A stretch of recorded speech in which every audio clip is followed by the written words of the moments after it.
I'm here. Hello. Hello, how are you? I'm good. How are you? Have you come down yet? Yes, I am. Yes, I am. How should I believe you? I don't know. Look at you. You don't sound like you've come down. You sound like you're still in the sky, son. Shut the fuck up. I'm okay though. I'm okay. All right, how's that truck running? It's awesome. All Fucking right, love it. all right.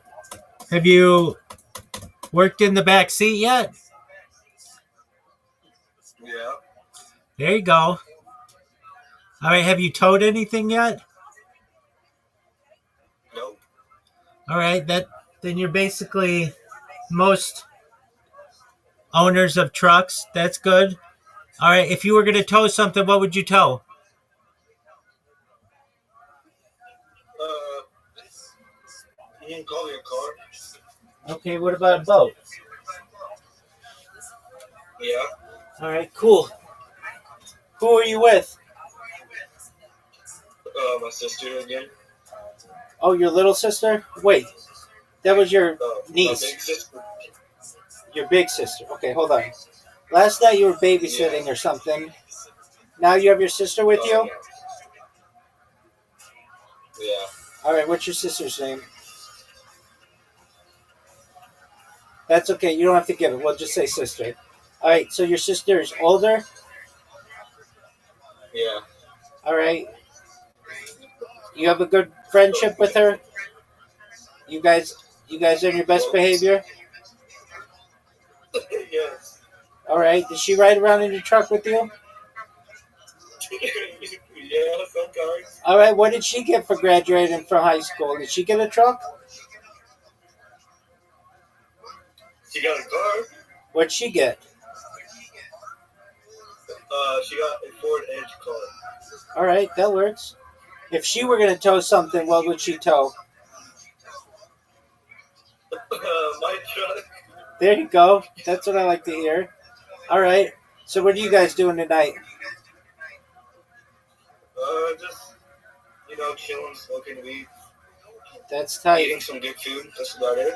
That's tight. Does she have a better relationship with grandma than you do? Wait. All right, that's good. Tell her to be on her best behavior and keep you out of trouble, okay? Okay. Excellent. Did you show her so? Did you She said show? yes, sir. Excellent. Good job. Did you show her Sora yet? My what? Did you show her Sora yet? Oh yeah. She was on it like all night last night. Dog, she's amazing. A girl after my own heart. Ask her what she made.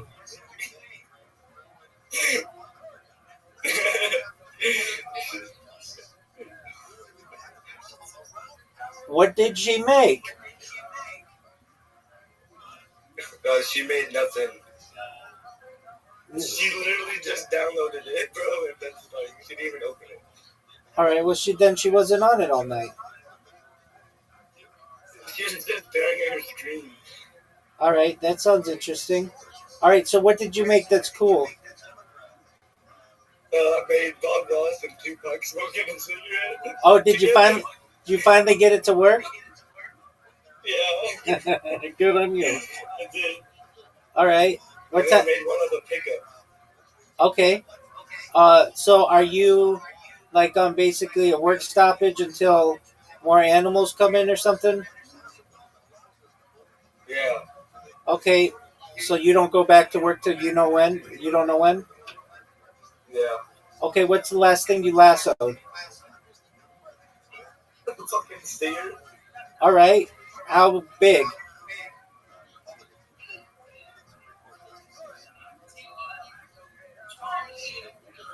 Yo, how big was it? It was like 1,500 pounds.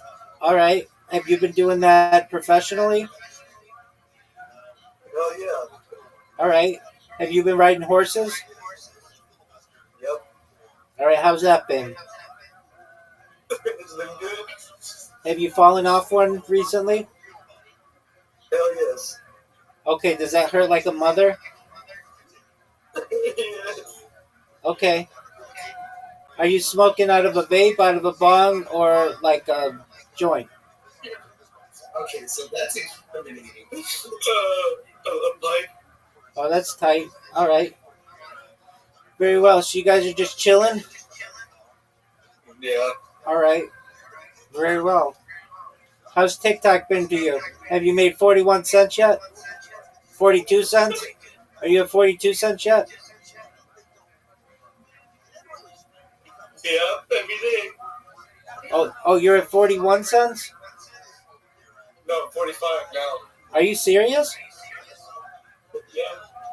Did your Sora video get 5 cents for you?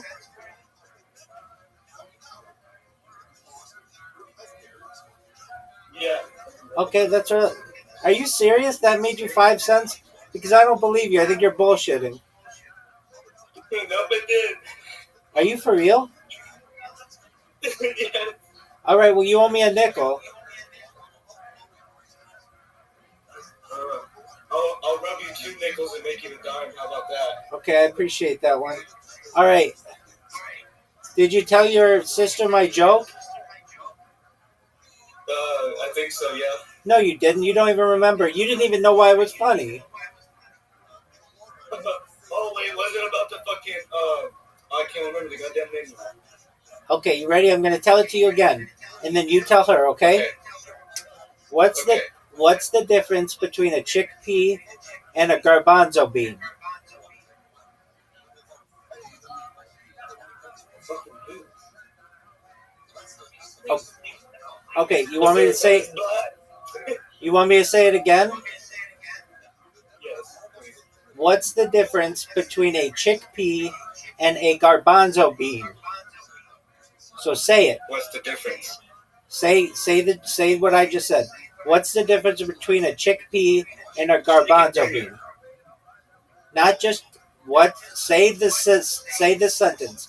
What is the difference between a chickpea and a garbanzo bean? Say it. What's the difference? No, you say this sentence. What is the difference between a chickpea and a garbanzo bean? Okay, what is the difference between a chickpea and a garbanzo bean? Really quick. Not whatever the fuck. We're gonna say it again clearly. What is the difference between? Hey, big dog, big dog, big dog, big dog. Calm down. What is the difference between a chickpea and a garbanzo bean? Alright, what's the difference between a chickpea and a garbanzo bean? I've never had a garbanzo bean on my face. Oh my god, that's so funny. Say the answer.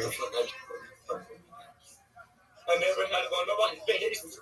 You can't even say the word. How are they supposed to laugh?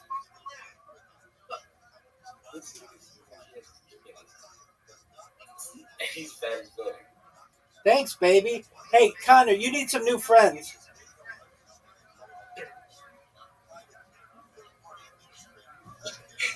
Okay, hold on, I'll be right back, okay? Yeah, okay, you're never coming back. That's fine. I'll be back in like 15 minutes. I don't believe you. I believe it when I see it. I just gotta take a shit, okay? Okay, cool. Okay.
I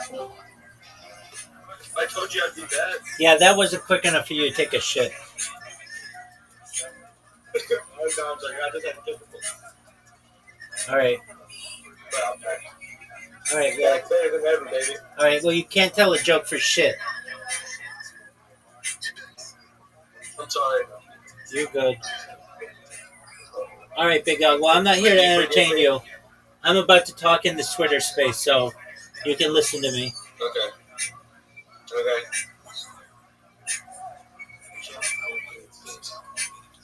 Good. My zippy.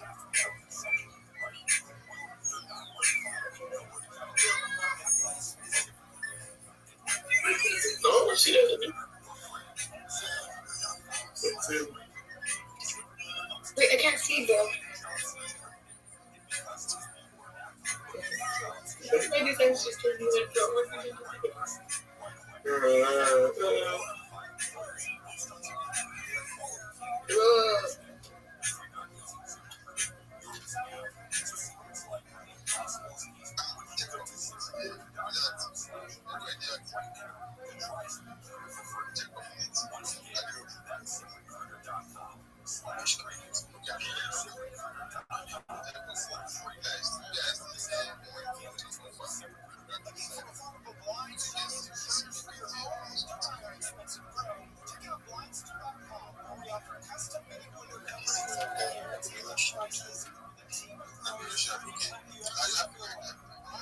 Thank you so much. When you have time, do you mind if I share my project with you?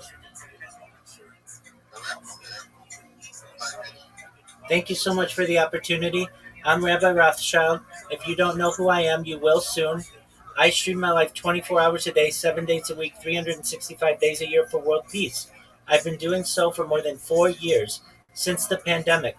We've seen the death of a queen, the birth of AI, the coronation of a king, and everything in between. This is a real life Truman Show, a real life Big Brother. This is a timeline or a time capsule of human achievement.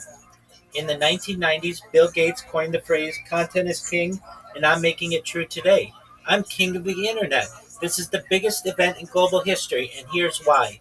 In 2018, The Economist magazine stated that data had overtaken petroleum as Earth's number one resource, and I have more data archived on the internet than any person ever, which is making me extremely influential. And once I go viral, I want to make you, your friends, your family, all independently wealthy if you're not already. I want to make sure that you have generational wealth if you don't already. And I want to make sure that you have the opportunity at creating not for profits, charities, and philanthropic organizations of your own. I'm the biggest influencer on the internet. I'm not live on one social media stream. I'm not live on two. I'm live simultaneously on more than 20 YouTube streams. You can watch my life in 360 degrees. I even have a ceiling camera. If you look at my pinned post, you'll see a link to all of those YouTube streams. I dare you to look at them. You've never seen somebody with so many live streams at one time. I also have my link tree there. I dare you to look at my link tree. I have more social media than any person ever. I have more content than any person ever. It would take you years to go through all of my content. I also have a link to my Discord there, discord.me/rabbi. If you wish, I'm live 24 hours a day in my Discord for you to be able to discuss anything you wish. Additionally, I want you to know that I am someone who is an advocate for ending world hunger through the use of technology such as agricultural drones, floating greenhouses, saltwater greenhouses, hydroponics, vertical farming, cloud seeding. I'm an advocate for ending world thirst. I'm sponsored by a cryptocurrency that's worth about $100 million, and one of the things that we do is we build wells and water towers in developing nations such as Nigeria for the benefit of the less fortunate. Additionally, I'm an advocate for the Life Straw program and, most importantly, desalination technology, where we pump Earth's seawater onto land to make it drinkable. If you're a reply guy, if you're a Web3 marketer, if you're a raider, if you're a shiller, you need to be in my Discord. Everything that I will tell you is free. I am here to be a mentor. I'm here to be a coach. I'm here to be your friend. I want to make you more money. And I have a proven strategy to be able to do so. I have a proven track record of success. But most importantly, I want you to know that I'm here to support you both professionally and personally. I'm here to be a positive person in your life. I'm here to have an optimistic view of the future. And most importantly, I want to give people hope. And with that, I want to sincerely thank you for the opportunity to share. Yo, what up, baby?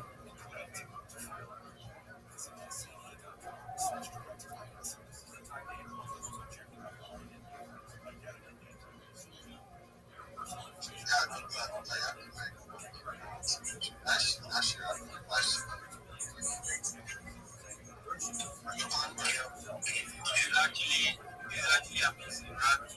So, with everything you said, I checked your page, and I'm like, honestly, it's foolish for you. Can you guys hear me? Yeah, can you hear me? I can hear you. Like, Rabbi, so I'm trying to ask you, like, can you put some time for participants? I'm trying to understand. Certainly. Well, by 100%. Yeah, by trade, I'm a rabbi, but I'm also a certified project management professional. I have a teaching background. I have successfully launched major apps on the App Store and Google Play, downloads of millions of people in major markets throughout the world, including Los Angeles. I have marketed on essentially every type of medium that there is, including television, radio, online, vertical, billboard, you name it, I've marketed there. Additionally, I have had major six figure contracts with Fortune 100 companies, and I am really giving my talents and knowledge away. I want people to be more successful. I don't currently have a project of my own, though I'm sponsored by a project. It's known as Harry Potter Obama Sonic 10. You knew it has a long name, but it's worth $100 million, and the ticker's Bitcoin. And we have spent hundreds of thousands of dollars building wells in rural Nigeria for the betterment of the people there. And I'd like to not only continue to help those types of projects, but I want to help the people of the world, particularly those in Nigeria. So if you want to know what I do, if you don't mind, I'll share it with you. Would you like to hear? Of course, that's why I asked the question. So, I want to get to understand it much more better. Absolutely. Okay, so here's what I want to do. I want to make you the best social media marketer on the internet. And here's how we're going to do that. You send me a direct message or join my Discord. And what I do is I send you a list of all the social media that is available to you for free online. All the things that I say, everything I say is free. You'll never have to pay anything. There are no catches. So you may be someone who has a Twitter account or a Telegram account or a Discord account or maybe all three, and that's great. But you don't have all of the social media, chances are. So what am I talking about? You need a YouTube account, an Instagram account, a Facebook account, an Imager account, a Reddit account, a Rumble account, a Twitch account. There are about 25 different free platforms that are major opportunities for you to be able to put to use a social media. So what you do, you're going to create a Linktree account. You're going to create the 25 largest social media platform profiles. Once you create those accounts, you're going to link them to your Linktree. Then what we're going to do is we're going to populate those together with content using something known as Sora 2, which is an open AI product. It is taking over the United States and it's soon to take over the world. It produces excellent videos that are about 10 seconds each that will tell you everything that you need to know about a certain person on social media. So we're going to create about 10 or a dozen of those videos and populate all of your social media with that so that your accounts aren't just skeleton accounts, they have content. Then what we're going to do is I'm going to teach you how to make memes. Now you may say, Rabbi, I know how to make memes and that's great. I want your creativity. But I bet you aren't using your social media in those memes, meaning you're not tagging them as with your handle or you're not putting your link tree. So we're going to put your link tree in there. We're going to put your handles in there so that people know who the creative genius is behind these different memes. Then what we're going to do is we're going to make sure that these memes are on your social media, and we are going to populate your social media and your profile, and we're going to optimize your profile picture and profile for the best opportunities and hashtags that are available in crypto and NFT and Web3 in general. Then what we're going to do is we're going to teach you how to clip spaces. So hosts like this one, if you weren't aware, they love when you clip their spaces. When there's a really important moment, there's alpha, people are laughing, somebody tells something funny, when there is an entertaining part of a space. So you clip it, you'll tag the hosts, you'll tag the speakers who are involved in that, and then you're going to use hashtags to be able to create a great post. And that post is going to get you on the radar of the host and the other people who are generally influential in social media. Then what we're going to do together is we're going to get your elevator speech together. We're going to put together at least three of these: a 30-second elevator speech, a 60-second elevator speech, and a 3-minute elevator speech. Depending on the environment, depending on the space, some hosts give you more time than others. So you want to be able to get out your message in a clear and concise manner depending on the forum. Now, I'm sure you've heard a lot of people shill themselves, and many times it sounds like this: GM to the host, GM to the co host, GM to the speakers, GM to the audience. How are you guys today? I want you to know I'm XYZ and I'm in Web3 and I'm the best person in Web3 and you want to work with me in Web3. Shoot me a DM if you want to give me a job. Many people shield themselves like that, and that's great. At least they're putting themselves out there and they're trying. But I want to make you better. I want you to be able to come in and say, GM everyone, I'm XYZ and I'm the best social media marketer in Web3, and here's why. All of the other reply guys and shillers and raiders are just going to comment GM on your post. They are going to like your post. They are going to repost your post on Twitter, and that's it. That's just the beginning from what I'm going to do for you. I'm going to create excellent replies to you. I'm going to ensure that your content is not just reposted on my Twitter, but I'm going to make sure that it's on my YouTube, the #2 website in the world, Facebook, the #3 website in the world. I'm going to make sure when people Google you, the #1 website in the world, you show up #1 because of the strength of our SEO, our search engine optimization and search engine marketing. I'm going to make sure that when someone looks you up on TikTok, your posts show. I'm going to make sure that when people look you up on Reddit, your posts show. I'm going to make sure that you are highly ranked on Rumble and on Kick and on all of the streaming platforms. I'm going to make sure that you are #1 not just on Twitter, but on Blue Sky and Mastodon and Truth Social and all of the Twitter alternatives. Anywhere it is possible to rank #1 in social media, I'm going to make sure your brand is there. And what is that going to do for you? I'm going to repost you on 30 of my different social media accounts, which means 30 times more direct messages to you. It means 30 times more people are going to be buying your coin. It means 30 times more people are going to be giving you impressions and 30 times more people buying your NFTs. When you partner with me, you partner with an entire marketing team with the social media reach that I have.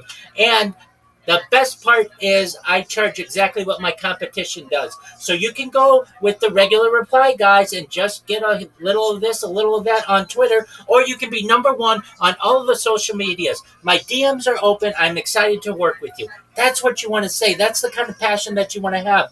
And in addition to you having these social media accounts, you only have to create them once. You're going to get organic followers. You're going to get organic likes.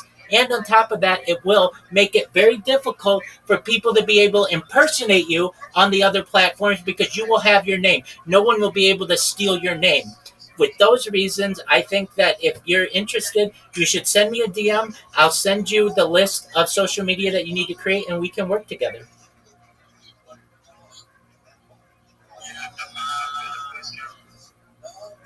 Go ahead.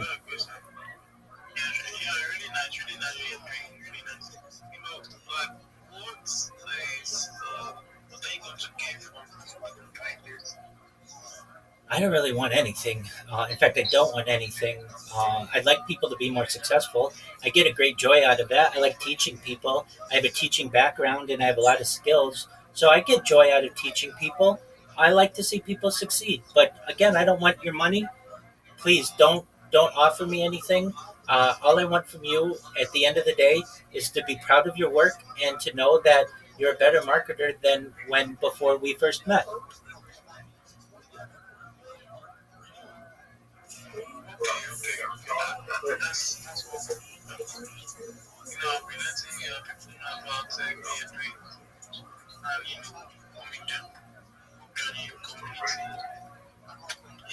Absolutely. And you should know I'm available.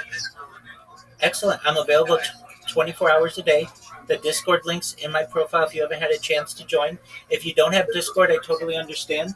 Feel free to send me a direct message and I'll send you the list of social media that you need and you can get started. It takes about 1 or 2 days for you to create all the social media and to link it in your link tree, but once it is, you have a very, very powerful role in social media and all of your competition is going to be left in the dust because you're going to be the best social media uh, promoter on Web3, especially on Twitter Spaces. And when we have the opportunity to work together for free, again, you can ask any of the people who work with me. I never charge them anything. I don't want to charge them anything. They have more confidence in what they say. They're able to promote themselves better. They're able to promote their customers better. I get great joy out of that. Okay, nice. Like something like you know, those that doing this, like something like that. Certainly. Well, we just started this not too long ago, and it takes people a while to create all the 30 accounts or so. But if you search the name Prince Israel on Twitter, you'll find someone who's pretty far along in the process. If you search the name Giant underscore Judge, that's another person who we've helped, and we're really at the start of this. So um, I can tell you from my own experience, I have more social media than any person on earth, so I have a lot of experience. I have over 100 YouTube accounts, 200 Instagram accounts, 500 Twitch accounts, 1,000 TikTok accounts, 2,000 Twitter accounts, 5,000 Blue Sky accounts, and 10,000 Kick accounts. So I certainly know the process quite well, and I've seen a lot of social media in my time. And if you give us maybe a month or so, you're going to see the 30 or so people we have who are currently creating their accounts and such all over the internet. Usually, one of them is in one of my spaces. It just so happens to be pretty late where you guys are tonight, and they aren't in here. But if you ask around, hey, do you know Rabbi? They're going to be, oh, yeah, I know him. He helped me create my link tree, he helped me create my pitch, and I'm getting more business. So that's what I can tell you. Just ask around. I'm pretty well known in the Nigerian community on Twitter. Okay, okay. I will definitely tell people about this. Excellent. And I just want to extend my appreciation to Eben and Duckler and Henry Crypto for the opportunity to be able to share. I don't mean to take up your whole space, but again, if you're interested, everything that I tell you is free. I'm never going to charge you anything. All of the social media that you're going to for which you're going to sign up, that's all free. Just send me a DM and I'll get the ball rolling. I'll send you a list of what you need to for what you need to create accounts.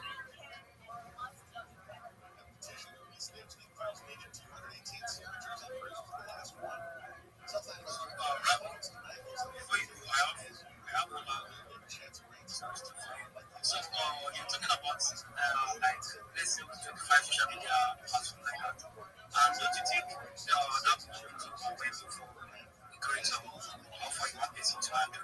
No, not at all. In fact, if you consider No, not at all. In fact, if you consider yourself a social media marketer, that's the minimum that you need to have. That's what social media marketers in the United States have. If you want to work at an agency, that's what they're going to look at. They're going to want to see your social media. And if you just give me a moment, I'll read them to you so that you know that these aren't just vague ones. These are popular. So of course the link tree. We want you to have a Gmail account where some people can email you.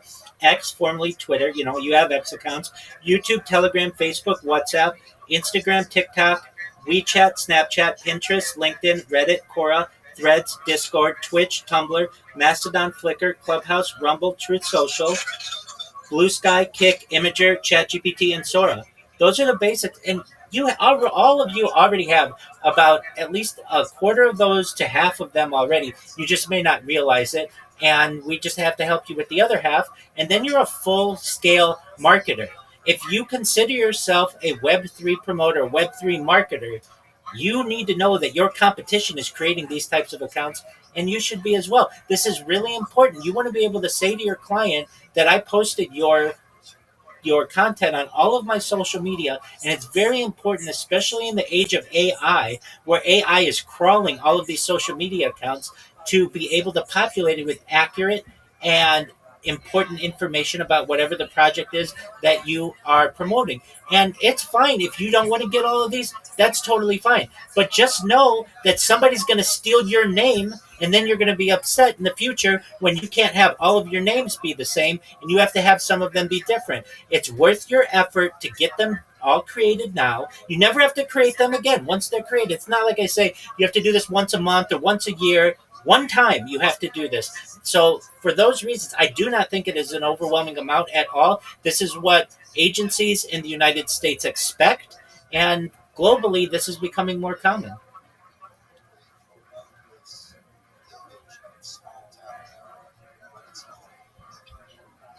beautiful. Thank you so much for explaining that and clarifying that for me. So let's say we started getting to work together, and you're putting me on most of this information that I needed.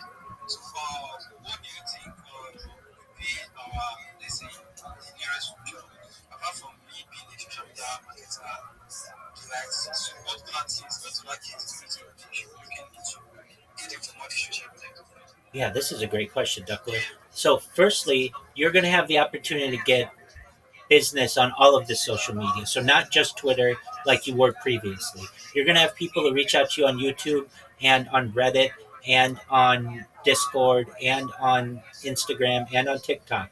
And they're going to say to you, hey, I see that you are promoting a project. I have a project I'd like you to promote, or I have a project that I'd like you to be a part of. So the kind of jobs you can get from here are moderators, community leaders, things like certainly spaces hosts, and social Web3 marketers. You certainly could be a social media manager from here. You can be a brand ambassador. All of those positions that you may see in people's profiles, even graphic designers and project managers, all of these skills are going to be included in this sign up process and creation of these accounts. And you can use them for anything. So you could say, I don't want to be a Web3 marketer, I'm going to be a graphic designer. Okay, that's great.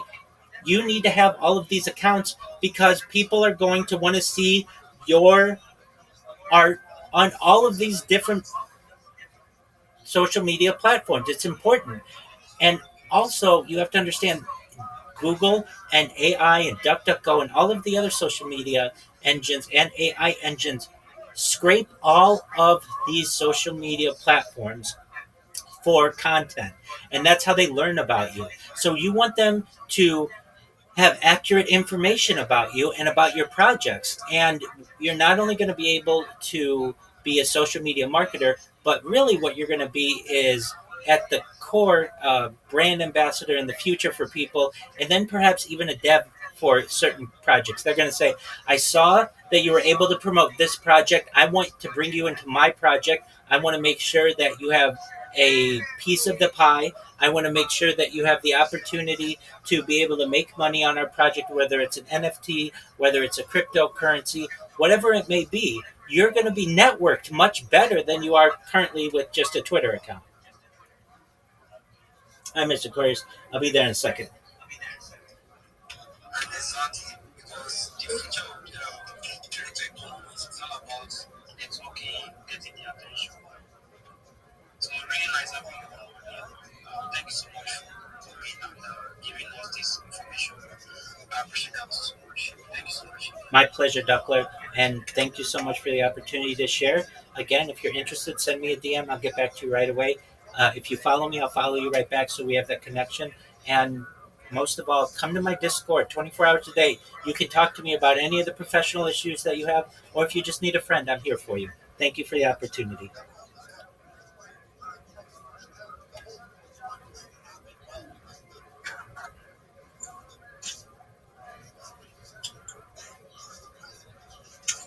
Alrighty, Miss Aquarius. Are you ready for me? I'm sorry. Yeah, I was going to play with you before. Well, my granddaddy, before I told my dad, I asked him that he was going to do this little polish spell in his room. And I was trying to get him in his bed, and he was like, he was like, so I was going to do. So, got him in his cane, let him sit down on that window. And I said, okay, go sit down. So,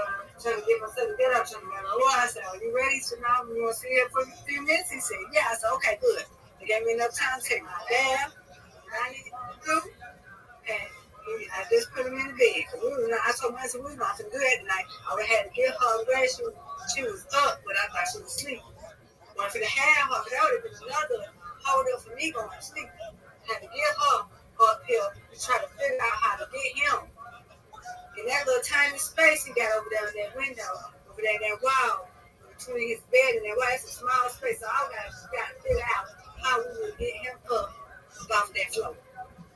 I said, oh, no, not tonight. No, you are not going to do this. I had to run to go get her. I told him to stay right there and go get his cane and I had to go put him on that little stool right there by his, and I'm glad because I got me time to take my bath and everything. That's what I was dealing with. Just like dealing with stuff.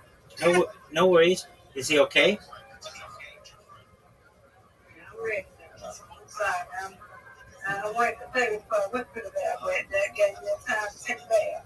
Absolutely. We weren't doing that Father's Day tonight. This one got to go to work tomorrow. All right. Okay. How was your day? It was really good, thank God. Just we had the opportunity to promote myself and get more people in here. We're approaching 2,500 people in here, Miss Aquarius, and it was just like, I don't know, 2 months ago or so, we just hit 2,000, which is really, really great. More and more people are joining, and we've got half of Nigeria in here, so that's good. And those people are really nice, who I've met on Twitter, and I'm doing my best to help them and helping everybody and just promoting myself, doing what I can. And people are really positive about what I say. Nice job, Miss Aquarius. Those two are pesky. So that's good. Give this to me. Oh, Miss Aquarius, look how difficult this one is. Oh, that's a difficult spread. Just get one of them. I mean, that's about all I could do.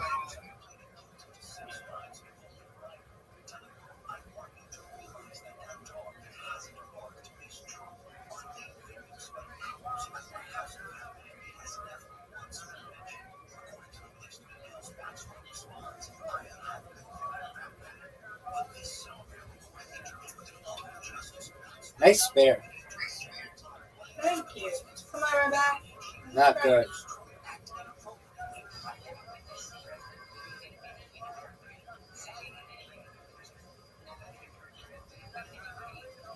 Yes, dear. Thank you.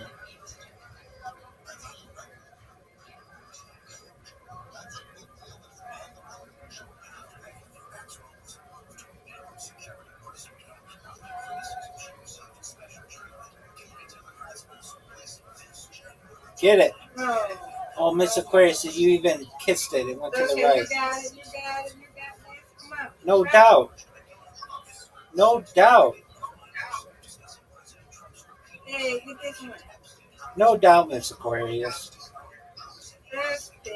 Yay. You're going to get a strike right now. I feel it.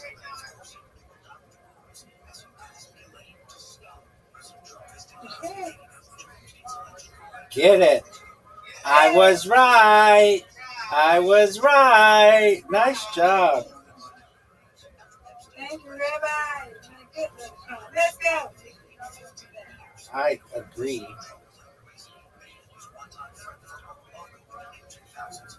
Yay, got this there.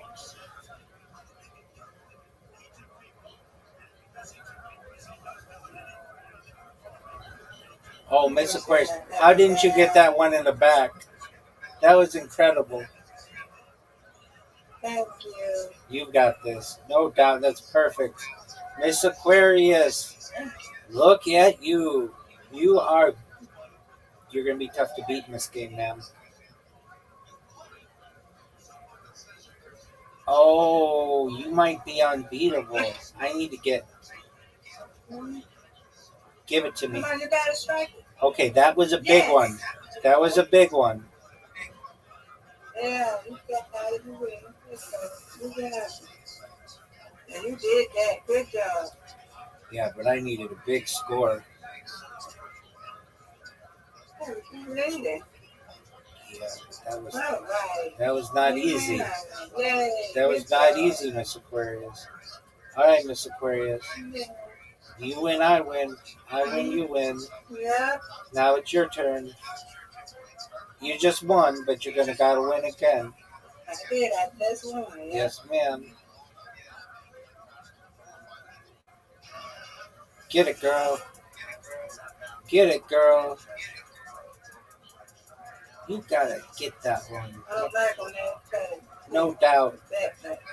No doubt. They shouldn't even make you do it because you're so automatic. They shouldn't make it move. Right. Come on, Rabbi. I've got the same one that you've got. Yeah. You can do it. You got it. Yay.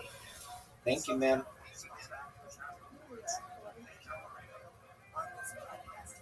Get it.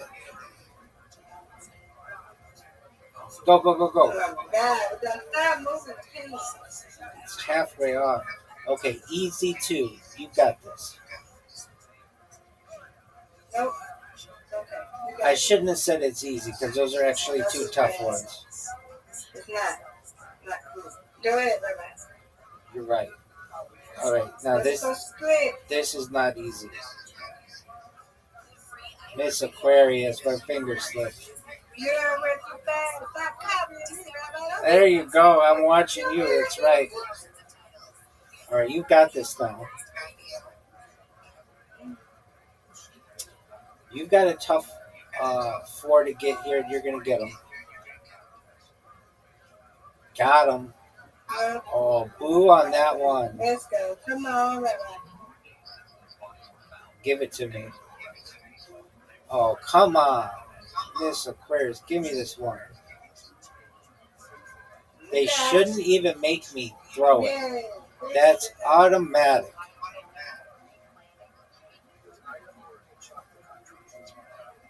Get it. Get it. Okay, this is a tough split. At least get 2. The goal is 2. Nope. Hey, you got 1. You got 1. That's could have been worse. Yeah, come on, Rabbi. Oh, no doubt. Okay, this is actually not an easy split. Give it to me. How did I get those 2 but not the 1? No way. No way. No way. Ooh, this is an interesting setup. Get it, girl. Get it. Oh, and she did. Folks, if you're watching at home, you should know she got one of the toughest 5 splits I've ever seen. That was amazing. Get it again. Miss Aquarius with the lead. Give it to me. Uh-oh. I need to get all these. Get it. No! Miss Aquarius with the W. I win, you win. You win, I win. Excellent job. Undefeated in bowling. Undefeated in friendship. Miss Aquarius, that was phenomenal. Good job.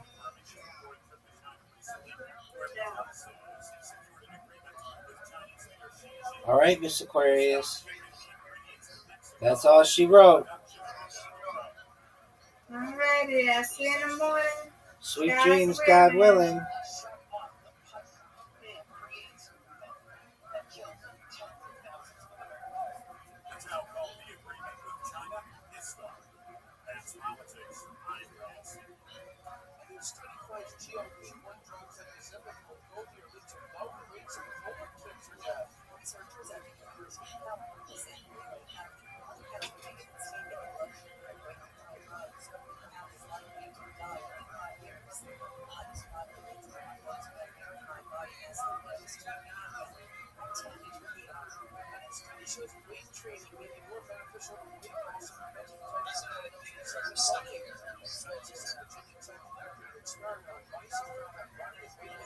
This new chat subtext.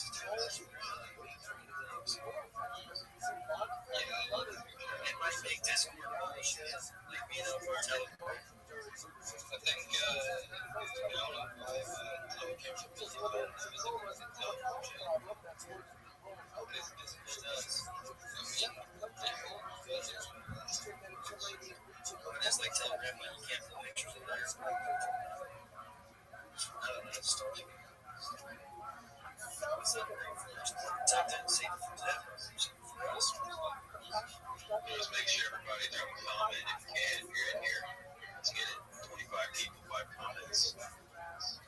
Yeah, if you guys want, the floor is super cheap on the long neck legends down tonight.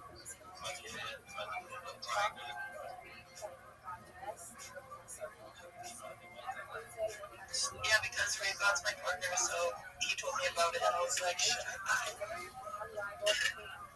Now I gotta go. You made it. Okay. Yeah. Yeah, this is Friday. How you doing? I see what's up. What up, Brando? Oh, Brando. Yes, you can. Brando. Guys, hello. I just want to say hi. It's not important. And not much, but come in here, see what's up. I drive home. Rest of the great place for me is about to have you in here, man. It's good to hear your voice. I know you're always blessed having you. I heard him talk. I just checked because I'm loading the bomb right now. I just stopped what I was doing.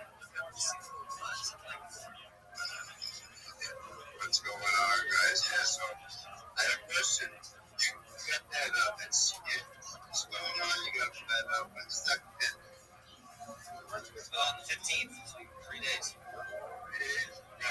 Should hit that up. I think I'm going to win. I didn't start it yet, but I have the concept. You probably can win. They can do it. That's awesome. Holy shit. Rando, so I can't wait to draw it. And I drew this one the last couple of days. I've been kicking ass, and it's all nothing. My artwork is going to get so much better now. I can't wait to show you. I'm excited to draw again. You know, did you see Shine Without Set?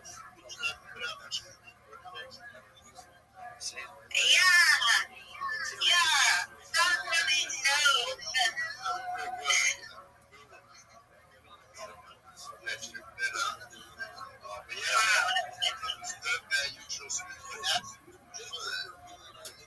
So I use GIF. GIF is my so I start with GIF, just what I know I can draw.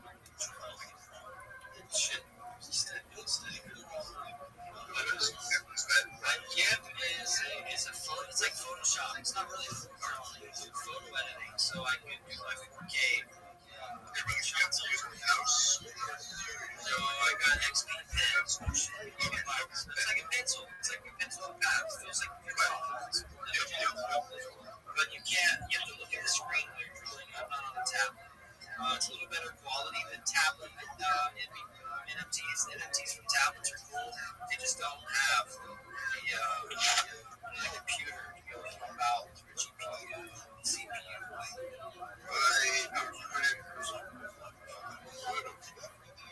Yeah, well, so GIMP is basically Photoshop, but I draw Krita and Krita is an actual drawing app. So I've been using Krita, and it's just so much smoother. It's got a bunch of different brushes. It's just more conventional. It's an open source app, which is amazing, so it's free. Download it. And I'm big on free apps that are open source because I think that's decentralized. That's the future.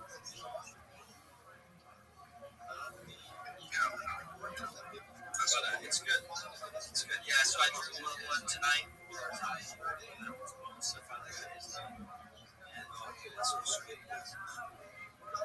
It's insane. Thanks everybody for commenting. That was pretty fast. Let's go. Yeah, I mean, even the shadows under the hat, bro.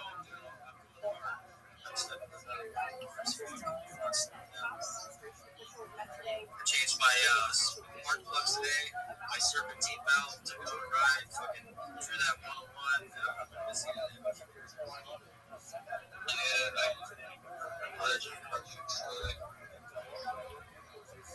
Yeah, I work on cars. Like I can do it all. So I've been bought like my grandfather's tools. All been fucked around by my dad.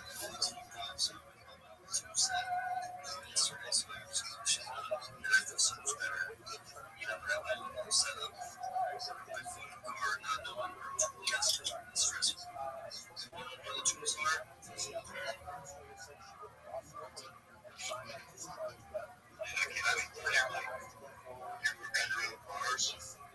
Yeah,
I had one day.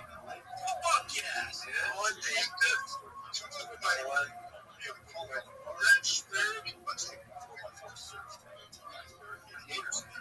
I didn't get any good ones. I'm gonna be real. I'm one of the few but I got 50 others. And I really like them. I like them. And I like that community over there. There's a lot of people in that community, and there's more people coming that have been, they've been quiet for a while. So that community is ready to light back up out here in this space. It's because that community is awesome. Oh, yeah. It's special. And I got another first years on my spot. Last night, at the time, 57 classes. That's when I started. But was it? We didn't work it first. It didn't work it first. I was like,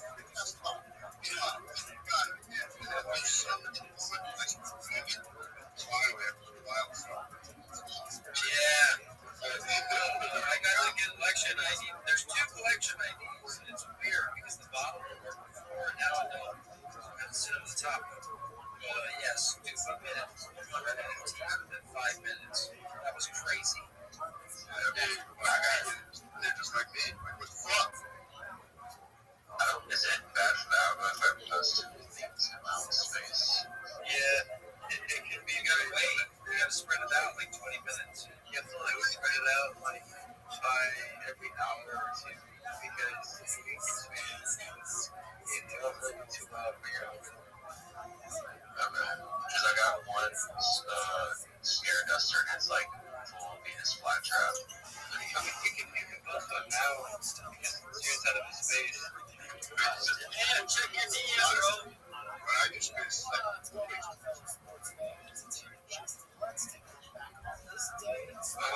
no, you just gotta be careful. Like if you post in your DM, everybody, it's not just you, but you the host. It's like if Digit goes to post in the DM as well, you don't want to post and post again and post again. It's just he wants to himself in space. He's gotta spread it out. You gotta put time in between it. It just looks like you're a bot. Gotcha. Yeah, that's what I had to do because they can see me make a post and that's very yeah. With the engagement. Yeah, I do the same thing. Sometimes it doesn't hit out. It's weird. I think I timed my space perfectly. So you're doing good. It's hitting in a few hours. It's hitting the year. But yeah, I drew your one-on-one, man. I didn't know if you've seen it. I was really wanting you to see it, dude. I've kicked ass on this. You tell me yay or nay, but I love it. You should see it. I'll send it again. Look at it first. It's only the 512 by 512. It's not the 5. It's on the 4K one. I'll send that one when I upload it on chain. I just DM'd you again, yeah? Dude, I love it. Honestly, I hate to say it. It might be my favorite. I hate to say it. Wait, when did you guys win town? I completely forgot because I was like 2 weeks ago. Oh, yeah. We made 1,000 NFTs. Let's go, bro. That's fucking awesome. Yeah, the whole NFT community came forward. So, Doja Dogs, fucking Dogs, everybody came forward. People that are here every day, I bet, I think a lot of people not expecting that. They thought it was going to be 2 weeks.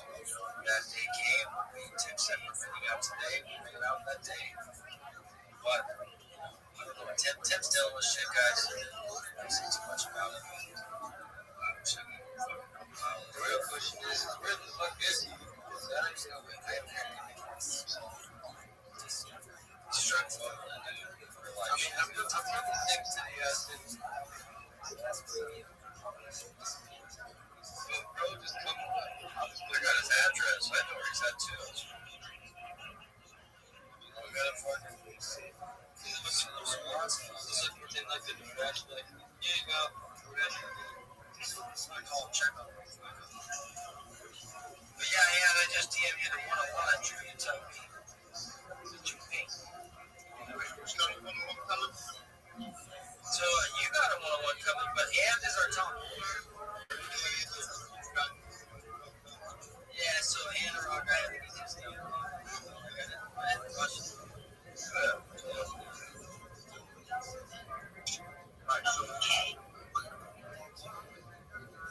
No, so as is coming up soon, out like some kind of it's a performance can bring him up. Next question. Somebody checked wise.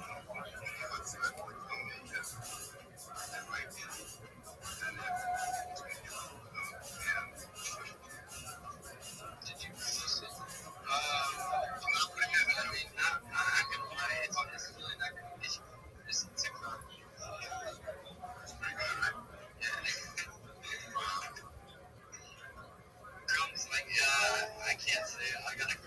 No, dude, I like it. This shit, I'm gonna come here and like, dude, trust me. No, that's not it. Yeah, dude, I'm saying. I like hundreds like that. Apparently, X allows, but it doesn't allow bots and stuff. I posted my DJ Dog thing. It was like a naked girl with a towel, anime girl, and I got like 4K views with it. When I looked at it on my second account, it was restricted. Yeah, and I never once got restricted for any photos I used to post because oh yeah, not me. I'm just like I that desperate. I know, dude. I'm like, they're a bunch of good receivers. I'm not trying to like put my business out on the streets, but like I'm obviously part of like a rave festival community and like it's self-expression and whatever. And like I have a band, so I'm not trying to like post pictures on the internet, but I can't wait to go. it's gonna be so dope. Yeah, we just solidified the lineup and it's so fire. I made the new flyer and that's up like on my Instagram and that shit is gonna be fucking poppin'. Man, he DM'ing. He's here in Spirit. He's sleeping right now in Long Beach. Yeah, Aaron was talking to her answer rules. Yeah, when I came to an option taking tell me, text me, say not good. I love hoodies. Hey, you want a hoodie on? Fine, that's what it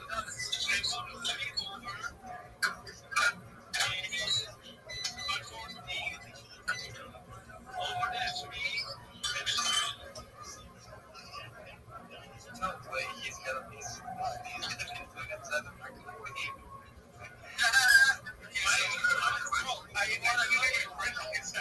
I have my icon. I gotta hear this, guys, because I gotta get to work. Yeah. No, this is crazy. Take your time. You don't have to be as today, tomorrow. Take your time. Whatever. I can't make it. Try to work. You got mine. And then we can have this conversation. Yo, what up, Zoot? Hello. Are you ready to lose? My phone's nearly dead. Okay, well, how was your day? Not too bad. Hey, Rabbi. What up, baby? Do you think there's any way that, obviously it's not going to help you win, but do you think there's any way that you can use AI to increase your chances of winning a lottery? Yeah, I'm sure there are. I mean, so I want to go off previous data results because it's very unlikely that it's going to get the same. Zoot, that's what's known as the gambler's fallacy. There's the exact same, in a fair lottery, there's the exact same chances that the next choice will be a previous choice as there is a non-previous choice. Okay. But the chances of being 1, 2, 3, 4, 5, 6, 7, 8 are a lot lower than it being like 6, 9, 12, 15, 22. That's a 25, gambler's 26. fallacy again. It's the exact same odds. No? Yes. Ask AI right now. Okay, 1, 2, 3, 4, 5, 6, 7, 8. Just like all in a row. You know the chances of that happening? Zoo. Oh, in a row? That's a different story. But just mixed up, it's the exact same odds.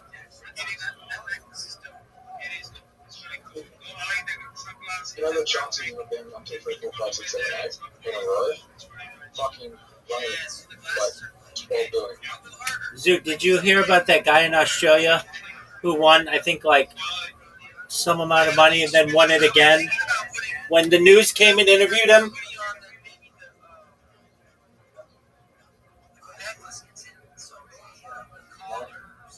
Zoo, it's really famous. I've seen like 1,000 times. Yeah. In another dimension, Zoo, in another dimension, that's you. It wasn't in the lottery, it was a scratch. Whatever. There's another dimension where I became a really successful famous movie. Well, there's multiple dimensions for that.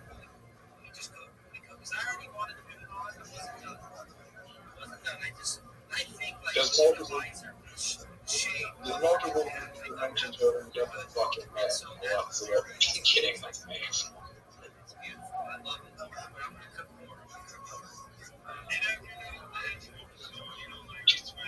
Alright. What up, baby? There's a dimension where you're married to the body blade. Word, dog. She's on my lap right now. There's a dimension where I'm married to body blade. Yeah. It's known as your dreams. What? Right, it's known as your dreams.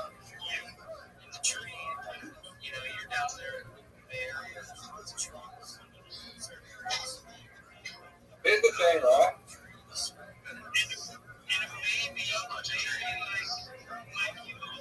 It wouldn't be that bad because at least you know she's a fucking heel. Alright, that's right. At least you know she's like a fucking massive fool. There's a lot of girls out there that people are in relationships and they have no idea how much of a whore they are. Okay.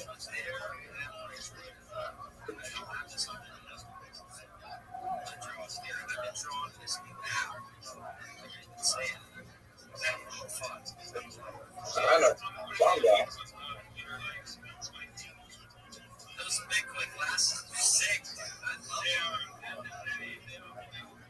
Zoot, have you joined the Big Steppers Discord? Not yet. Okay, because I know this one guy out there. I know this one guy out there, right? He doesn't know his girlfriend fucking massive whore during the weekdays.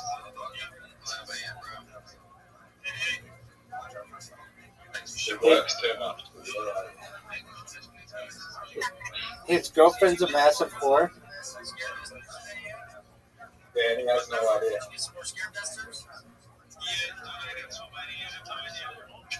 So she just sucks dick during the week or something? Yep. That's tight. And he doesn't know where the money's coming from. He's just thinking that that's getting fucking hilarious. That's not that funny, it's sad.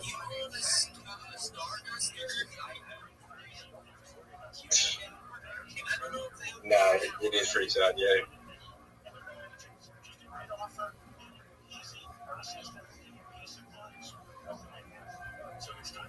But like, I'd rather be in a relationship with Bonnie Blue than have that type of relationship where you have no idea and then you find out later. You're Right. like so devastated. Right. Let me know up front that you are a huge whore.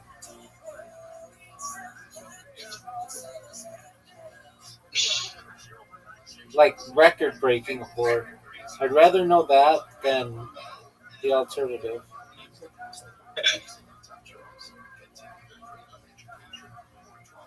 Hey, Rabbi, Yes, sir. are you gonna have something more on this drink? 100%. That bitch is gonna get anally fucked on 25 different angles. Hey, Rabbi, Yeah, baby. let me ask you another question. Go ahead.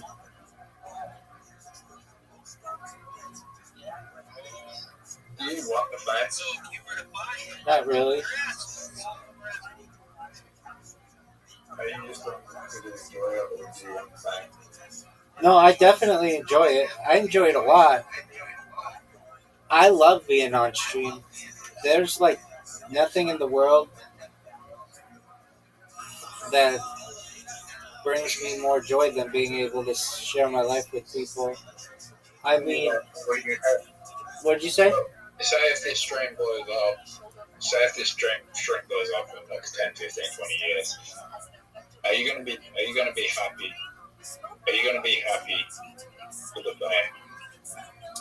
I'll be happy with the I'll be happy with the power the I mean, fame. So, are you gonna shut the fuck up and let me answer the question? yeah, Okay, good. I'll be happy with the power the fame gives me. you already have no privacy. Kind of. Well, no, if you went outside, no one would know who you are. You already have no privacy. So like how are you gonna handle the fame when you have no privacy in life? You can't go anywhere, Well, and and if you do go anywhere, everyone's gonna know where you're going. well, I do go outside, and people don't know who I am. But even when I live stream primarily outside, people didn't know who I was. So that's not like a major issue for me.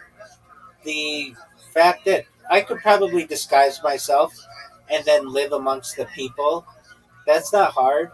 There are stories of presidential children who sneak away from the Secret Service and go on dates and go hang out with their friends and stuff, and celebrities who wear disguises.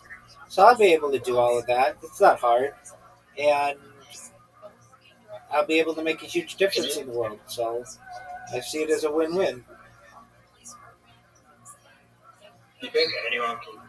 Do you think anyone like in those situations can get out and disappear and start a new life and like not be recognized? Uh, yeah, I mean, it could be done. It's getting more difficult though.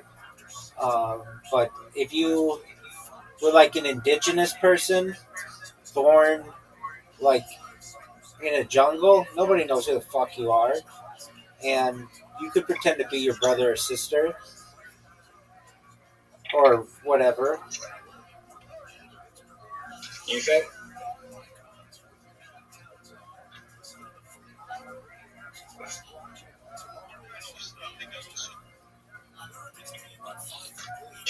Do you think I can start a new life in another country and then be discovered?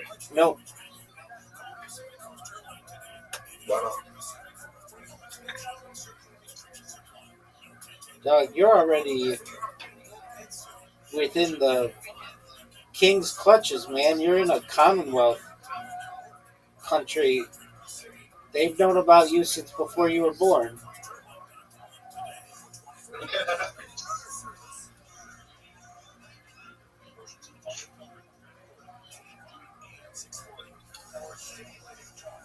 You know what my favorite song is? Now, what's your favorite song?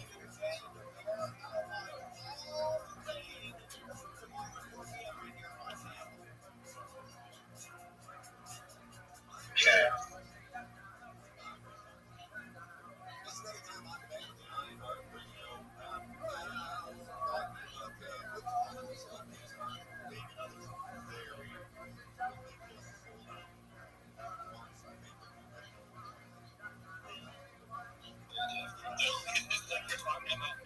dilemma. Millie Vanilla. That's not the name. It's Milli Vanilli. Alright, Nelly. Nelly? Yeah, dilemma. Vanilla. We got it all. Dog, have you seen that video?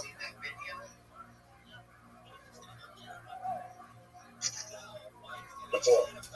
Doug, Nelly's Dilemma with Kelly Rowland. Have you seen the video? Yeah, were they using the Excel? Was she talking about other? Right, that's my favorite part. It's like, bitch, he's never going to get your message. You're using a spreadsheet program. And she's all pissed off at him.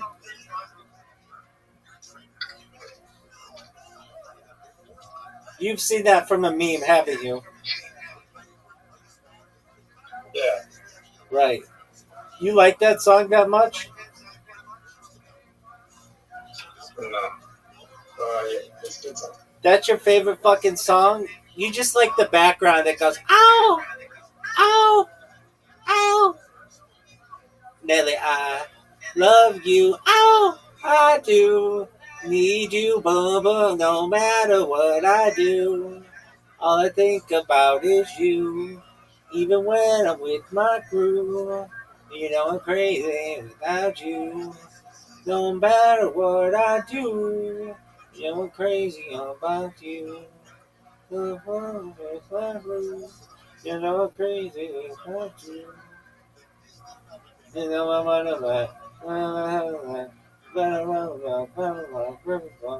you like Nelly?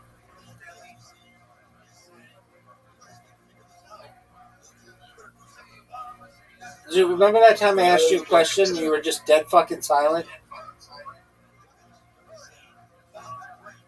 Yeah.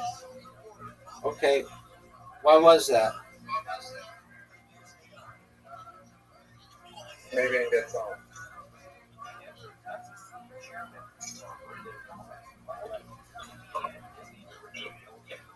Zoot. Do you like Nelly? Yeah. Do you like Nelly? Yeah, I did. Okay, what's your favorite Nelly song? Aside from Dilemma. There are only two appropriate answers. Go. Fuck. I can't remember. Not another song. Country Grammar or Hot in Here?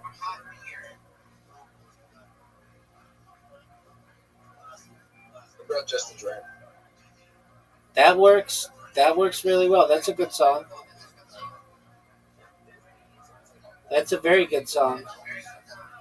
And then he also did this song. He did like a remix of Cruise.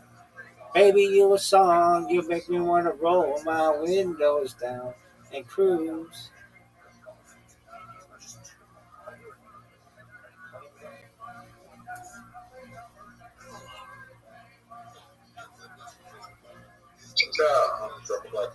That's not bad.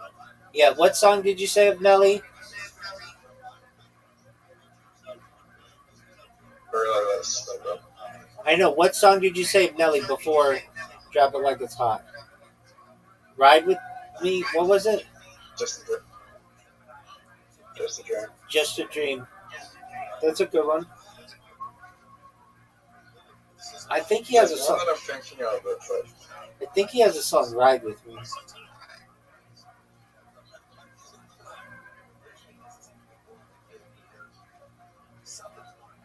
yeah.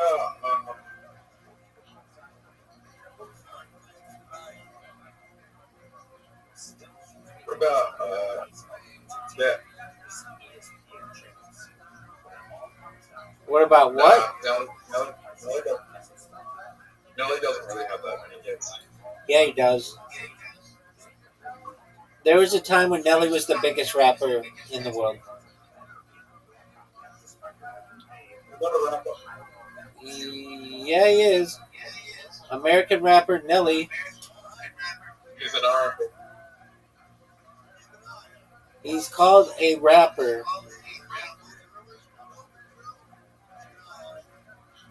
He's a rapper, singer, and actor.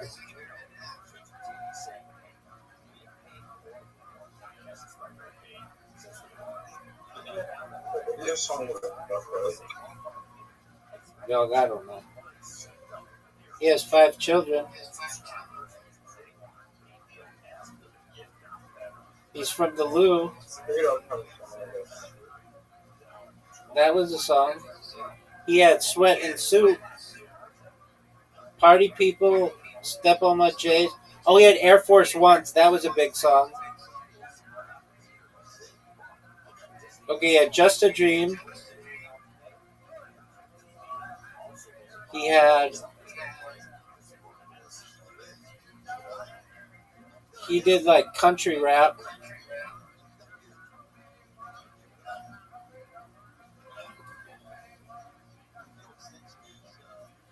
Hey, Rabbi. What up, baby? He had Nellyville. He had Country Grammar. Country Grammar was such a big song. Bum, bum, bum, hot shit, I'm going down, down, baby. Jones Street in a Range Rover, street sweeper, baby. Let it go. Shimmy, shimmy, duck a blood, listen to it now. Ride it on the take a blood, listen to me now. You can find me in St. Louis rolling up thugs, rapping on thugs, walking, bring love and dollar shop, caps and hugs, mean mugs and shoulder shrugs that you all because you related enough scratch just to navigate it. Fully decorated and chrome and this candy painted. Yeah, man, as I'm on painted, wild hated. I'm gonna make a vibe, everything, St. Louis to Memphis, from Texas back up to Indiana, Chi-Town, KC, Motown to Alabama, LA, New York Yankees, logos to Atlanta, Louisiana, getting paid on this country grammar, smoking down, down, baby, no street in the range, sweet sweeper, baby, top ready to let it go, shimmy, shimmy, tell them what this is doing now, light it up and take a bunch, listen to me now. How'd you like that one, Zoot? He had Batter Up.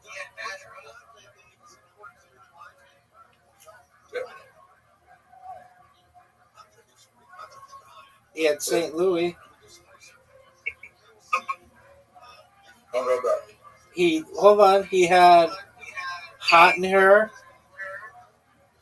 Dilemma, Air Force Ones, Pimp Juice. Dog, he had Pimp Juice.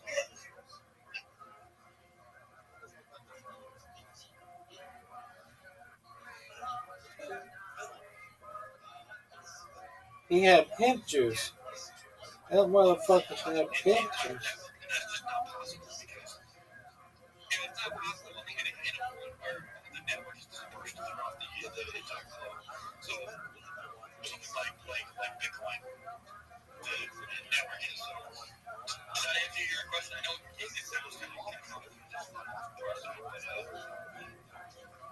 Yes, like there's a like a GitHub or something like that, and people take a load out of that and commit an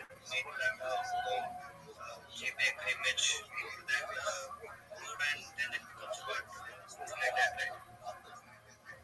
Not kind of. It's that's not great. Not 100%.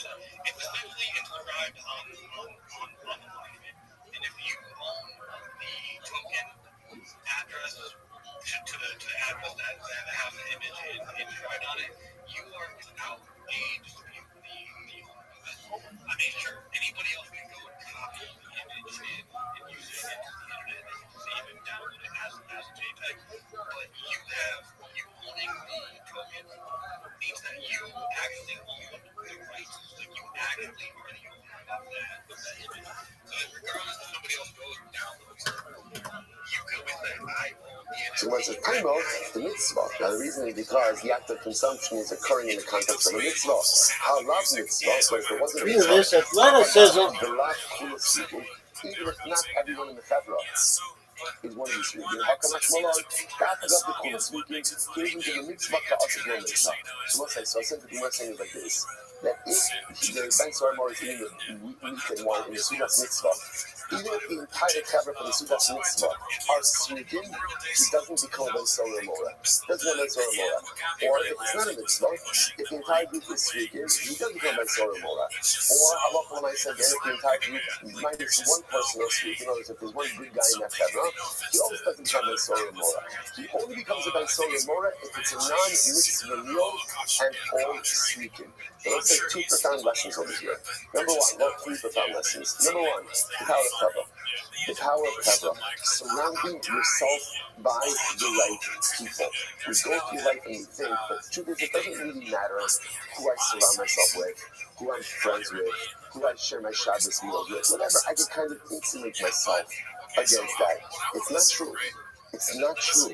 Who you hang out with and who you keep company with makes you who you are. That is the way that it works. Say the Kabula Kula Srikin, terrible things are going to occur. On the other hand, interestingly enough, what you see over here is if it's a head of all sweetened, but there's one good guy, then what? That's not a Kabbalah sweetened. What do you see from there? The power of the individual to impact a Kabbalah. That one person in a Kabbalah of sweetened can have a tremendous and overwhelming impact. You never underestimate your ability to have an impact on the people around you. Number three, even if you have a whole Kabbalah of sweetened, but you're eating a Sudas Mitzvah, it's not a problem. It's not going to become Ben Sormor wine. Because if you put yourself in the right circumstances, even if you don't necessarily have the best chevra, putting yourself in the right circumstances has a hashbah on you as well. So putting yourself in the right circumstances has a hashbah on you as a proper, I like that, to do that mitzvah. Putting yourself in the right chevra has the right hashbah on you, but never underestimate the ability to have an impact, even if you find yourself surrounded by the wrong type of influences. Incredible Gemara. What you begin to see for Ben Sora Umora, interestingly enough, is all of these things fuel his addiction, right? In other words, that it's the theft of the money, the overindulgence, or the development of an appetite for expensive things like the Italian wine, the meat, right? And then also embedding himself with the wrong groups of people. All of these things are necessary in order to make a Ben Sora Umora. Good. Allah Ibra Kodesh. And so remember, the example that the Mishnah gave for a Sudas Mitzvah was the Suda that they made for Ibra Kodesh. Ibra Kodesh was, we said before, the intercalation of the new month. In other words, adding on an extra day to the month, making it a month of 30 days instead of 29 days. They were a Suda for that. So you might just 1 second. Meanwhile, the Batsum Yad Masku, is that saying that they had to eat wine for that Suda? By the time you learn, but that meal is actually a very simple meal. What did they have at the meal in the intercalation of the month? They had bread, right? They had bread, wheat, and kidneys and legumes. On the one side, that was a very light meal. They had to decide about how to intercalate the month. You don't want that turning into a fabrenge, right? In other words, that needs to be like there's a lot of decisions that have to be made over there. Seafood, right? Because it might take a long time, but you want to keep a very simple menu over here. So the Martin hat noch von der Arbeit in alle Partizipants wie was and was we are in Boss came to the mitzvah class and I'm so fast. That's okay. Sure. Many of the people who were going for this Suda, they were only what is an interesting fact. What did they eat by the Suda for Ibra Chodesh? Bread, wheat, and legumes. So let's say we're having a meal. And let's say Ben Sormor shows up for that meal, or he's not a Ben Sormor yet, he's a candidate. Right? Ben Sormor candidate shows up for that meal with stolen meat and stolen wine. It sits down and eats with them. That can't transform him into a Ben Sormor Umura. Why? Because he's eating it in the context of a Sudas Mitzvah. So eating even stolen items in the context of a Sudas Mitzvah will not make you into a Ben Sormor Umura. Incredible. Come up on Ain't only the Ibrach, so it's not just the word about that Suda. Ain't only the Ibrach, or this Pachos Mia Sarabin Adam. So you need at least a million, right? That you need a million for that Suda for Ibrach Chodesh. They only know Allah, the Pachos in the kidneys. Furthermore, they're only going to go up there with bread. Actually, it's not really better with pasta. It was bread made from wheat and kidneys and legumes. They only go up, and you only go up on the night to the 31st, like the night after the 30th. They only go from the Suda at night and not by day. Really, what time you learn? The Ibn says they go up for the Suda by day and not by night. Kedar Malchia by Abba, so Libnei, Achlifu Ba'olo, Achlifu Paku, Keheki Garishmu Baku Eishi. Go up early to the meal, in other words, go up to the meal while it's still daytime. Come down before sunrise when people are starting to get up, so that you'll make a rash. People will know what it is that you're doing, and that way, again, the extension of the month will be properly publicized. Incredible. Nice shady shot. So let's say, so again, just to keep our train of thought over here. So what we're now beginning to see is that there are certain exceptions or certain types of consumption that prevent a person from becoming a Ben Solar Umora. So essentially, if the act of eating itself takes place in the context of a mitzvah, such an act of consumption cannot make the boy into a Ben Solar Umora. In the same way that eating with certain positive fibra also can't make the boy into a Ben Solar Umora. Fascinating. So you know those like this.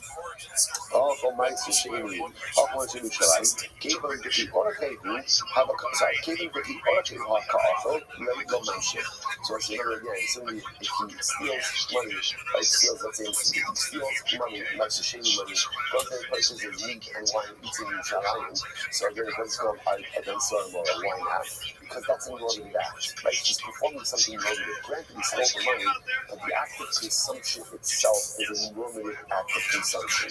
What makes you into a Ben Solar Mora is the development of non-normative appetites as developed through non-normative acts of consumption. But if you're doing something called normal, you can't become a Ben Solar Mora like that. Fascinating. Let's go back there. Let's check on Stratton Grandma. So, Uncle Basel, International Ben Solar Mora is great. Chicken can't make you into Ben Solar Mora. It's gotta be flesh, gotta be meat.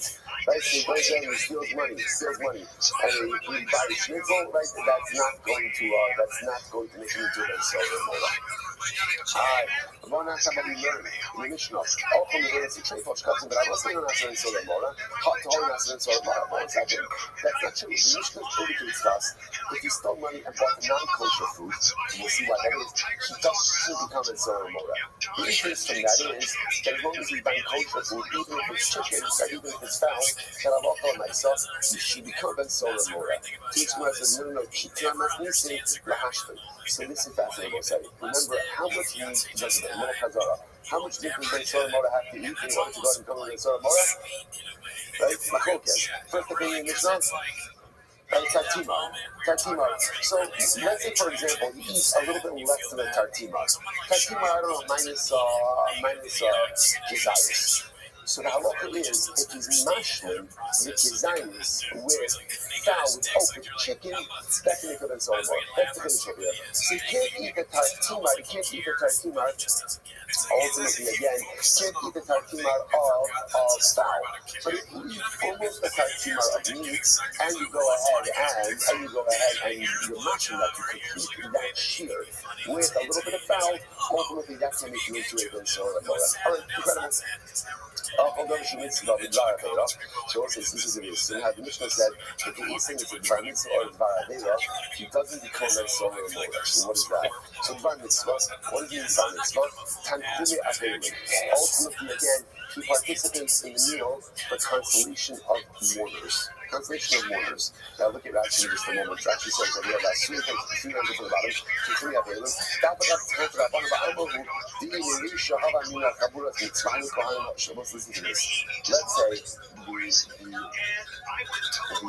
the kid, can't call it so much, he's in the Solar Mora yet. The kid joins a Nichum Avera, like the halacha that when they come back from the cemetery, you have what's called the Sudat Havra, year consolation. So let's say again, the kid sits down and goes to that. That's the Sudat's mitzvah. So remember again, what we're seeing over here is the development of a food. A Ben Solar Mora only goes ahead and becomes a Ben Solar Mora if, number one, he's stealing money, number two, he's purchasing new wine of very high quality, and then number three, it has to be consumed in a context which leads to the development of negative addictions, or which we see over over is that the consumption itself takes place in a positive context. In a positive context, then you are not concerned about the feeling of addictions. So again, obviously, positive context would be Suda Shabbos. Right? He does it on Shabbos. He's like, the chiddush over here is that, let's say something even as simple as a Sudas Havra, the meal for Achilim. That's also enough of a mitzvah that we're not concerned about the feeling of a negative addiction. Incredible. So the Gemara goes back there. The Gemara says,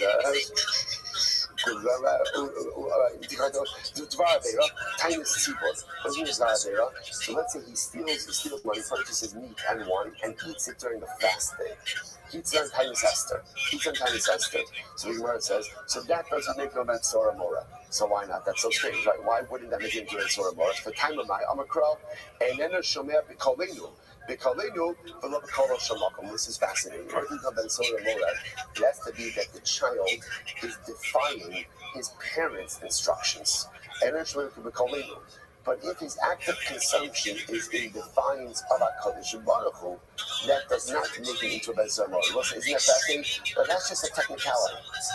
So Ben Sora Mora is someone who defies his parents. But if his act of consumption is an act of divine defiance, then he doesn't become Ben Sora Mora. Again, he's getting off on a technicality. Incredible. And let's say, by the way, and that's why all of these different things, that's why if he steals money and buys chazer, you would think like, steals money and buys chazer, of course Ben Sora Mora. He's not. He's not. If he goes to the kosher butcher and buys the finest cut of meat, he becomes Ben Sora Mora. Goes to the supermarket, buys a piece of chazer, he's not a Ben Sora Mora. Why? That's the shot, because what makes one of Ben Sora Mora is his act of defiance against his parents, but it's not an act of defiance against God. I mean, the whole thing is an act of defiance against God, but because he's stealing. But the consumption itself, technically, is halachically permitted. But if his act of consumption itself is halachically prohibited, then halacha l'maisa, he's not a Ben Sora Mora. Good, let's go back there. So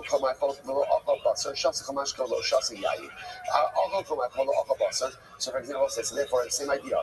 If the Ben Sora Mora ate anything, but didn't eat wine, didn't eat meat, he doesn't become Ben Sora Mora. In order to become Ben Sora Mora, you have to eat meat. In order to become Ben Sora Mora, he has to drink wine.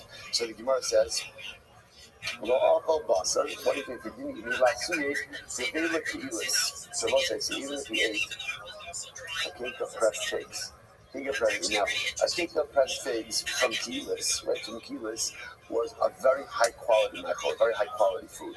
And in certain respects, maybe you didn't have that quality almost of like meat.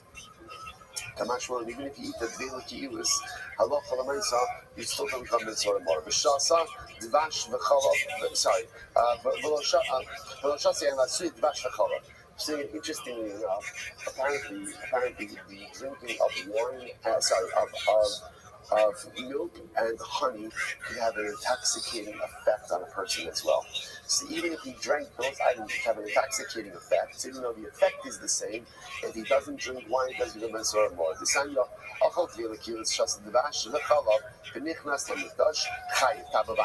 also interestingly enough, this is for Kohanim. If a Kohen goes ahead and eats a Dvela Kilis, this cake of pressed 6 kilos, or he drinks honey or milk and goes into the Beis Hamikdash and does the avodah, he's chayiv. Now, why is he chayiv? He's chayiv for doing the avodah under the influence. Right? That's the halacha. You're not allowed to do the avodah while intoxicated. And if he goes into the Beis Hamikdash after having consumed these items, there's a level of inebriation, and he's going to be chayiv for that. Absolutely incredible. Once I come down 71A.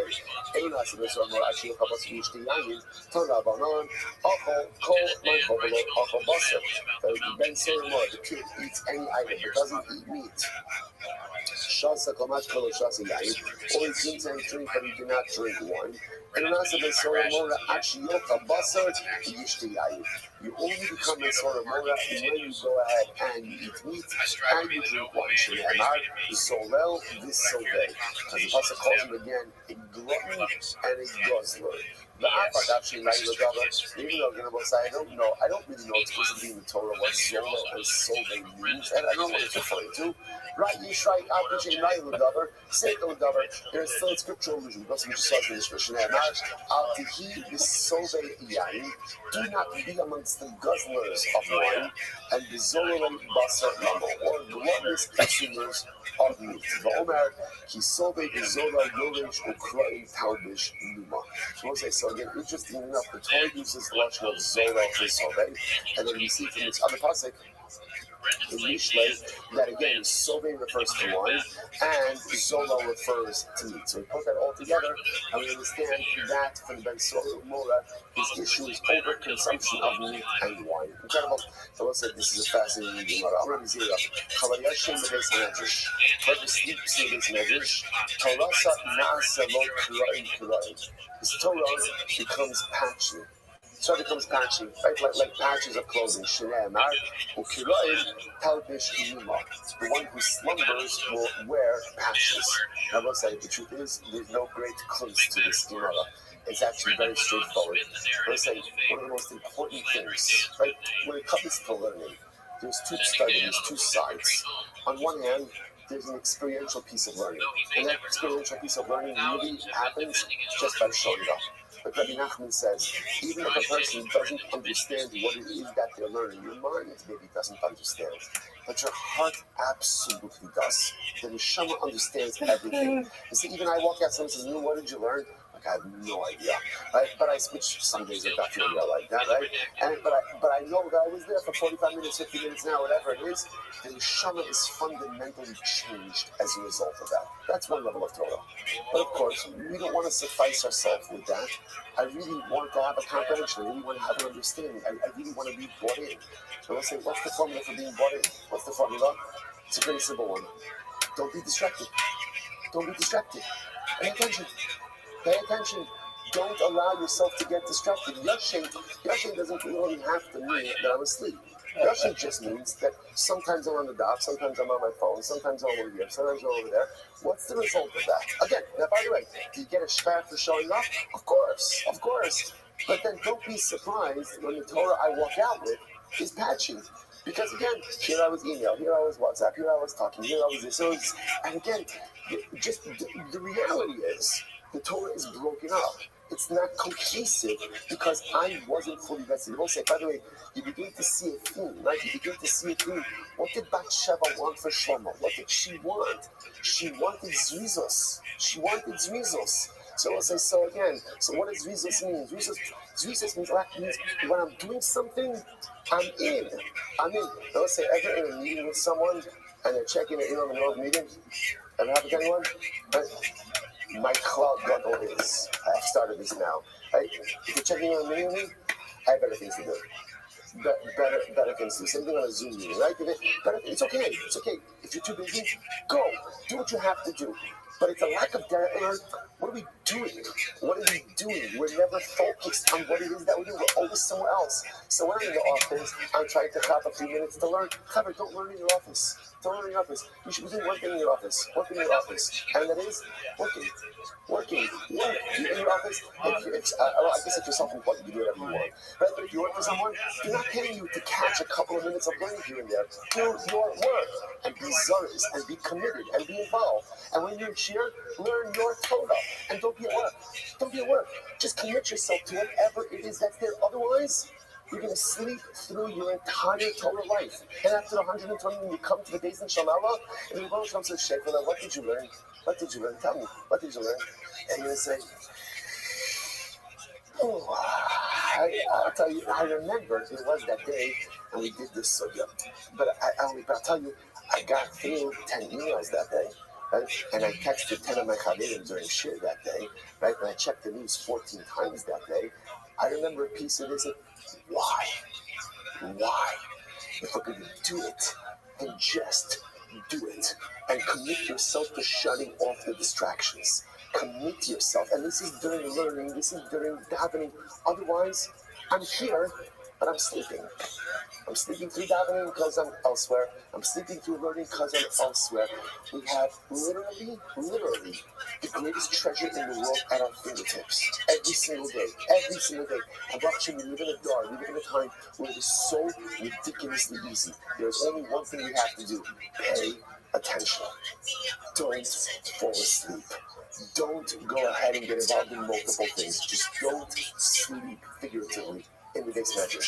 And if you could just do that, bring our Jesus to our learning, bring our Jesus to our davening. We're all young people. There is no telling what we could accomplish in our remaining years in this world. Let's go back to Mishnah. It's very interesting. So, by the way, as an like that, I think I said this when we started the Sugya Ben Sora Mora, which is, let's say, what's the one takeaway from all of this? Clearly, the system is rigged so that this doesn't happen, right? And again, that's okay. It's good to say that. It's good to say that. It's the same thing with the death penalty, right? The system is set up not to execute someone. That's how it's set up.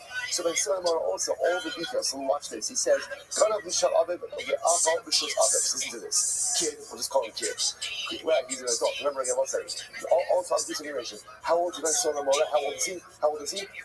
Right? So remember again, he is a gogo. What was Lashon of the Gemara? Somach in other words, he just recently entered into adult-kite. We're going to see that concept again. Shortly.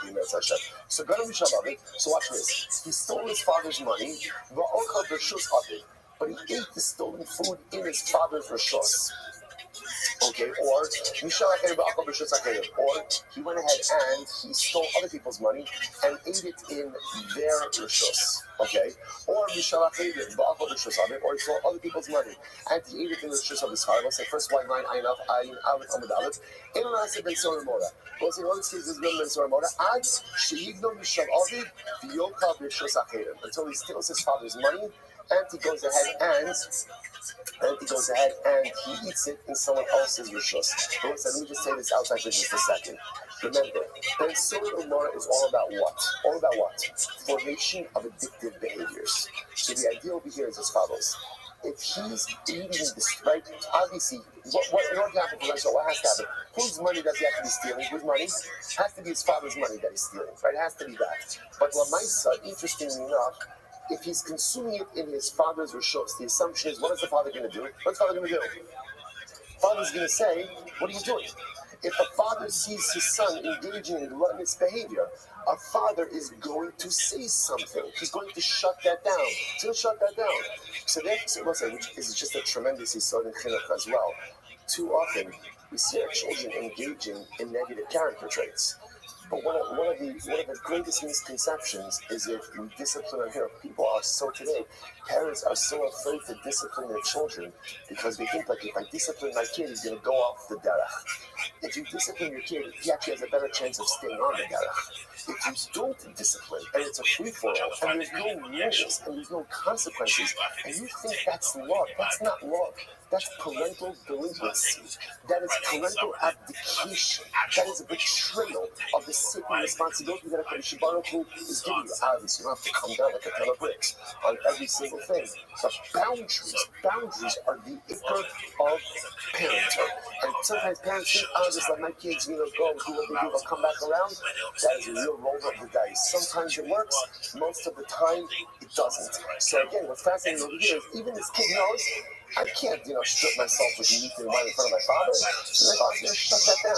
So I told him to shut that down. So therefore, the only case of so more interesting enough is when the kid is stealing the money of his father, but consuming the meat and wine somewhere else. That's the combination. Because again, the assumption is he can steal his father's money because he has access to that.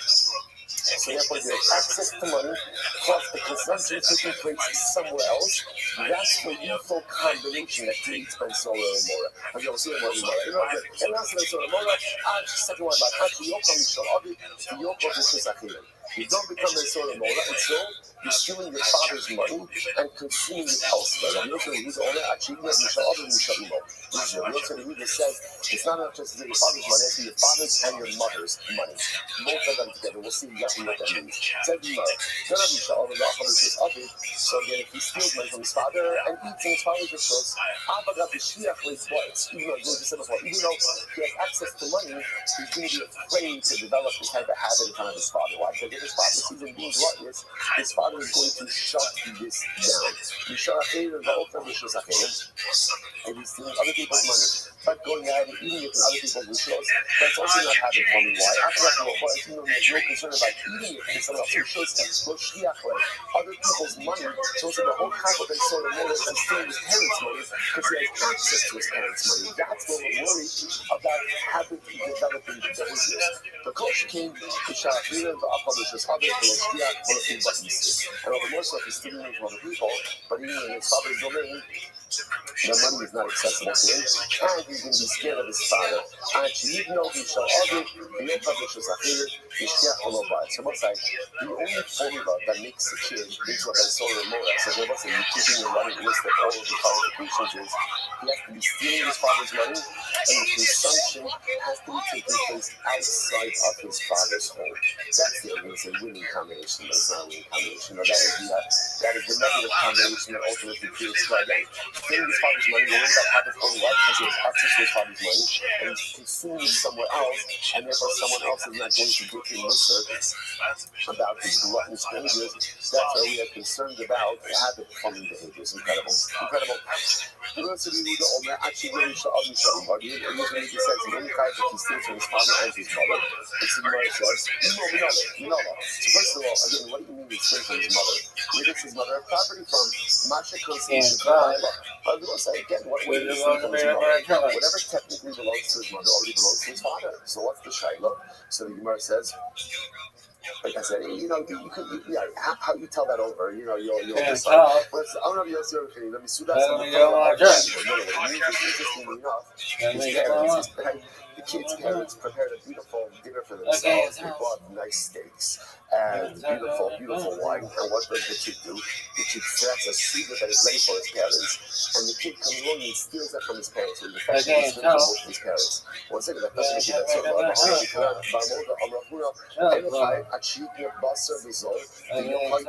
so but that's not how it works. So remember, you don't become a more if you steal food. You become a if you steal money and then purchase expensive wine at a discount and expensive meat at a discount. So the Gemara says, This right, what happened? The father had set aside money to take his wife out for dinner.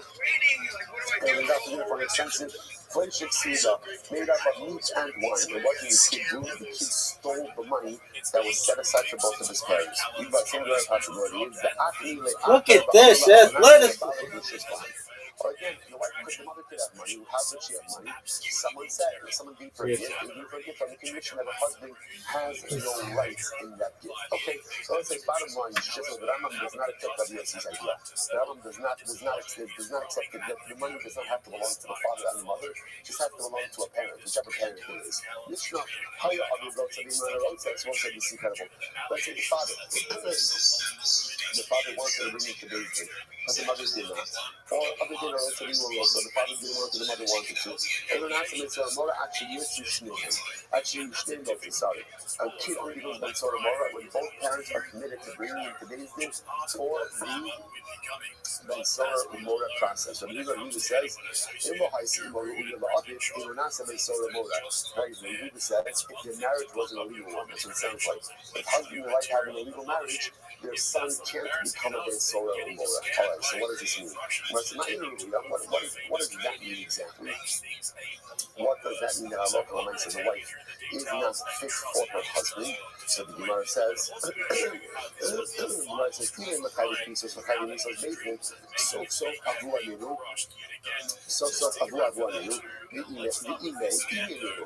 truth is, who cares if their marriage is legal or not? Right? What does it matter? At the end of the day, this is the kid's heart, this is the kid's mother. Why does the marriage have to be legal? To which the Gemara says, Ella, the Shabbat La'avid Kamar. So what's this incredible? Rather know what the Gemara means is like this. The mother has to be similar to the father. What does this mean? That's supposed to be the owner. And Shabbat La'avid, the call, the Mara is the Koma, Eno Nasa Ben Solomon. Moshe, this is wild. The parents actually have to resemble each other. If mother and father don't resemble each other in terms of the sound of their voice, the way they look, and their height, the kid can't become a Ben Sora Mora. Why not? Nice time. The Amatra, and then Shomea Bikoleinu. Fascinating, right? That the pasuk says, this kid doesn't listen to our voice, which indicates to us, the parents have to speak with the same voice. So too again, the parents have to resemble themselves. Look exactly, but they have to have some level of resemblance, and also resemblance to us. What a tremendous Musa has here. What is teaching us about parenting? Parents have to be Shabbat. They have to be on the same page about the chinuch of their kids. When children receive contradictory messages from parents, it's a disaster for their chinuch. So it has to be Shomea B'Kolinu.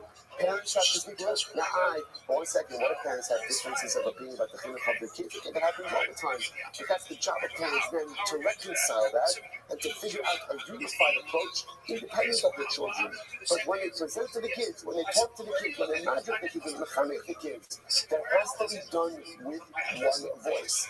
Because again, if you're giving a kid two different types of chinuch, if the mother's saying one thing and the father's saying one thing, don't be surprised when the kid goes down the wrong path because he's not getting a unified, cohesive message. So interestingly enough, if the parents are giving two forms of chinuch, the kid can become Ben Sarmora. Why?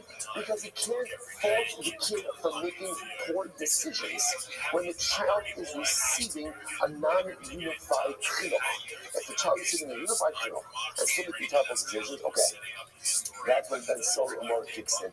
But let's say, but what a profound use of chinuch. Mother and father have to be Shabbat, have to figure out a way to get on the same page about the vision of the family they want to raise and the type of children they want to inspire. Incredible. Shimar goes like this. From where? According to the following opinion. Ben Sarmora, so we'll say, okay, so this is, it's not my fault. It's not my fault that we cannot make it. This should be broken up like in 10 blocks. And you can't put all of this on one page. It's literally this So it says as follows. I'm not rushing. I just want to put you on $4. So if people from other shir talk to you about the slow pace of our shir, just remind them, in the last 2 cycles, we never finished later than any other shir. Right? So Baruch Hashem, at the end of 7.5 years, we'll be exactly where we have to be. We might not be on the daily basis, but we'll get there. Let's listen to this Gemara. Kiman Ozla, Hadisanya. So it's reflecting the following idea.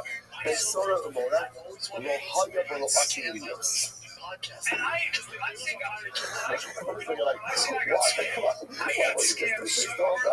So who's this effect of the following idea? That Sora Umora, it never happens, Lahaya, it never happens, and it never will happen. So it's like, by the way, actually when you see this, after all we've seen, it makes a lot of sense. To get all of these details lined up, what was the probability of that happening? So it actually makes a lot of sense. Again, it's not saying it's really clear. It's not saying it can't happen. I think it can't happen. You want to say with probability, never has happened and never will happen. I have a lot of new stuff, so why is it written? So unless you approach the Kabbal's time. Again, in order to learn it and receive reward. Some things you learn because you need to know what to do, and other things you learn because you get schar. Listen, I just want to point out. The Gemara says, now, just sometimes when you look at that phrase, drosh the Kabbalah schar, means what? Just learn it for the sake of learning it, and you get schar for the act of learning, even though there might not be anything practical that you could do with this, but there is schar, there's the word for the act, so it's a very important lesson. There is schar for the act of just engaging in Torah learning for the sake of Torah learning. I think that's not what it means over here. Drosh the Kabbalah schar means, you're right, could very well be that Ben Sora Umora will never happen, will never happen. But Drosh, analyze it, the Kabbalah schar, what's the reward? There are lessons to be learned from Ben Sora Umora, even if it will not actually ever happen. I want to say, what are the lessons? What's the drosh? What's the drosh the Kabbalah schar? So let's say, so again, I want to fast forward a little bit. We're going to see in the next Mishnah that the whole Yisod Ben Sora Umora is what? What's the whole Yisod Ben Sora Umora? The whole Yisod is Hashem Ha'asit. Hashem Asim. Ben Solomon is not actually put to death for what he's done now, but rather again, why is he put to death? For what he's going to become.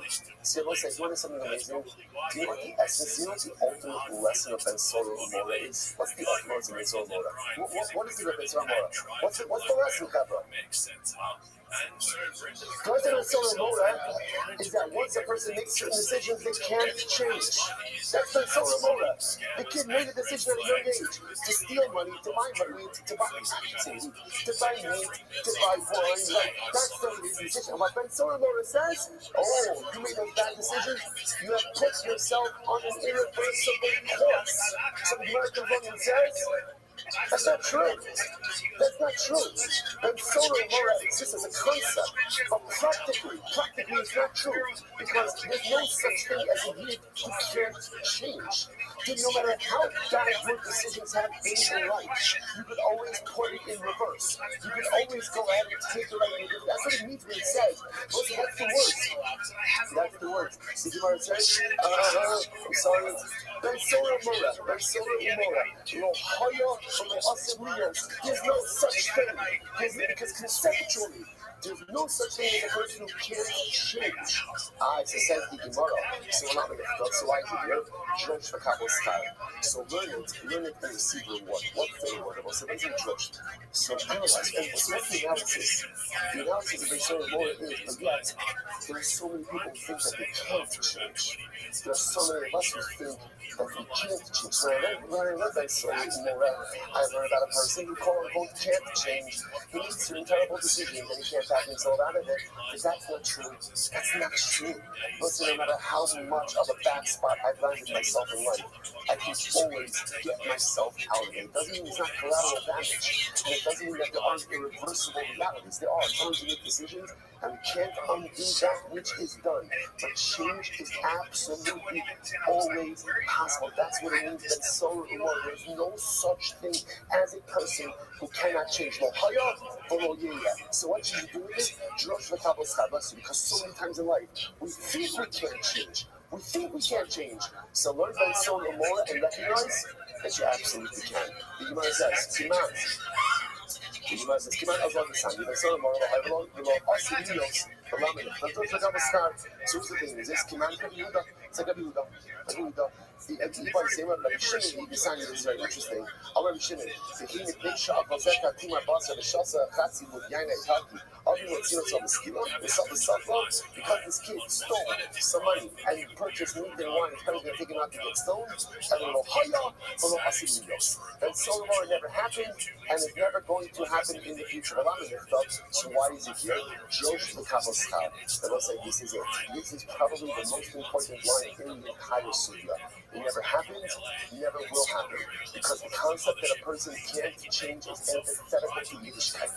So what do you do with Ben Solomon? Because that's what Ben Solomon is. A kid can't change. Never happened. No such thing as a person who can't change. So what do you do with this whole section? Josh, learn it. Analyze it. Kabbalah's kind of reap the benefit. What's the benefit? By learning about the context of the kid who can't change and recognizing that this never happened, never will happen, I receive the greatest reward in the world. The greatest reward is a recognition that I absolutely unequivocally have the ability to change at any juncture and any point in life. Incredible. But I'm Rabbi Yonasan says, one second, what are you talking about? Listen, it's incredible. Watch this. I'm your Yusuf. Rabbi Yonasan says, I saw a Ben Solomon Mora. I saw him. Yashafti al Kibro. I sat on his grave. How can you tell me it never happened? I saw it. I went to the Rabbi. I saw it. He sat on his grave. Now, why is that he sat on his grave? We're not having a whole discussion about this. Not for now. Not for now. So you might say, come on, so let's say, so what do you do with this? So the other thing says, there was no summer. Let's say, I think the way it works about this. But the other son is not our goal. You never want to be so more that, you never will be very so more. The other son is lamenting the fact that many people go through life thinking that they are a Ben Solomon. Rabbi Yonasan says, you know what? I've been to many rebellions by people who left this world, and they left as a Ben Solomon. They left this world thinking that they couldn't affect change. They left this world thinking that they couldn't make something better of themselves. You're right. There's no such thing as a Ben Solomon. Yet you'd be surprised at how many people leave this world thinking that they were a Ben Solomon. Those are one of the most tragic things in life. Is we leave this world there's so many things that are accomplished. We leave this world without actualizing our potential. We leave this world without becoming the people that we're really capable of becoming. So I don't think that there's any disagreement. I think that there's just talking about human nature. So the reality is there's no such thing as Ben Sora Mora, the question is impossible. But yet Rabbi Yonatan says tragically, at going to the levayos of so many Ben Sora Moras, people who left this world and never made the changes they could because they thought that they couldn't. Because they believed too much in Ben Sora Mora. Incredible. The Gemara says this house. Come on, also understand it. So what's the usual thing reflecting the following idea? He already got us. So he already got us is a city wiped out of idolatry. Well, I still see the Rios. Incredible. Never happened, never will happen. But I'm in the so why is it in the Torah? So it says, George the Kabbalah star, ultimately again to learn it and to receive reward. See my idea. The Bible said, what does this mean? How can it be that there's never going to be dachas? As the Bible said, there's no such thing as a city of Jews where there's not one Sabbath.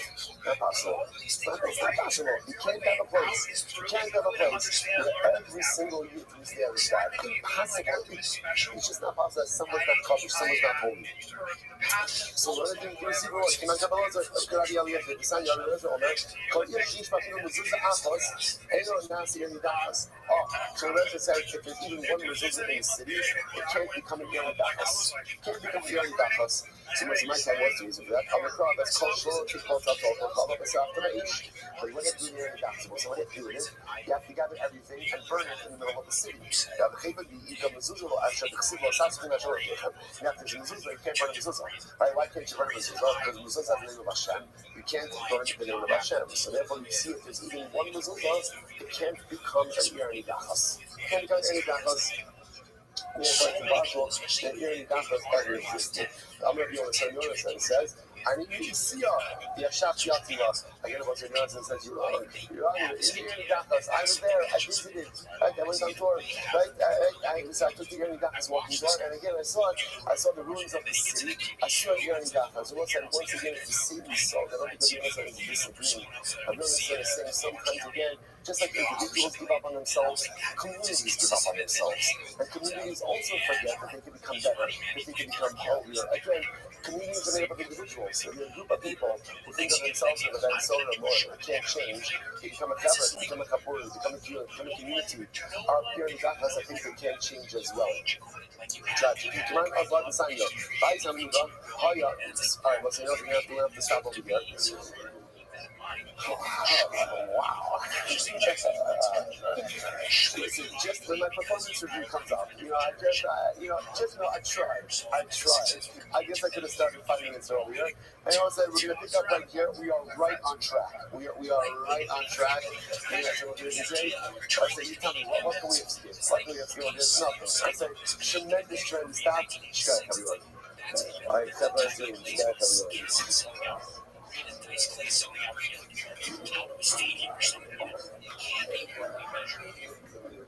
Successful. At the end of the day, can you sit here and be confident to yourself that you're going to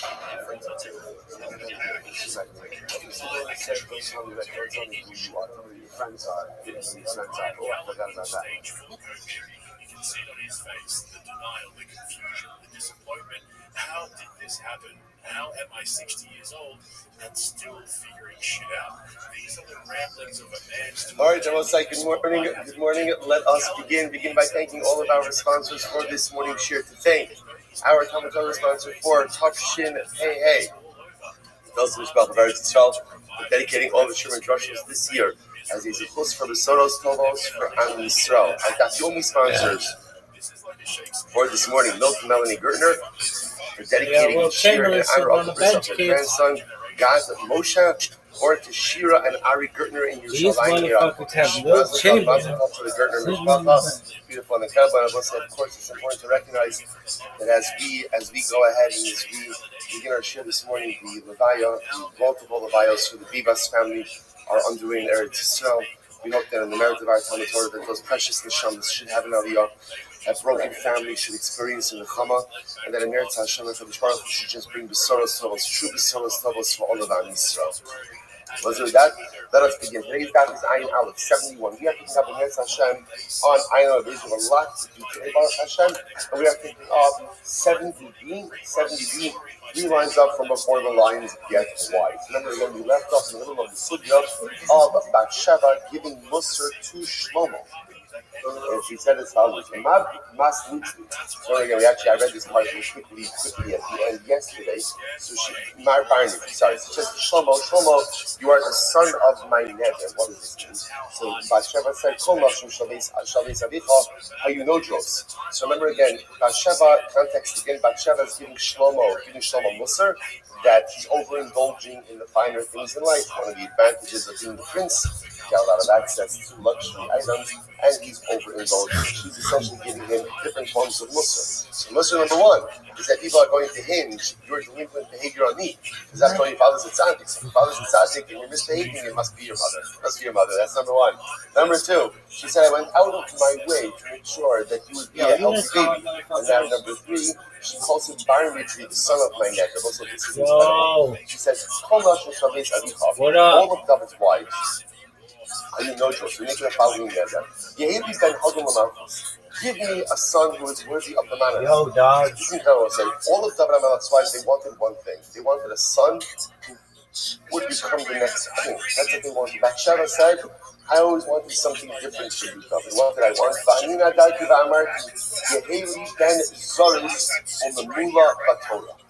Wow. What did Bathsheba want for her son? She said, give me a son who is Zoris. That's not what most say. Zoris, Alacritus, Zizos. Give me a son who, when he does something, he does it with a sense of purpose, does it with a sense of cleanliness, does it with a sense of alacrity. That whatever he does in life, he takes it seriously and does it with incredible focus. Give me a son, ultimately, who is filled with Torah. And ultimately worthy of prophecy. Now, if you notice, by the way, she doesn't say, give me a son who's a prophet. Right? She says, just give me a son who's worthy of prophecy. I will say there's so much to be learned from this tomorrow. What do we want for our children? So all too often in life, we put the wrong emphasis on what we want for our kids. And it's often focused on, what do we want our kids to do when they grow up? I want to make sure that my son is going to be a doctor, a lawyer, a rabbi, an accountant, all different. There's such a hyper focus on what my kid is going to do for Parnasa, which of course Parnasa is incredibly important, as we all know. But at the end of the day, it's interesting to see what Bathsheba wanted for her son and the qualities that she wanted for her son. Give me a son who takes life seriously. That's his reason. So we'll say, you can tell a lot about a person by how they approach different initiatives in life. There are people who are. How are you? Is a midah, and Jesus is a midah of seriousness. And when you have beginners taking names, every day's a holiday, every minute's a feast. What's good? Means that you have a seriousness and a approach to life. And when people how'd you find out about me, son? Successful in whatever it is that they do. Mamula b'Torah. Don't be. What does it mean to be mamula b'Torah? 100%. Be filled with Torah. In other words, there are different ways you can approach Torah. A person can take a lackadaisical approach to Torah, a lackadaisical approach to learning, a lackadaisical approach to looking for games to play. A person could be mamula. Mamula means I'm mole. I'm fully committed. All right. What do you like to play? Warcraft, League of Legends, Warcraft 3. What about Grand Theft Auto 5?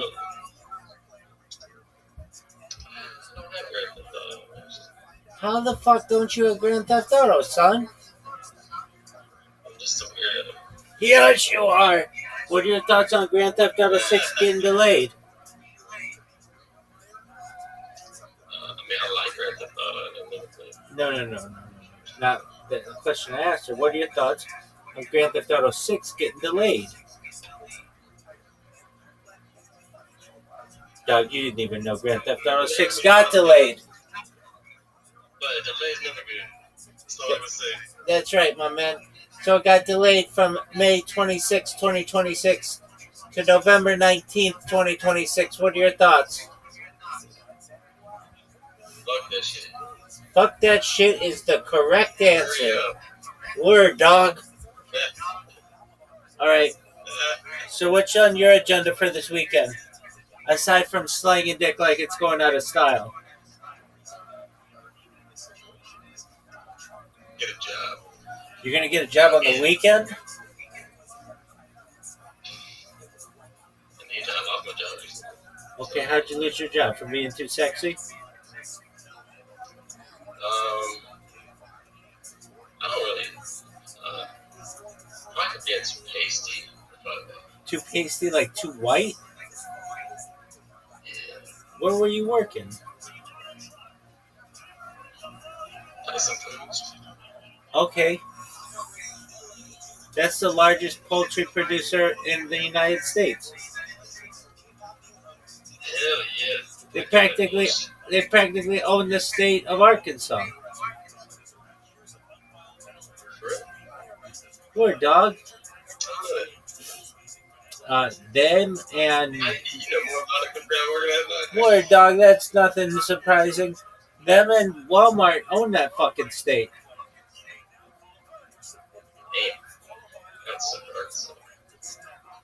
Word, dog. Okay, so Tyson Foods. That's a tough place to work, isn't it? It's very. It can be hard on your body over time, but. Were you with the animals? Shit, right? Were you with the animals? I saw them after they got defeathered and stuff. While they were still alive, or no? No, I ain't never seen them. Yeah, it's like illegal to use. They come to me. It's illegal to use to film them. Did you know that? Yep. You sign a contract before you start. Isn't that shit wild? You basically sign a contract that says you cannot film video or anything. And if you are caught filming, they have a right to go through your phone and remove whatever it is. Word, dog, and I think you get criminal charges for that shit. Yeah. And I don't think that's cool because how do you get whistleblowers? Number one, and number two, well, that's like a violation of your rights. And three, what are you doing that's so fucking secretive?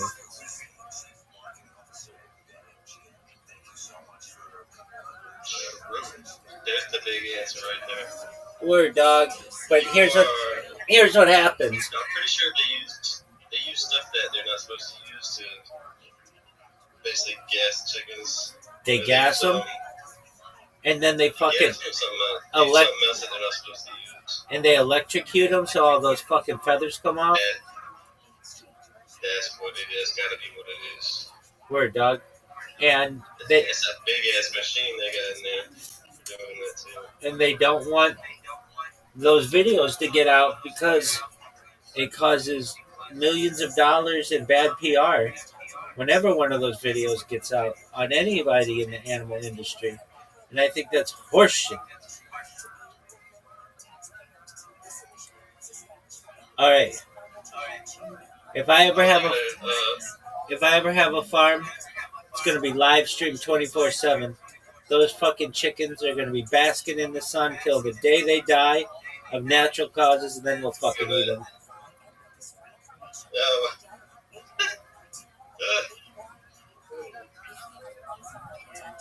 No, I don't want them to die. I don't want to eat them. So perhaps lab grown. So what do you? Is this all you do for work? Oh, this isn't my job. You make enough money to live? I have gained. Obviously you do, but I have gained some financial independence through apps that I've launched on the App Store and Google Play. okay, that's what's good. So I'm an app entrepreneur. I would love to make my own app, but Dog, I just don't like phones. you don't even have the money to get it off the ground. It's so expensive nowadays. Everything's expensive. Word, dog. All right. So you ready to hear what I do? Yeah. I'm Rabbi Rothschild. I stream my life 24 hours a day, 7 days a week, 365 days a year for world peace, I've been doing so since the pandemic, more than 4 years. We've seen the death of a queen, the birth of AI, the coronation of a king, and everything in between. This is a real life Truman Show, real life Big Brother. This is a timeline or time capsule of human achievement. In the 1990s, Bill Gates coined the phrase content is king, and I'm making it true today. I'm king of the internet. This is the biggest event in global history. The reason why is in 2018, The Economist magazine stated that data had overtaken petroleum as Earth's number one resource. And I have more data archived on the internet than any person ever, which is making me very influential. And with that influence, and once I go viral, I want to make you, your friends, your family, all independently wealthy. I want to make sure that you have the opportunity at generational wealth, and I want you to be able to start charities and philanthropic organizations of your own. How does that sound to you? Sounds nice. Excellent. Sounds very genuine. Word, dog. I stream my life not only for world peace, but I want to help end world hunger through the use of technology such as agricultural drones, floating greenhouses, saltwater greenhouses, hydroponics, vertical farming, cloud seeding. I want to help end world thirst. I'm sponsored by a cryptocurrency that's worth about $100 million. And one of the things that we do is we build wells in developing nations such as Nigeria for the benefit of the less fortunate. I'm an advocate for the Life Straw program and, most importantly, desalination technology, where we pump Earth seawater onto land and make it drinkable. How does that sound to you? Sounds nice. Word, dog. I like that. I'm a futurist. I like to talk about things that unite us as a people, as opposed to that which divides us. We're 99.9% the same DNA. Thus, I like to talk about things like anti-gravity, antimatter, faster than light travel, faster than light communication, artificial narrow intelligence, artificial general intelligence, artificial super intelligence, space elevators, space tourism, things like terraforming of other planets. I like to talk about interstellar travel. I like to talk about things like Neuralink and Santa Claus machines and invisibility cloaks and de-extinction. People don't know this, but the first successful de-extinction took place in the year 2003 with the Pyrenean ibex, which was a goat located in northern Spain, southern France. Fast forward to the year 2021, a company out of Dallas, Texas is founded known as Colossal Bioscientific. They've made it their goal that within the next 3 years or by the year 2028 to reintroduce the woolly mammoth into the Arctic Circle utilizing Asian elephant surrogates. I think this is a mind-blowing goal. Following the reintroduction of the woolly mammoth, they want to reintroduce the Tasmanian tiger, followed by the dodo bird, which I think is very exciting to be able to capture live on my stream. When you were born, the average life expectancy for you or someone like you was about age 80 years old. If you want, with your consent, I'd like for you to be able to live longer using life extension technology, things like oxygen therapy, human growth hormone, stem cells, cryogenics, things like cold shock therapy, red light therapy, ambrosia therapy, testosterone replacement therapy, to get you to be age 100, 120. Then at about age 120, you may say, Rabbi, back in 2025, everything that you said sounded like science fiction, but it's become science fact. My body's starting to break down. What's the next plan? This is again with your consent. If you want, you may be able to utilize a type of technology known as mind uploading technology. That's where we scan your brain into a computer like a CAT scan or MRI, with your consent, knowing where every atom is in your central nervous system and your peripheral nervous system. For later download as an android, an avatar, a cyborg, a cybernetic being, a clone of yourself, a robot, an ethereal being, whatever you want to be. But essentially what I'm saying to you is you may have an opportunity at digital immortality. What are your thoughts? I would love that. Fuck yeah! That's what I'm talking about. Fuck yeah, dog. Yeah, when they get the fucking the video games where you can just play them with your mind. Yeah, That's baby. where I want to be. I'll die there. That's Neuralink. That's already happening. There's a man named Nolan Aspro who plays the game Civilization with his mind. Really? Uh, An Aspro? Yeah, he was the first Neuralink patient. It's NOLANASBURGH, something like that. That's not exactly right, but it's close. Nobody can tell you that motherfucker's name yet, so I'm giving you 95% of the way.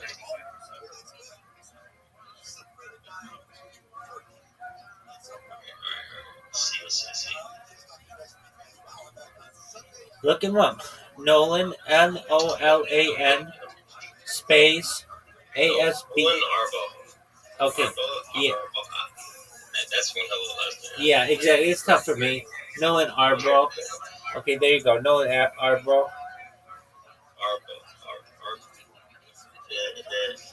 There you go. I got you 95% of the way there, baby. Nolan Arbro. Nobody can tell you. Nobody can tell you that motherfucker's name.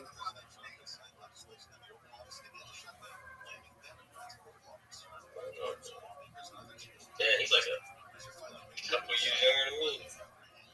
And he's better than you are at video games. How does that make you feel? That motherfucker can't use his. You feel like I want a Neuralink implant. There you go. He can't use his arms nor his legs. But you don't want a Neuralink implant. You want one of the skull caps so that you don't need to have anything put into your body. And the skull caps work just as well. They'll give me one of those. Shit. Word, dog. All right. So you want to be on the Neuralink list. Shout out to Nolan Arbor. Apologies to you, G, for always saying your name incorrectly. And shout out to my man here, Rias, who had the balls to look your name up. It's been a long time since I've seen an interview of him. But, yeah, about 2 or 3 years ago, he was the first Neuralink patient, and now there are at least half a dozen of them. And so far, so good. So that's good. Like none of them have died, to my knowledge. So that's baller. Yeah, hopefully all the updates they implement go through pretty well. It doesn't fuck anybody up permanently. So that's an issue. That's an issue. So basically, from the interviews I've seen with Nolan, he has said that like they put it in him, but they don't have a way to update it really well right now.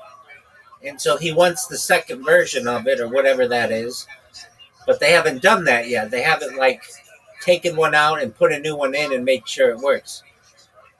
And so he might be exactly. So he might be stuck with volume 1 or version 1 like for life, or hopefully, and he said like hopefully they've talked to him about this, they'll be able to figure out how to remove version 1 and put in version 2. But that's why I'm of the belief. That's why I'm of the belief. Don't put anything in me, because I see how technology shit works, and it gets wet, and it's got a bad battery, and the battery becomes a spicy pillow and explodes. I don't need any of that inside me. Give me the skull cap. I'm cool with just the cap. Like you're driving down the road, and then you get your fucking hard drive gets corrupted, and then now you can't press the brakes in the car. Word, dog.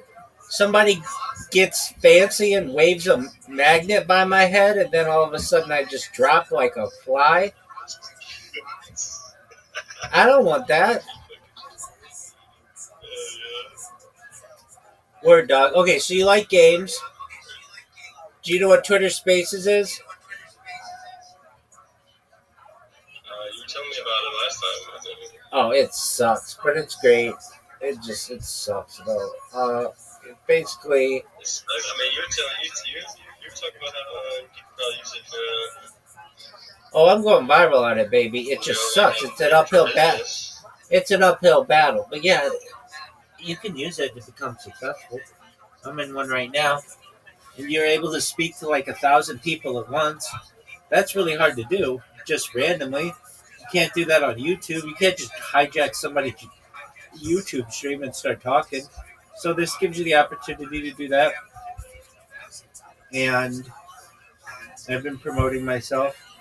The thing is, you have to be very, very, very patient to get into these big spaces. Sometimes you might wait 4 or 5 hours and not even get called up to talk. But then if there's ever one of these serendipitous moments where you're paying attention and they call you up, you get to chill for like a minute, and Whenever I chill for a minute, I get so many motherfucking people here at once. It's too many to talk to. And then I get a ton of DMs, and I get a ton of people who follow me. So it's a very effective way to be able to promote yourself. Way more effective than any other way online, just by far. Like, I've been live streaming my life for more than 4 years, doing everything I can to promote myself, and there isn't anything that works as well as Twitter Spaces. I remember seeing you on YouTube about 5 or 6 years ago. Well, that wasn't me because I wasn't streaming my life 5 or 6 years ago, but 4 years ago I was. 4, it might have been 4 or 3. There you go. That could be 100%. I started commenting on like a YouTube video at one point. Oh yeah. So everybody's like, this has got to be fake. This has got to be fake. And then it's like, yeah, this could definitely be real. Like, no, I didn't leave a comment. I just said it to myself. That's all right. If you left a comment, if you would have left a comment, I would have never read it. So no big deal. Well, because I have so many fucking streams. I have 20 different streams going at once. Nobody's got time to read comments on 20 different streams, especially when half of them are "go fuck yourself." Nobody has time to read that shit. I don't blame you, Weird dog. And they could make it so much better on YouTube if they just had a sound. Like if just the computer made a sound when somebody typed to you. But they don't have that. And you have to use third-party apps. And the third-party apps absolutely suck dick. A lot of times they don't work. And so it just becomes a very frustrating situation where you could have somebody typing to you and you don't find out they were typing to you until 12 hours later. It's like such a simple thing for these platforms to just say, if somebody sends a message, just make a sound. That's all. That's all you have to do. But they don't do that. And the third-party apps that do make sounds and do read you the chats and shit like that, they only work, 50% of the time maybe. And not always. They get disconnected. They have integration issues. It becomes frustrating. So what I tell everybody when they read my stream, it just says, come to my Discord to talk to me. And I get people who do that. They're like, hey, I saw you streaming. I started commenting to you, and then I read the title, and it said your Discord link. And so I just came in here and checked you out, and I can't believe you're a real person. And I say to them, of course I'm a fucking real person. Nobody would make an AI with this bullshit. And then they're like, oh my word, I watch you every fucking day. I had a girl come in here last week. She's like, oh my God. I'm like, what? She's like, I'm going to cry. I'm like, why are you going to cry? She's like, I can't believe I'm talking to you. I watch you every day on YouTube. I just like to not be alone. And I just put on your streams, and it's like I have somebody else there. And I was like, and it took you this long to come in and introduce yourself? She's like, yeah. I'm like, all right, well, you can tell I'm a real person, and you're more than welcome to come in here whenever you want. So I do get some fans, and companionship. Pardon me? That's a companionship. Yeah, exactly. 100%. I get other people.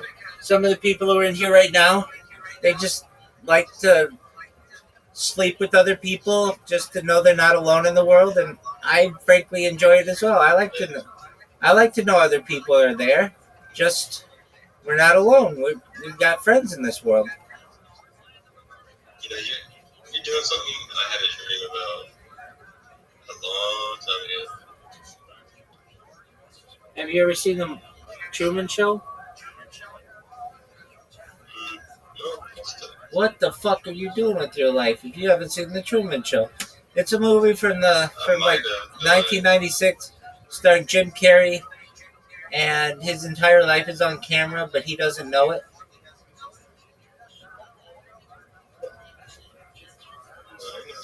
So basically the story is he is born into a world. He's born, but a corporation adopts him. And the corporation that adopts him is like the first corporate baby. and they use this baby to put cameras all over the house and the crib and behind his mirror and all kinds of places, and he doesn't know it.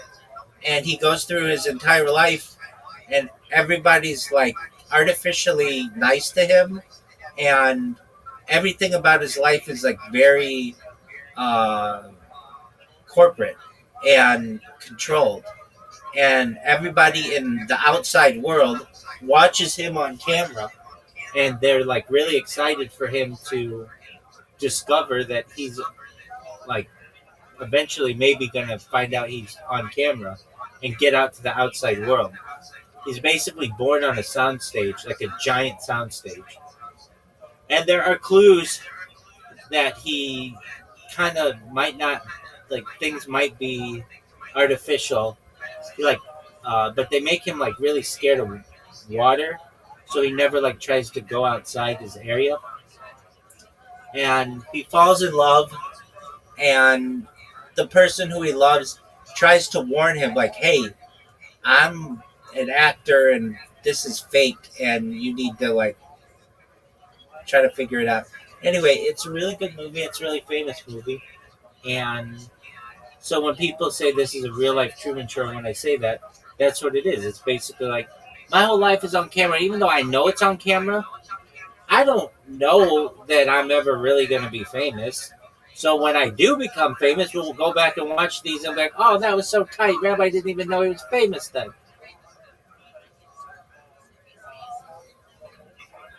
It's baller as fuck. I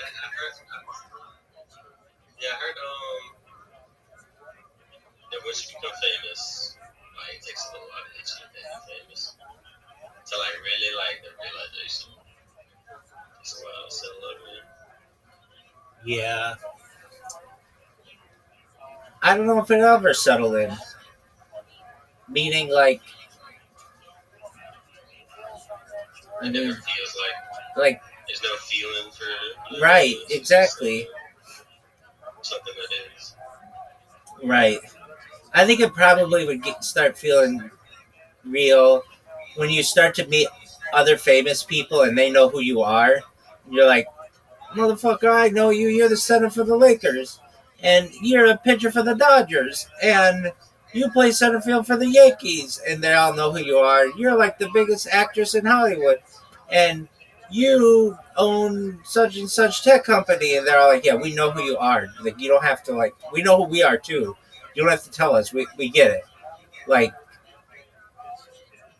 and they just, and then like wherever you go, everybody's like, they know who you are. And they fucking bitches masturbate to you. That's when you know you're fucking famous. Bitches masturbate to you. That's right. Isn't that, wouldn't you say that's a pretty big standard? If you've got bitches masturbating to you, random ass bitches on the street, who are just like, I fap to you, you're pretty fucking famous. That's a whole ass dub. Word. But it happens. No, I mean dub isn't like a win. Oh, I know. Definitely. 100%. Knock yourself out, woman. Go ahead. Word, girl. Let that sprinkler fly. Let it fly, baby. But yeah, Damn, she did. I would definitely, if I were ever a famous person, I would definitely be the kind of famous person who would wear disguises and go out and just try to be normal and fuck with people too. I would totally fuck with people. I'd be like the biggest person to fuck with people. I would be like, I'd go to Starbucks and I'd be like, hey, can I get an apron and just pretend to work here? And the baristas would be like, yeah, sure, Rabbi, go for it. And then people would come in, random ass strangers, and I'd be like, all right, welcome to Starbucks. How can I help you? And they'd be like, damn, you look like the Rabbi. I'm like, yeah, I get that all the time. What can I get for you? And they'd be like, you look just like my Rabbi. I'd be like, Yeah, I know. I get that all the time. What can I get for you? Want a frappuccino? Do you want a mocha? Do you want a latte? What can I get for you? And they'd be like, man, can I take a picture with you? I'd be like, look, I'm just a barista here at Starbucks. I would make that my whole fucking morning. Then I'd go to Target. I'd be hanging out at Target. People would be like, is that the rabbi? I'd be like, no, I get that all the time.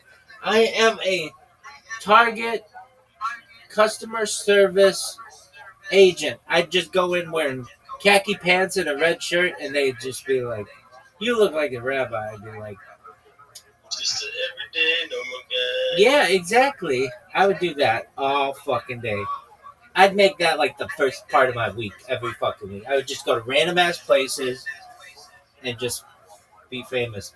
I've seen people do this before, like on Candid Camera or those Jamie Kennedy experiment kind of shows. And it's so fucking funny to me when they're like, who did I see? Or who did I hear about?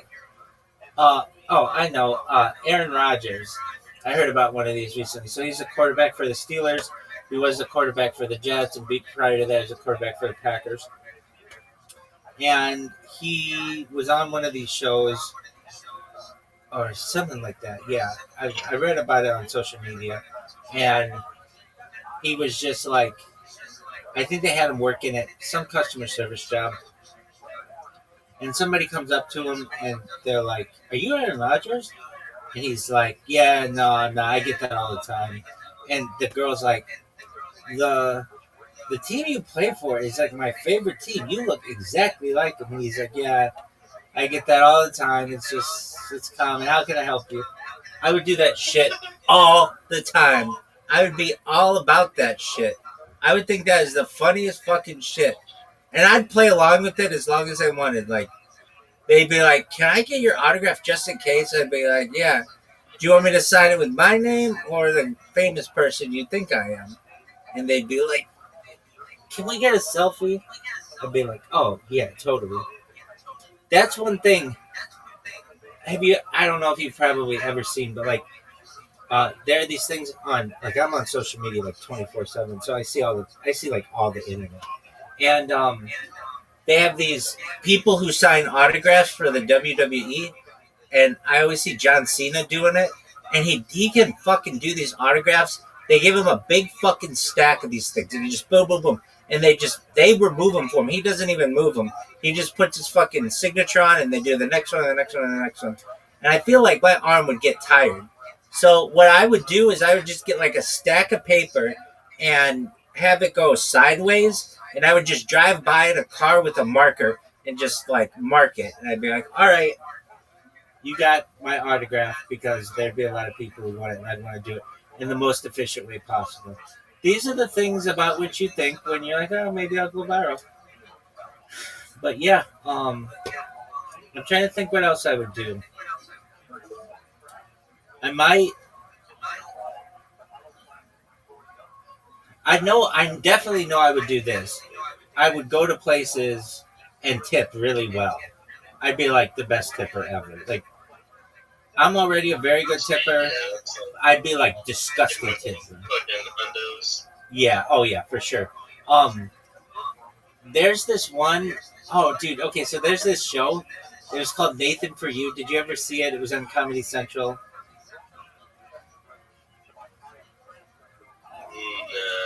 Okay, so they had, it's called Nathan For You. So it was a really interesting show. In one of the episodes, they wanted a lookalike of a celebrity to come in and tip a really big amount. And so, if you remember who Kramer was on Seinfeld, his name's Michael Richards. They had a Michael Richards look. Yeah, they had like a Michael Richards lookalike or something come in and tip like $1,000 or something like that. Oh, I know what it was. I think it was just to get a business some free publicity, so to get like the news there. So they had a Michael Richards lookalike tip $1,000 or something, and then they called the news and said, "Hey, what a cool thing! And then the news came there, and they were like did an interview at the place, and that got them way more than $1,000 in free publicity. It was something like that. I would do that same shit, but I would really do it. I'd be the real person. I'd be like, I would tip like a motherfucker. Everything. I'm trying to think of things that people normally, at which they don't tip, and I would tip. And even if they don't accept tip, I would tip the pilot of a plane. You don't normally tip that guy. I tip him or her. I would tip like, I don't know, police officer. I guess you're not allowed to do that because that's like bribery. But I would tip. I don't know. I would tip everybody though. Everybody would be on my list. Yeah, I would try to think who I wouldn't. I would tip. I'd tip the local councilman, but I guess that could be an illegal bribe too. So you got to be careful with some of that shit. But I would tip doctors. Nobody tips your doctor. I would tip doctors. Everything. 100%. I would just be like, bingo. Trying to think what else I would do. I would definitely do the whole wear a disguise and sneak out of places. That would be baller. Oh, I would be really good friends with the paparazzi. I'll tell you that. They could take as many pictures as they wanted me because I'm live streaming my life. They're helping me. So I would be like, take all the pictures you want, and I'd be really cool friends with them. And you can tell what celebrities are cool with the paparazzi. I'd be like, all right, so I'm gonna go to this strip club. You can take pictures of me going in, and then I'm gonna go to this brothel afterward. You can take pictures of me coming in and out. Then I might swing by Krispy Kreme late at night. You can take pictures of me there, and I might hit a Baskin Robbins. You can take pictures of me there, and then I would give them my schedule. What else would I do? That's so. I never even thought about the parts. Word dog, 100%. What else would I do? I would. How would I use? I would do the whole thing of going to children's hospitals. I would fucking live at those bitches. I would be like, I've got a tea time at 1 p.m. I'm gonna go to a children's hospital before then. All the nurses would think I'm the coolest motherfucker ever. I'd be giving out ice cream cones and lollipops, taking pictures with kids who are gonna die in 2 weeks. That shit would be cool as fuck to me. Just to make a kid's day. I would go to schools. I would just randomly show up at schools and be like, I would talk to the principal and talk to the teachers and just be like, hey, can I just pop in and like make these kids fucking life? And be like, I'll sign all the autographs they want. We can sing songs. We can play video games. I would actually want to go have recess and play football with them and like that kind of shit because that would be fun. And just like, kids would be like, yeah, I can't believe it. Like the rabbi came to my 4th grade class and we played catch and then like we fucking ate ice cream and we watched. I'm trying to think what kind of cartoon would it be interesting to me. I don't know. We could do something cool and then they'd remember you as like the coolest fucking. That'd be like the coolest fucking school day ever. What else would I do? Definitely help children's hospitals, regular hospitals, definitely. Maybe nursing homes. Just like, because you got to think, like, if you're a celebrity, like a super big celebrity, nobody's going to say no to you. Like, hey guys, I want to go call the numbers at bingo. They're not going to say no to you.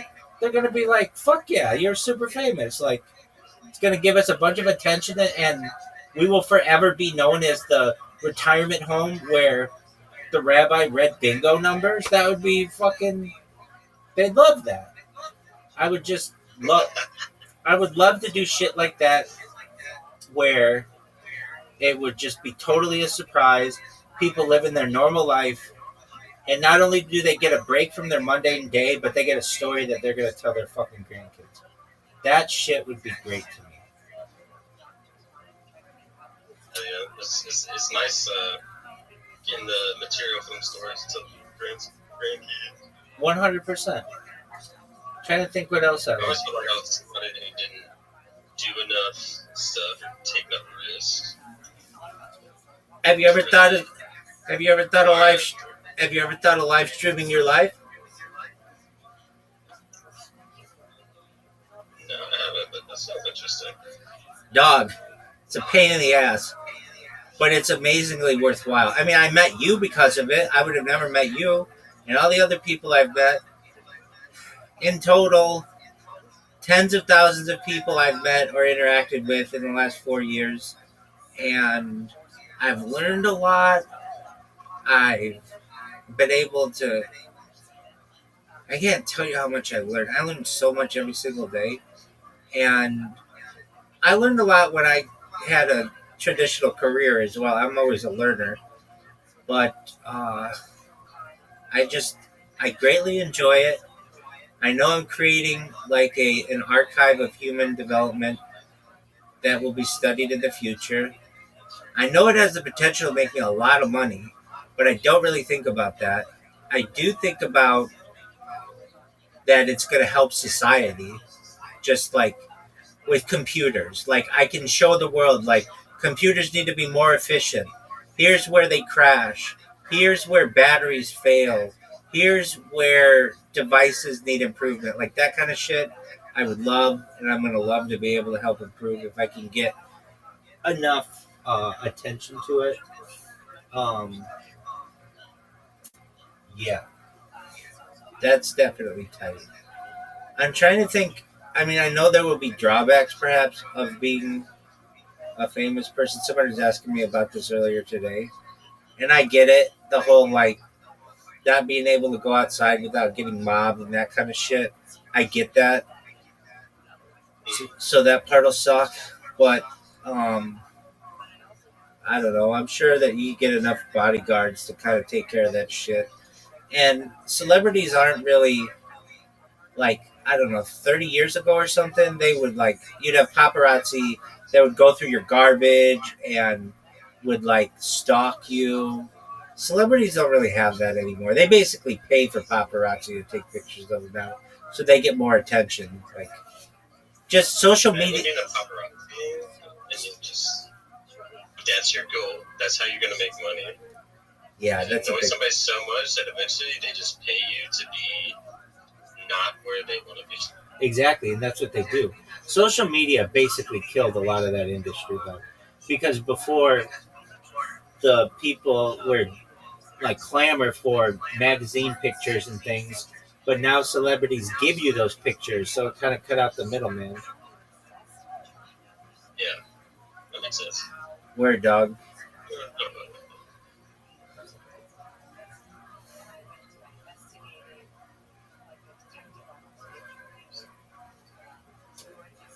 I would I would pull a bunch of pranks on people, like not in a mean way, but I'd be like, "Can I cook as a chef at a restaurant for a day?" And they'd be like, "Yeah, sure, go for it." And I would like I'm not a professional chef, and then maybe I wouldn't make something right, and somebody would complain about it, and they'd come up to me and they'd be like, "Yeah, they didn't think you cooked the steak right or whatever." I'd be like, "Oh, they didn't," and I'd come out there and I'd be like, "Oh, you don't think I cooked the steak right?" And they'd be like all embarrassed, and I'd be, "I'll try my best next time. Sorry," and they'd be like, like that kind of shit is so funny to me. Like, of course they're not gonna do it correctly or something like that. I would love that shit. Or like I would say to somebody the next time somebody asks for the manager, just come get me. And so somebody be like, I don't know, at like a store and they'd be like, I'm gonna speak to your manager, and then I'd come out and I'd be like, yeah, can I help you? And they'd be like, oh my word. And I'd be like, yeah, this person's making minimum wage, you're doing everything that they can, and you're acting like a huge bitch. How about you shut the fuck up and just buy the shit and don't complain, like whatever the fuck it was. I would just do my best to make people realize that they were acting either immaturely or inappropriately or whatever. I think that shit would be so funny. And what else would I That's do? all we need. chasing his life. Just Word. Oh, I would do this one. There's a famous picture of where Anthony Bourdain and Barack Obama ate in a Vietnamese restaurant like 15 years ago or so. And it was so famous that nobody's been allowed to sit in the chairs that at this restaurant ever since. They put it in a glass cube, like, because that's a really famous people to be there. But there are these famous pictures of these Vietnamese people who are just eating and they don't know who these two guys are. I would do that shit all the time. I'd go to like rural Africa and no one would know who I was, and I'd be like, "Hey guys, you want to play soccer?" And they'd be like, "Yeah, who's this guy?" And I'd be like, "Oh, I'm just in the neighborhood." And then they find out who I am. That shit would be hilarious to me. Or to go to like China and or like Mongolia and somebody's like hut, somebody's yurt, and just be like, "Hey dog, you have cable TV?" And they'd be like, "Fuck no." I'd be like, "You have Wi-Fi?" They're like, "Yeah, we've got that." And I'd be like, "Oh, tight. Can I check my email?" And they'd be like, "Yeah." I think that shit would be hilarious. Yo, what's up? How are you? Yo, Toasty the Toast. What's good, son? Toasty the Toast, you're going to be super famous someday. What do you want to say to the world?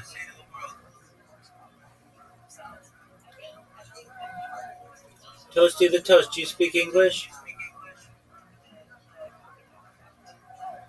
Toasty the Toast. Toasty the Toast, do you like toast? Yo, can you hear me? Oh, Toasty the Toast, you're not 18 years old. You need to go, big dog. Take care, big man. I was going to ask you all about toast. Just a moment. I have to ban them. There's going to be this huge group of people in the future who I banned who were all underage when they tried to get in my server years ago, like in the future. They'll be known as like... They'll be like... Right, exactly. But no, they'll be tight as fuck. They'll be like, "Yeah, I was 13 years old and I found this fucking server, and then Rabbi got famous and they banned me, and then he got famous, and then like they'll be like this whole they'll be like this whole it'll be like a badge of honor. Like, yeah, man, I was banned when I was 15 years old from Rabbi's server." They're going to show you there. Oh yeah, for sure, 100%. So in those cases, because sometimes Discord asks you to show your ID and stuff, in some servers, but I'm not gonna do that to people. I'm not, because then then you're dealing with people's personal information. I don't want to deal with that. I don't want your fucking ID. But here's how I check if you're 18. If you get past me, that's great. So somebody comes in, I say, "How old are you?" If they say they're 18, look, I was once a young person. That's the first age that you say, because you're like, "Oh, maybe I can pass for 18." So that's automatically red flags if you say you're 18.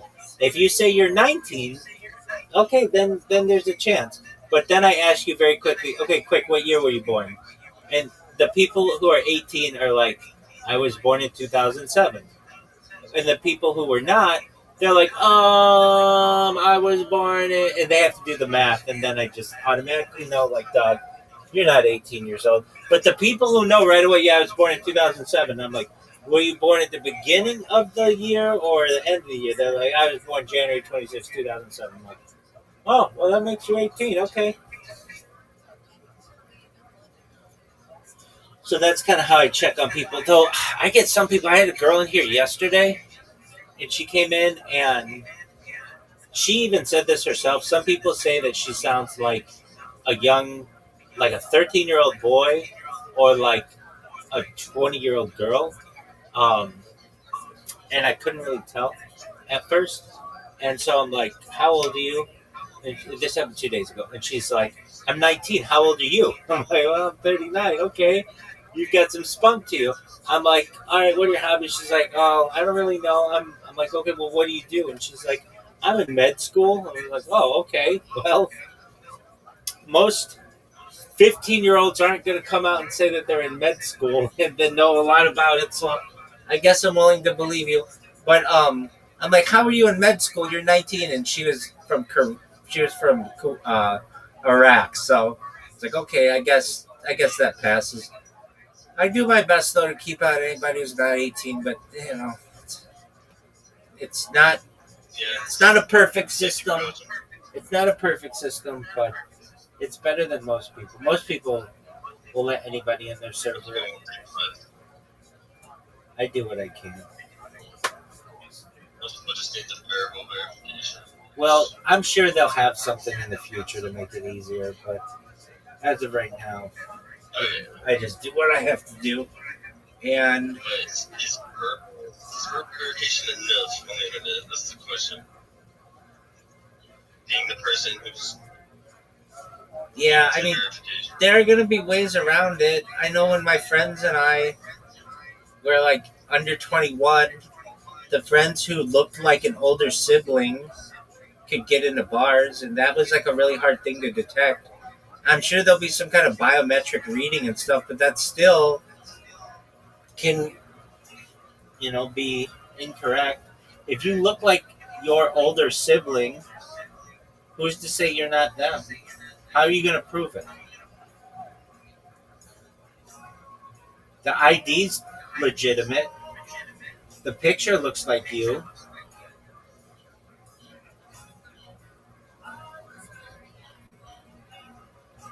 Right.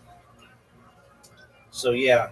This day and age is it's so easy to find or to get an easy quality fake ID is probably right around the corner. Just go on fire and find it. Yeah, 9/11 really, Ask somebody at death or 9/11 really changed the game with that, where they made it like they changed, like it used to just be like a misdemeanor to have a fake ID, but they changed it and made it the punishment worse and shit.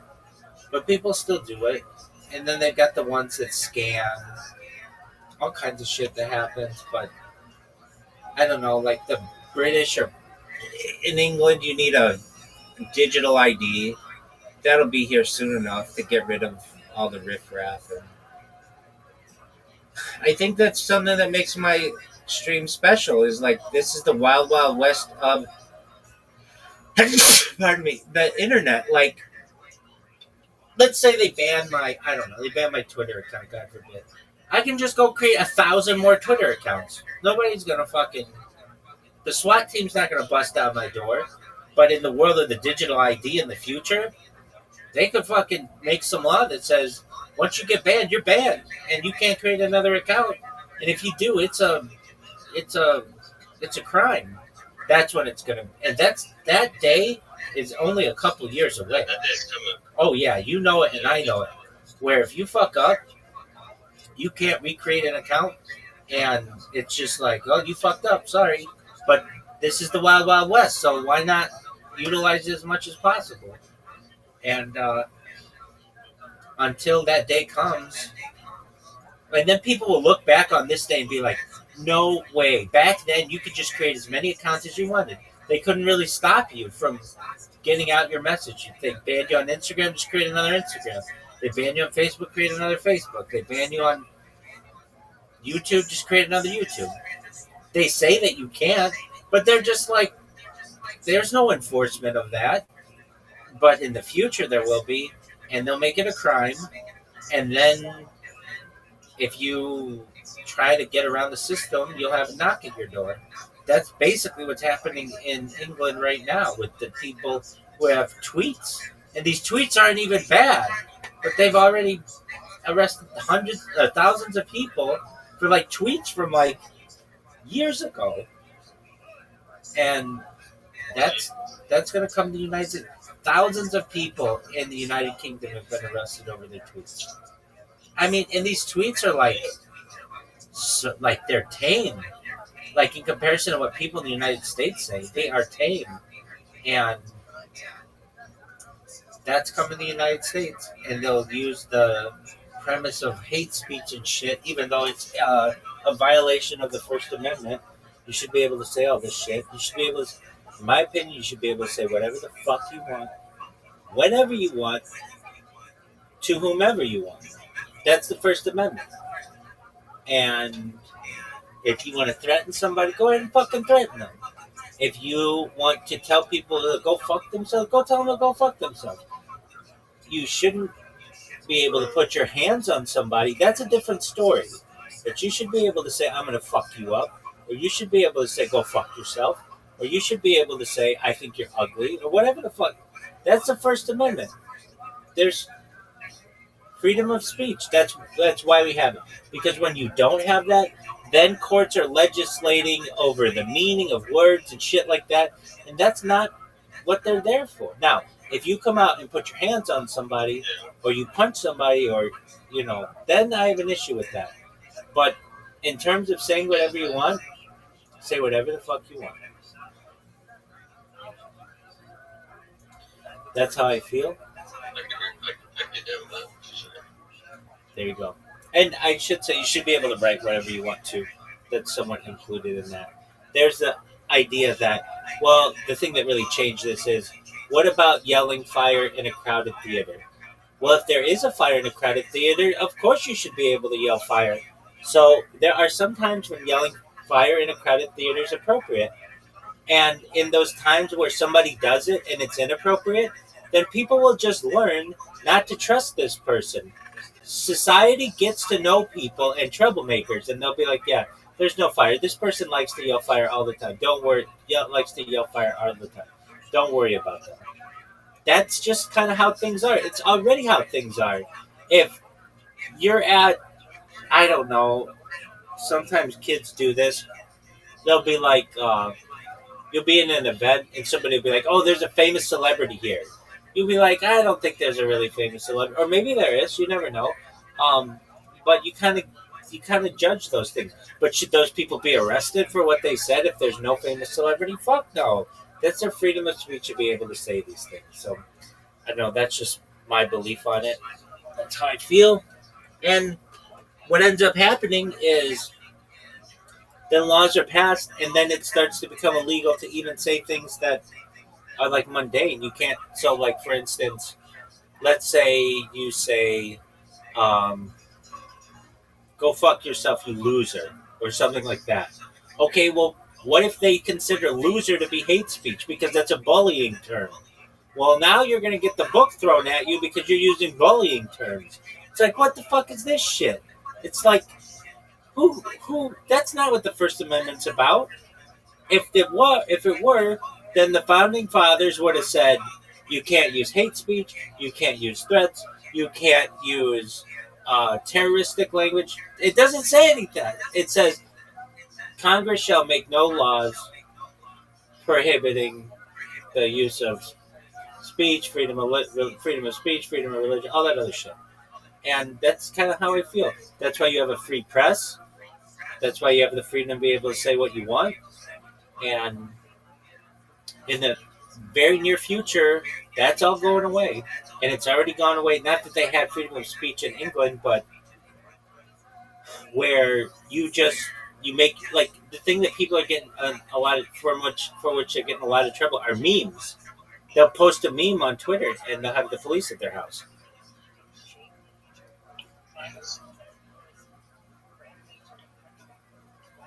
That's a little extra. Word dog, thousands of them. Definitely. I think they passed the law in 2023. And I'm not exactly sure the date that it went in, but over 3,000 people have been arrested. And the UK is not that big of a country. So when you think if they do that in the United States, it's going to be a lot of people who are going to be in trouble. And, I mean, I feel as if I see the worst shit on the internet in terms of quote-unquote hate, because I'm in all these Discords, and I'm on YouTube all the time, and I'm a huge target, and I don't let any of it get to me. I know I'm cooler than all of those motherfuckers, so bring it.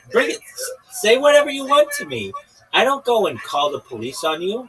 I get people who say I want to kill you. Okay, that's fine. Like, that's your opinion, man. Pardon me? I get people in communities who are like, I haven't seen you in a long time. I hope you die. Okay, I mean that's cool. I mean the other people like me. This guy's just a dick. I get that. Do I think that they should be in jail because of that? No, I don't. I truthfully do not. Say whatever you want to me. We have a saying from where I am. You may have it from where you are. Sticks and stones may break my bones, but words may never hurt me. And your words are never gonna hurt me. Yeah, exactly. So say whatever the fuck you want to me. I do not care. And the reason why is just because then you start to creep in with these different laws, bullying terms, terroristic terms, and hate terms, and then you turn into a police state. Then you're not. Then you can't say. Very soon, you can't say things that you want to say, like we need a new congressperson. That doesn't seem like it's that bad to say, but they just need to pass a law saying that basically criticism of your congresspeople isn't is in line with bullying because the majority of people in your area elected them. It could be seen as a sign of bullying. I mean, does that make necessary sense? No, but it doesn't have to. In in this world, they can legislatures can pass things, and I feel like that's why, at least in the United States, the founding fathers specifically gave us this right, and you should be able to use it. So that's just how I feel. And if they modded it up pretty, they cooked up. They cooked. Oh yeah, definitely. I don't agree with the 3/5 of counting people, the 3/5 compromise, where they counted African American people as 3/5 of a person. That's not cool. And I didn't like that many of them owned slaves. That's not cool. That's so wild. Oh, isn't that fucking wild? One of the wildest ones to me is Thomas Jefferson had had babies with his slave Sally something, and when he died, in his will, he specifically did not free them. So his own fucking kids, he kept enslaved. Isn't that fucked up? And he's seen as like this amazing fucking politician and president and all this shit. He doubled the size of the United States with the Louisiana Purchase. Louisiana Purchase, pardon me, I'm tired. But yet, he didn't free his own children in his will. That is fucked up. It is. Isn't that fucked up? His own kids were in. Yeah, dude. It's wild shit. Oh, that's as dirty as it gets. They're your own fucking kids. You rape your slave and have children with her, and you don't free them. Like, if anybody you think's gonna get freed, especially when your dad is like president, is like you'd be like, hey, can you do me a solid? You raped my mom basically, and you're president, and you have the freedom and the power to be able to let me go and give me my freedom. And he chose not to. That is the dirtiest fucking shit. That is. It's like you are a scumbag, and to the highest order. Firstly, you're cheating on your wife with Sally Hemings or something like that, with your slave, and then get her pregnant, and not only do you not think she's a fully human, but you're going to keep her a slave, and then your kids, your flesh and blood, 50% of them is your DNA. And You're not going to free them when it's done. That is some dirty shit. And right, and we hold these. Right. No, I get that. Just you using that word, hate, in the future, like, I bet you won't be able to say that kind of shit. Like, that's a perfect example. You could be like, I hate what Thomas Jefferson did in not freeing his own children. And that goes against hate speech laws because you can't say you hate anything. Like, in the future, I could easily see that happening. Easily. And that's some bullshit. I'm sure they won't let you say that's some bullshit either, but that's some bullshit.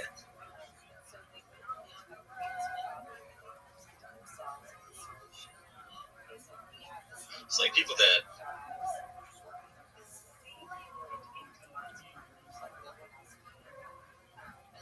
People that what?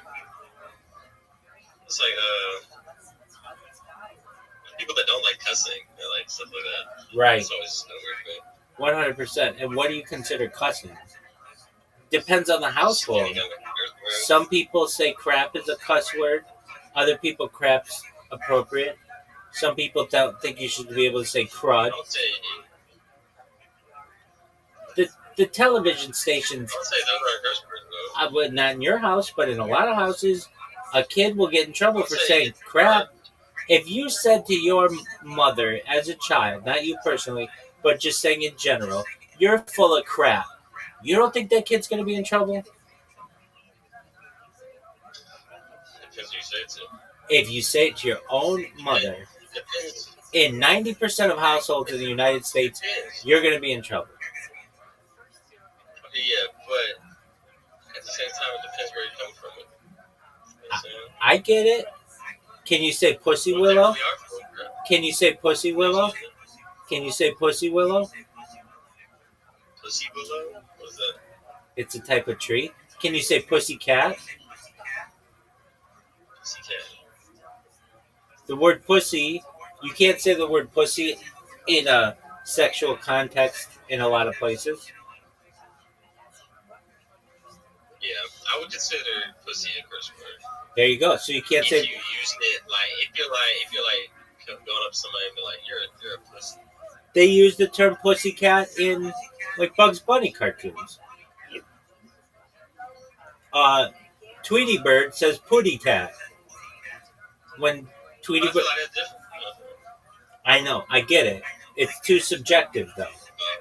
The television stations can't even get it right. Meaning, there are some words you can say on television. George Carlin had a very famous stand-up routine about this, and some that you can't.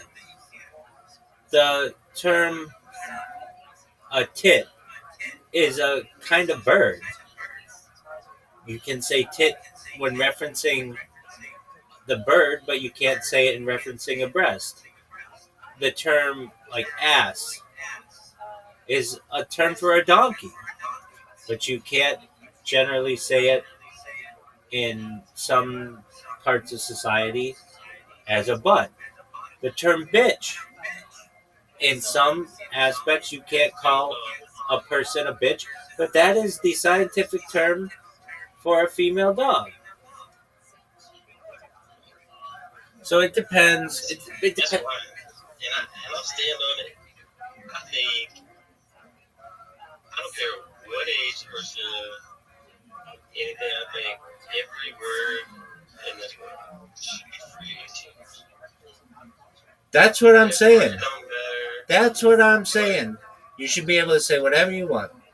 Now, the people who hear it can react in whatever way they want. So that's their right too. Right. But anybody should be able to say anything.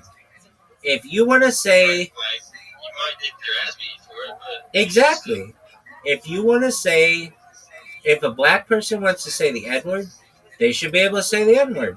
And amongst black people, they're not going to get too big of a reaction in some circles. If a white person wants to say the N-word, they should be able to say the N-word. But they're going to be judged by saying it And that's the right of the people to be able to judge them. That's how society works. Collective accountability. Exactly. Exactly. But especially when you start legislating that certain people can't say the word, okay, well, how dark do you have to be to say it? What if I don't think that most black people are dark enough to be able to say it? I mean, then you're starting to get into like, how dark are you? You don't want to get into that argument. If you start legislating that way, you just so the best or people who are of mixed race, you can't get into that argument. That word is used in their household, and it can mean friend, it can mean person, it can mean a whole bunch of things. And brother, absolutely. And so, who are you to take away the ability for them to be able to use that word? What if someone is albino? So they're like white looking, but of African American DNA. You're gonna take that away from them? Who are you to? Who are you? Who are you? They have black brothers and sisters. Their parents are black. They're black going all the way back to Africa. They should be able to use that word, as should anybody. But the albino person's not going to be judged on that. A random ass white honky kid who uses it, they're going to be judged. They're going to be either seen as very small minded or racist, or, I mean, there are situations where I hear that term being used by white people, and they don't mean it offensively. They mean it like friend or cousin or brother or whatever, and they're just around black people a lot, so they think that they can use it, and their black friends don't really get on them too much. And then they get out in the bigger world and they sound extremely racist, but they don't mean it that way by any means. It's just how it works.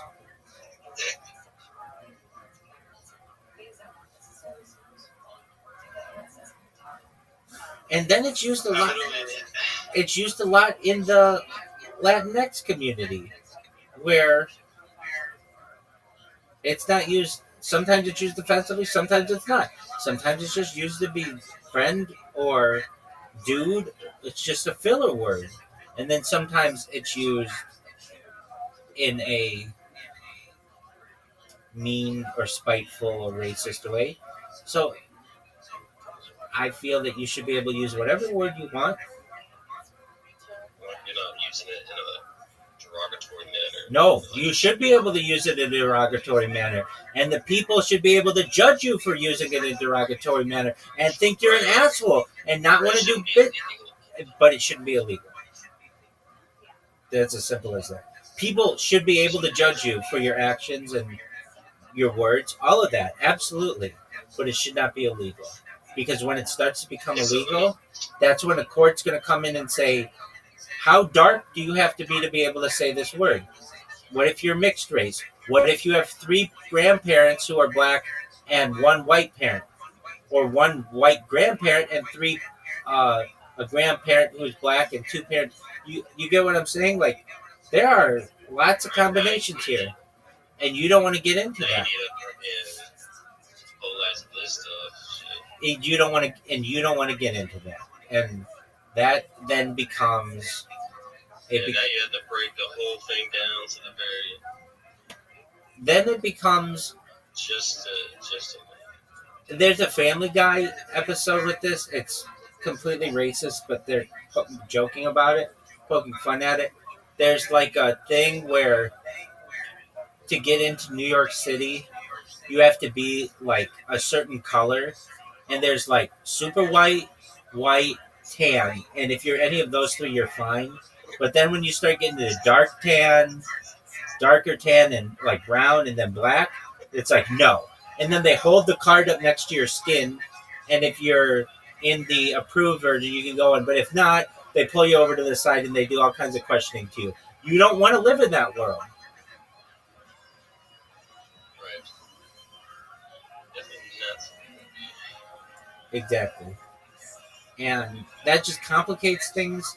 It's fine for society to judge people based on what word someone uses. If someone's using a word, they are allowed to basically excommunicate that person. They're able to ignore them. They're able to yell words back at them. But you do not want to get into the world where it becomes illegal to say that. Because then when it's illegal to say that, then it becomes who gets to say it, who doesn't get to say it. How do you dictate who has the right? What skin color are you, or what makeup are you, or whatever it is? What religion are you? Like, you just don't want to get into that world. It becomes too difficult to legislate, and courts have agreed it becomes too hard to legislate that kind of stuff. That's why Congress shall make no law impeding free speech, basically, or whatever the fuck the language is. Um, Freedom of speech, freedom of religion, freedom of the press, freedom to gather. Those are all in. Those are all given to us by our Creator. They're not even really given to us by the founding fathers. They're endowed by our Creator. Is the language of the Constitution. All right, big dog. I'd love to talk with you more. I'm gonna get some sleep. I hope that's all right, my man. All right. Well, then, with that, feel free. I'm gonna listen to some podcasts and enjoy. Why do you say it's good? Because I have to be honest, dude, you're one of those guys that you annoy me because you'll be like, this wings, the best pizza. I'm like, it's just wings. Yeah, the wings were good. But that's like Brendan's equivalent to Andrew Schultz's epiphanies. When he figures something out for himself, it's the next best thing, and he cannot wait to tell everyone about it. You know, like a child. And that's the ongoing theme with Brandon. It seems like the more things slip away from him, the more immature and juvenile he becomes. There's a segment in the podcast with Aubrey Marcus later on that I'll play for you, where if you close your eyes, it feels like you're back in middle school all over again. Except then you open your eyes and realize you're watching three grown men dressed like teenage fuckboys, unironically talking out of their asses. But the thing for Brian Garland is that he's clearly struggling financially, and the daily grind of having to turn up to Brendan's storage unit to record the podcast twice a week, while being forced to inhale fumes from Mother's beast of a drug, and then slogging it out at the comedy mothership where he's constantly workshopping new material that doesn't seem to land. Well, it's all starting to weigh on him. For Brian, everything's a business transaction for him now. Marcus, I haven't seen you in way too long. I've been here more than 4 months. I know, but we get to a certain age, buddy, where it's like, if we ain't making money, if we're not doing business or learning, it's hard to just hang out when I'm on hanging out your kids. Hagum is all-encompassing. What are the qualities that are necessary in order to become a Navi? I don't know, but I would imagine that you have to have Allah mindless. That's what a mother wanted for her child. Zvizus, Lamula Batora, Hagum Levius. Incredible. Elam Malachim, Lamuach, Al Malachim, Shasu Yani. So Hashem says to Shlomo, Al Malachim, Amravo, Malacha Itim Malachim, Shasu Yani Shtakim, Lama Manukel. So Bathsheba said to Shlomo, it's incredible, you got the wrong friends. Why are you hanging out with those kids who become intoxicated? You know, there's like a king chevra, like a monarch chevra. Why are you hanging out with the monarch chevra? Because they drink too much wine. They have to drink so much wine. What are they saying? What do we need to God for? We're the king. We're all powerful. We're all from the Sheikhah. And those rulers, they abuse the intoxicating beverage too much. Nisha called Raze Olam Glulim Lo. When you have access to the one before whom all secrets are revealed, so you become inebriated with wine. Otherwise, we'll say, remember, we keep seeing the two sides of wine, right? And on one hand, the ability of wine to, first of all, take sometimes the edge off life and allow me to live into my newfound circumstances. Also to unlock, to bring down the walls that are sometimes walling off my energy. On the other hand, it's easily abused and easily misused as well. So Halacha L'maisa that Sheva says to Shlomo, what are you doing? Why waste your time with wine when you have access to the knower of all secrets throughout the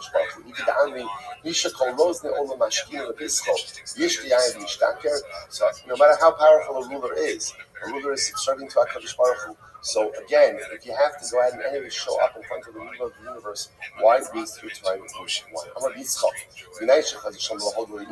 How do we know that Shlomo did tshuva, so to speak? In other words, Shlomo was Mekabel, his mother's Musar.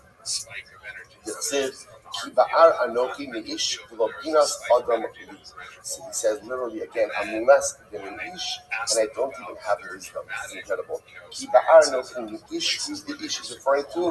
Noah. It Vayochal Noah ish ha'adama. Shlomo was excited. Again, the Gemara faulted Noah for going ahead, and the first thing that he did is he planted vines. So Shlomo recognized, you know what? I made myself even more mundane than Noah. There's not even the proper wisdom of man. Who's that? Ze Adam Arishon. That refers to Adam Arishon. Again, had one mitzvah, wasn't able to comply. Shlomo HaMelech lament that he's not even on that level. Incredible. They say, by the way, another tremendous mitzvah has to go. What is the hallmark of great people? One of the hallmarks of great people, the ability to take Musar. No one likes Musar. No one likes it. No one likes rebuke. No one likes critique. No one likes constructive criticism. No one even likes positive feedback. I've come to find positive feedback is often laced with, sometimes laced with some other. You don't like it. It's natural. It's normal.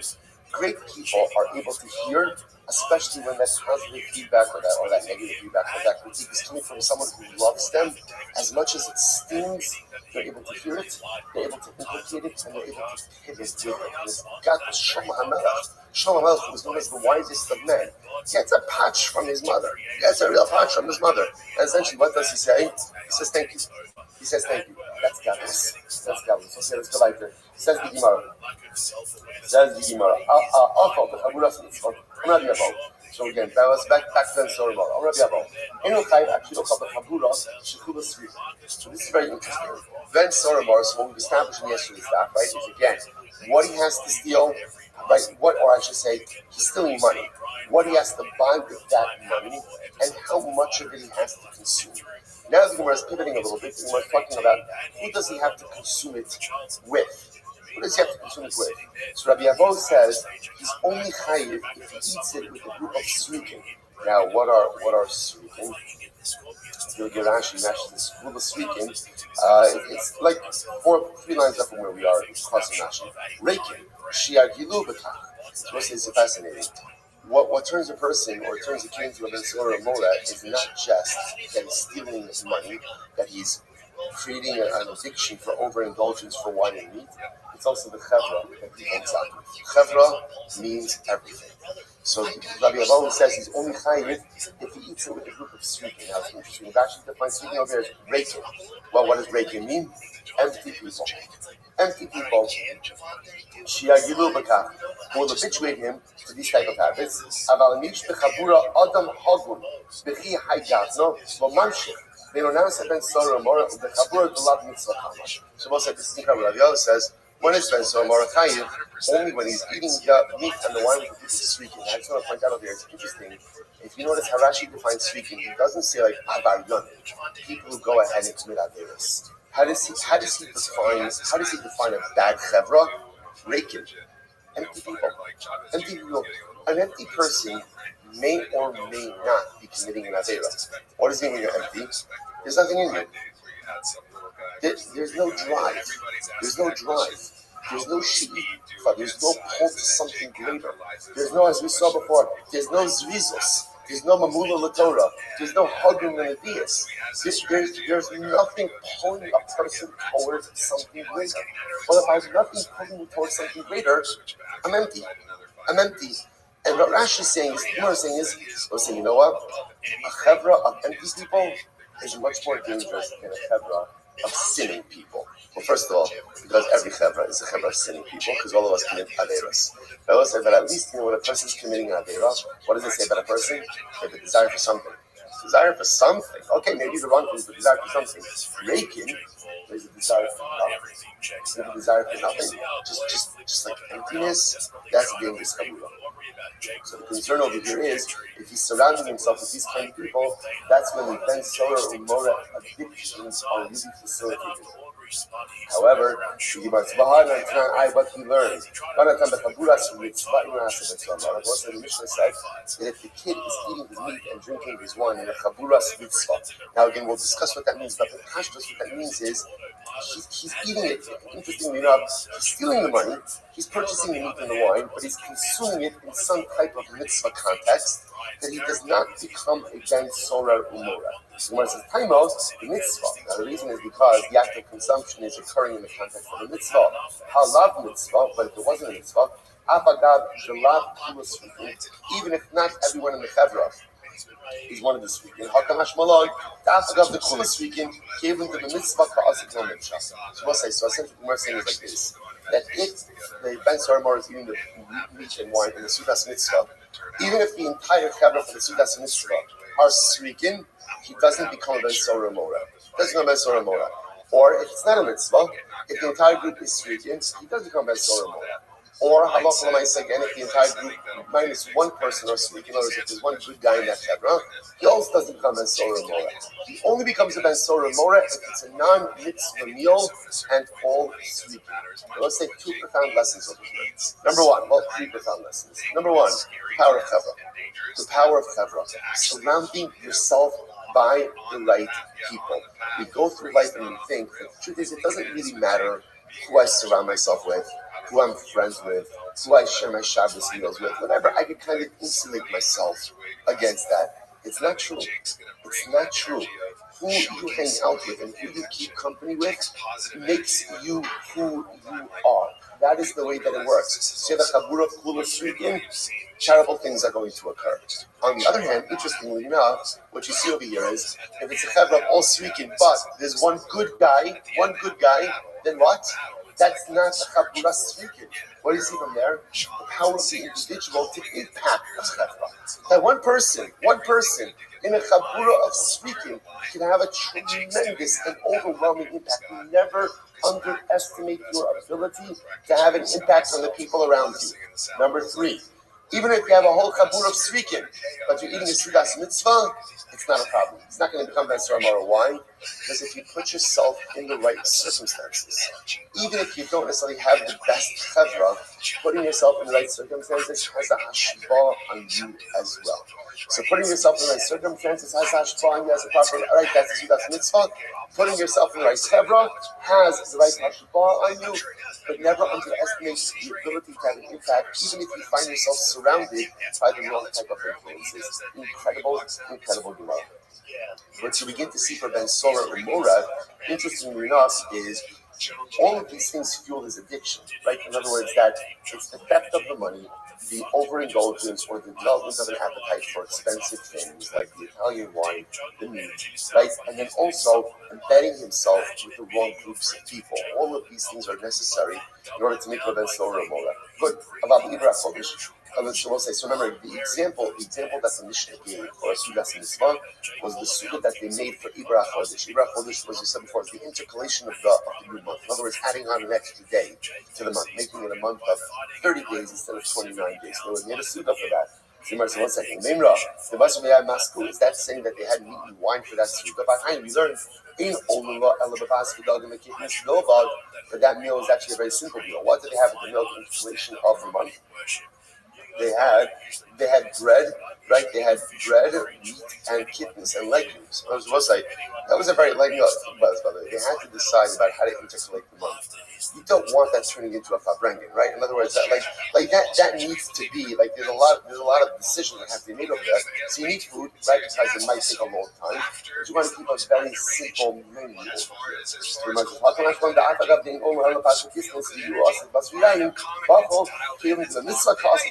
Oh, so that's the kiddush. You're right. Normally, the people who would go in for this suda, they were only eating. Listen to this interesting fact. What did they eat by the suda for Ibra Chodesh? Bread, wheat, and legumes. So let's say they were having that meal.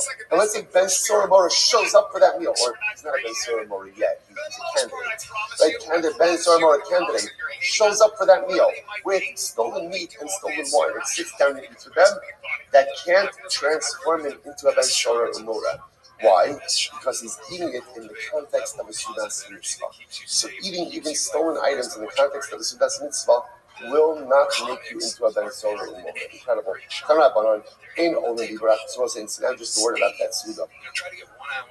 Ain Olim Bibarak Chodesh Pachos Miasara B'nei Adam. So you need at least a million, right? That really is the million for that Suda for Ibarak Chodesh. Ain Olim La'elo, the Pasdogim and Kidneys. Furthermore, again, you're only going to go up there with bread. Actually, it's not really bread, it's Pasdogim. It is bread made from wheat and kidneys and legumes. They only or iburo. You only go up on the night of the 31st, and the night after the 30th. They didn't only go by yom alabalayla. They only go for the suda at night and not by day. But the Raisi says they go up for the suda by day and not by night. So Libnei Achrifu va'odo Achrifu Palku Yehi Delishnu Ba'chu. Go up early to the meal. In other words, go up to the meal while it's still daytime. Come down before sunrise when people are starting to get up, so that it'll make a rash. People will know what it is that you're doing, and that way, again, the extension of the month will be properly publicized. Incredible. Aval, nice change. So again, just to keep our train of thought over here. So what we're now beginning to see is that there are certain exceptions or certain types of consumption that prevent a person from becoming a Ben Sora Umora. So essentially, if the act of eating itself takes place in the context of a mitzvah, such an act of consumption cannot make the boy into a Ben Sora Umora. In the same way, that eating with certain positive chavra also can't make the boy into a Ben Sora Umora. Fascinating. So the Gemara goes right there. So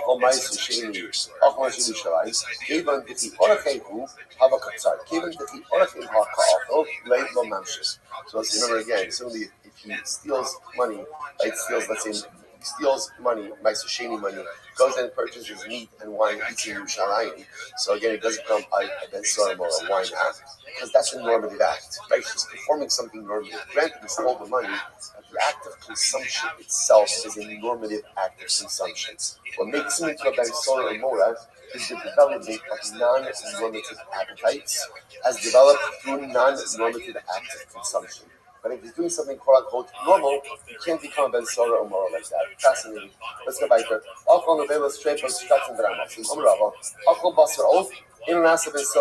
This is great. Chicken can't make you into Ben Sora or Mora. It's got to be flesh. It's got to be meat.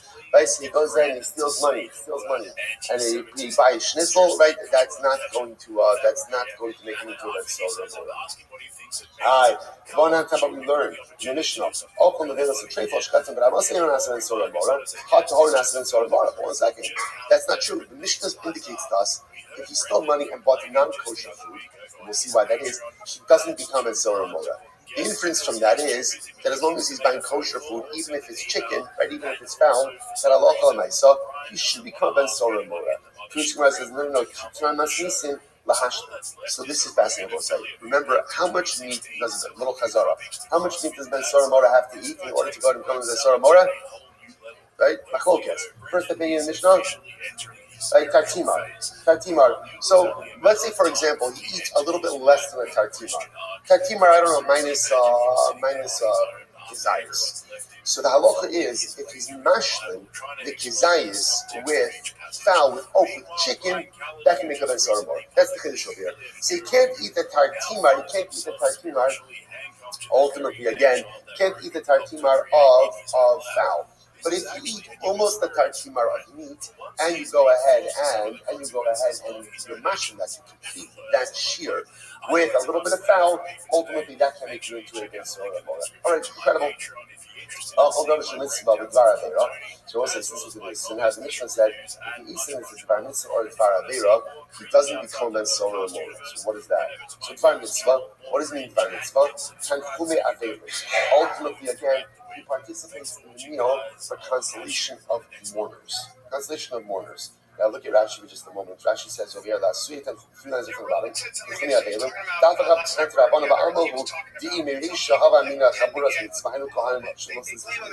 Let's say the kid, can't call Ben Sora Mora because his name is Sora Mora yet. The kid joins a Nichum Avelim, right? The halacha is that when Avelim come back from the cemetery, they have what's called the Sudas Havra, the meal of consolation. So let's say again, the kid sits down and joins them for that. That's a Sudas mitzvah. That's a Sudas mitzvah. So remember again, what we're seeing over here is the development of a theme.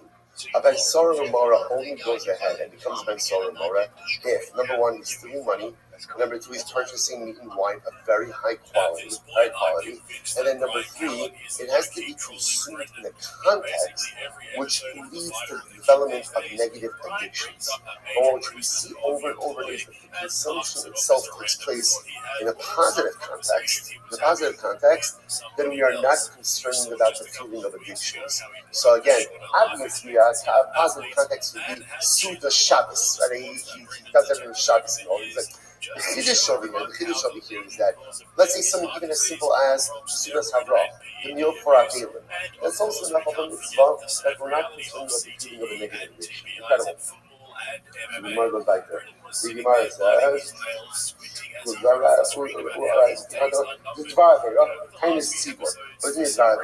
so let's say he steals money, purchases meat and wine, and eats it during the fast day. He eats it on Tainus Esther. The Gemara says, so that doesn't make him Ben Sorah Mora. So why not? That's so strange. Like, why wouldn't that make him Ben Sorah Mora? The time of my Amakra, and then a Shomer B'Kolenu. B'Kolenu, the Lo B'Kolo Shemot. This is fascinating. In order to become Ben Sorah Mora, it has to be that the child is defying his parents' instructions. And then Shomer B'Kolenu. But if his act of consumption is in defiance of HaKadosh Baruch Hu, that does not make him into Ben Sorah Mora. Isn't that fascinating? Now, that's just a technicality. Right? So Ben Sorah Mora is someone who defies his parents. But if his act of consumption is an act of divine defiance, then he doesn't become Ben Sorah Mora. Again, he's getting off on a technicality. Incredible. I will say, by the way, and that's why all of these different things, that's why if he steals money and buys chazer, you would think like, steals money and buys chazer, of course Ben Sorah Mora. He's not. It's fascinating. He's not. If he goes to the kosher butcher and buys the finest cut of meat, he becomes Ben Sorah Mora. Goes to the supermarket, buys a piece of chazer, he's not a Ben Sorah Mora. Why? Because that's the pshat. Because what makes one of Ben Sorah Mora is his act of defiance against his parents, but it's not an act of defiance against God. I mean, the whole thing is an act of defiance against God, but because he's stealing. Just the consumption itself technically is halachically prohibited. But if his act of consumption itself is halachically prohibited, then halacha l'maisa, he's not a Ben Sorah Mora. Let's go back there. So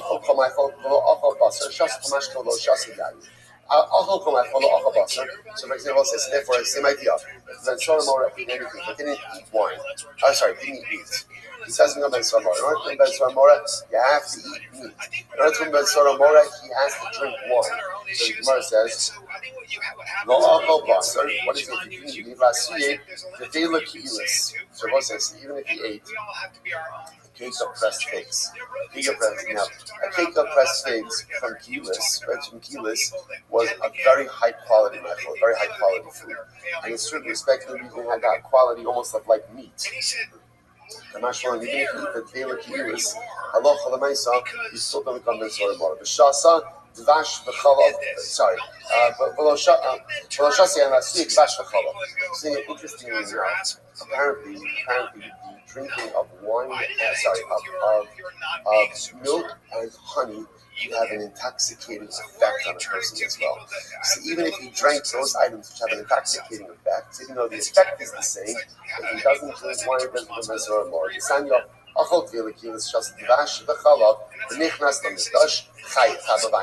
what's interesting enough is you got for Kohanim. If a Kohen goes ahead and eats a little kilos, his cake of pressed figs and kilos, or he drinks honey or milk and goes into the Beis Hamikdash and does the avodah, he's chayiv. Now, why is he chayiv? He's chayiv to doing the avodah under the influence. So that's the halacha. You're not allowed to do the avodah while intoxicated. And if he goes into the Beis Hamikdash after having consumed these items, there's a level of inebriation, and it's going to be chayiv for that. Absolutely incredible. Let's say Ayin Aleph from Dal 71a. Elunas Ben Sorah Mora Achi Yochabas V'Yishki Ayin Han Rabbanon Achol Kol Ma'Chovelo Achol Basar. Ben Sorah Mora, the kid eats any item, but doesn't eat meat. Shasa Kamach Kabalo Shasa Yain, or he drinks any drink, but he did not drink wine. In Anasa Ben Sora Mora, Achioka Basar, Yishti Yain. You only become Ben Sora Mora when you go ahead and eat meat and you drink wine. Shneemar, Solel is Sobei. The Pasuk calls him again a glutton and a guzzler. The Afak Avshin Rai Lagavar, even though I'm going to say I don't really know explicitly in the Torah what Zolo and Sobei means, and I don't know what it's referring to. Right, Yishrayt Afishin Rai Lagavar, Seichel Lagavar, there is still a scriptural allusion. What's the Shas Shneemar? Al Tihi is Sobei Yain. Do not be amongst the guzzlers of wine. And bezololate basar lama, or gluttonous consumers of meat. The Omer, Bisobe bezola yoresh ukraim kalbish lima. We'll say, so again, interesting enough, the Torah uses the lashon of zola for sobe, and then we see from this other pasuk in Mishlei that again, sobe refers to wine, and zola refers to meat. So we put that all together, and we understand that for the Ben Sora Mora, his issue is overconsumption of meat and wine. Incredible. Listen, this is a fascinating Gemara. I'm Rabbi Zera. Chalayashe in the base of Medrash. Whoever sleeps in the base of Medrash, Torasa Nasa Lo Kiraim Kiraim. His Torah becomes patchy. His Torah becomes patchy, right? Like patches of clothing. Shinei Amar, Kiraim Talbish Numa. The one who slumbers will wear patches. Now, I will say, the truth is, there's no great clues to this Gemara. It's actually very straightforward. Let's say one of the most important things, right? When it comes to learning, there's two sides. On one hand, there's an experiential piece of learning. And that experiential piece of learning really happens just by showing up. Like Rabbi Nachman says, even if a person doesn't understand what it is that they're learning, your mind maybe doesn't understand, but your heart absolutely does. The neshama understands everything. You see, even I walk out and says, what did you learn? I have no idea. Right, but I switch some days with that feeling like that, right? And but I know that I was there for 45 minutes, 50 minutes now, whatever it is. And the Shama is fundamentally changed as a result of that. That's one level of Torah. But of course, we don't want to suffice ourselves with that. I really want to have a comprehension. I really want to have an understanding. I really want to be brought in. I will say, what's the formula for being brought in? What's the formula? It's a pretty simple one. Don't be distracted. Don't be distracted. Pay attention. Pay attention. Don't allow yourself to get distracted. Yashin doesn't literally have to mean that I'm asleep. Yashin just means that sometimes I'm on the daf, sometimes I'm on my phone, sometimes I'm over here, sometimes I'm over there. What's the result of that? Again, now by the way, do you get a shvach for showing up? Of course. But then don't be surprised when the Torah I walk out with is patchy. Because again, here I was emailed, here I was WhatsApp, here I was. And again, just the reality is the Torah is broken up. It's not cohesive because I wasn't fully vested. I will say, by the way, you begin to see a theme, right? You begin to see a theme. What did Bathsheba want for Shlomo? What did she want? She wanted Zrizos. So I'll say, so again, so what does Zrizos mean? Zrizos means when I'm doing something, I'm in. I'll say, ever in a meeting with someone, and they're checking their email in the middle of the meeting. Hasn't happened to anyone? Right? My cloud got over this. I have started this now. Right? If you're checking email in the meeting with me, I have better things to do. Better things to do. Same thing on a Zoom meeting, right? It's okay. If you're too busy, go. Do what you have to do. But it's a lack of direct earth. What are we doing? We're never focused on what it is that we're doing. We're always somewhere else. So when I'm in the office, I'm trying to have a few minutes to learn. Don't learn in your office. You should be doing one thing in your office. And that is working. Work. You're in your office. I guess if you're self-employed, you can do whatever you want. Right? But if you work for someone, they're not paying you to catch a couple of minutes of learning here and there. Do your work. Sorry, be committed. Be involved. And when you're in shir, learn your Torah. And don't get work. Just commit yourself to whatever it is that's there. Otherwise, you're going to sleep through your entire Torah life. And after 120, when you come to the base of Shamalah, the Rebbe Shem says, Shefala, what did you learn? Tell me, what did you learn? And you're going to say, I'll tell you, I remember there was that day when we did this sugya. But I'll tell you, I got through 10 emails that day. Right? And I texted 10 of my committees during shit that day. Right? And I checked the news 14 times that day. I remember a piece of this. Why? Do it. Just do it. and commit yourself to shutting off the distractions. Commit yourself. And this is during learning, this is during davening. Otherwise, I'm here, but I'm sleeping. I'm sleeping through davening because I'm elsewhere. I'm sleeping through learning because I'm elsewhere. We have literally, the greatest treasure in the world at our fingertips. Every single day. Actually, we live in a jar. We live in a time where it's so ridiculously easy. There's only one thing we have to do. Pay attention. Don't fall asleep. Don't go ahead and get involved in multiple things. Just don't sleep figuratively in the base medrash. And if you could just do that, bring our zrizas to our learning, bring our zrizas to our davening. Remember, we're all young people. There's no telling what we could accomplish in our learning years in school. Let's go back to Mishnah. Ganav, Mishal Abed, Va'ochel Mishal Abed. It's very interesting. So, by the way, I was going to point out, I think I said this when we started the Sugya Ben Sora Mora, which is, let's say, what's the one takeaway from all of this? Clearly, the system is rigged so that this doesn't happen, right? And again, and that's okay. It's good to say that. It's good to say that. It's the same with the death penalty, right? The system is set up not to execute someone. That's how it's set up. So Ben Sora Mora also, all the details. So watch this. He says, "Kanav Mishal Abed Aval B'Shus Abed." Listen to this. Kid, we'll just call him kid. Well, he's an adult. Remember, I will say. Also, I'll consideration. How old is Ben Sora Mora? How old is he? Right? So remember again, he is a gadol. What was Russian with the Gemara? Samoch leish. In other words, he just recently entered into adult type. We're going to see that concept again shortly in the session. So Ganav Mishal Abed. So watch this. He stole his father's money. Va'ochel b'reshus Abed. But he ate the stolen food in his father's reshus. Okay, or he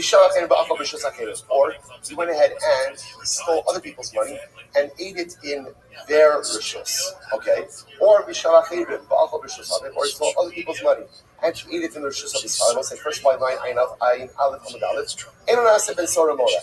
We'll say all these cases Ben Sora Mora. Ad Sheikno Mishal Aviv Yochal B'Rishus Achiv. Until he steals his father's money and he goes ahead and he eats it in someone else's rishus. Let me just say this outside for just a second. Remember, Ben Sora Umara is all about what? Formation of addictive behaviors. So the idea over here is as follows. If he's eating this, right, obviously, what in order to happen to Ben Sora, what has to happen? Whose money does he have to be stealing? Whose money? Has to be his father's money that he's stealing. Right? It has to be that. But Lamaisa, interestingly enough, if he's consuming it in his father's rishos, the assumption is, what is the father going to do? The father's going to say, what are you doing? If a father sees his son engaging in gluttonous behavior, a father is going to say something. He's going to shut that down. So therefore, which is just a tremendous yisod in chinuch as well. Too often, we see our children engaging in negative character traits. But one of the greatest misconceptions is if we discipline our people. Still today, parents are so afraid to discipline their children because they think like if I discipline my kid, he's going to go off the derech. If you discipline your kid, he actually has a better chance of staying on the derech. If you don't discipline, and it's a free-for-all, and there's no rules, and there's no consequences, and you think that's love, that's not love. That's parental delinquency. That is parental abdication. That is a betrayal of the sacred responsibility that HaKadosh Baruch Hu is giving you. Obviously, you don't have to come down like a ton of bricks on every single thing. The boundaries are the picture of parenthood. And sometimes parents think, I'll just let my kids, go do what they do, they'll come back around. That is a real roll of the dice. Sometimes it works, most of the time it doesn't. So again, what's fascinating over here is even this kid knows, I can't, strip myself with meat and wine in front of my father, because my father's going to shut that down. He's going to totally shut that down. So therefore, the only case of Ben Sora, more interestingly enough, is when the kid is stealing the money of his father, but consuming the meat and wine somewhere else. That's the combination. Because again, the assumption is he can steal his father's money because he has access to that. So therefore, he has access to money, plus the consumption is taking place somewhere else. That's the lethal combination that creates Ben Sora or Mora. Okay, we'll see that more in the Gemara. Good. And last Ben Sora Mora, second one, Yochal Mishal Aviv, Yochal B'Rishus Achiv. You don't become Ben Sora Mora until you're stealing your father's money and consuming it elsewhere. Rabbi Yehuda Omer, Mishal Aviv, Mishal Imo. Rabbi Yosef Yehuda says it's not enough just to your father's money; it has to be your father's and your mother's money, both of them together. We'll see exactly what that means. Says the Gemara. So again, if he steals money from his father and eats in his father's rishos, even though, as we said before, even though he has access to money, he's going to be afraid to develop this type of habit in front of his father. Why? Because if his father sees him being gluttonous, his father is going to shut this down. If he's stealing other people's money, but going ahead and eating it in other people's rishos, that's also not habit forming. Why? Even though he has no concern about eating it in someone else's rishos, other people's money. So it's like the whole chap ben Sora Mora is stealing his parents' money because he has access to his parents' money. That's where we're worried about habit developing behaviors.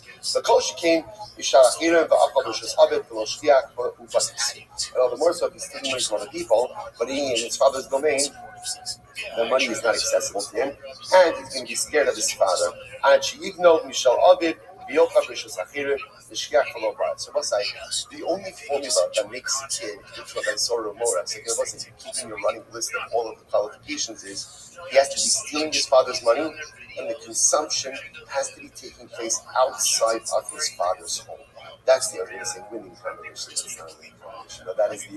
That is the negative combination that ultimately creates. Again, stealing his father's money. We're worried about habit forming. Why? Because he has access to his father's money. And he's consuming it somewhere else, and therefore someone else is not going to give him musar about his gluttonous behaviors. That's why we are concerned about habit forming behaviors. Incredible. Yosef Yehuda Omer actually says he's only chayv if he steals from his father and his mother. But the Gemara says, Imo minole. So first of all, again, what do you mean he's stealing from his mother? Where does his mother property from? Masha Kansi Isha Kanabayla. As we will say again, what do you mean he's stealing from his mother? Whatever technically belongs to his mother already belongs to his father. So what's the shayla? So the Gemara says, like I said, how you tell that over, you'll decide. Whereas what it means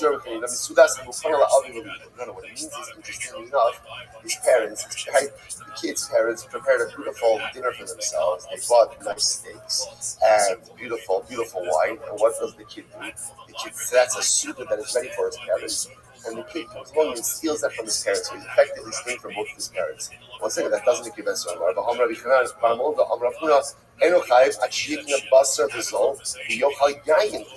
But that's not how it works. Remember, you don't become a more if you steal food. You don't become a more if what? If you steal money and then purchase expensive wine at a discount and expensive meat at a discount. So the Gemara says, you're right. Rather, again, what happened? The father had set aside money to take his wife out to dinner. Out for dinner for an expensive fleshik suda made up of meat and wine. And what did this kid do? The kid stole the money that was set aside for both of his parents. By singular possibility is the or again, the mother could have money. How could she have money? Someone gave her a gift, and gave her a gift on the condition that her husband has no rights in that gift. Okay, I would say bottom line, you should just know the Rambam does not accept Rabbi Yossi's idea. The Rambam does not accept it. The money does not have to belong to the father and the mother. It just has to belong to a parent, whichever parent it is. Mishnah, Haya Aviv wrote something on her own sense. Let's say the father. The father wanted to bring him to Beis Din, but the mother did not. Or Avivin wrote something wrote, so the father didn't want to, the mother wanted to. A kid only becomes Ben Sora Mora when both parents are committed to bringing him to Beis Din for the Ben Sora Mora process. And Yehuda says, Yehuda says, if their marriage was an illegal one, that's what it sounds like. If husband and wife have an illegal marriage, their son can't become a Ben Sora or Mora. All right, so what does this mean? What does that mean exactly? What does that mean that the wife is not fit for her husband? So the Gemara says,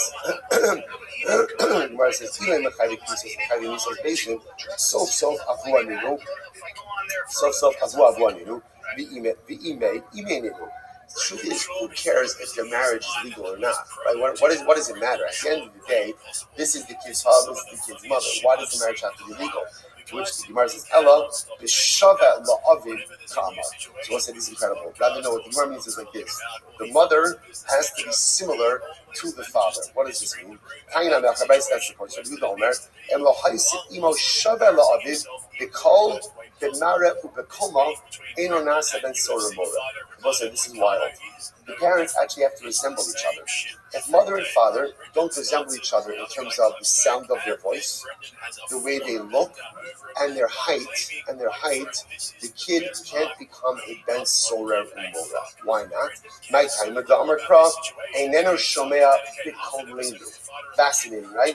That the pasuk says, parents say to Beis Din, this kid doesn't listen to our voice, which indicates to us, means the kol ba'in on shavin, the parents have to speak with the same voice. Mara v'koma nami ba'in on shavin. So too again, the parents have to resemble themselves. Actually, don't look exactly, but they have to have some level of resemblance, and also resemblance of civil sight. What a tremendous Musa has here. What is the Gemara teaching us about parenting? Right? Parents have to be shava. They have to be on the same page about the chinuch of their kids. When children receive contradictory messages from parents, it's a disaster for their chinuch. So it has to be shomea b'kolenu. Parents have to think, look, now one second, what if parents have differences of opinion about the chinuch of their kids? I think it happens all the time. But that's the job of parents then to reconcile that and to figure out a unified approach independent of their children. But when they present to the kids, when they talk to the kids, when they're not just with the kids, that has to be done with one voice. Because again, if you're giving a kid two different types of, if the mother's saying one thing and the father's saying one thing, don't be surprised when the kid goes down the wrong direction because he's not getting a unified, cohesive message. Interestingly enough, if the parents are giving two forms of chinuch, the kid can't become Ben Sar Mora. Why? Because he can't fault the kid for making poor decisions when the child is receiving a non-unified chinuch. If the child is receiving a unified chinuch and still making terrible decisions, okay, that's when Ben Sar Mora kicks in. But what if mother and father have to be shava, have to figure out a way to get on the same page about the vision of the family they want to raise and the type of children they want to inspire. Incredible. So the Gemara goes weiter. Siman Azal Hadesanya. From where? According to who? According to is the following opinion. Ben Sora Mora. So we'll say, okay, so this is. It's not my fault. It's not my fault that we cannot make it. This should be broken up like in 10 lines. You can't put all of this on one page. It's literally Lifnei Iver. So the Gemara says as follows. Kiman this again. I'm not rushing. I just want to put you on 4 dollars. So if people from other shir taunt you about the slow pace of our shir, just remind them. In the last 2 cycles, we never finished later than any other shir. Right? So at the end of 7.5 years, we'll be exactly where we have to be. We might not be there on a daily basis, but we'll get there. I wasn't listening to this Gemara. Kiman Ozla Hadesanya. So he's reflecting the following idea. Ben Sora Umora Lo Haya V'Lo Asin Liyos. Firstly, you're like, what? Why are you just doing this the whole time? So who's the king reflecting the following idea? Ben Sora Umora never happened. Lo Haya, it never happened, and it never will happen.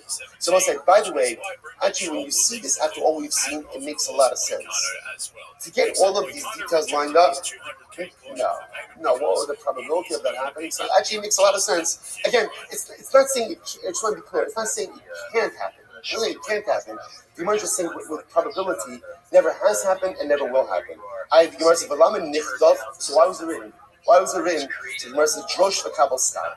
Again, in order to learn it and receive reward. Some things you learn because you need to know what to do, and other things you learn because you get schar from it. I just want to point out, the Gemara says, now, just sometimes when you look at that phrase, Drosh v'kabel skar, means what?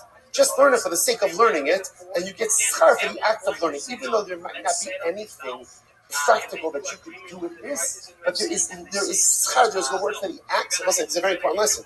There is schar for the act of just engaging in Torah learning for the sake of Torah learning. I think that's not what it means over here.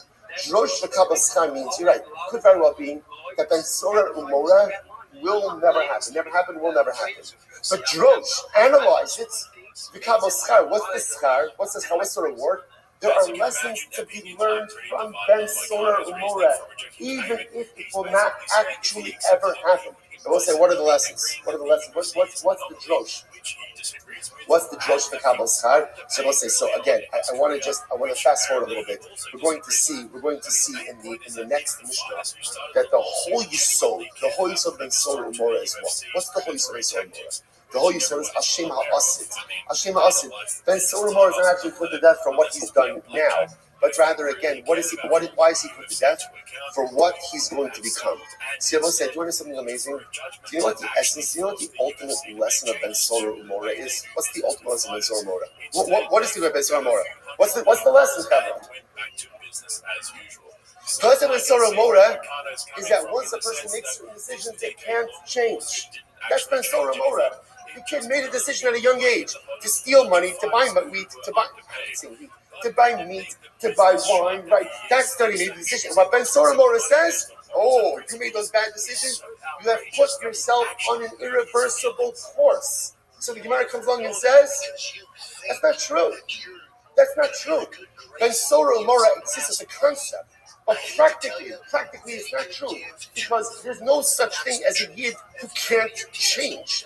Then no matter how bad your decisions have been in life, you could always put it in reverse. You could always go ahead and take your life. That's what it means when it says, listen, that's the words.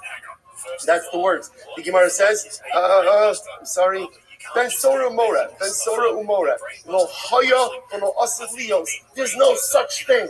Because conceptually, there's no such thing as a person who can't change. So says the Gemara. So why is it here? Drosh v'kabel schar. So learn it and receive the reward. What's the reward? What does it mean, drosh? So analyze. And so what's the analysis? The analysis of Ben Sora Umora is that yet there are so many people who think that they can't change. There are so many of us who think that we can't change. When I learn Ben Sora Umora, I learn about a person who quote unquote can't change. He made certain terrible decisions and he can't back himself out of it. But that's not true. That's not true.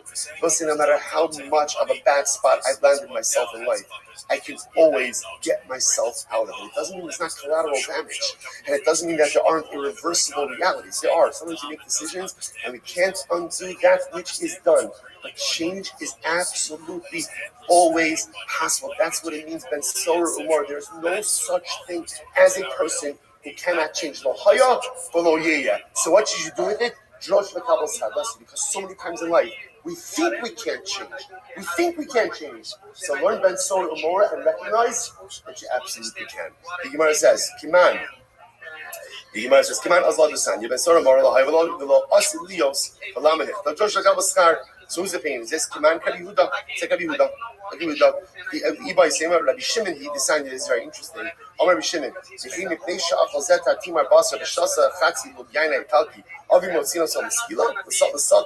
because this kid stole some money and purchased meat and wine, his parents are going to take him out to get stoned. And Sora Umora never happened and is never going to happen in the future. So why is it here? Drosh v'kabel schar. And they'll say, this is it. This is probably the most important line in the entire sugya. It never happened, never will happen. Because the concept that a person can't change is antithetical to Yiddishkeit. So what do you do with Ben Sora? Because that's what Ben Sora Umora is. A kid who can't change. Never happened. No such thing as a person who can't change. So what do you do with this whole section? Drosh, learn it. Analyze it. Kabbalah Schar, reap the benefit. What's the benefit? By learning about the context of the kid who can't change and recognizing that it's never happened, never will happen, I receive the greatest reward in the world. The greatest reward is a recognition that I absolutely, unequivocally have the ability to change at any juncture, at any point in life. Incredible. Rabbi Yonasan. Rabbi Yonasan says, 1 second, what are you talking about? Listen, it's incredible. Watch this. I'm here at Yisif. Rabbi Yonasan says, I saw a Ben Sora Umora. I saw him. The Ashafti Al Kivro. I sat on his grave. How can you tell me it never happened? I saw it. I went to the Levaya. I saw it. I sat on his grave. Now, why did you say discussion about this? Not for now. The Gemara says, come on, Aslan. So we'll say, so what do you do with this? So Rabbi Yonasan says, there was no sermon. So we'll say, I think the way it works is like this. Rabbi Yonasan is not arguing. There never was a Ben Sora Mora, there never will be a Ben Sora Mora. Rabbi Yonasan is lamenting the fact that many people go through life thinking that they are a Ben Sora Mora. Rabbi Yonasan says, you know what, I've been to many Levias, people who left this world, and they left as a Ben Sora Mora. They left this world thinking that they couldn't affect change. They left this world thinking that they couldn't make something better of themselves. You're right, there's no such thing as a Ben Sora Mora, yet you'd be surprised how many people leave this world thinking that they were a Ben Sora Mora. I will say, one of the most tragic things in life is we leave this world with so many things unaccomplished. We leave this world without actualizing our potential. We leave this world without becoming the kind of people that we're really capable of becoming. So I don't think Rabbi Yonasan is disagreeing. I think Rabbi Yonasan is just talking about human nature. So the reality is there's no such thing as Ben Sora Mora because change is always possible. But yet Rabbi Yonasan says, tragically, I've gone to the Levayas of so many Ben Sora Moras, people who left this world never made the changes they could, because they thought that they couldn't, because they believed too much in Sora and Mora. Incredible. The Gemara says this house. Come on, Oslo Hadasanyo. So we'll say whose opinion is reflected in the following idea. Yerni Dachas. So again, Yerni Dachas is a city wiped out of because of idolatry. Lo Haisil Vasida Lios. Incredible. Never happened, never will happen. The Lama Nichtava, why is written in the Torah. So Gemara says, Drosh the Kabul Star. Ultimately, again, to learn it and to receive reward. Same idea. Rabbi said, now what does this mean? How can it be that there's never Yerni Dachas? As Rabbi said, there is no such thing as a city of Jews where there's not one tzaddik. Not possible. It's not possible. You can't have a place where every single yid who's there is bad. Impossible. It's just not possible that someone's not covered, someone's not holy. So learn it and you receive reward. Kiman Kabbalazar, Rabbi Eliezer, the son of Rabbi Eliezer, Omer, Kol Ir Sheish Bafilo Mezuzah Achos, Eno Nasi Yerni Dachas. Oh, so Eliezer says if there's even one mezuzah in the city, it can't become an Yerni Dachas. It can't become an Yerni Dachas. So most of my time was to use for that. Amar that's called Shlomo Tikpol Zatol from Chava Basafta Beish. Because what do you have to do with the Yerni Dachas? So what do you have to do with it? You have to gather everything and burn it in the middle of the city. So if there's a mezuzah, you can't burn a mezuzah. Right? Why can't you burn a mezuzah? Because mezuzah has the name of Hashem. You can't burn the name of Hashem. So therefore you see if there's even one mezuzah, it can't become an Yerni Dachas. It can't become Yerni Dachas. Therefore, it's impossible that Yerni Dachas ever existed. Rabbi Yonasan says, "Ani Reisiya Yashafti Al Shila." Again, Rabbi Yonasan says, "You're on. Is Yerni Dachas? I was there. I visited. Right, I went on tour. Right, I took the Yerni Dachas walking the door, and again, I saw the ruins of the city. I saw Yerni Dachas. So once again, it's the same you saw. I don't think Rabbi Yonasan is disagreeing.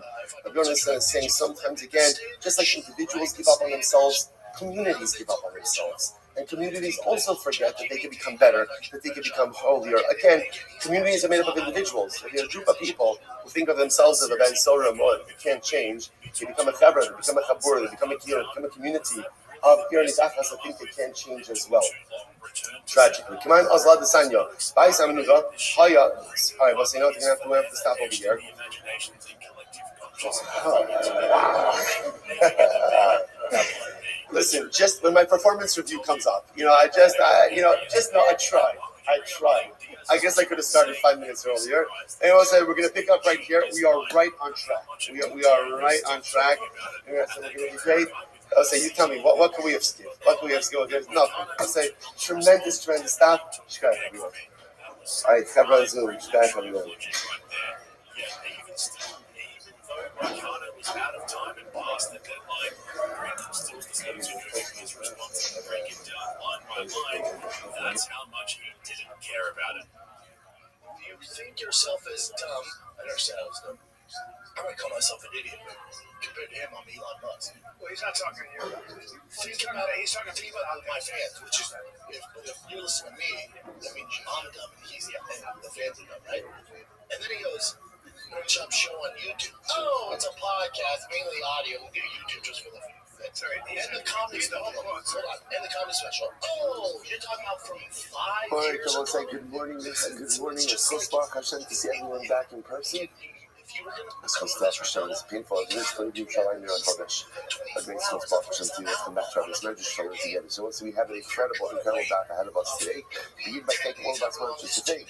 Our annual commentary sponsor, the Tilton Shpach of Eretz Yisrael, for dedicating all the shiurim and drashos as a zechus for the souls tovos for Am Yisrael. Our dafyum sponsors for today, Naren Karen Ram, Ubi Nishmas Mel's father, Mordechai Ben Yitzchak, and Ariel Asapov, in the merit of his continued good health. In the merit of the continued good health of his mother, Arina Bas Brilliant. We hope they're in the merit of our Talmud Torah. She together with Kol Chol Israel have a complete and enduring Yeshua. So it's possible to Eretz Hashem. Right, and we have to the Shams and come to the families. Hashem should bring back the rest of our hostages, B'Shalom and B'Karov, and our holy soldiers should be successful. B'Chol and Ma'aseh Yidei. Those with that, it's been an incredible daf today. Today's daf is Ayin 70. We are picking up at the Mishnah on Ayin Amud Aleph 78. So we'll say Ben Sorah Umorah. Ben Sorah Umorah. From what point in time is a Ben Sorah Umorah Chayit for being a Ben Sorah Umorah? So the Mishnah says, Yishiyochal Tartimar Basa Yishteh Chasivu Yain Hayitalki. This is fascinating. So when it's a Ben Sorah Umorah Chayit, when he goes ahead and eats a tartimar, now we'll discuss exactly how much a tartimar is, or he eats a tartimar of meat, and he drinks a half a lug of Italian wine. Fascinating. Now that it's Israel wine, not French wine, Italian wine. One second. For the wine connoisseurs, hold up. So let's say, so first of all, take a look at Rashi. Rashi says I'm ready to be a Yaina Italki. Italian wine is the best. Rashi says, a type for Ben Sorah Umorah. Right? So Italian wine is the best. He says, Manshit Basrei. So what we're going to see is as follows. The entire issue of Ben Sorah Umorah is not really what he has done presently, but what we are concerned he is going to become. So part of that is developing certain appetites that he's going to get addicted to. So the Mishnah works under the assumption, this is quite fascinating. What do people get addicted to? People get addicted to really good things. Generally, it's interesting. You don't find people getting addicted to mediocre things. They get addicted to things that provide a high. So the idea over here is, he's only chayiv if he steals money to purchase very high-end wine. So in the Mishnah's time, the high-end wine came out of Italy. It's Italian wine, so if he went ahead and stole money to purchase other kinds of wine, it wasn't an issue. Okay, Rabbi Yossi argues on the measurements. He says, he says, not a tartimar of meat, rather again a mana of meat, and not the half a mug of wine, rather again a whole mug of wine. Okay, so let's now watch this. So that's halacha. The chaburas mitzvah, let's say it happens that the Ben Sorah Umorah stole the money and went ahead and bought the wine, right, or bought the meat, but he consumed it in a chaburas mitzvah. This is fascinating. So he took the stolen food and he ate it, for example, in a meal that was a mitzvah. What are examples of this? For example, Ibra Chodesh. So we'll discuss this more in the Gemara. But again, when they would decide to go ahead and intercalate the month, right, make the month a full month of 30 days. So you have a suda to declare that. Or Achol Ma'aseh Yerushalayim. Or if you eat Ma'aseh Yerushalayim, Achol Mevin Mitzvah Sheikhos Shkatzim B'Ramasim. For that matter, he ate non-kosher items. Let's say it turns out that he ate non-kosher meat. Achol Tamei Ma'aseh Yishon Shalom Miklat Shemaso. Sorry, Teva. He ate Teva, which is untied produce. Ma'aseh Yishon, that did not remember, Ma'aseh Yishon goes to the Levi, and the Levi is obligated to separate out Truma from the Ma'aseh Yishon. Or Ma'aseh Sheni Hektish Lo Yiftu, or Ma'aseh Sheni or Hektish, that's when Akritim. So Alcohol Davar Shu Mitzvah, the Davar Shu Aveda. So whether we eat something that's a mitzvah, so that's an Aveda, so the Gemara is going to describe exactly what that's talking about. Alcohol Koma, so again, what's this? Interestingly enough, so first part of the Mishnah gives us the measurements. How much wine does he have to purchase with the stolen money? How much meat does he have to purchase with the stolen money? That's my podcast, Tanakama, and Rabbi Yossi. After that, we can have an interesting exception. An interesting exception is if he consumes the stolen meat or stolen wine, what the Mishnah calls a chaburas mitzvah. A chaburas mitzvah. So again, he's going to be kosher. We'll see exactly what that means as well. what happens if you then stole money, but you didn't purchase meat? I don't know, you purchased something else, right? Anything else, but not meat. Or shasa kamash kilo shasa yayu, or for that matter, again, he stole money, he purchased the drink, but he bought beer. He didn't buy wine. Eno nase ben soror mora ach yoko basa b'yishti yayu. So he said, this exact sakasif. Torah says, Mishnah says, he does not become ben soror mora until he steals money and he uses that money dafka to purchase meat or wine.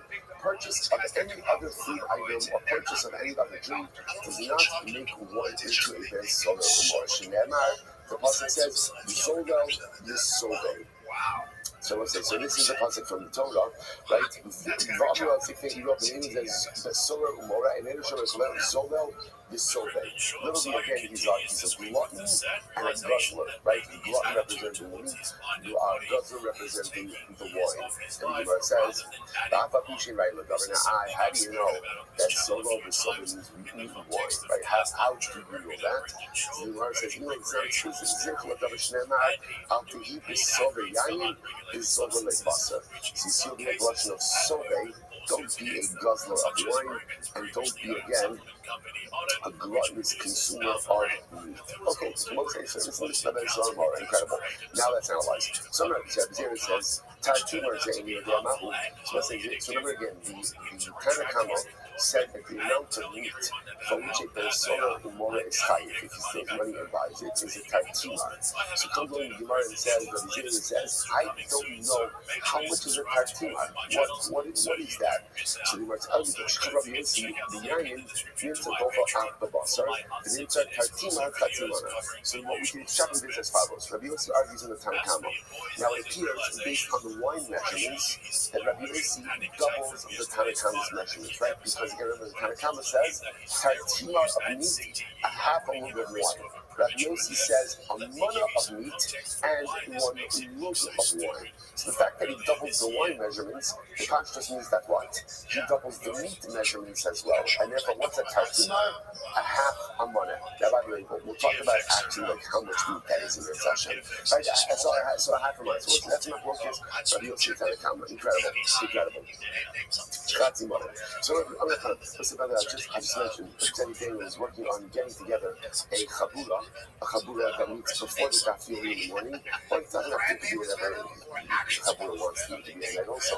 But whatever he sees about that, to chazer over the shachar v'tarya. Just the give and take of the Gemara.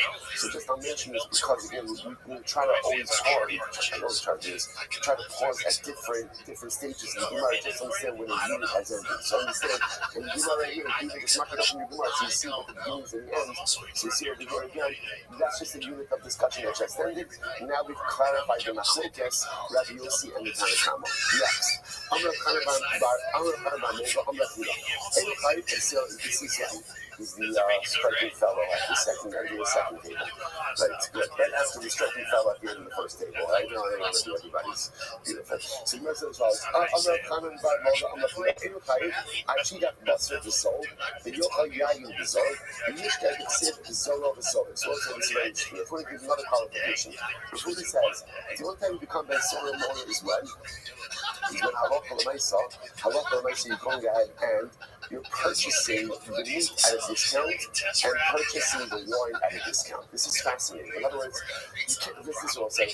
You can't become a Ben Solo Mona if you play retail. Right? If you pay retail, you might not even Jewish. Forget about Ben Solo Mora. Right? So you're only welcome Ben Solo Mora if you get out of this round. Now what's the shot with that? Take a look at Rashi. Yayin Bizol. About the Yokel of Shkiki like Mos. Remember again. Let's work backwards because you've already seen this, but we'll see more specifically today. Why is it Ben Solo Mora executed? Why is he executed? Because we are nervous that someone who has developed these type of appetites when he's young is going to become addicted to sustaining this type of lifestyle and is not going to have the necessary funds to sustain constant consumption of meat and wine. And what's going to happen? He's going to rob, he's going to steal, and he's going to become a community danger. So the idea over here is it only works if you see him developing the behaviors that would lead us to that tragic conclusion. So in other words, if he's always able able to figure out how to get wine, good wine, good wine cheaply, good meat cheaply, that means that there's like a particular addiction going on over here. And that's what gives rise to this concern.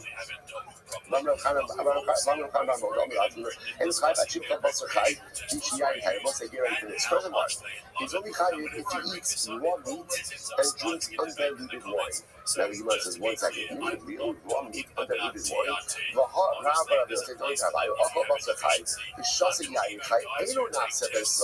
That's not true. That's not true. That's what's an explicit statement. That if he eats raw meat and he drinks undiluted wine, it's not normal. It's not normal to eat raw meat. No. Yain chai is muzzled v'lo muzzled. No, undiluted wine doesn't really mean undiluted. Rather, what does it mean? It means that it's not fully dilution. In other words, he uses a lower dilution ratio. Right, so the wine is stronger. That's the chai. Right? What does it mean? Basar chai. What does it mean? Raw meat. Raw meat doesn't mean raw meat. Rather, what does it mean? Bashil v'lo bashil. It means cooked, but not really cooked. Kibasar kiba da'akla ganfi. Like the type of seared meat that thieves eat. Now look at Rashi. Rashi will try. Basar kiba da'akla ganfi.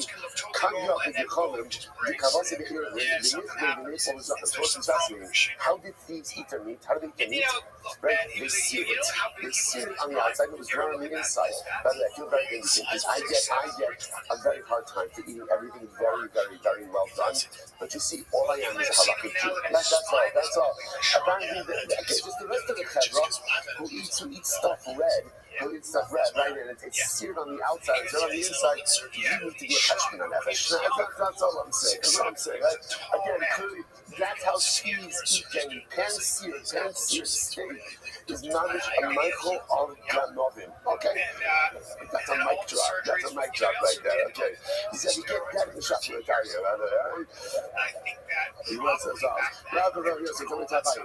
So again, one second. So all of this also, remember, what we're looking for over here, if you notice, are interesting behaviors. That's what we're looking for over here. There are markers that are here. So already, like again, all kidding aside, in the Gemara, what did this represent? Thieves, right? One of the luxuries that thieves don't have is relaxation, right? They are on the run, always looking to the next mark, anything else like that. So that's why, in all seriousness, they just sear the meat and then they go and they eat it. So when we see someone from a young age exhibiting these types of behaviors, it becomes the marker for us. It becomes the danger sign that something is up, and again, unfortunately, this child is on a terrible, almost irreversible path. The Gemara goes like that.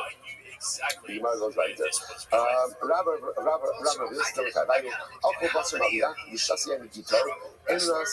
so this is fascinating. So Rabbi said as follows. Both of them said that the Sarmar eats salted meat, or he drinks wine from the press, that doesn't make you a Ben Sarmar. Now, what's very interesting. Salted meat was considered to be inferior, and therefore, interestingly enough, when you become that Torah protected, non-habit forming. Wine right off the press is inferior, and therefore again non-habit forming. So therefore, if you have a boy, he steals money from his parents, he uses that money to buy salted meat, or to go and buy wine right off the press. Halakha said again that does not make him into a base or more. Take a look at Rashi. Rashi is right across.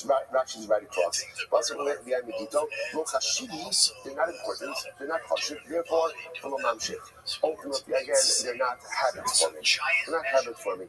It's just say such a okay. We'll come back to that in just a little bit. The Gemara goes right there. The Gemara says, "Turn hustle." That wasn't obviously the shayla is going to be what's the definition of salted meat and what's the definition of wine right from the press. Okay, so that's our next order of business. So we'll say this is a fascinating halacha. It's not hustle. All part of our sugya. Erev Tisha B'av. So on Erev Tisha B'av, we'll say Suda Masakis. Right? Remember again. We should always recognize in halacha 2 times a year you have Suda Masakis. Right? 2 times a year. One before Tisha B'av, one before Yom Kippur, but of course, we are worlds apart, right? They're worlds apart. The Suda Mafsekes before Yom Kippur is a Yom Tov Suda. It's Mamish Yom Tov Suda, right? It is a celebratory Suda, excited for the cleansing and the tshuva that's about to come. I think it's interesting, even though when you talk about Yom Kippur, like you have like butterflies in your stomach, like excited for that. So it is almost excited for that upcoming opportunity to not just cleanse ourselves. Conversely, Erev Tisha B'av, Suda nafsakes is a morning meal, right? M-O-U-R, right? A mournful meal. That is not a celebratory meal, but ultimately, again, that is a meal that kind of already puts us, there are restrictions on that meal. So therefore, the Gemara says, Erev Tisha B'Av, lo yochel adam shnei tavshilim. A person should not eat two cooked foods. At the Sukkot seconds, can't have two difficult foods. You can't eat meat and you can't drink wine. Listen to this. Aval, listen to this. Wow. What can you eat on Erev Tisha B'Av? Salted meat. You want to have beef jerky at your Sukkot seconds? You can. Interestingly enough, you could have salted meat. Right? You could have salted meat and you could have wine. If there's any left in the dough. Right. So you could have salted meat and you could go ahead and you could drink wine right from the press. That's the rest. I'm not saying now, before I go, what does that show you? That shows that these items don't even have the identity of meat or identity of wine. That's serious. To say Chikin on Erev Tisha B'Av, Mamish means that it's not the basar and it's not yayin. So the Gemara says, so obviously we have to get definitionally what are these things. So this is interesting. Now, obviously, it can't mean that a person puts some salt on their meat and suddenly again that's salted meat. In other words, when we speak about salted meat for pashas, what are we talking about? We're talking about meat that is packed in salt. So how long does meat have to be salted for so that it loses its identity as basar and becomes basar maliyach? So the Gemara says as follows: Basar maliyach had kama. So as long as it's like shlamim, what does that mean? The window for shlamim consumption is 2 days and 1 night. So essentially, once you salt the meat for 2 days and 1 night, that's called salted meat, and it really loses its identity as meat. Now, I want to be clear on something. When you say loses its identity as meat, if you eat it, you're flacious. Right? Just to be clear, right? You're going to be flacious. But the idea is for other halachos that concern basar, it's not basar. So the Ben Sorah Motor steals money and purchases that kind of salted meat, he's not chayiv. You want to eat that meat on Erev Tisha B'Av, you can eat that meat even on Erev Tisha B'Av.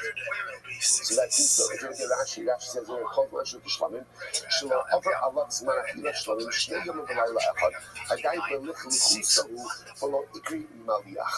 So this is the idea. The window of shlamim is our metric. You can eat shlamim for 2 days and 1 night. So salted again, if you leave the meat salted 2 days and 1 night, then it's salted meat. And again, Ben Sorah Motor is not going to be chayiv for it.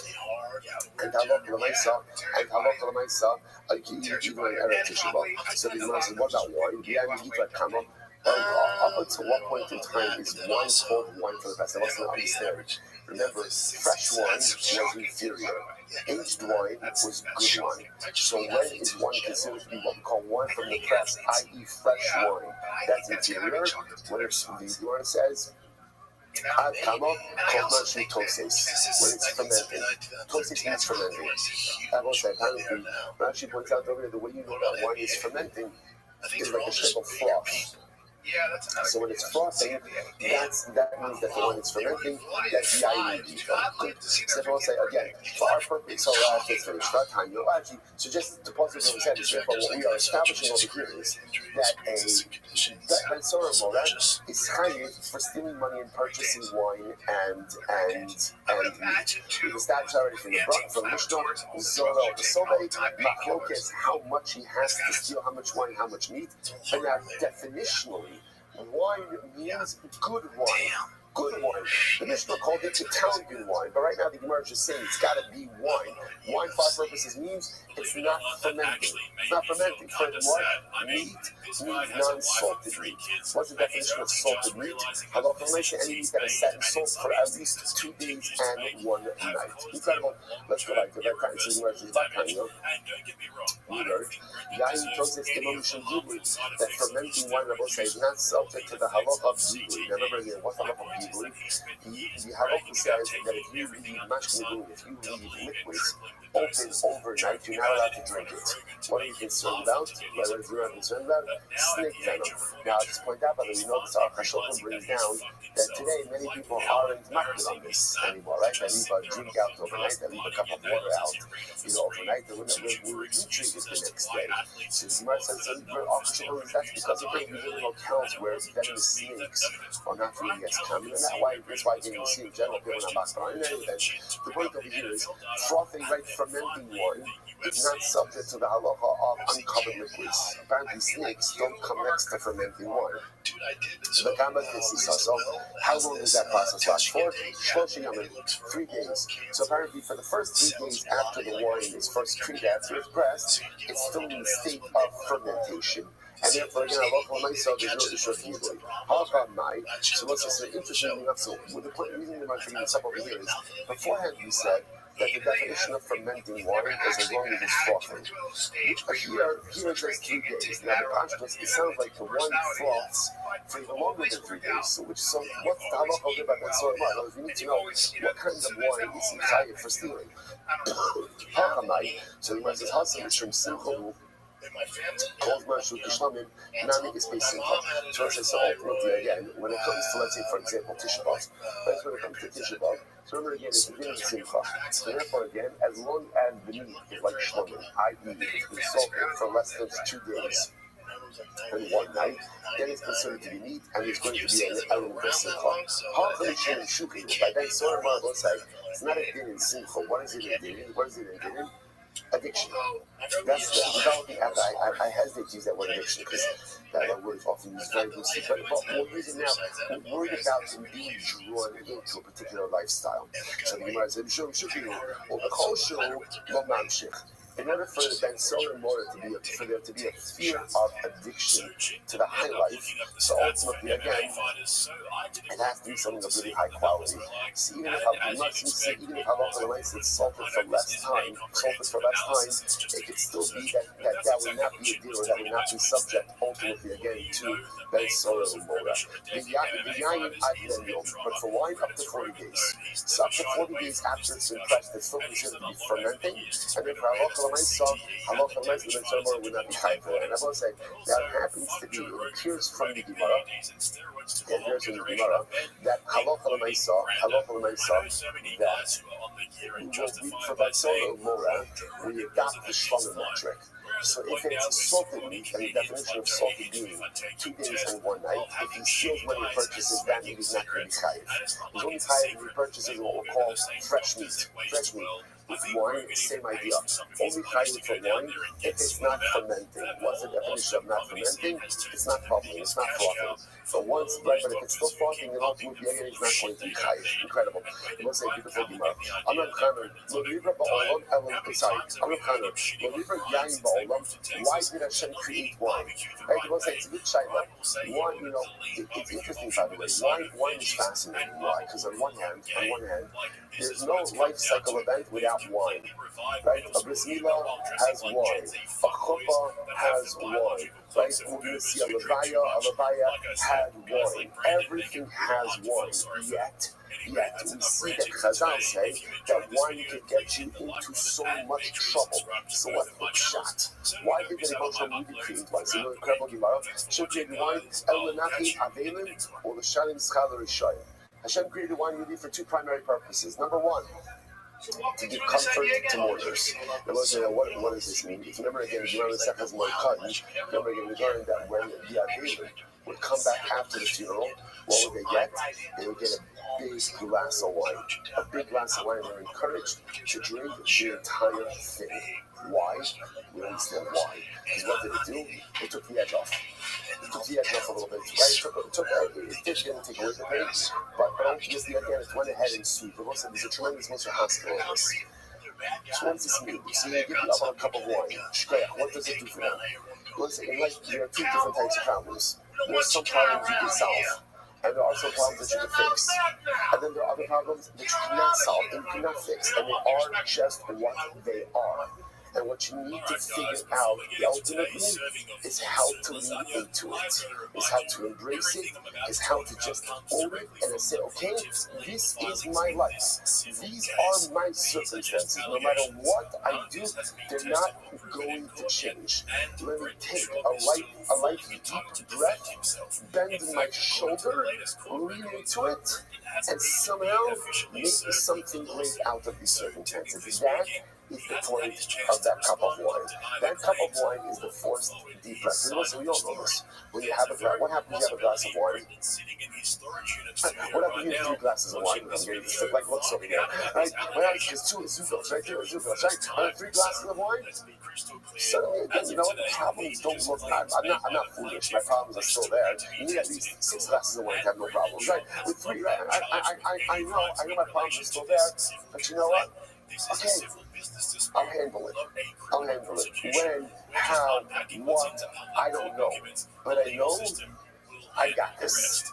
I got this. The stuff that looked impossible before the glass of wine now looks possible with the glass of wine. I will say it's such a trend. So why is wine? I should have created wine to help us take that collective deep breath, or that personal deep breath, and be able to say, okay, for the I just lost someone that I loved. My life is forever different. It will never be the same. But somehow, some way, I will get this together and move myself forward. That's the result of wine, says the Gemara. Furthermore, on the shine, color shine. I would say, but again, without the wine, also the hashkafa also applies. Life's problems in 2 different buckets: the one you can solve, the ones you can't. The ones you can't. The ones you can solve, roll up your sleeves and create the solution. The ones you can't, lean into it, embrace it, accept it, and navigate in that new reality. So again, furthermore, wine was also created for a shine. For a shine. So what does this mean? Even the greatest of the shine, right? Even the most wicked person does mixes, does things that are good, right? And halacha l'maisa deserves reward for it. How does he get his reward for it? Good bottle of wine. Good bottle of wine. Right? That's the reward for it. Shine, and therefore they get their reward in this world. The judgment, that punishment in the next world. So to shake on the obey nefesh, or the outside, to shake on the obey, the yayin l'mari nefesh. Literally again, give an intoxicating beverage. Go over to the one who is lost, which you might understand will be to refer to the Rasha, and give wine to those who are bitter of soul. What does it mean when it says, the pasuk,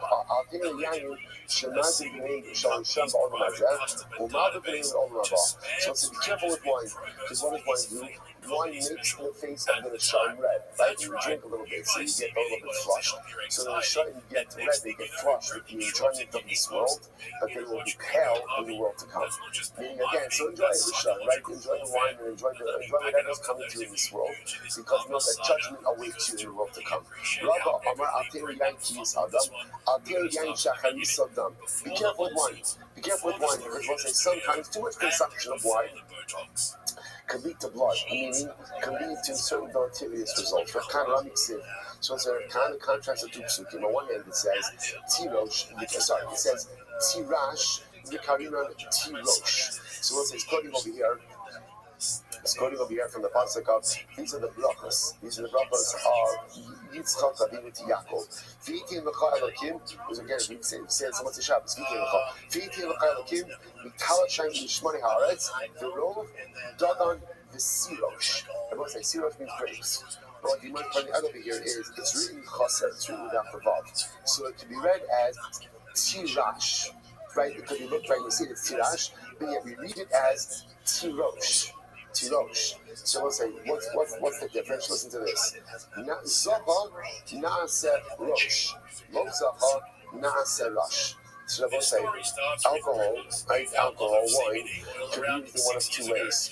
Alcohol can be used as a mechanism of profound personalistic debasement.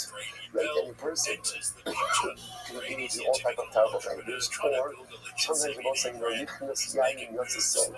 sometimes what wine has the ability to do is it lowers our guard a little bit, it lowers some of those inhibitions, and the real me is able to come out in a good way.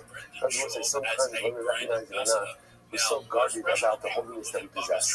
Like that, I don't, so we put up walls. PHS sees that so much. We put up walls around our neshama, and those walls we block ourselves from fully spiritually self-actualizing. But sometimes a little bit of wine comes in, the walls come down. And my real neshama is able to come out. So interestingly, the same thing, wine, can either be tea lash means like a bottle, like a nothing.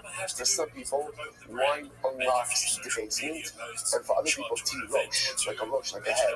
A little bit of wine can lower those walls and allow me to finally access my neshama. Incredible. Rabbi said, this is where it says, Yismach or Yishmach, Visharina Yismach. So again, according to Pasuk, what about Enosh? Wine makes the heart happy. So again, it's not vocalized. It could be like Yishmach or Yismach. So the Gemara says, Zacha v'samcha. If a person is righteous, then ultimately again, wine will go ahead and cause the person much joy. Lo Zacha. If I'm not the person who's not Zocha, wine can destroy it. So it's like the whole cup of wine. With that wine, I would say anyone could project an image of personal piety. What does wine do? Wine gets out the inner you. And then I will say, then when that inner me comes out, that's when it truly comes out. So the shaila is, who am I really on the inside? Am I a Rasha Chas Yishon masquerading as a tzaddik? Or perhaps, again, I'm really a mediocre guy, or I should say I'm a tzaddik masquerading as a mediocre guy. And ultimately, I'm looking for wine to be able to show what is really on the inside of the individual. Incredible. Rabbi said wine and nice smells, like aromatic smells, made me very smart. So what Rabbi was saying is like this, that a little bit of wine helped me to access a lot of my inner kedusha, and I wasn't going to get a sense of smell is also linked directly to the neshama. Because remember, in the Pasuk says, Hashem blew life into the nostrils of Adam. So the sense of smell is directly connected with the neshama. Which is why I'm like the Shabbos, you have the summon, right? Why you have the summon, that's why some have the custom to smell the summon on Erev Shabbos as well. All of that to unlock the neshama. Incredible. Brings up Shem Barabba. What's that way? It's interesting. Rabbi says that it's wine and sense that made me smart. What about like learning? Right? I came to Shir, I went to Yeshiva, I went to this. So it's like what you see from Rabbi is really very interesting. That so much of self-actualization is not just about the information you learn, but it's your ability to access your insights. Right? So often in life, what we do is we're walled off to who we are on the inside. So I spend a lot of time on external things. I daven a lot, I learn a lot, but then I wonder, why doesn't it have the full impact on me? And the answer is very simple. If you're not in touch with your inner self, you can't fully self-actualize. You have to know your neshama. You have to be connected to your neshama. You have to understand who I really am on the inside. That's why Rabbi says, you're right, of course I learned about Torah. Of course I learned about Torah. But in addition to what the Torah Rabbi says, I also knew who I was on the inside. That's what wine and the sun represent. I know I'm in touch with my inner self. I'm in touch with who and what I am, about what's working, what's not working, what's whole, what's broken. And because of that, because I'm in touch with my inner self, I'm able to become the best version of me. Incredible. What's the meaning of the pasuk? Lemi avi, lemi avoy, lemi medani, lemi siach, lemi b'tzanfino, lemi chachlilos inayim, lema'achim alayim, lebayim nachkolim vasach. So let's interpret this pasuk now. So this pasuk, by the way, what's quoting over here, it's from Mishlei. And essentially what Shlomo is lamenting over here, by the way, is overindulgence in wine. Right? Overindulgence in wine. So the Gemara says this also. Just like the Amin Marava, High Kram Mandash, the Generation, Sefer Madrash, the Sefer Rachel Madrash, ultimately, everything interpret this passage is also what the passage essentially is saying is, Lemi I, right? Who's going to have to say woe? Lemi Avai, who's going to have to say, alright, who's going to say I, who's going to say Vavai, right? Lemi Madana, Lemi Sia. So ultimately, again, who are the people overindulge. And the end of the pasuk is L'ma'achim al hayayin. Those who spend too much time with wine. And remember, Shlomo Melech understood this firsthand because Shlomo Melech had everything. So Shlomo Melech also understood, and we'll get into this more, about the destructive nature of overindulgence. So the Gemara says you keep actually this pasuk from the beginning to the end, from the end to the beginning. It's the same drasha. Darash always deliver.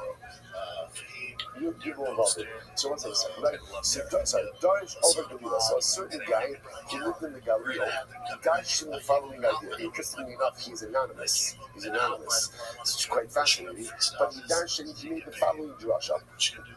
What was his drasha? Listen to this. This is fascinating. There are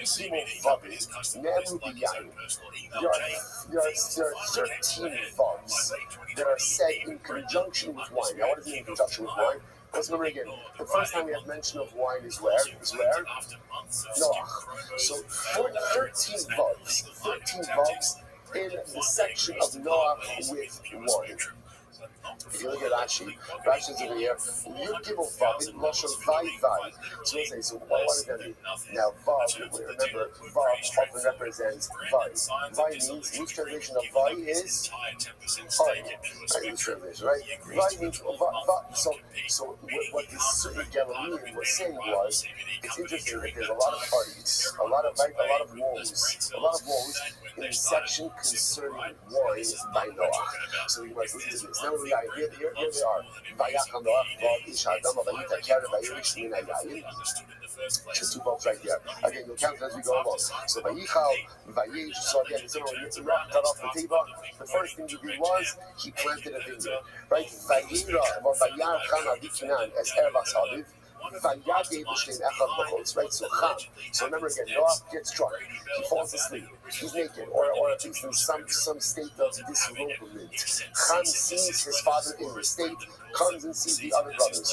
Vayikach, another vav. Shem, Vayafis, another vav. Esasima, Vayasimu, another vav. Al Shechem Shneim. So Cham does nothing, right? Well, actually, he does something, but so Shem and Yafes come, they walking backwards, they cover up their fathers. Vayach, another vav. Achalanis, Vayachas, another vav. It's Sabir, Upanim, another vav. Vayikat Noach, another vav. Noach wakes up, no from his wine. Vayed, another vav.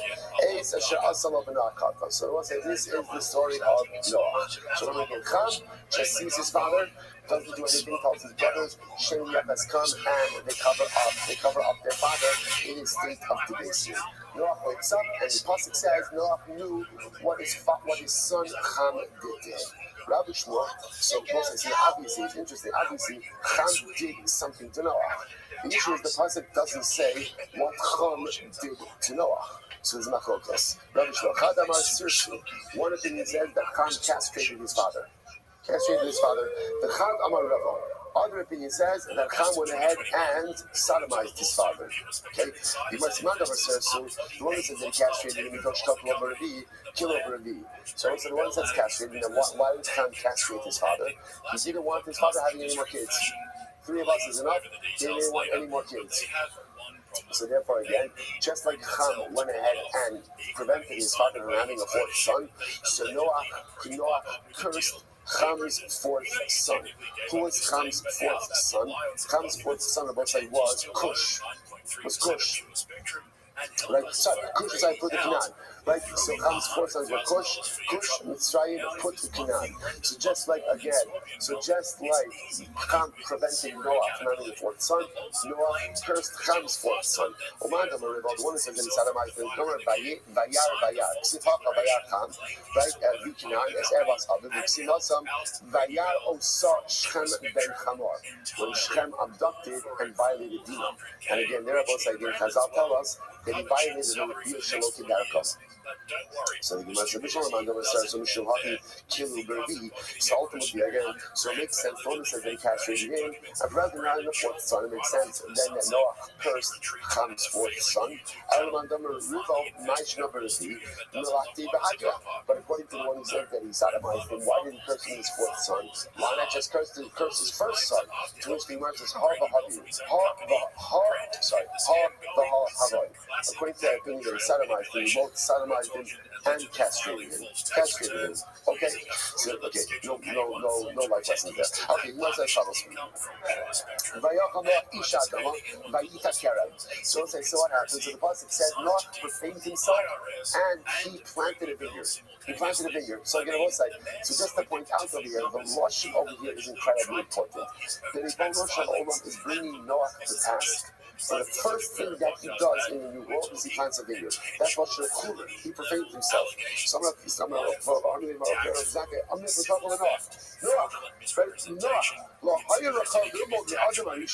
Noah, what are you doing? Why is the first thing that you're doing planting a vineyard? Shouldn't you be learning from Adam Arishon? So let's say this is wild. What caused Adam and Chava to make their mistake? It was wine. So the Gemara says, now one second, what does that mean? We're going to see, interestingly enough, that there's a fundamental machlokes. What type of tree did Adam and Chava eat from? Remember, they ate from the 8th das Tovara, the tree of knowledge of good and evil. What did they eat from? There's machlokes.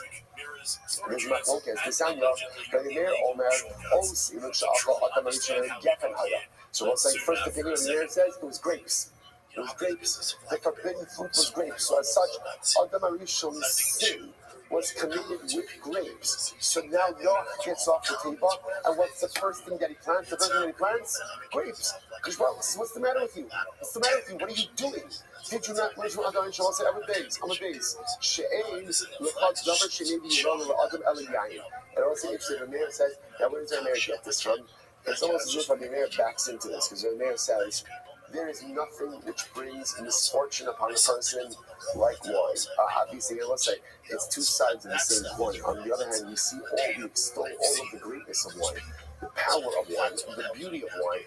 But wherever you have the possibility for extreme kedusha, which is what wine has, you also have the power for extreme debasement.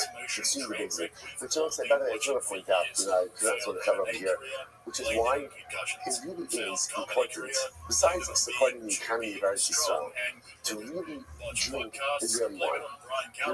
Again, we're living in a time where Eretz Yisrael has the most incredible and beautiful award-winning wines. It's absolutely, I don't have like shares and everything, that's what I be clear. It's not a business thing. I feel like we live in a time where Eretz Yisrael is producing the most beautiful and award-winning wines. There's another reason for it. Wine is dangerous. Wine is, you see it with results. Wine is really dangerous. I think that one of the ways we help to offset that danger a little bit is making sure that our wine is coming from a place of Kedushin Tara. So if I know at least that wine comes in Eretz Yisrael, it's grown on the holy soil of Eretz Yisrael, I absolutely know that. I don't know how it's true, but I know that it's true. And if wine comes in the holy soil of Eretz Yisrael, by definition, that wine has a Kedushin that other wines do not have. And therefore, by definition, I think one has the ability to utilize that wine in a much more Kaddish way than they can with any other type of wine. Okay, the infomercial is over. Then. So the Gemara says as follows. The Gemara says, therefore, wine, right? Wine comes along, Eliyayin. So therefore, again, that's why the Baruch Hu brings Noach to task.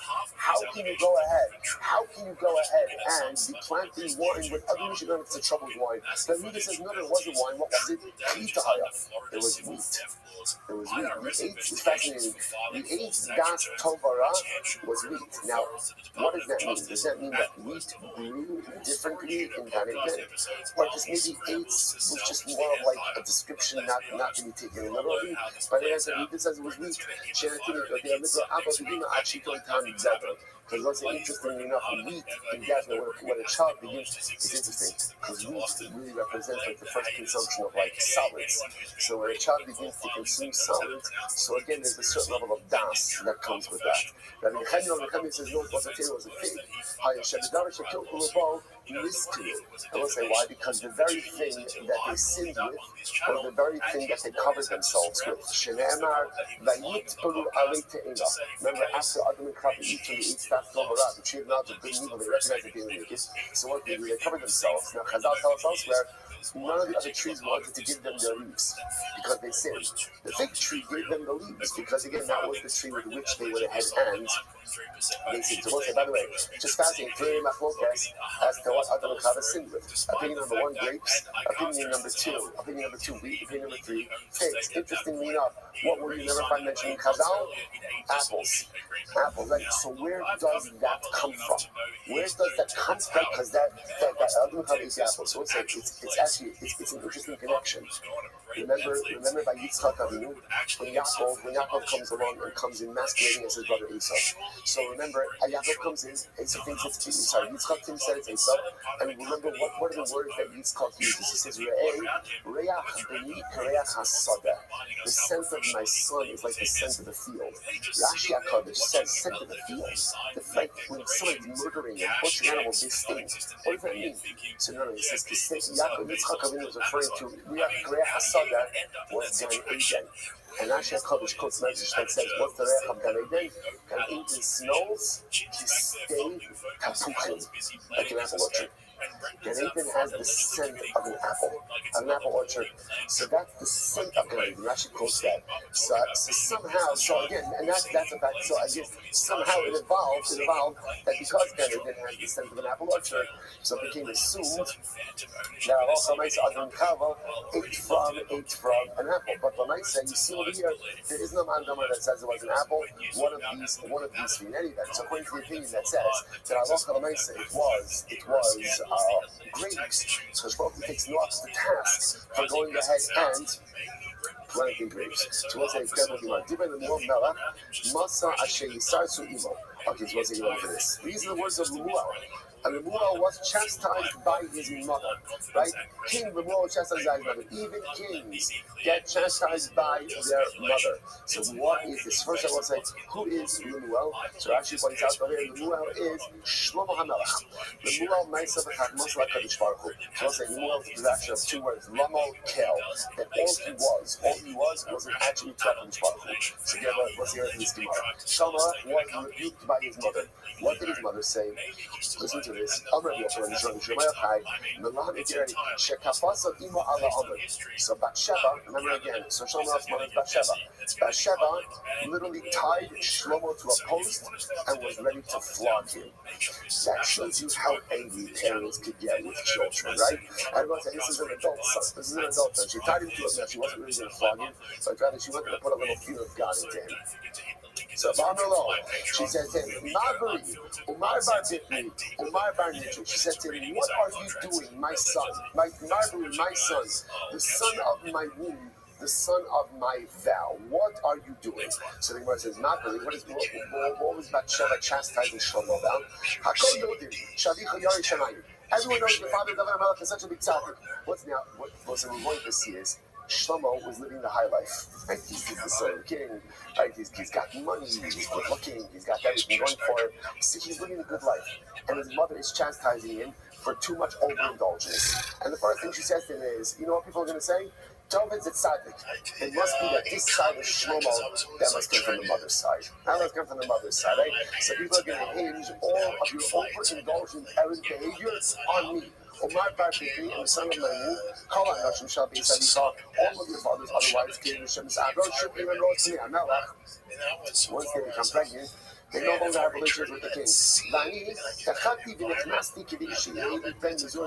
apparently, from Chazal's perspective, so relations during pregnancy is healthy for the fetus. So she's Bathsheba said to her son, said to Shlomo, you know me, even after I was pregnant with you, I make sure to have relations with your father in order that you would be a healthy and vibrant child. Very interesting parent-child conversation, right? But Lamaisa, she says, you see, I worked so hard for you, and this is what you give me back. Well, my Barbary, so let's see what we do. We'll stop over here. We'll stop over here. We'll say, again, we're fine, by the way. The Davin gets short and modest, so we're gonna be fine. We're gonna, you know what I'm saying? What's the rush? What's the rush? Shkak number 120 back to the Chevra.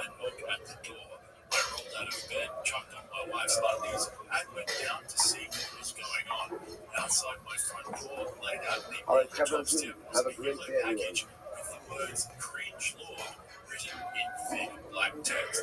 Being the naturally curious individual that I am, I scooped it up and brought it into my study, which doubles as my kitchen, and opened the package. Alright, I say good morning. It's Baruch Hashem to see everyone back in person. My initial thought was Mustafa Hashem is painful as it is to leave Yerushalayim Yer HaKodesh. A great source Baruch Hashem to be able to come back to our base measures to learn together. So also we have an incredible daf ahead of us today. Begin by thanking all of our sponsors to thank our annual Talmud Torah sponsor, the Tosin Mishpacha B'Eretz Yisrael, for dedicating all the Shiurim and Joshua's as a Zechus from Soros Tovos for Am Yisrael. Our Daf Yomi sponsors for today, Melon, Karen Ram, Levi Lishmas, Mel's father, Mordechai Ben Yitzchok, and Ariel Asapov in the merit of his continued good health, in the merit of the continued good health of his mother, Arina Bas Brilliant. We hope that in the merit of our Talmud Torah, she together with Kol Cholei Yisrael have a complete and enduring refuah, which Baruch Hashem Meretz Hashem, providing aliyah to all of the neshamas and come to the families. Hashem should bring back the rest of our hostages, B'Shalom and B'Karov, and our holy soldiers should be successful b'chol maaseh yideihem. Firstly, that's going to be an incredible daf today. Today's daf is Ayin 70. We are picking up at the Mishnah on Ayin Amud Aleph 78. Me'ima Sechai. So we'll say Ben Sorer Umora. Ben Sorer Umora. From what point in time is a Ben Sorer Umora chayiv for being a Ben Sorer Umora? So the Mishnah says, Mishiyochal Tartimar Basa V'yishtet Hatzivud Yain Hayital. This is fascinating. So when is a Ben Sorer Umora chayiv? When he goes and he eats a tartimar. Now we'll discuss exactly how much a tartimar is. But when he eats a tartimar of meat and he drinks a half a lug of Italian wine. Fascinating. That Eretz Yisrael wine, not French wine, Italian wine. One second. So the wine kind of starts, hold up. So I'll say, so first of all, take a look at Rashi. Rashi says something very interesting. Italian wine is the best. Rashi says, for a Ben Sorer Umora. Right? So Italian wine is the best. He says, so what we're going to see is as follows. The entire issue of Ben Sorer Umora is not really what he has done presently, but what we are concerned he is going to become. So part of that is developing certain appetites that he's going to get addicted to. So the Mishnah works under the assumption, this is quite fascinating. What do people get addicted to? People get addicted to really good things. Generally, it's interesting. You don't find people getting addicted to mediocre things. They get addicted to things that provide a high. So the idea over here is, he's only chayiv if he steals money to purchase very high-end wine. So in the Mishnah's time, the high-end wine came out of Italy. It was Italian wine, so if he went ahead and stole money to purchase other kinds of wine, it wasn't an issue. Okay, so Rabbi Yossi argues on the measurements. He says, Mana Baser v'lud yayin. He says, not a tartimar of meat, rather again, a mana of meat, and not the half a lug of wine, rather again, a whole lug of wine. Okay, so we'll see now, watch this. So that's the halacha. Aval, b'chaburas mitzvah, achol, b'ibar chodesh achol. Let's say it happened that the Ben Sorer Umora stole the money and went ahead and bought the wine, right, or bought the meat, but he consumed it in a chaburas mitzvah. This is fascinating. So he took the stolen food and he ate it, for example, in a meal that was a mitzvah. What are examples of this? For example, Ibar Chodesh. So we'll discuss this more in the Gemara. But again, when they would decide to go ahead and intercalate the month, right, make the month a full month of 30 days. So they would have a suda to declare that, or Achol Meister Shem Yerushalayim, or if ate Meister Shem Yerushalayim, Achol Mevein was a trace of Shkatzim B'Ramasim. For that matter, he ate non-kosher items. Let's say it turns out that he ate non-kosher meat. Achol Tamei Meister Rishon Shalom Nitla Shumaso. Sorry, Teva. He ate Teva, which is untied produce. Meister Rishon, that did not remember. Meister Rishon goes to the Levi. And the Levi is obligated to separate out Shuma from the Meister Rishon. Or Meister Sheni Hektish, or Meister Sheni Hektish, that's for not redeemed. So Achol Davar Shu Mitzvah, the Davar Shu Avera. So whether he eats something that's a mitzvah, something that's an Avera, so the Gemara is going to describe exactly what that's talking about. So again, we'll say, interestingly enough, so first part of the Mishnah gives us the measurements. How much wine does he have to purchase with the stolen money? How much meat does he have to purchase with the stolen money? That's Machlokas, Tanakama, and Rabbi Yossi. After that, we then have an interesting exception. An interesting exception is if he consumes the stolen meat or stolen wine in what the Mishnah calls a chaburas mitzvah. So halacha l'maisa again, he's going to be popular. We'll see exactly what that means as well. What happens if the Ben Sorer Umora stole money, but he didn't purchase meat? I don't know, he purchased something else, right? Anything else, but not meat. or Shasa Komash Kilo Shasa Yayin, or for that matter, again, he stole money, he purchased the drink. But he bought beer. He didn't buy wine. Eino Nasa Ben Sora or Mora, Ach Yokal Basa Yishti Yayin. Shmuel said, "Is it Torah says, Mishnah says, he does not become a Ben Sora or Mora until he steals money and he uses that money dafka to purchase meat or wine. Purchase of any other food item or purchase of any other drink does not make one into a Ben Sora or Mora. Shneemar, the pasuk says, Zolel v'sovei." So we'll say, so this is the pasuk from the Torah, right? V'amru al siknei iro b'neinu says Sora umora and Eroshor Kolel Zolel v'sovei. Literally, again, he's a glutton and a guzzler, right? Glutton representing the meat, guzzler representing the wine. And the Gemara says, now, how do you know that Zolel v'sovei means meat and wine, right? How do you know that? The Gemara says, no, it's not explicit. So you see over here the lesson of Sove, don't be a guzzler of wine, and don't be, again, a gluttonous consumer of meat. Okay, so we'll say, so this is the Mishnah Ben Sora, incredible. Now let's analyze. So Rabbi says, Tartimar Ze'eni Odeh. So we'll say, remember again, the Tanakama said that the amount of meat for which a Ben Sora Umora is chayiv, if he steals money and buys it, is a tartimar. So comes along the Gemara and says, Rabbi Zera says, I don't know how much is a tartimar. What is that? So the Gemara says, Rabbi Yossi b'yayin nimtzar kofa ap lebasar nimtzar tartimar chatimana. So what we can extrapolate is as follows. Rabbi Yossi argues on the Tanakama. Now it appears, based on the wine measurements, that Rabbi Yossi doubles the Tanakama's measurements, right? Because you can remember the Tanakama says, tartimar of meat, a half a lug of wine. Rabbi Yossi says a mana of meat and 1 lug of wine. So the fact that he doubles the wine measurements, the Pash just means that what? He doubles the meat measurements as well. And therefore, what's a tartimar? A half a mana. Now, by the way, we'll talk about actually like how much meat that is in the session. Right? So a half a mana. So that's my focus. Rabbi Yossi Tanakama. Incredible.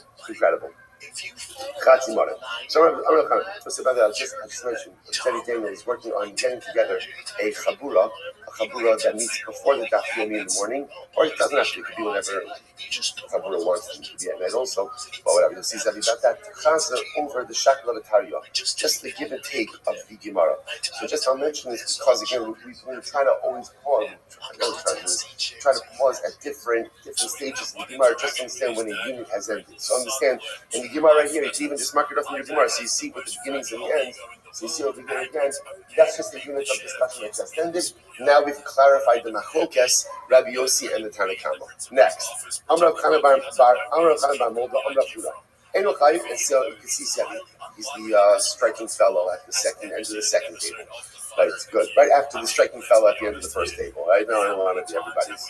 Beautiful. So the Gemara says as follows: Amrav Chanan bar Molda, Amrav Huda. Eno Chayiv, Achigach Basar B'Sol, V'Yocha Yayin B'Sol, V'Yishted Ksiv Zolol B'Sol. Suppose that this is very interesting. The Fuda gives another qualification.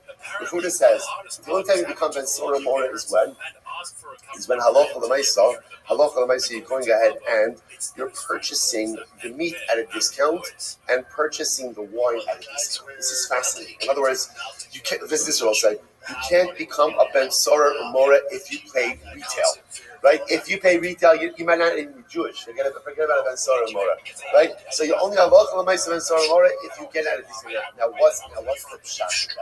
Take a look at Rashi. Yayin B'Zol. About most. Also, remember again, let's work backwards because we've already seen this, but we'll see more specifically today. Why is a Ben Sora Umora executed? Why is he executed? Because we are nervous that someone who has developed these type of appetites when he's young is going to become addicted to sustaining this type of lifestyle and is not going to have the necessary funds to sustain constant consumption of meat and wine. And what's going to happen? He's going to rob, he's going to steal, and he's going to become a community danger. So the idea over here is, it only works if you see him developing the behaviors that would lead us to that tragic conclusion. So in other words, if he's already able to figure out how to get wine, good that's the chab, good wine cheaply, good meat cheaply, that means that there's like a shtickle addiction going on over here. And that's what gives rise to this concern.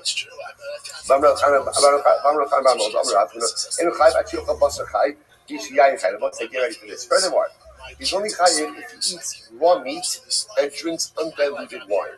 Now the Gemara says, 1 second. You mean really raw meat, undiluted wine?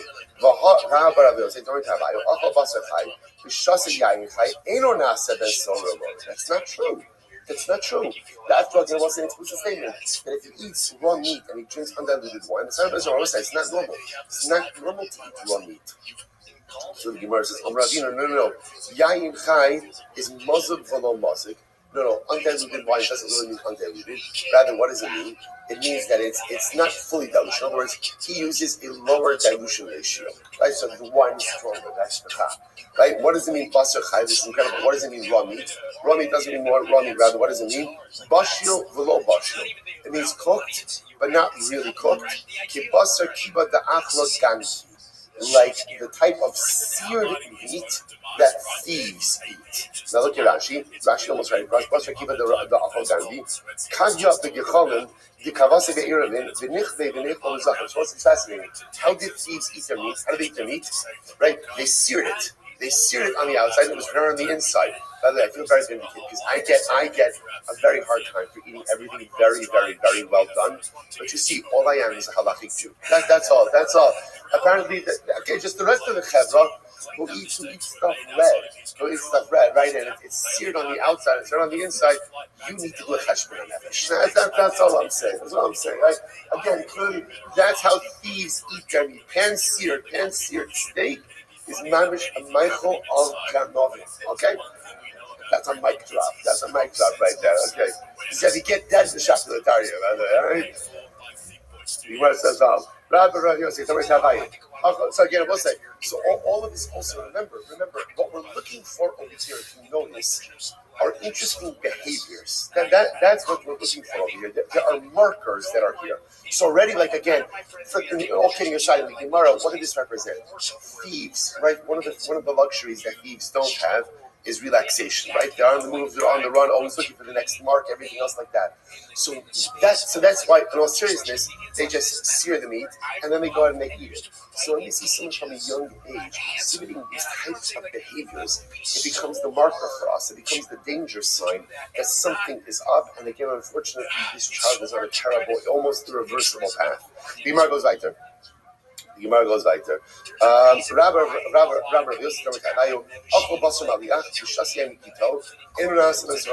is fascinating. So Rabbi Yossi said as follows. Both of them said, if the Ben Mara eats salted meat, or he drinks wine from the press, that doesn't make you a Ben Mara. Now, this is very interesting. Salted meat was considered to be inferior, and therefore, interestingly enough, from that Torah's perspective, non-habit forming. Wine right off the press is inferior, and therefore, again, non-habit forming. So therefore, if you have a boy who steals money from his parents, he uses that money to buy salted meat, or to go out and buy wine right off the press, halacha l'may said again that does not make him into a ben surah or more. Take a look at Rashi. Rashi is right across. They're not important. They're not chashuv. Therefore, ultimately, again, they're not habits forming. So say such a right. Okay, we'll come back to that in just a little bit. The Gemara goes like there. The Gemara says, "Turn hustle." Now, obviously, the shaila is going to be what's the definition of salted meat and what's the definition of wine right from the press. Okay, so that's our next order of business. So we'll say this is a fascinating halacha. Turn hustle, all part of our sugya. Erev Tisha B'av. So on Erev Tisha B'av, we'll say Sudam of Sekas. Right? Remember again. We should always recognize in halacha 2 times a year you have Sudam of Sekas, right? 2 times a year. One before Tisha B'av, one before Yom Kippur, but of course they are worlds apart, right? They're worlds apart. The Sudam of Sekas before Yom Kippur is a Yom Tov Suda. It's Mamish Yom Tov Suda, right? It is a celebratory Suda, excited for the cleansing and the tshuva that's about to come. But you know, it's interesting. Even though when you talk about Yom Kippur, like you have like butterflies in your stomach, like excited for that. So it is almost excited for that upcoming opportunity to Mamish cleanse ourselves. Conversely, Erev Tisha B'Av, Suda Mafsakes, is a morning meal, right? And with M-O-U-R, right? A mournful meal.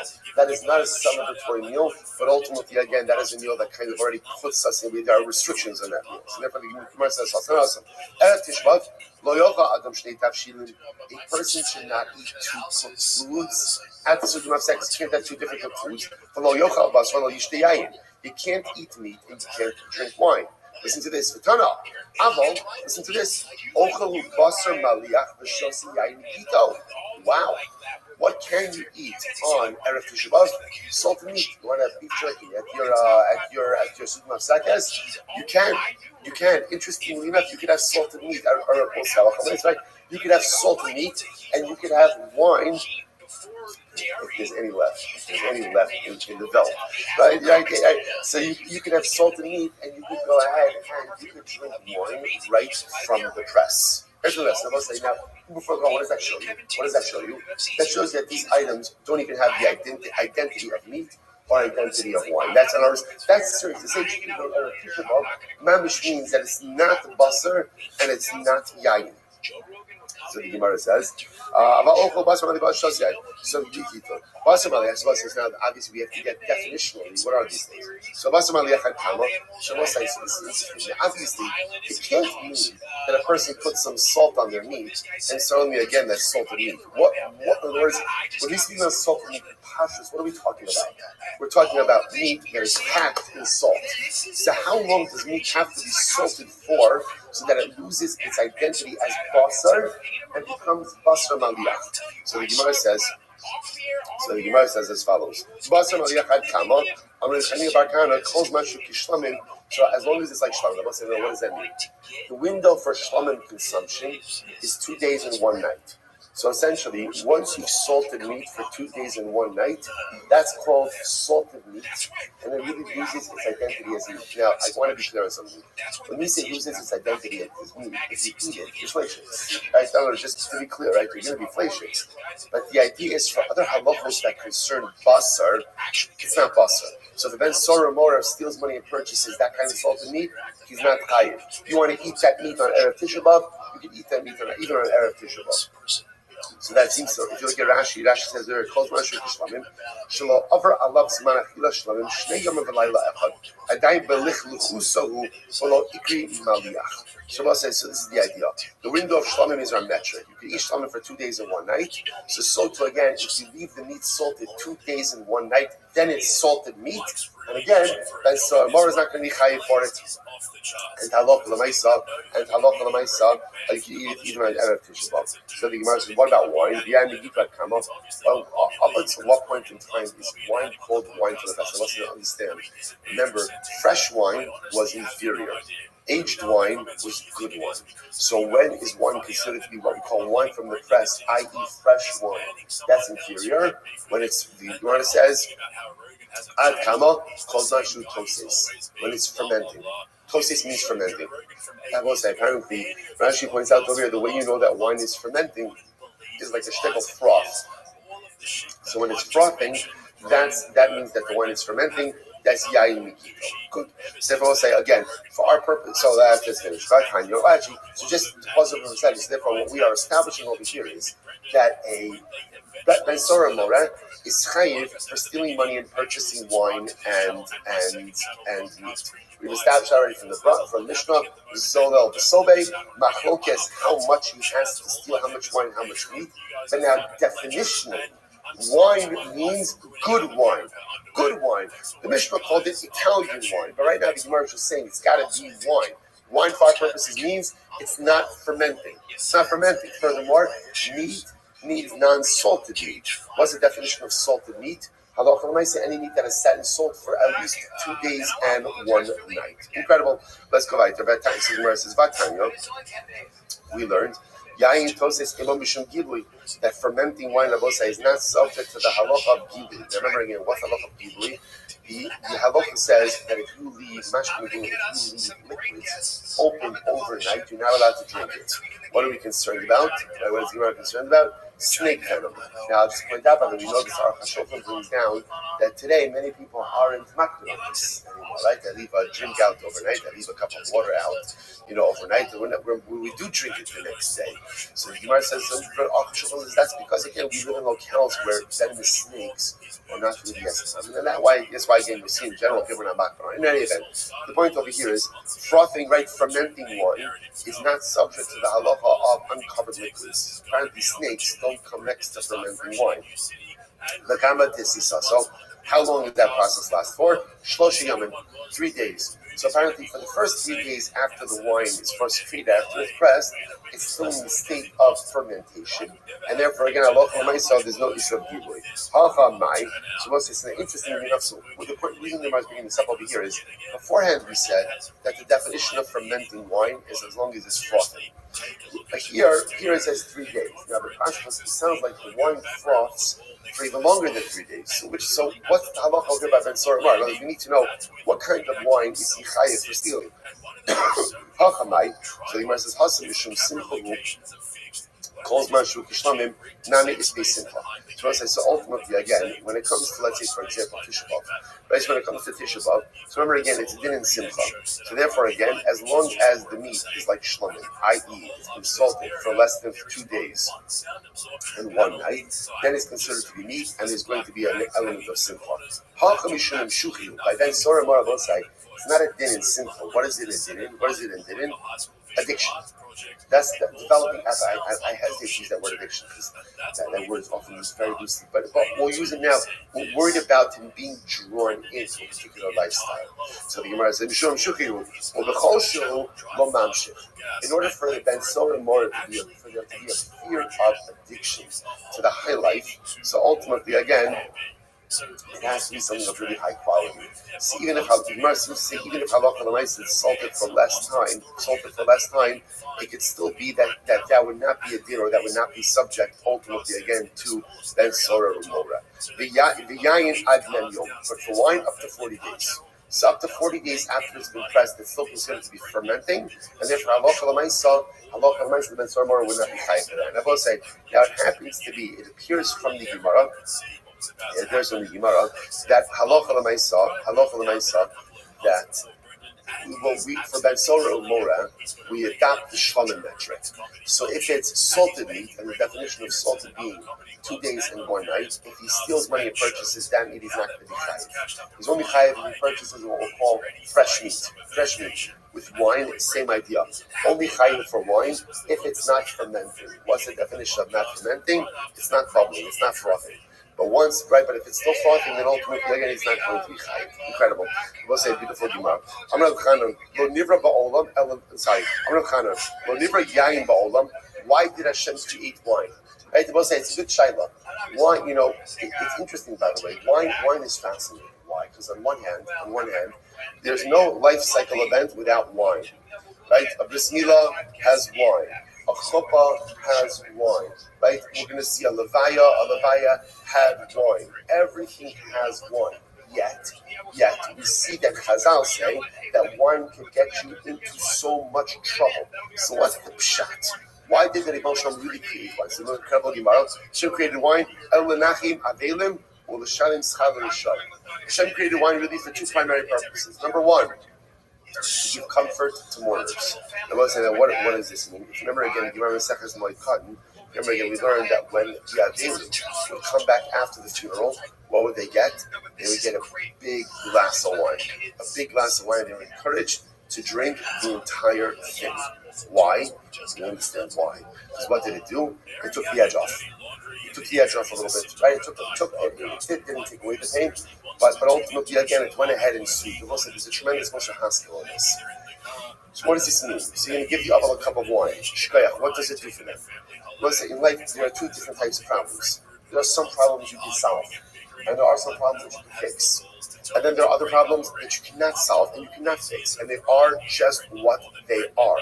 And what you need to figure out, ultimately, is how to move into it, is how to embrace it, is how to just own it and say, okay, this is my life.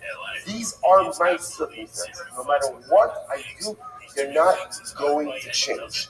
Let me take a light deep breath, bend my shoulder, lean into it, and somehow make something great out of the circumstances. That is the point of that cup of wine. That cup of wine is the forced deep breath. Because we all know this. When you have a glass, what happens when you have a glass of wine? What happens when you have 3 glasses of wine? I'm getting the blank looks over here, right? What happens? It's 2 azugos, right? 2 azugos, right? When there's 3 glasses of wine, suddenly again, you know what? The problems don't look. I'm not foolish. My problems are still there. You need at least 6 glasses of wine to have no problems, right? With 3, right? I know my problems are still there, but you know what? Okay, I'll handle it. When, how, what? I don't know, but I know I got this. The stuff that looked impossible before the glass of wine now looks possible with the glass of wine. I will say it's such a trend. So why did Hashem create wine?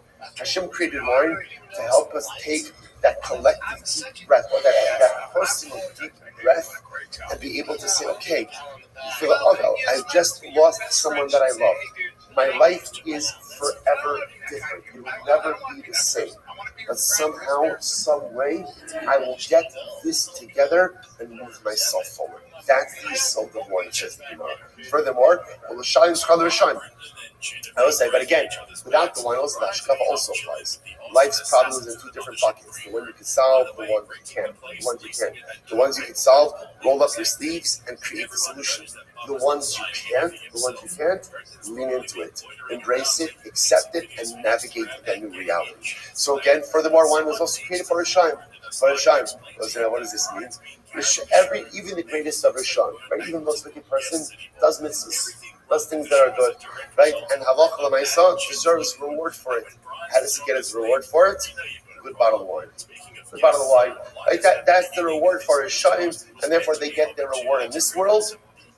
In judgment, that punishment is the next one. Tinu shechar la'ovei nefesh, tinu shechar la'ovei v'yayin l'mari nefesh. Literally, again, give an intoxicating beverage la'ovei to the one who is lost, which the Gemara is understanding over here to refer to the Russia, and give wine to those who are bitter of soul. What does it mean when it says the pasuk? Alter yayin. So be careful with wine, because what does wine do? Wine makes the face of the Rishayim red, right? When you drink a little bit, so you get a little bit flushed. So the Rishayim get red, they get flushed with the enjoyment of this world, but they will be pale in the world to come. Meaning again, so enjoy it, Rishayim, right? Enjoy the wine and enjoy whatever is coming to you in this world, because know that judgment awaits you in the world to come. Rabbi Amar Alter Yain Kiyis Adam, Alter Yain Shacharis Adam. Be careful with wine. Because we'll say sometimes too much consumption of wine could lead to blood, meaning could lead to certain deleterious results. So it's a kind of contrast to the soup. On one hand, it says Tirash Vikarinon Tirosh. So we'll say it's quoting over here. It's quoting over here from the pasuk of these are the brachas. These are the brachas of Yitzchak Avinu to Yaakov. V'yitin l'cha Elokim. Again, he says someone says Shabbos. V'yitin l'cha Elokim. V'talashayim mishmari haaretz. V'rov dagon v'sirosh. The pasuk says sirosh means grapes. But what the Gemara is pointing out over here is it's written chaser. It's written without the vav. So it can be read as tirash. Right? It could be looked right. You see it as tirash, but yet we read it as tirosh. So we'll say, what's the difference? Listen to this. Zocha na'aseh rosh. Lo zocha na'aseh rosh. So we'll say, alcohol, wine, could be used in one of 2 ways. Alcohol could be used, chas v'shalom, as a mechanism of profound personalistic debasement. Right? Any person can engage in all type of terrible behaviors, or sometimes we'll say, nichnas yayin yatzis. Sometimes what wine has the ability to do is it lowers our guard a little bit, lowers some of those inhibitions, and the real me is able to come out in a good way. As we'll say, sometimes whether we recognize it or not, we're so guarded about the holiness that we possess. Right? So we put up walls. So much. We put up walls around our neshama, and those walls we block ourselves from fully spiritually self-actualizing. But sometimes a little bit of wine comes in, the walls come down, and my real neshama is able to come out. So interestingly, the same thing, wine, can either be tea rash. Rash means like a pauper, like a nothing. For some people, wine unlocks debasement, and for other people, tea rosh, like a rosh, like a head. A little bit of wine can lower those walls and allow me to finally access my neshama. Incredible. Rabbi says, Yismach or Yishmach, Bikarinon Yismach. So again, what is it? Wine makes the heart happy. So again, it's not vocalized. Yishmach or Yismach. So the Gemara says, Zacha b'samcha. If the person is righteous, then ultimately again, wine will go ahead and cause the person much joy. Lo zacha, if on the other hand the person is not zocha, mishamemehu. Wine can destroy him. So we'll say the whole chap of wine. With that wine, we'll say anyone could project an image of personal piety. What does wine do? Wine gets out the inner me. And then it will say, then when that inner me comes out, that's when it truly comes out. So the shaila is, who am I really on the inside? Am I a Rasha Chas V'Shalom masquerading as a tzaddik? Or perhaps, again, I'm really a mediocre guy, or I should say I'm a tzaddik masquerading as a mediocre guy. And ultimately, a little fine is able to show what is really on the inside of the individual. Incredible. Rabbi said, wine and nice smells, right, aromatic smells made me very smart. So what Rabbi was saying is like this, that a little bit of wine helped me to access a lot of my inner kedusha, and it wasn't already a scent of smell is also linked directly to the neshama. That's because remember here, Hashem created Adam and Chava. The Paul says, "Vayipach ba'afa." Hashem breathed life into the nostrils of Adam. So the sense of smell is directly connected with the neshama. Why must the Shabbos be at the summon? Right? Why we have the summon? That's why some have to be accustomed to smell the summon on Erev Shabbos as well. All of that to unlock the neshama. Incredible. Amar Amram. By the way, it's interesting. Rabbi says that it's wine and sense that made me smart. What about like learning? Right? I came to Shia, I went to Yeshiva, I went to this. So I say, what you see from Rabbi is something very interesting. That so much of self-actualization is not just about the information you learn, but it's your ability to access your insights, right? So often in life, what we do is we're walled off to who we are on the inside. So I spend a lot of time like on external things. I dabble a lot, I learn a lot, but then I wonder like, why doesn't it have the full impact on you? And the answer is very simple. If you're not in touch with your inner self, you can't fully self-actualize. You have to know your neshama. You have to be connected to your neshama. You have to understand who I really am on the inside. That's why Rabbi says, you're right, of course I learned a lot of Torah. Of course I learned a lot of Torah. But in addition to all the Torah, Rabbi says, I also knew who I was on the inside. That's what wine and the summit represent. I know I'm in touch with my inner self. I'm in touch with who and what I am, about what's working, what's not working, what's whole, what's broken. And because of that, because I'm in touch with my inner self, I'm able to become the best version of me. Incredible. What's the meaning of the pasuk? Lemi avi, lemi avoy, lemi medanim, lemi siach, lemi pitzayim chinam, lemi chachlilos inayim, lema'achrim alayayim lebayim lach kamimasa. So let's interpret this pasuk now. So this pasuk, by the way, we're quoting over here, is from Mishlei, and essentially what Shlomo is lamenting over here, by the way, is overindulgence in wine. Overindulgence in wine. So the Gemara says as follows: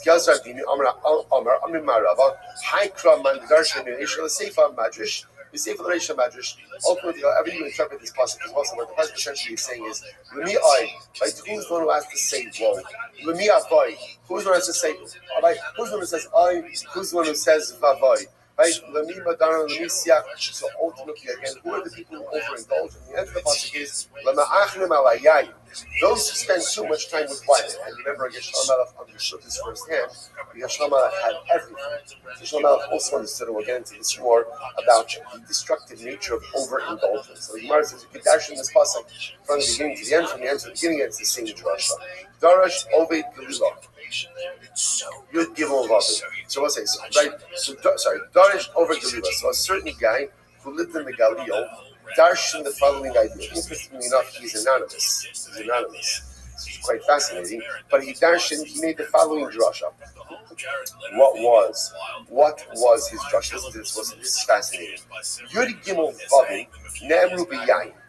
There are 13 vavs that are said in conjunction with wine. Now, what does it mean in conjunction with wine? Let's remember again. The first time we have mention of wine is where? Noah. So 13 vavs in the section of Noah with wine. If you look at Rashi is over here.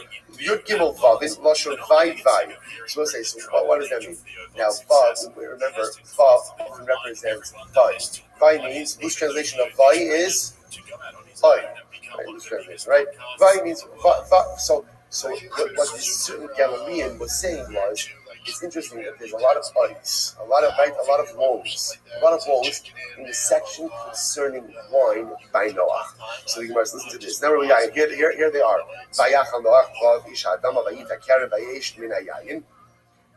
Two vowels right there. Again, you'll count it as we go along. So Vayichal, Vayesh. So again, when Noach got off the table, the first thing he did was he planted a vineyard. Right? Vayera or Vayar Cham Avikinan as Ervas Aviv.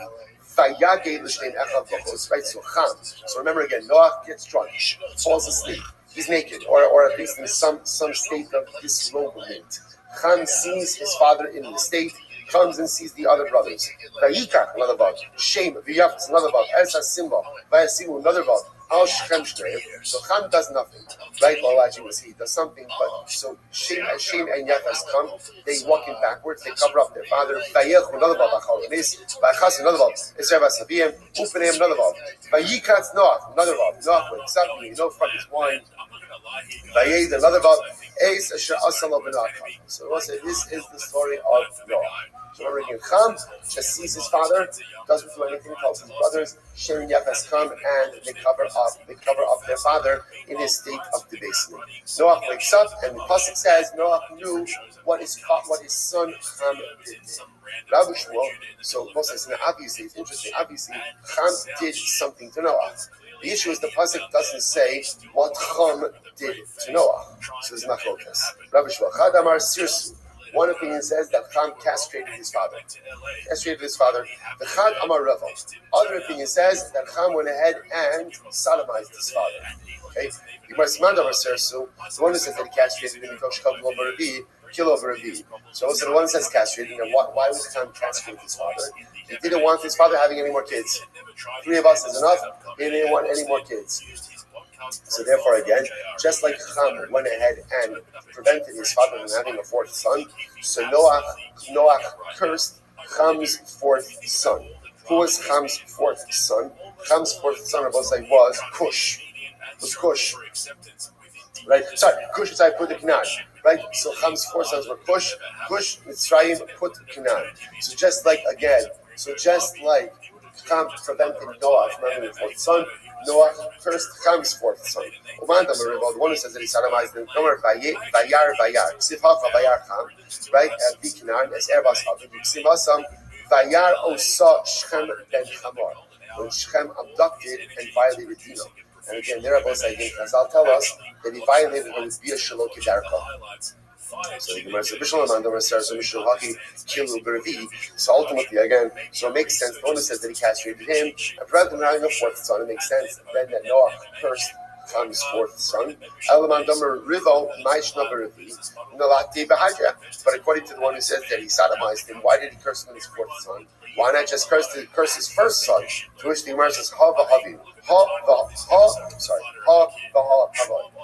to that opinion, they sodomized him. We both sodomized him and castrated him.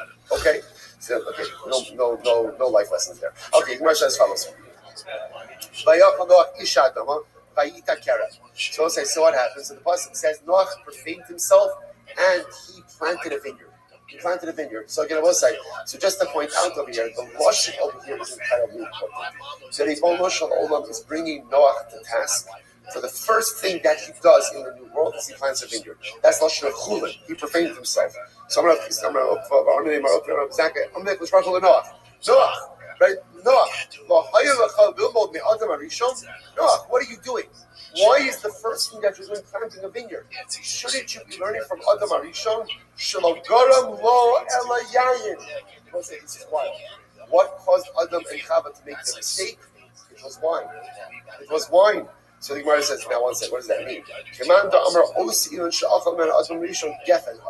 We're going to see, interestingly enough, that there is a fundamental machlokes. What type of tree did Adam and Chava eat from? Remember again, they ate from the 8th das Torah, the tree of knowledge of good and evil. What did they eat from? This is machlokes. There's machlokes. Disanya, Meir Omer, Os Ilon Sha'acha Adam Arishon El Gefen Haya. So we'll say first opinion of Meir says it was grapes. It was grapes. The forbidden fruit was grapes. So as such, Adam Arishon's sin was committed with grapes. So now Noach gets off the table, and what's the first thing that he plants? The first thing that he plants? Grapes. What's the matter with you? What's the matter with you? What are you doing? Did you not learn from Adam Arishon? I'll say, I'm a base. She'ein lechad davar shenei yilol le'adam ala yayin.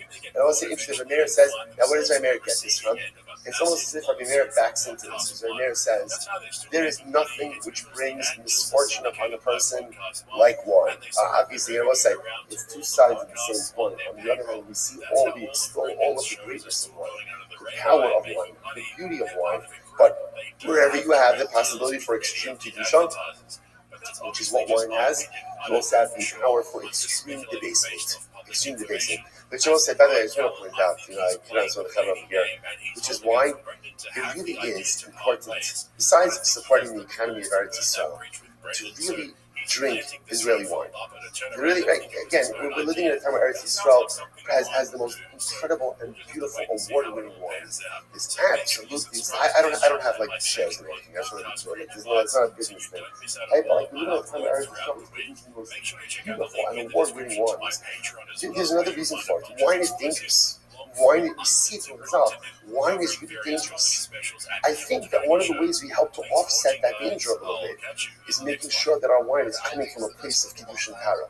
So if I knew at least that wine comes from Eretz Yisrael, it's grown in the holy soil of Eretz Yisrael, I have absolutely no doubt. I don't know how it's true, but I know that it's true. That if wine comes from the holy soil of Eretz Yisrael, by definition, that wine has a Kiddush that other wines do not have.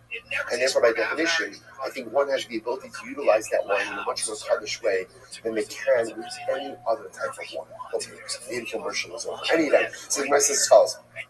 The Gemara says, therefore, wine comes along, Eliyahu. So therefore, again, that's why Kodesh Baruch Hu brings Noach to task. How can you go ahead and be planting wine when other people are into trouble with wine? Rabbi Yehuda says, no, it wasn't wine. What was it? It was wheat. It was wheat. The 8th is fascinating. The 8th das Tovara was wheat. Now, what does that mean? Does that mean that wheat grew differently in Gan Eden? Or just maybe 8 was just more of like a description, not to be taken literally? But eventually, this says it was wheat. Because what's interesting enough, wheat in Desmond, when a child begins, it's interesting, because wheat really represents like the first consumption of like solids. So when a child begins to consume solids, so again, there's a certain level of das that comes with that. Rabbi Nechemia says, no, it wasn't a fig. I will say why? Because the very thing that they sinned with was the very thing that they covered themselves with. Remember, after Adam and Chava eat from the 8th das Torah, the tree of knowledge of good and evil, they recognized that they were naked. So what did they do? They covered themselves. Now Chazal tells us elsewhere, none of the other trees wanted to give them their leaves because they sinned. The fig tree gave them the leaves because, again, that was the tree with which they went ahead and by the way, just fascinating, 3 machlokes as to what Adam and Chava sinned with. Opinion number 1, grapes. Opinion number 2, wheat. Opinion number 3, figs. Interestingly enough, what will you never find mentioned in Chazal? Apples, right? So where does that come from? Right? Because that Adam and Chava ate the apples. So we'll say it's an interesting connection. Remember by Yitzchak Avinu, when Yaakov comes along and comes in masquerading as his brother Esau. So remember, Yaakov comes in, Yitzchak thinks that it's Esau, and remember what are the words that Yitzchak uses? He says, Re'ach b'ni kareach hasadeh. The scent of my son is like the scent of the field.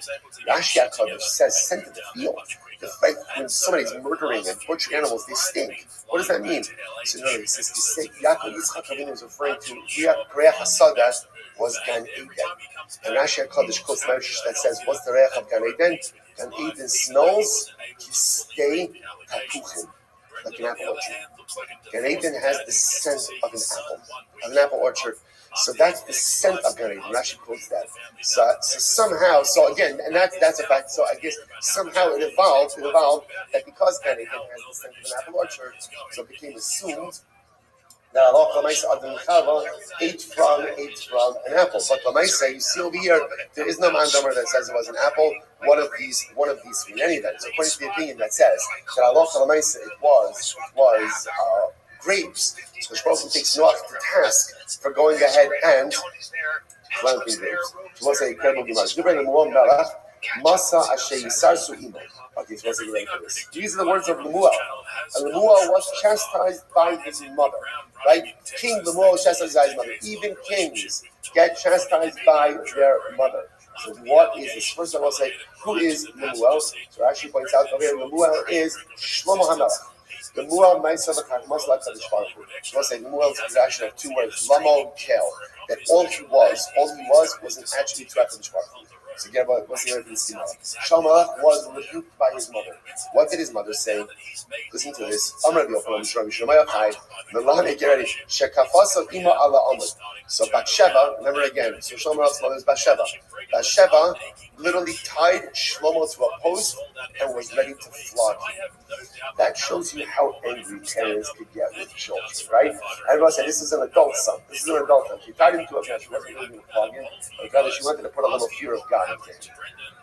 So Bamrolo, she said to him, Mavri, Umar Bar Ditni, Umar Bar Nitni. She said to him, what are you doing, my son? Mavri, my son, the son of my womb, the son of my vow. What are you doing?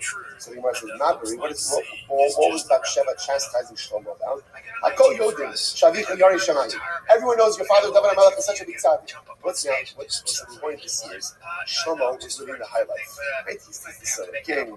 Right? He's got money. He's good looking. He's got everything going for him. See, he's living a good life, and his mother is chastising him for too much overindulgence. And the first thing she says to him is, you know what people are going to say? David's a tzaddik. It must be that this side of Shlomo, that must come from the mother's side. That must come from the mother's side, right? So people are going to hinge all of your overindulgent errant behavior on me. Omar Bar Ditni and the son of my womb, all of your father's other wives, once they become pregnant, they no longer have relations with the king. Apparently, from Chazal's perspective, so relations during pregnancy is healthy for the fetus. So Bathsheba said to her son, said to Shlomo, you know me, even after I was pregnant with you, I made sure to have relations with your father in order that you would be a healthy and vibrant child. Very interesting parent-child conversation, right? But Lamaisa again, she says, you see, I worked so hard for you, and this is what you give me back. Umar Barbary, what's he not to do? We'll stop. I'm leaving now. We'll stop over here. Stop over here, both sides. Again, we're fine. We're fine, by the way. The topping gets short in Mappus, so we're gonna be fine. You know, saying, what's the rush? What's the rush? Back from 120 back to the Well, the hate is out there. Not only is he the worst comedian in the history of the world, but he's actually willing to lean into it and resurrect. All right, Cabra Zoom. Have a great day, everyone. Texas material he had, such as shitting on homeless people, everyone being fat and white, complaining about the limbs, and then showing off the size of his belt buckle. It would be the single funniest good morning. thing to have ever come out of a comedy mothership. And if you really want to see how bad things are in the Austin comedy scene right now, check Today's out daf my Patreon in the description below, where you'll find is all my Sanhedrin comedy daf special Samach reviews Tes. and Kill Tony content. But as we know, Joe We Rogan begin is by the thanking our sponsors. We thank our annual commentary sponsors of the year 5785, the Tosin Shvacha of Eretz Yisrael, as is the first from the Surah Tevis for all of Am Yisrael, all of Klal Yisrael. We also thank our Davioni sponsors this morning, Mel and Karen Ram. The addition of Mel's father, Mordechai Ben Yitzchak. Mordechai Ben Yitzchak should have a legally connected to the family, should have a nechama. We're going to begin Daf Samach Tes on the days. And we begin with the 4 lines up at the bottom, the Pliga, the Rabbi. Yesterday we mentioned the Gemara quotes Rav Chisda, who tells us there's another exception to the halachas of Ben Sora Umora. That is that the Ben Sora Umora cannot be a father. Just to quickly quote him, he says, Amar Rav Chisda, Katam Shaholid Ein Beno Nasa, Katam Shaholid Ein Beno Nasa Ben Sora Umora. Just as halacha is, when the Katam gives birth, his child is automatically going to get a lifetime exemption from the halachas of Ben Sora Umora. Why? Because the pasuk Leish that the son has to be born to an ish. If the father of this Ben is not an ish, then the automatically going to be exempt from the halachas of Ben Sora Umora. Now the Gemara is going to spend the entire Amud today discussing whether or not a child can have a child. That's the discussion of this. Tomorrow starts to call. Pliga the Rabbi who is telling us the pasuk is coming to exclude the child of a child. He must have been of the opinion that a child can have a child. The Pliga the Rabbi that's arguing with Rabbi why? Rabbi says the following: Katan ein amolid. A child cannot give birth. Never says the pasuk in ein leishkol. This is talking about the halacha of Gezel Ager. There's a halakha person feels like this, and he is approached by the victim of the theft, and the person denies it. He says it's not true. I never stole it. And he takes his oath, and he takes his wood, and didn't steal it, and then it turns out that he lied. He comes back and he did lied. The halakha is that he has to pay the person back to carry the principal so much and he has to read the Torah.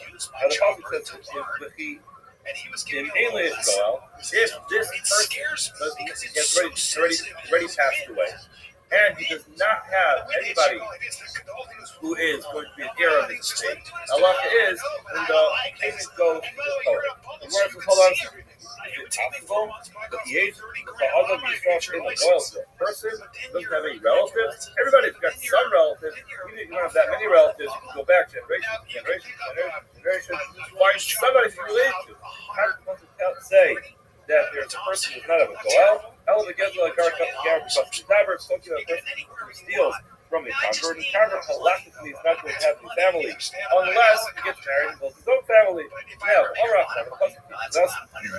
Now, Ish says very clearly in the pasuk that if the ain la ish go out, if the ish does not have anybody as a redeemer, and then the pasuk says ish has to start lachzor. If the person who you stole from was an ish, you have to start reviewing in years like Goel and if he has people who are relatives who could actually pick up the payment for him. They laugh, well not. However, Katan, if the person who is stolen from is a child, he after start lachzor love, you do not have to start looking to see if the child has any relatives. Why? Because the child is a convert, the Adua in the Golan. It's obvious he doesn't have any family members. Why? Because the child cannot father another child. Therefore, it's impossible to assume that this child convert has any relatives. Therefore, don't follow it. Clearly, we see the rabbis of the opinion that a child cannot father another child. Clearly, in stark contrast to this, which says how possible to teach you that if a child has a child, that child is going to be exempt from the entire concept of the Torah. Well, it's possible to Ace Rabbi asks the following question. It says in the pasuk, this, my folks, Rashi knows what talking about with Rashi. Rashi tells us he's talking about a person who has an affair with a ship of Rufa is a shifcha who is considered to be halfway free and halfway still a maid servant because she's married to an Eved Ivri. The person has an affair with her, the halacha is that person gets malchus and does not get misa. The pasuk says ish, mainly ella ish. I only know this halacha is true if we're talking about an ish. Ben Tess, Shana of Yomech, Tzeroy Levia. How do I know that a 9-year-old child, 9 years old, and one day is technically able to engage in the Bia? How do I know that this person is going to be included in the Parsha? On the lower it says this is the additional above the word says this.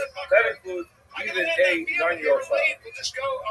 No, you see, a 9-year-old child is possible to include the concept of Bia. And if it's included in the concept of bia. That means he has the physical ability to be able to perform the bia. He's able to perform the bia physically, and also be able to be Moshe Chazera.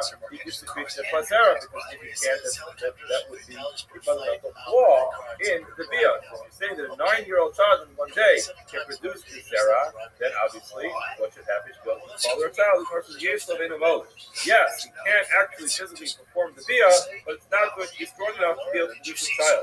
What is this like? This is similar to a grain that only grew 1/3, that did not grow 1/3. She tells us if you try to plant that, it's not going to grow. You can have a seed, you have a kernel, you can try to plant it, and it will grow. The same thing is true when it comes to this child. He will be able to perform the bia, but the action of the bia is not going to be strong enough to actually produce the child. Okay, so it's possible that Rabbi is still correct that the child cannot be born. They learn another allusion to this idea, which is the Yazid is plus the Yazid is. Plus if you're talking about a person who potentially ambushes somebody and kills them. Plus the Yazid is the Hargai, the Arma, in this kind of moment. So this he had put kind of a play on words over here. This is going with to say the Yazid is if the person's an adult, then Mezid Mazriya. He's able to cook. Cook is the physical bodily production of the Zera to Mazriya, and he can actually produce the semen. However, Ein Katan Mezid Mazriya, a Katan, well, yes, he might be able to produce it, and that would be the concept that yes, he can be Mezid, cook it with his body can produce it. However, he cannot produce it and be Mazriya and actually be strong enough to actually conceive a child. Amr lay Rav, Mordechai Rav. Mordechai says to Rav, my mashma, the high, where did you find that this word, mazid, actually means to cook? Mazid seems to be a person does something intentional. Where do you see the word? Mazid means to cook. He says, that Simmons is clearly Pasuk, Yazed, Yaakov, cooks and it is referred to as the Yazid. Yes, the Pasuk actually uses the word Yazid means to cook. Now, however, it's small, the word goes on. It says, and asks a question on the top. It's very small. Very small photo. Then below again, when it comes to Betzara, the only thing the kid could be is exclusively a bed, a son. He cannot be a father. Again, so again, we have a Zeres that comes to tell us that a child, a Betzara More must be a ben exclusively and not a father. Now hold on a second. How is it possible that the Betzara More can't even be a father? Her boss with the Iron State Cyrus, remember I mentioned the taught up the entire period. Betzara More is that period of time between starts to grow the 2 hairs until it grows in, but you're telling me that she became pregnant after he grew 2 hairs, and she gave birth before all those hairs grew in. Hold on a second, the herself to the guys that have time. All that happened, she pregnancy and gave birth so fast. Vaha Amar, the amount of time that there is for Betzara and Mora is only going to be 3 months. Why should it take 3 months? The initial phase of the kids growing until they grow in. Now it's possible for 3 months. So how can it be that this child is going to actually be able to be a father and they'll have to be excluded from that? What must we be talking about? The Aver becoming Cyrus. This woman became pregnant before the child was Cyrus, while he was still a child. When did she give birth? Becoming before the hair grew in. Now his parents freaking to the basement and say our son's out of control. He was Zola, the Soviet, they bring his parents in the basement, goes through the whole process. They say, hold on a second, he's a father. He's excluded because it's only relevant to someone who is a child. That's the case. And what do you see? We must learn from here. We can indeed give birth to a child. No, incorrect. No, Olav, the Aber bus Bachelor Day Center. What we're talking about is that the woman became pregnant from this young boy after he brought the Shnei Sarah. So he's a gadol. He's already a gadol. He's halachically a gadol. He has 2 years. Now, but only when she gave birth, like a normal person, she gave birth, Basa Dr. Suckin, many months after all those hairs completely grew in. Udi Kakashi, if you could have the question to push the better, the entire period is 3 months. No, you misunderstood. Also, Rabbi Omar, when Rabbi came and told us, they told him Marava, Ben, below Haroy Litroso. What he meant to say was he has to be a Ben, but he can't be called the father. When is someone called the father? He's called the father as soon as the person who is pregnant is noticeably pregnant. People see a woman who's pregnant and they say, oh, who's the father of the child? There's a concept of not people to Uber there. Where does this child come from? Now, once they say, oh, it came from this person, they say, oh, he fathered the child. Called the father, even before the father, the child was actually born. So yeah, the time that the pregnancy takes place, the conception takes place after it goes through here. Now, when is a woman noticeably pregnant? There was no pregnancy test. Then, so what happened? She had to actually be noticeably pregnant. That will happen within those 3 months. Once that happens in those 3 months, that's called Kukar. Let's say, hold on a second.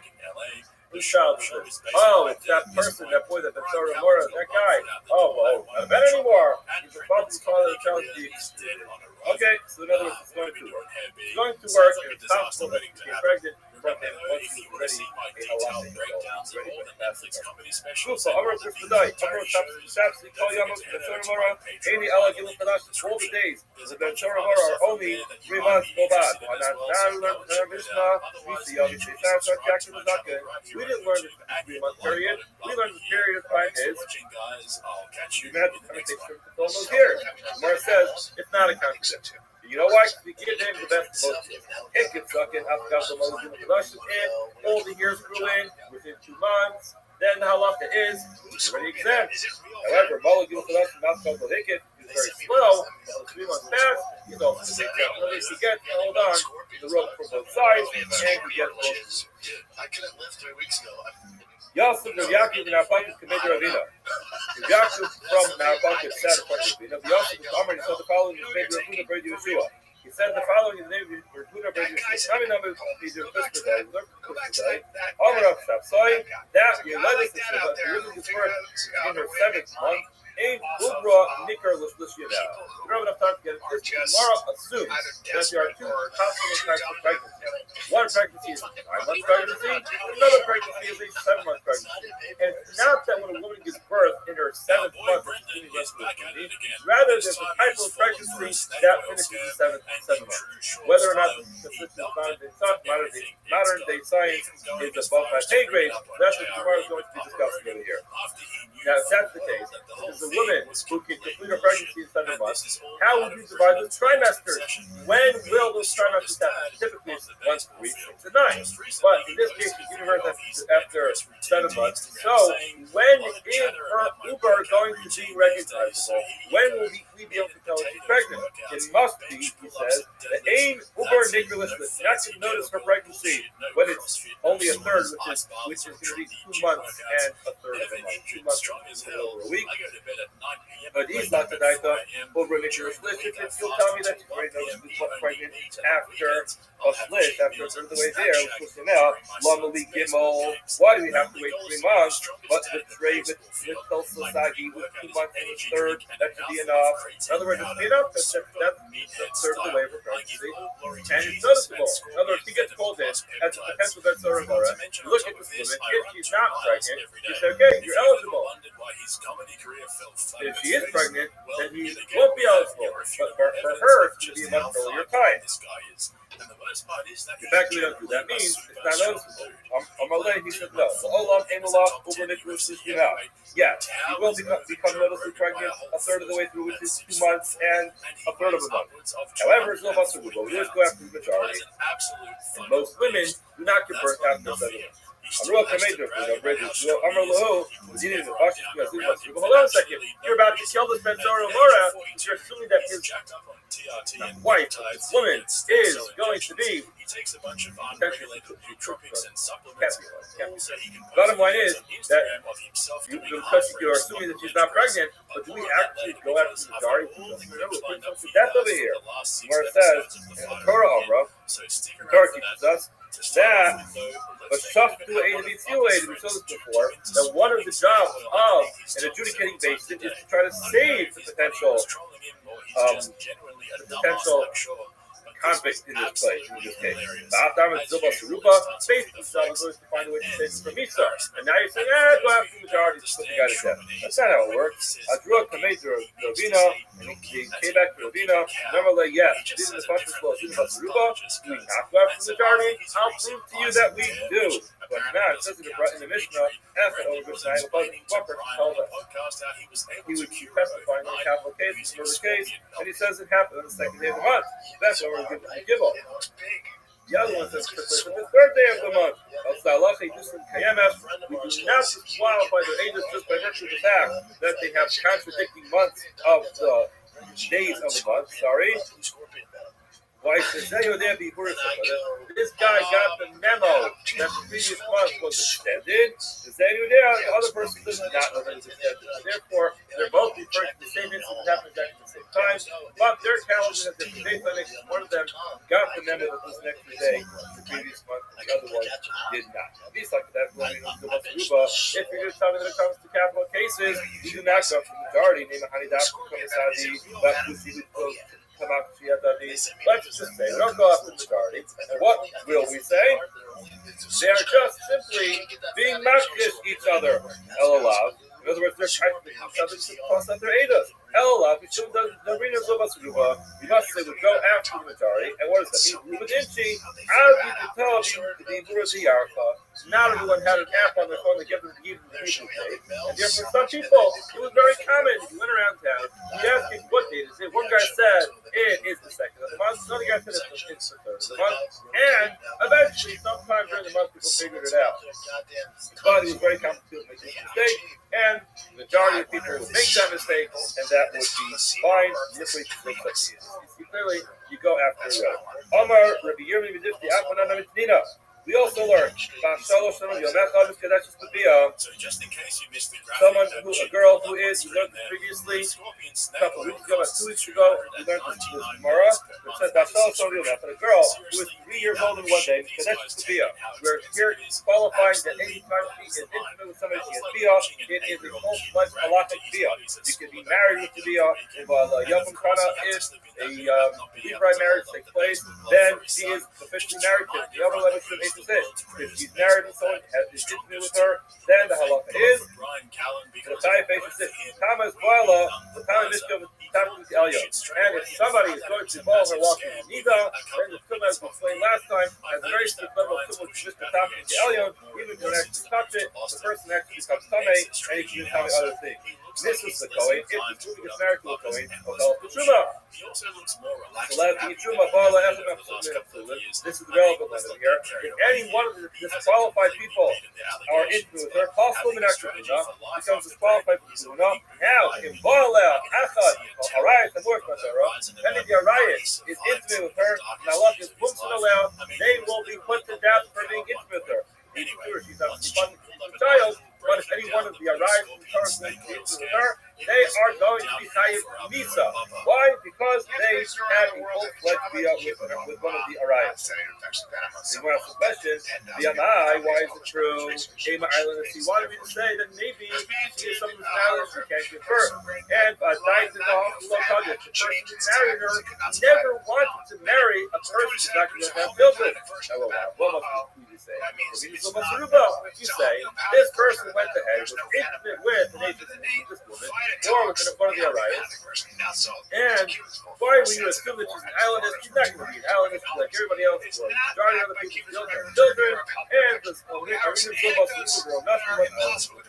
And therefore, you put the guy to death. Now, you think so. You put a guy to death for being intimate with one of the Arayas. Why? Because she's married. Hold on a second. she's married, maybe the marriage will fall apart because of being islanders. Now, so tomorrow, we don't assume he was going to be an islanders. Most women are not an islanders. Therefore, the face did put the guy to death. Really, putting the guy to death. Because of the majority. But the Mike Tayyip, Olev, the Tani, they made a mistake. It doesn't mean this kind of stuff. The Tani the carbon and not Misa. Hold on. You didn't read it carefully enough. Instead, Mufsid Ayada. You put the guy to death. Or, nah, that was referring to all the Arias. That was referring to well, the fathers. Hold on. It says any one of the forbidden relationships. Really put to death. Thus, because in our case, we are the person who married this child, loved her so much, and he said, even if it turns out to be an islandess, I'm going to keep you as wife. In such a case, even if you turn out to be an islandess, you're still going to put the person to death. So again, we do see that we do not have a raya. We go after the road, but just because he thought it sounded cool to say that he squirts. The woman engages in a very grotesque act of priestess with her young child. So, as a result of that act, the child had our own. Last time we learned, Sunday and Monday, a few weeks ago, the hara is supposed to be either initial contact or is the initial penetration. So it's not supposed to be an arbia, not finish off the bia, but it's the first part of the bia, which is a problem. So the woman has this intimate relationship with her son, her child, of what Omrim, Hasla Mina Kuhuna becomes disqualified. Kuhuna because she's a Zona. The Shul Maftir Bishol says that she's still going to be kosher for Kuhuna. What is the child? Amr Kia Bray, Rabba Bar Nachmani. Kia, son of Rabba Bar Nachmani, said the following. Amr Kis to the Amri Law, or Kis to Amr Seiri. Method is exactly how this went. Some say that it was Rakia, the son of Rabbi Bar Nachmani, in the name of Pista, and some say it's Pista, who said in the name of Seiri, that Hakomo, and everyone, both Kishamani and Bishul agree that the benediction son of Yom Echad should be also Bia.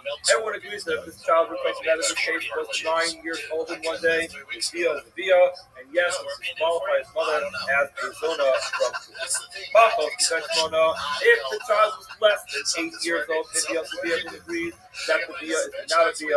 A young child like that cannot actually become a Bia. That's what proves Bia is Logan, Ella, the Zona. When we're talking about a child who's 8 years old. Shammai says, we could learn from previous generations. In other words, we're able to find a biblical reference to the fact that an 8-year-old child had a baby, and we'll say, even though nowadays we're trying cannot conceive what happened previously. Since it happened previously, we're going to assume that it is a Bia nowadays as well. Hillel Savri, the Hillel says, look, I mean, there's a you cannot learn from previous generations. The rest of today's Amos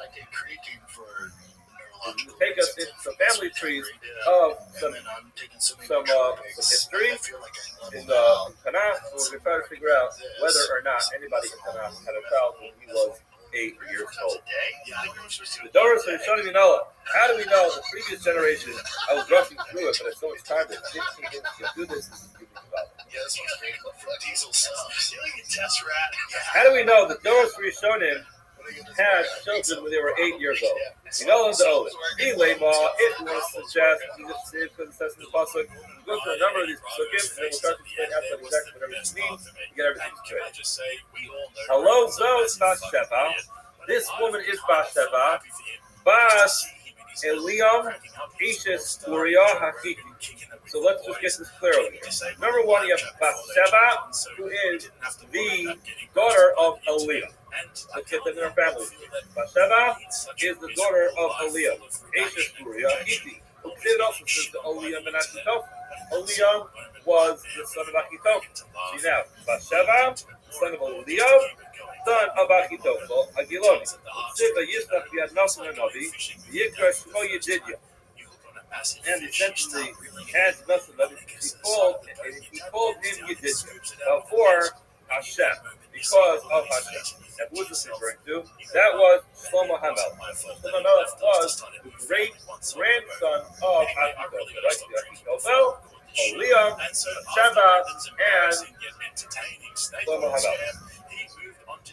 So it says in the Pasuk, "Vaygilush Messiah Yamim was at the end of 2 years when he goes to Avshalom, and they were kind of chasing after Avshalom. Avshalom Barach, Avshalom ran away. Vaygilush Yeshua, Vayisham Shalom is different 2 years. It says Vayeshev Avshalom Yerushalayim, Avshalom settled in Yerushalayim. Messiah Yamim for 2 years. The man Melech will rise, not see the king." Now it says, like unique is the Bible in the 40 years. You know, Avshalom, Avshalom said to Melech, El Chana, as the Darius heard that, the God of the Lord said, the Kavru, Sidach, Yisofo Ra, Kimonasa, he was the one who helped him conceive the plan. And he realized that the plan was not working. But Yahshua as a Kamar, he ultimately saddled up his donkey. But Yaakov, he went to his house. El Hero, the Yisrael, the Yaakov, now, getting all this straight, that was a whole story that happened with the rebellion of Absalom, and now what happened is he ended up committing suicide. When was it? Shiv, it says, the people of blood and Mirma, they're not even going to live half of a life. The typical life pattern of a person is 70 years. So the person who's rebellious like this won't live even half of a life. That means he won't live till 35. This time we learn culture. All the years of Doeg, he only lived 34 years. Only 33 years. Remember, Achitofel was the great grandfather of Shlomo HaMelech, and he died when he was 36 years old. So that comes out. All the years Achitofel and Melech were only 33 years. How much were they? Plus in the clock. You have 33 years. Thou Sheva, the heavy Shlomo. Shlomo HaMelech was 7 years at the time of the death. You have to take away 7 years. Now what are you left with? Possibly estimate. You don't even need a calculator. All the calculators. They take 30. Jesus Christ. You take the 33, you're going to minus the 7, then you're up to 26. So you have in 26 years, all these generations were born.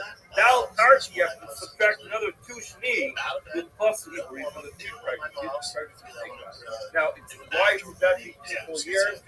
Rashi has his explanation. Let's go for it. It's not exactly 2 years. It's approximately 2 years. Turns out, there's 26 years, minus 2 years. It turns out everyone was born, all these generations were born in 22 years. 24 divided by 3 was 8, must be that your father, when their father was 8 years old. First, hold on, that's not a raya. Can't take 24 divided by 3. Still, look, Karbayu is maybe 2 of them were born when the fathers were 9. No, a 9-year-old actually had and it could produce a child. Bathsheba, remember, it was a female who could do the story. Holy Bixis, Bathsheba, she was a female, she could have given birth to 6 I can fetch a lot better than you can. I didn't ask that. Why? Because it's Savari. Women are more healthy. Therefore, women give birth when she is only less than 8, less than 9, but a boy has to be 9 years old. Paid out. Why the Hahavi love Lad made Kara? Part of the story was that she was an older child. Older child, that turns out, that she sure had a problem. So, yes, see that our women and what's the big deal? He's 9 years old. So, okay, Elohim Hoffman. Where do we have arrived at 8-year-old birth? Elon told us Terach. These are the offspring of Terach. Yes, Terach told us Avram. Terach was Avram's father. Who else's father? He was Nachor's father. That's Torah. Terach had Torah. It tells us Terach had Avram, Nachor, and Haran. Now, the Avram Gadol Nachor son Avram was older than Nachor by 1 year. The Nachor Gadol Haran. Now, Nachor was a year older than Haran. Nimsa Avram Gadol Shtei Shana Behar. Avram must have been 2 years older than her, which says, Yikach Avram v'Nachor lehem Nachor. Avram and Nachor both got married. Who did Avram marry? Avram married Sarai. You see soon that Sarai and Yiska are the same person. Yiska's Haran daughter. He married his niece, Yiska. Amr of Yiska is Sarah. Yiska was Sarah. Why was she referred to as Yiska? The self-Ruach HaKodesh. She was able to see with a divine vision. She had Ruach HaKodesh. And that's where it says, that's why I started calling Avram. Listen to whatever your wife tells you. Why do you speak words of prophecy? The reason why Yiska is Yiska Yosha. Everything is gazing at her. She's so beautiful. Now, let's get back to our story here. Avram fell on his face and he kind of laughed. You don't believe what he said in his heart. Oh, but man, I'm telling you, fell on my face and 1,100 years old. Now, how much Avram and Sarah? How much older was Avram and Sarah? He was after 10 years. The cautious Yahuwah, and younger than her father. How much was Haran younger than Avram? 2 years. Remember, the 2 year difference. Comes out. The older Haran was Sarah. When did Haran have Sarah? Again, he was 2 years younger than Avram. Avram, so there was a 10-year difference there. Turns out, he gave birth to Sarah when he was 8 years old. With how many older? Where should go? Hold on. You're automatically assuming Avram was older than Haran. If he was younger than his brothers, but Avram first because he was much more wise. We do that sometimes. Why the Pasha of the we sometimes put children not in order of their age, but in order of their wisdom. Noah was 500 years, but Yolad Noah and Shem was at his young age of 500 years, he gave birth to 3 sons, Shem, Ham, and Japheth. Shem HaGadol, Shem Gadol B'Tam Shana. Shem was older than Ham by 1 year. Ham Gadol B'Yafet Shana, and Ham was older than Yafet by 1 year. So what comes out of here is Shem Gadol B'Yafet Shtei.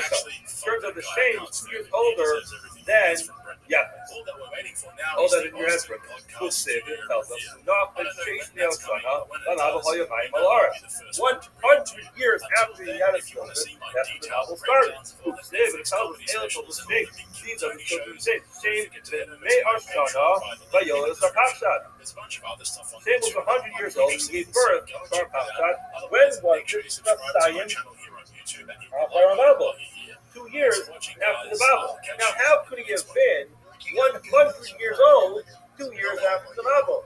It's not possible he could have been 100 years old. Why? Because his younger brother was 100 years old 2 years after the Babel. The Gemara says, Ben Meir Shana, Parmeir V'Tartik didn't have it. He must have been at least 102. Ella, speaking of why Shem was mentioned first, not because Shem was actually older, rather Ella, they were actually listed in the order of wisdom. Now Derek was the Pasuk was the Alpha was mentioned first because he was harder and more wisdom and not older than hard. Amar Kahana, obviously this magic made there's bid. In our I said this in front of this bid. Amar Li, absolutely, you learn this concept in age order. Sorry, in wisdom order. Here, Anan, the also. We learned stuff like same. You like Yahuwah, be covenant, Aver, Aki, Yefes, Hashalo. Same gave birth. He was the father of everyone on the side of the river, which is Aki, Yefes, Hashalo. Yefes, Hashalo. The Yefes was really the oldest, but Shem was still mentioned. You see that the names are not. Okay, Elvin, how do we know that an 8-year-old child can give birth? The author of the North is here. Salo, Ben Uri, Ben Tor, Lamate, Yehuda. The Salo was the son of Uri, the son of Kor, and the Shevet of Yehuda, Siv. But Tamas Azuba died, who was Kaleb's wife. Yikach lo Kaleb as Ephrath, but Kaleb lo, and Hilo lo as Kor. now we know that Kalev was Kor's father, who was the father of Uri, the son of Betzalel. Betzalel and Uri and Kor, and Kalev. And Kalev was the great-grandfather of Betzalel. Now, the other Betzalel is how old was Betzalel when he built the Mishkan? How old was he? Avad, Betzalel, Mishkan, Bar Kama Havi. How old was he when he built the Mishkan? But this Bar Place, 13. Ish, is actually crazy. The person has to be an ish, an adult, to be able to build a Mishkan. The time we learned in a Bryce, Shana Rishona Moshe Mishkan. The first year, Moshe built the Mishkan. Near the second year, after they were in the Midbar, Mind you, this was all in relation he built the Mishkan. Brian falsely confused. The Shana Rishona, the first year, was the Moshe Mishkan. He actually put it up. The Shalach Meraglim sent from Meraglim during the second year that they were out of the tribe in the Midbar. Look, said the second pasuk. And our Ba'im Shana, Anochi B'Shalach Moshe Eved Hashem. And this is referring to how old Kalev was when he was sent to Meraglim. He went as one of the Meraglim. He was 40 years. He was sent as one of the Meraglim. Now, today, behold, I am Ben Chamesh Shmonos, 85 years old. No, they did it. Turns out, our wife, it was 40 years. Dalar basically, subtract 14 years, that would be Betzalel. Or Betzalel, possibly that's the shit. You're left with 26 years. Dal Tartish plus degree. If you take out 2 years for the pregnancies, turns out, turns out that whole family of Kalev, Betzalel, Uri, Kalev, to Kor, Uri, and Betzalel all took place in 24 years. So now we know that there were 8-year-olds that came. That's how we know that 8-year-olds. This is going a little further because the Mishnah, Ben Belabas, that Torah Mara is only relevant to a male child, not to a female child. Tanya, the truth is that the hey Bas Torah Mara. It would be perfectly appropriate for a female to be a Ben Torah and Mora just like a son. Why should I between that's what Bavera? Heaven to be readily available for Bavera. Get to master herself. As Rashi says, if she's going to be all doing all these things when she's already a child, so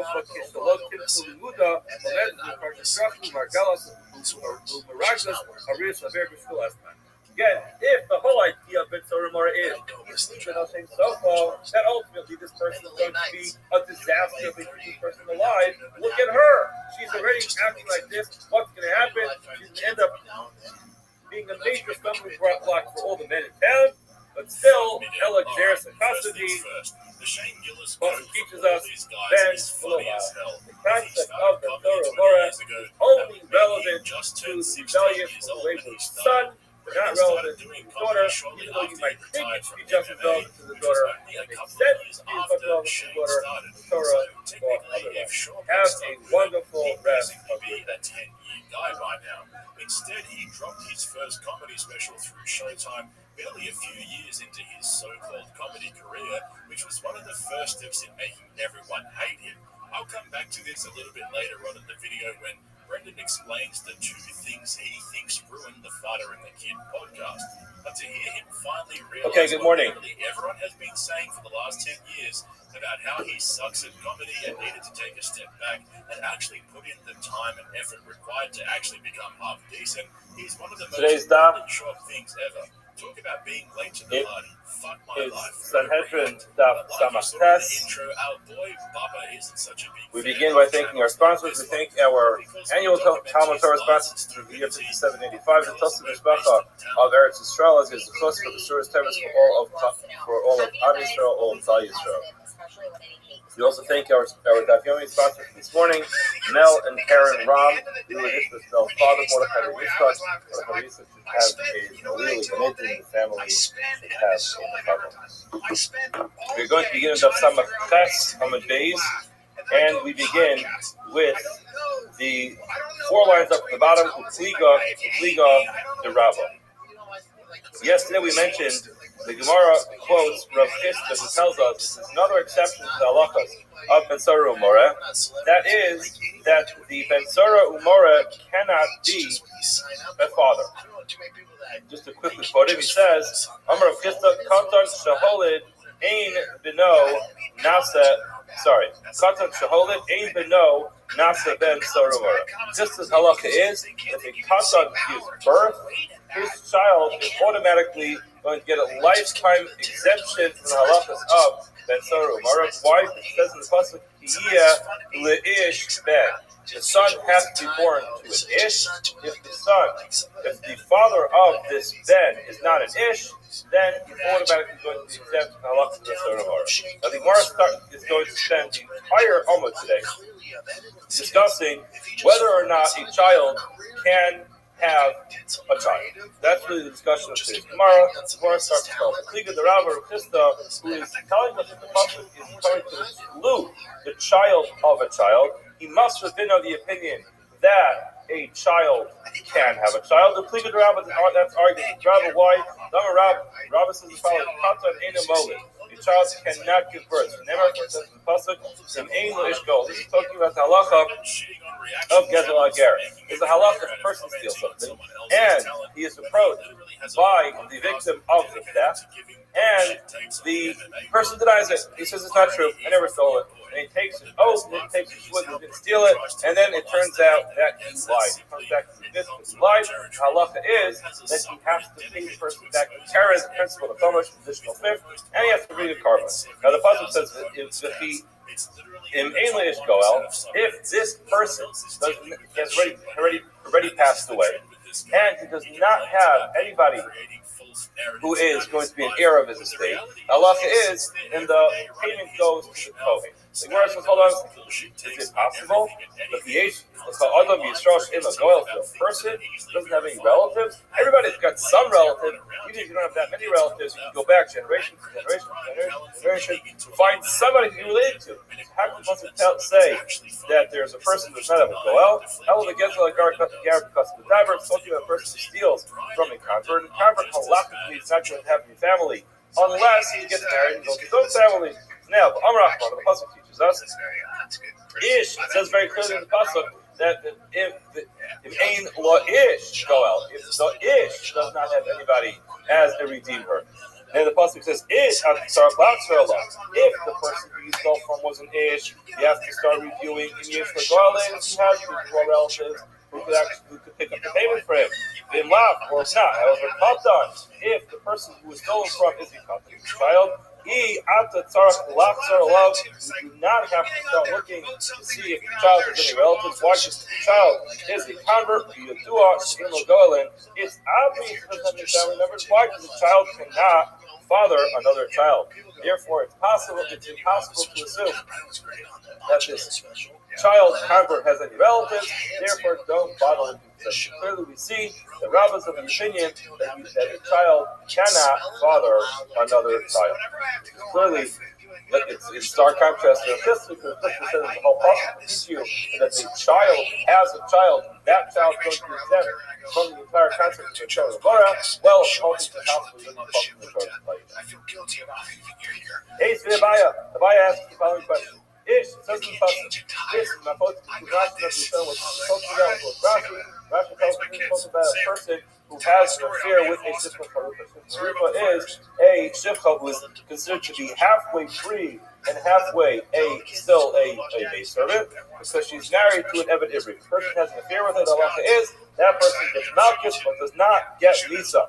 The pasuk says ish, Haley ela ish. I only know this halacha is true if we're talking about an ish. Ben tes shanim b'yomecha shaloi lebiyah. How do I know that a 9-year-old child, 9 years old, and one day is technically able to engage in the biyah? How do I know that this person is going to be included in the parsha? Amalomar says the ish. The additional above in the word says the ish. That includes even a 9-year-old child. you see clearly, a 9-year-old child is possible to be included in the concept of bia. And if he's included in the concept of bia, that means he has the physical ability to be able to perform the bia. He's able to perform the bia physically, and also be able to be motif the plazera. He can secrete the plazera, because if he can't, that would be a fundamental flaw in the bia. If you're saying that a 9-year-old child in one day can produce the zera, then obviously what should happen is go to the father or child. Yes, you can't actually physically perform the bia, but it's not going to be strong enough to be able to produce a child. What is this like? This is similar to grain that only grew 1/3, that did not grow 1/3. Rashi tells us if you try to plant that, it's not going to work. It's true. You can have a seed, you can have a kernel, if you try to plant it, and it won't grow. The same thing is true when it comes to this child. He will be able to perform the bia, but the actions of bia is not going to be strong enough to actually produce a child. Okay, so it's possible that Rabbi is still correct, that the child cannot produce. The Hiskiatan, they learn another allusion to this idea, which is the Yazid Ish. The Pasuk says the Yazid Ish. Pasuk is talking about a person who intentionally ambushes somebody and kills him. Pasuk says the Yazid Ish Hara'el Lahardai Ba'arma Yimis Lama. So this he had kind of a play on words over here that the Hiskiah is going with to say the Yazid Ish is if the person is in the doll, then Meizid Mazriah is able to cook his physical bodily production of the Zera, Umazriya, and he can actually produce the semen. However, in cotton, Meizid Mazriya, a cotton, while yes, you might be able to produce it, and that would be the concept that yes, you can be Meizid, cook it with his body can produce it. However, you cannot produce it and be Mazriya and actually be strong enough to actually conceive a child as a result of that. Amar lay Rav Mordechai Rav. My mashma the high Meizid. Where did you find that this word Meizid actually means to cook? Meizid seems to be a person does something intentional. Where do you see the word Meizid means to cook? He says, regarding to him, he said that this is clearly the pasuk by Yazed Yaakov. Now Yaakov was always cooking up with lentil soup, and it was referred to as Vayazid. Yes, the pasuk actually uses the word Vayazid to mean to cook. But the word goes on. It says, and asks a question on this concept. The Be'er Shmuel taught as follows. Then v'lo av. Again, when it comes to Ben Sarah Umoreh, the only thing the kid can be is exclusively a ben, a son. He cannot be a father. Again, so then we have a Zeres Hakasa to tell us that a child, a Ben Sarah Umoreh must be a ben exclusively and not a father. Now hold on a second. How is it possible that a Ben Sarah Umoreh can't even be a father? Remember our Mishnah taught us the entire period of Ben Sarah Umoreh is that period of time between when he starts to grow the 2 hairs until it grows in. So if you're telling me that she became pregnant after he grew 2 hairs, and she gave birth before all those hairs grew in, hold on a second, enough time. All that happens, you pregnant, you give birth so fast. Vaha Amar, the amount of time that there is for Ben Sarah Umoreh is only 3 months. Why can it take 3 months? The initial phase of those hairs growing until they fully grow in. Now it's impossible for over 3 months. So how can it be that this child was going to actually be able to be a father and then will have to be excluded from that? Tell all out. What must you be focused about? This woman became pregnant before the child was while he was still a child. When did she give birth? Before the hairs completely grew in. Now his parents bring him to the basement and say, our son's out of control. He was Zolo, the Soviets are bringing him to the business. He goes through the whole process. They say, hold on a second. He's a father. He's excluded because it's only relevant to someone who is a child. That's the case. But what do you see? We must learn from here, we can infer from here that Katan can indeed give birth to a child. Gemara says no, incorrect. Lo la'olam di'i aber bas daisa shesaris. What we're talking about is that the woman became pregnant from this young boy after he brought the Shtei Saras. So he's a gadol. He's already a gadol. He's halachically a gadol. He has 2 years. Now, but only when did she give birth? Like a normal person, she gave birth, busted back and stuck in many months after all those hairs completely grew in. Udi Kakashi, if you can have the question of Chris Pededer, they teaches us that the entire period is 3 months. No, you misunderstood this because Kiyas Rabbi Amar, when Rabbi came and told us, like, Ami Narava, they told him a Rabbi Ben, below Haroy Litroso. What he meant to say was he has to be a Ben, but he can't be called a father. When is someone called a father? He's called a father as soon as the person who is pregnant is noticeably pregnant. People see a woman who's pregnant and they say, oh, who's the father of this child? And we learn some Ksubis. There's a concept of Mas Evo Shaliberzah. Where did this child come from? Now, once they say, oh, it came from this person, say, oh, he fathered the child. He told the father, even before the father, the child is actually born. So yes, the time that the pregnancy takes place, the conception takes place after he grows 2 hairs. Now, when is a woman noticeably pregnant? There was no pregnancy test that she could have just picked up from the dollar store then. So what happened? She had to actually be noticeably pregnant. That will happen within those 3 months. Once that happens within those 3 months, that's what Puchar Kubra. They'll say, hold on a second. Oh, it's that person, that boy, that Betsora Mora, that guy. Oh, not that anymore. It's the problem father that tells be excluded. Okay, so in other words, it's going to work. It's going to work, and it's possible that she became pregnant from him once he was already a halachic adult. He's already past his coverage. Gufa, Amro Chris Badai, Amro Shapsi, Kol Yamos, Betsora Mora, Amy Allah Gimel Chadash. All the days of the Betsora Mora are only 3 months. Bovad. Now we learned in our Mishnah. We didn't learn this 3-month period. We learned the period of time is the amount of time it takes for him to fill those hairs. Gemara says it's not a contradiction. But you know why? Because we give him the best of both of us. If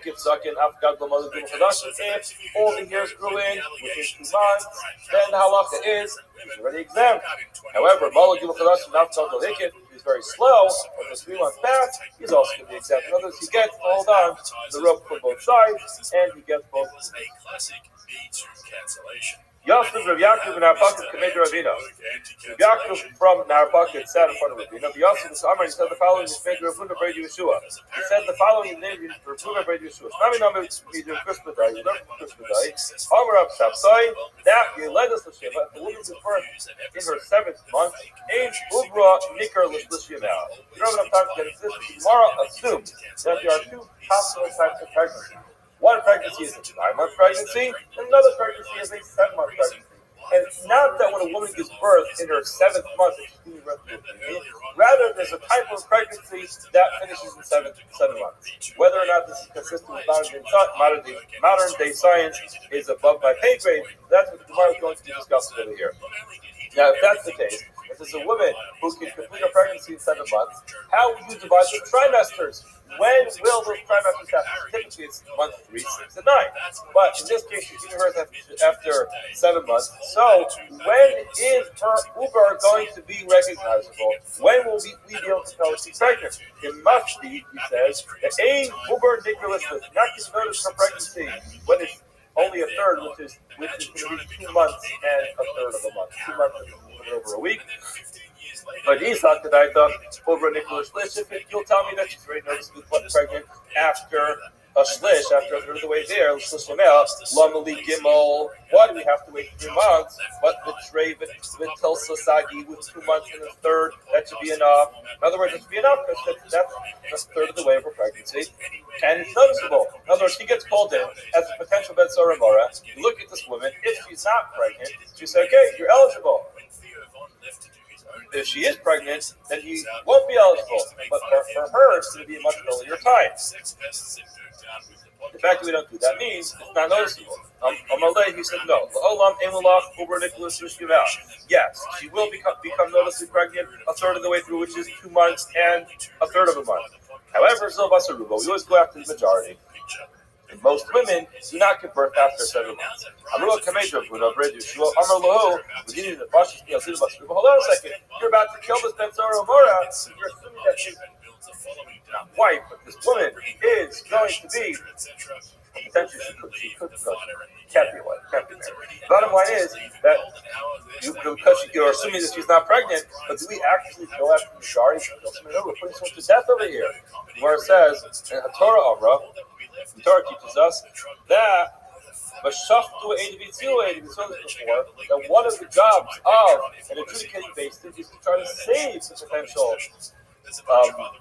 potential convict in this case. The basically job is to find a way to save the visa. And now you're saying, go after the guard and put the guy to death. That's not how it works. Adrua Kamed Ravina, they came back to Ravina. Normally, yes, didn't the Fashmas law Zina Basuruba? Do we not go after the majority? I'll prove to you that we do. But now it says in the Mishnah, one person tells us he was testifying on a capital case, a murder case, and he says it happened on the second day of the month. That's why we're going to give us the gibel. The other one says it took place on the third day of the month. We do not qualify their ages just by virtue of the fact that they have contradicting months of the days of the month. Why should this guy got the memo that the previous month was extended? The other person does not know that it's extended. Therefore, they're both referred to the same incident that happened exactly at the same time.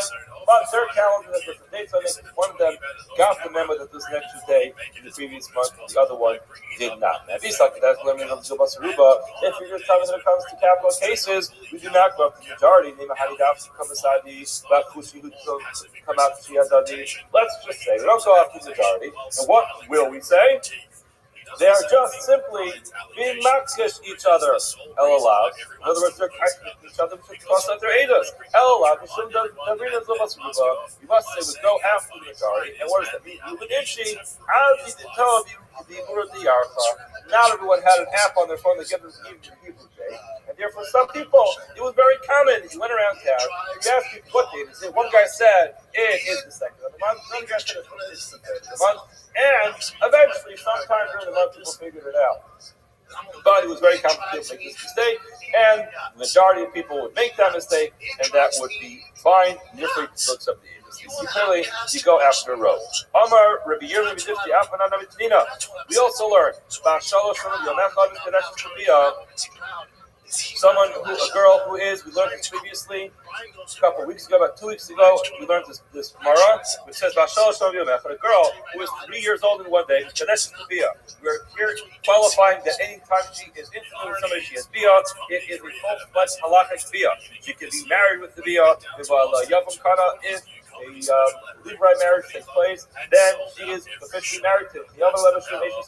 If she's married and someone has been intimate with her, then the halacha is the time faces this. The time is Koala, the time is going to and if somebody is going to involve her while she's in Nida, then the Tum, as we explained last time, has a very strict level of Tum, which is missing talking to Elyon. Even if you don't actually touch it, the person actually becomes Tameh, and he can do Tameh other things. This is the Kohen. If the woman gets married to a Kohen, he's allowed to eat Truma. This is the relevant one over here. If any one of the disqualified people are intimate, they're possible in that kahuna, becomes disqualified from kahuna. Now, in Baalel, Asad, Arias, and Worship, and if Arias is intimate with her, and Allah is pushing allowed, they will be put to death for being intimate with her. She's obviously fucking a child, but if any one of the Arias and the Torah is going to be intimate with her, they are going to be chayiv misa. Why? Because they had a full-fledged bia with one of the Arias. And we ask the question, why is it true? Why do we say that maybe she is someone who's an Alice, she can't give birth? And the person who married her never wanted to marry a person who's not going to have children. What must we say? You say, this person went ahead, was intimate with this woman, or with one of the Arias, and Why do you assume that she's an islandess? She's not going to be an islandess. She's like everybody else. Well, the majority of the people still have children, and therefore you put the guy to death. Now you see clearly, you're putting a guy to death for being interested with one of the Arayas. Why? Because she's married. Hold on a second. She's married. Maybe marriage will fall apart because she'll be an islandess. Now, says the Gemara, we don't assume women's going to be an islandess. Most women are not an islandess. Therefore, says based in, put the guy to death. Clearly, putting a guy to death because of the concept of row of the majority. Where it says, my chayiv allowed the katani, so you made a mistake. It doesn't mean it's chayiv Nisa. The katani carbon, the person who's being carbon, and not Nisa. Hold on, where it says, mumsina yada katani. You didn't read it carefully enough. It said, mumsin ayada. You put the guy to death. Where it says, nah, that wasn't referring to all the arayas. That was referring to the Bola via the father's intimate with her. Hold on, says Gemara. It says any one of the forbidden relationships is going to be put to death.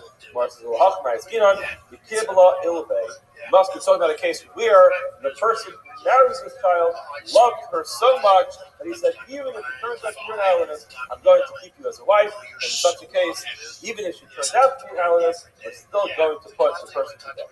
So again, we do see that we do not have a raya. We're going to go after row, put someone to death.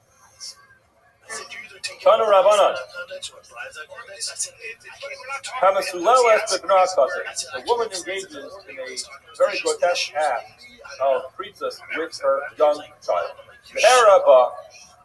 As a result of that act, the child had Har'ah with her. We explained last time we learned, which was on Monday or Tuesday, Sunday or Monday of about 2 weeks ago, the Har'ah is my focus. What it is, either it's the initial contact or is the initial penetration. So it's not a full Gemar Biyah, it doesn't finish off the Biyah, but it is the first part of the Biyah, which is a problem. So a woman has this intimate relationship with her son, her child.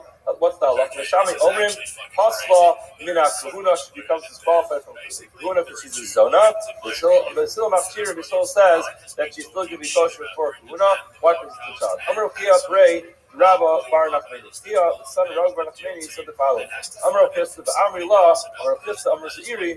Machlok is exactly how this went. Some say that it was Rav Chia, the son of Rabbi Bar Nachmani, in the name of Pista, and some say it's Rav Pista, who said in the name of Seiri, that Hakomos and everyone, both Pishari and Pista, agree that the bentation son of Yom Echad should be also Biyah. Everyone agrees that if this child we're talking about in this case was 9 years old in one day, his Biyah is a Biyah, and yes, we disqualify his mother as a Zona from Kahuna. If the child was less than 8 years old, then we also be able to agree that the Biyah is not a Biyah. A young child like that cannot actually perform the Biyah. Well, that's what clear is Machloket. Ella the Shmona, when we're talking about a child who's 8 years old. It says, we could learn from previous generations. In other words, we're able to find a biblical reference to the fact that an 8-year-old child had a baby, and we'll say, even though nowadays our science cannot conceive something like that, an 8-year-old child will have a baby, what happened previously, and since it happened previously, we're going to assume that it is a Biyah nowadays as well. Hillel says, we cannot learn from previous generations. The rest of today's Amud is going to take us into some family trees of some history in Tanakh, and we're going to try to figure out whether or not anybody in Tanakh had a child when he was 8 years old. How do we know the previous generation? I was rushing through it, but it's so much time that 15 minutes to get through this is going to be developed. How do we know the Doros Rishonim had children when they were 8 years old? We know the Owen. If you want to suggest, we'll go through a number of these psukim, and then we'll try to explain outside exactly what everything means to get everything straight. Hello, Zos Bathsheba. This woman is Bathsheba. Bas Eliam Ishis Uriah Hakiti. So let's just get this clear over here. Number one, you have Bathsheba, who is the daughter of Eliam.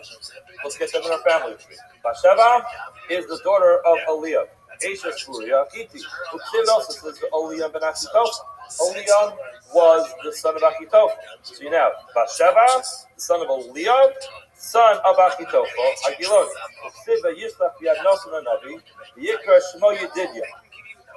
And they sent in the hands of Nosan Navi. He called him Yedidya. Before Hashem, because of Hashem.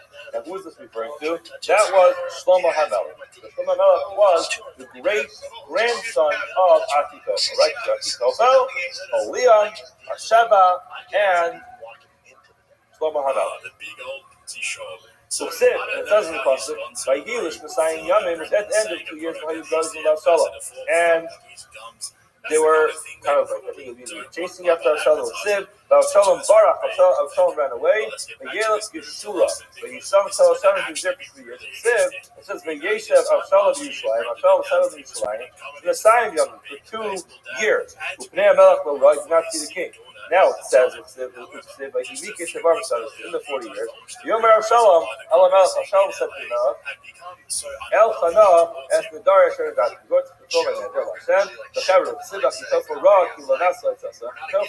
he was the one who was helping conceive the plan. And he realized that his plan was not working. But Yaakov as a Hamar, he ultimately saddled up his donkey. But Yaakov eventually went to his house. He ultimately committed suicide. Now, getting all this straight, that was the whole story that happened with the rebellion of Shalom. And now what happens is he ended up committing suicide. When was this? It says, the people of blood and Mirma, they're not even going to live half of a life. The typical lifespan of a person, the nation is 7 Shana. It's 70 years. So a person who's rebellious like this won't live even half of a life. That means he won't live till 35. Vitanya, we learned all years of Doeg,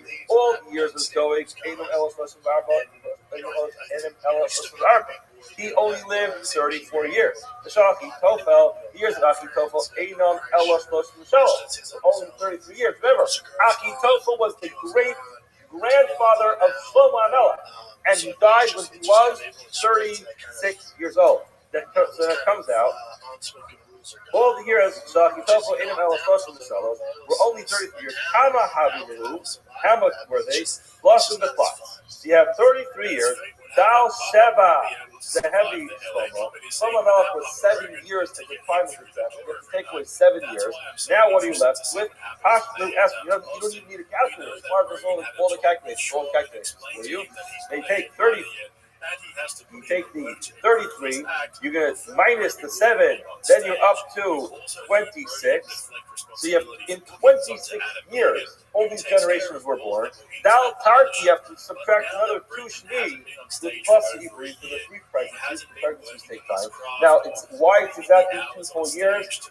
Rashi has his explanation because of the Tyra. Tosa doesn't go for it. He says it's not exactly 2 years. It's approximately 2 years. Kochad Bakad turns out the Tami Old. You have 26 years minus 2 years. It turns out everyone was born. All these generations were born in 24 years. 24 divided by 3 is going to give you 8. It must be that they were fathered when their fathers were 8 years old. Mar says, hold on, that's not a raya. You can't just take 24 divided by 3. Still, Tarbayu B'Tesha older. Maybe 2 of them were born when the fathers were 9. You know a 9-year-old can actually have a visa. And it can produce a child. Basheva, remember, he's a female who was in the story. Only Bishis. Basheva, she's a female, she could have given birth to 6 years.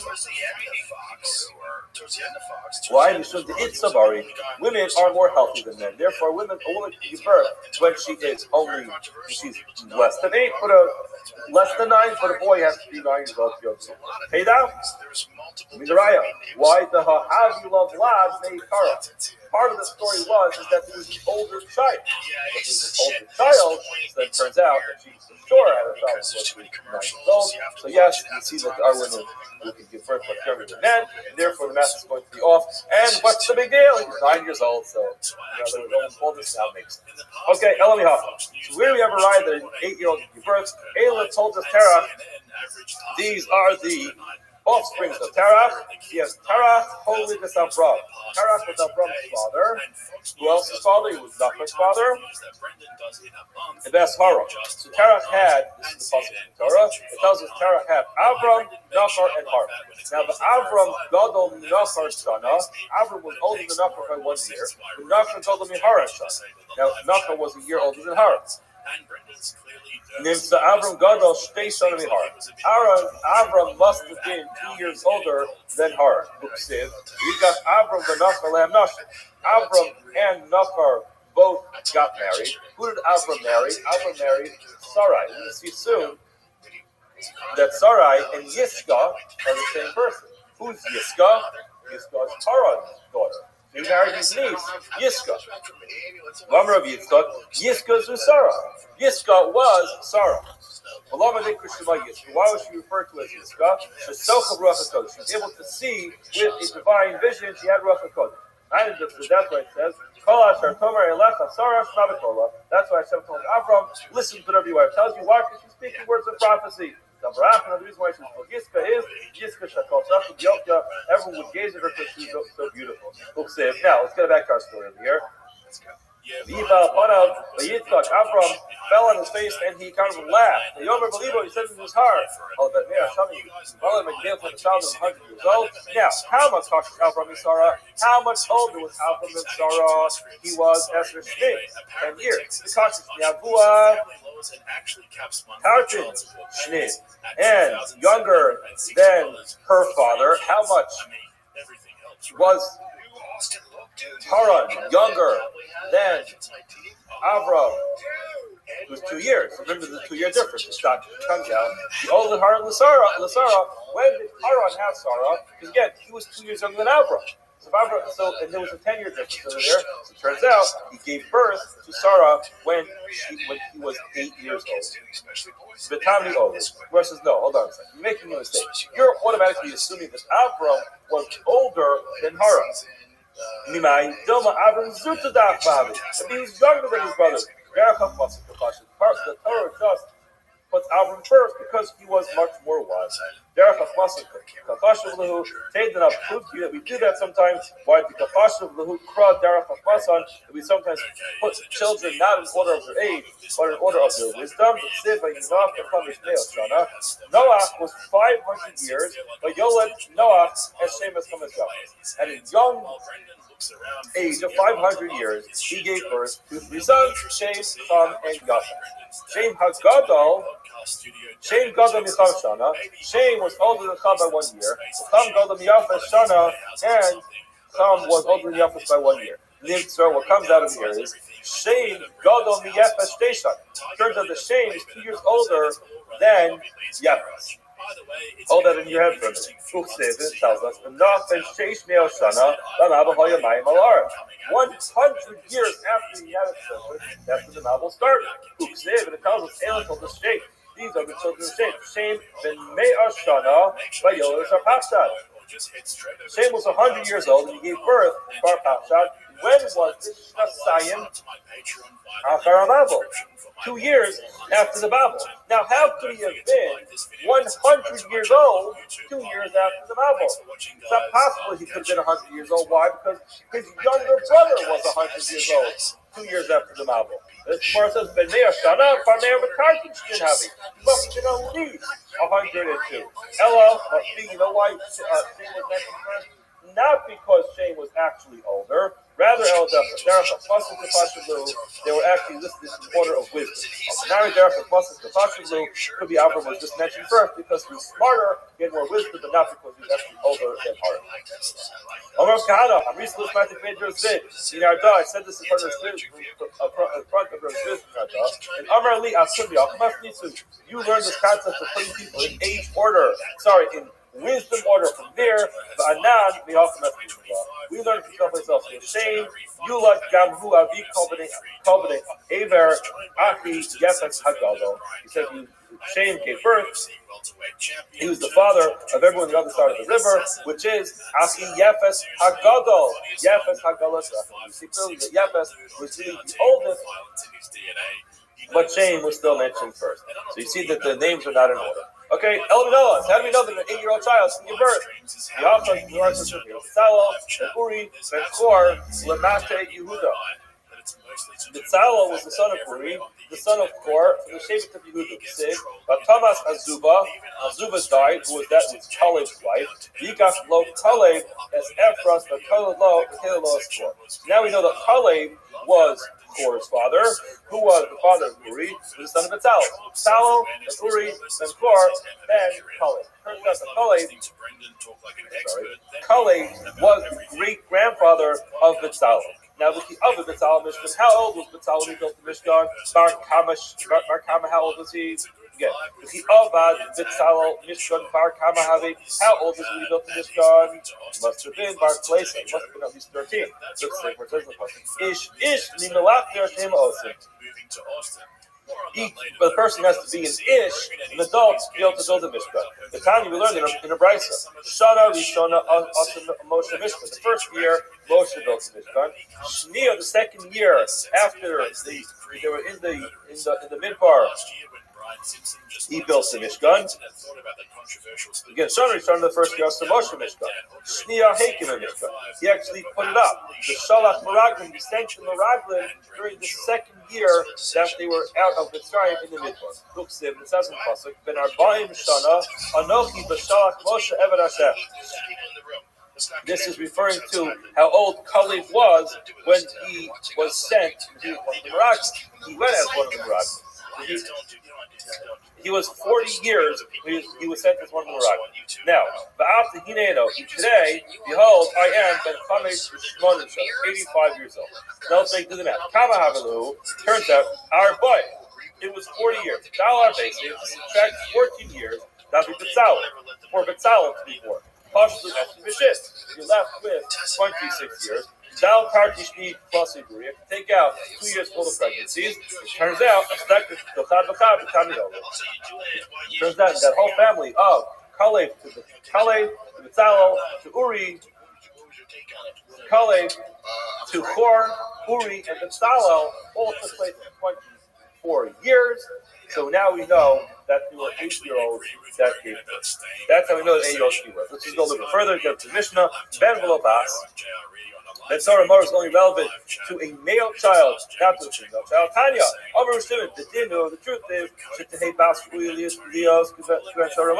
would be perfectly appropriate for a female to be a Ben Sarah and Mora just like a son. Why should I call Matsuya? That's Lavavera. Heaven's going to be readily available for her to do Averas. She's going to be master herself. As Rashi says, if she's doing all these things, but she's already a child, so but Kishalot Kimsel Limuda, Omed Parsha Strachnu, Margalas, Umaraglas, Arias Laver Bishvil. Again, if the whole idea of Ben Soramara is he's needed on saying Sofo, that ultimately this person is going to be a disaster if they keep this person alive. Look at her. She's already acting like this. What's going to happen? She's going to end up being a major stumbling block for all the men in town, but still, Ella Gzeres Akasadi, Pasuk teaches us, Ben Velobas. The concept of Ben Sorah Mora is only relevant to the rebellious or the wayward son, but not relevant to the daughter, even though you might think it should be just as relevant to the daughter, and it makes sense it should be as much relevant to the daughter, the Torah thought otherwise. Have a wonderful rest of your day. When he said your friends are funny, not to make it awkward. Listen, he said that because he thought for some crazy reason that I didn't want to have him on, like somehow or another, that he would be showing up people or something because he's so good. Maybe he thought that because he's isolated. That's not even. He doesn't know me that well. The first time I met him was in the studio. Yeah. I love Cat Williams. I've always been a fan. He's so wild, and I've actually taken advice from him. There's 2 pieces of advice that I took from an interview that he did once, and I'm to this day. All right, we'll say good morning or good Tavach. A great simple spot, Hashem. To be able to begin the week learning Yerushalayim and HaKodesh. Today's daf is Sanef Ches 68. Our shir this morning is dedicated by our annual Commentator sponsor, the Tosim Mishpach of Eretz Yisrael. We're dedicating all the Shemini Drushers this year. As Jesus plus for the son of Tovos for all of Am Yisrael. Should be a week of Mel and Karen Ram in honor of this was Mordechai Ben Yitzchak. That's what we hope for this week. This is more about us to just come home and all these soldiers are successful with full Maaseh Yedayim. We should just be Zochanet Hashem to reference Yeshua to the promise for all of Thomas. Well, with that, let us begin. Today's daf is Sanhedrin 68. We are picking up in Eretz Hashem actually at the top of Sanhedrin 68. So the Gemara quotes the section from Rabbi Akiva. Remember again, Rabbi Akiva mentioned in the Mishnah, about the collection of kishun, the collection of cucumbers, the gourds. And Rabbi Akiva said in the Mishnah, Shnai mokin kishun, echad mokin pater, echad mokin chayiv. Sometimes someone can go ahead and collect cucumbers, right? Harvest cucumbers on Shabbos. Sometimes the person can be chayiv, sometimes the person can be pater. So the Gemara in the Mishnah said, what does that mean? So if a person actually harvests the cucumbers, and he be chayiv for full Shabbos, but if he engages in an actual illusion, and then he would be pater. So the Gemara is going to talk about that a little bit. The Gemara says, Aha, top of Sanhedrin 68. Aha, Rabbi Akiva, Rabbi Yeshua, Gamrela. Did Rabbi Akiva learn this out from Rabbi Yeshua? No, about Tanya says this is an incredible story. By Tanya, the Gemara tells the story. Yishachol Rabbi Eliezer, Nichnusu Rabbi Akiva b'chaver l'bakar. Rabbi Eliezer became ill, so Rabbi Akiva and his other companions, colleagues, thank you. His colleagues came to visit Rabbi Eliezer. And also, now you're going to see the context of this story in just a little bit, but it's quite dramatic. So Rabbi Eliezer was like in his bed. He was very ill, definitely ill. His doctor died of his illness, and he was like under his canopy. So he was in his bed under a canopy, and Rabbi Akiva and the other Rabbanim were outside, literally tracking the news like in the antechamber. They were visiting with him in the antechamber, the hallway. But also Yom Erev Shabbos, and it was Erev Shabbos, it was Friday afternoon. So what happened? The Nichnas, Fortunus, Lachot, Shilov. So Fortunus, so this is Rabbi Eliezer. So Rabbi Eliezer's son Fortunus. Interesting enough, this was Rabbi Eliezer ben Fortunus. He had a son who named after his father, Fortunus. Again, if we have time, we'll talk a little bit more about the Eliezer Fortunus himself. Was a disciple of Rabbi Yochanan ben Zakkai. Okay, so what happened? So his son Fortunus went into a new distillery. So again, remember, Rabbi Eliezer, the father, very old, son comes in at Shabbos to remove his father's from the Shabbos. So Go'ar both Yashim and Yisrael. Rabbi Eliezer started yelling at his son. And little bit again with and Fortunus left the room. Amr Lahan Lechalero, Niduma Anu Shadaito Shal Abba Yisrael. Fortunus sees the other Abba especially in his attitude. And Fortunus, his son says, it is clear that my father is not going to happen with this. Like after chasing me out the room like this, after beating me, I feel that my father is not going to compliment me. So what happens? Eliezer hears this, and he says, Daito the best team of the team.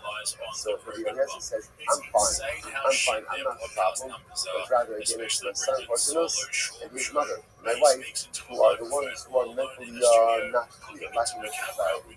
Why? Take Manichan Isra Skila, but also the Isra Shlos. As literally translated, how could it be that they are not careful with the Isra Skila? And they're worried about, again, my story. So in other words, what's happening here? So interestingly enough, so Rabbi Eliezer is going to help his son and his wife, in other words, Rabbi Eliezer's wife, for not properly preparing for Shabbos.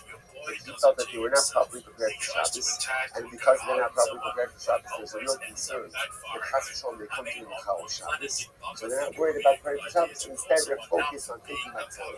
So Rabbi things like this. You're wearing clothes on Shabbos, so worst case scenario, maybe you've been with the Yisud Rabbi. But preparing on Shabbos, that could be a serious issue to all right. So take a look at Rashi, which is the Rashi says, Isra Skilot, is the third short line. Adlokas Haner, the Hatmonas Hani, both in the Davar Shalino Ela Isra Shlos. the Maniach Torah Shabbos in Time, the Maniach Torah Shabbos in Time Kishmalacha, that he Yitzhak Shrav and Tadak Mabus. So apparently, what Rabbi Eliezer was upset about was he felt that his son and his wife had not properly prepared for Shabbos. So he felt he focusing on all the wrong things. He focusing on getting my Torah focused. What was the worst case scenario? If I go ahead and learn Torah on Shabbos, so what? So what? So I'm going to Shrav. So better to go ahead and go with that Shrav and work up a prayer for Shabbos properly. So again, so what was the Shabbos? Shabbos brings down the Shabbos says, you're right, they had to really prepare for Shabbos. Why? Because they were caring for their father. Not because they were caring for Rabbi Eliezer. So Rabbi Eliezer, and again, Rabbi Eliezer, we'll see, is a strong personality, very strong personality. So the mice, again, he's rebuking his son. He's not probably praying for Shabbos. Gave a Shrav, Chachamim, Shedai, to Shabbos Allah. So now at this point in time, Rabbi realized that Rabbi Eliezer was of sound mind. I think he was fine. That he was fine. He was of sound mind and was totally with it. When the other Rabbanim realized this, so they come into the Mavasher Chomer. The Yashir Lefanav, Erichot Daled Amos. And they sit 4 Amos away from Rabbi Eliezer. And let's see now what's happening over here. So now with this third condition, to really take focus. Look at Rashi. Rashi says, Berichot Arba Amos, Mipnei Hamidui, Sheberchu B'machloket Tanur Shalach Merba Mitzia. Once again, this is the famous story of Tanur Shalach Merba. Tanur Shalach Merba, so again, this is the famous fallout between Rabbi Eliezer and the rabbinic community. There was a big machlokes about, again, an oven, right? Remember the account of Rabbi, an oven made up of multiple parts. And there was a major machlokes about ritual status, Tumah and Kara. So again, the entire rabbinic community passed in one way, Rabbi Eliezer passed in a different way. Rabbi Eliezer would not back down from his opinion. As a result, he was put in favor. He was excommunicated. He was put in favor. There was an interesting halacha is that when someone is in kingdom, you're not even allowed to come within Daled Amos, 6 feet of them. So they're coming now to go ahead and do the Vakir Chola. Now, the truth is, you're not going to come to the Vakir Chola. What they're really coming to do is they're coming to glean any additional Torah knowledge that they can from Rabbi Eliezer. But they have to keep a distance from him because at the end of the day, he's still excommunication. That's why they're not going to his bedside.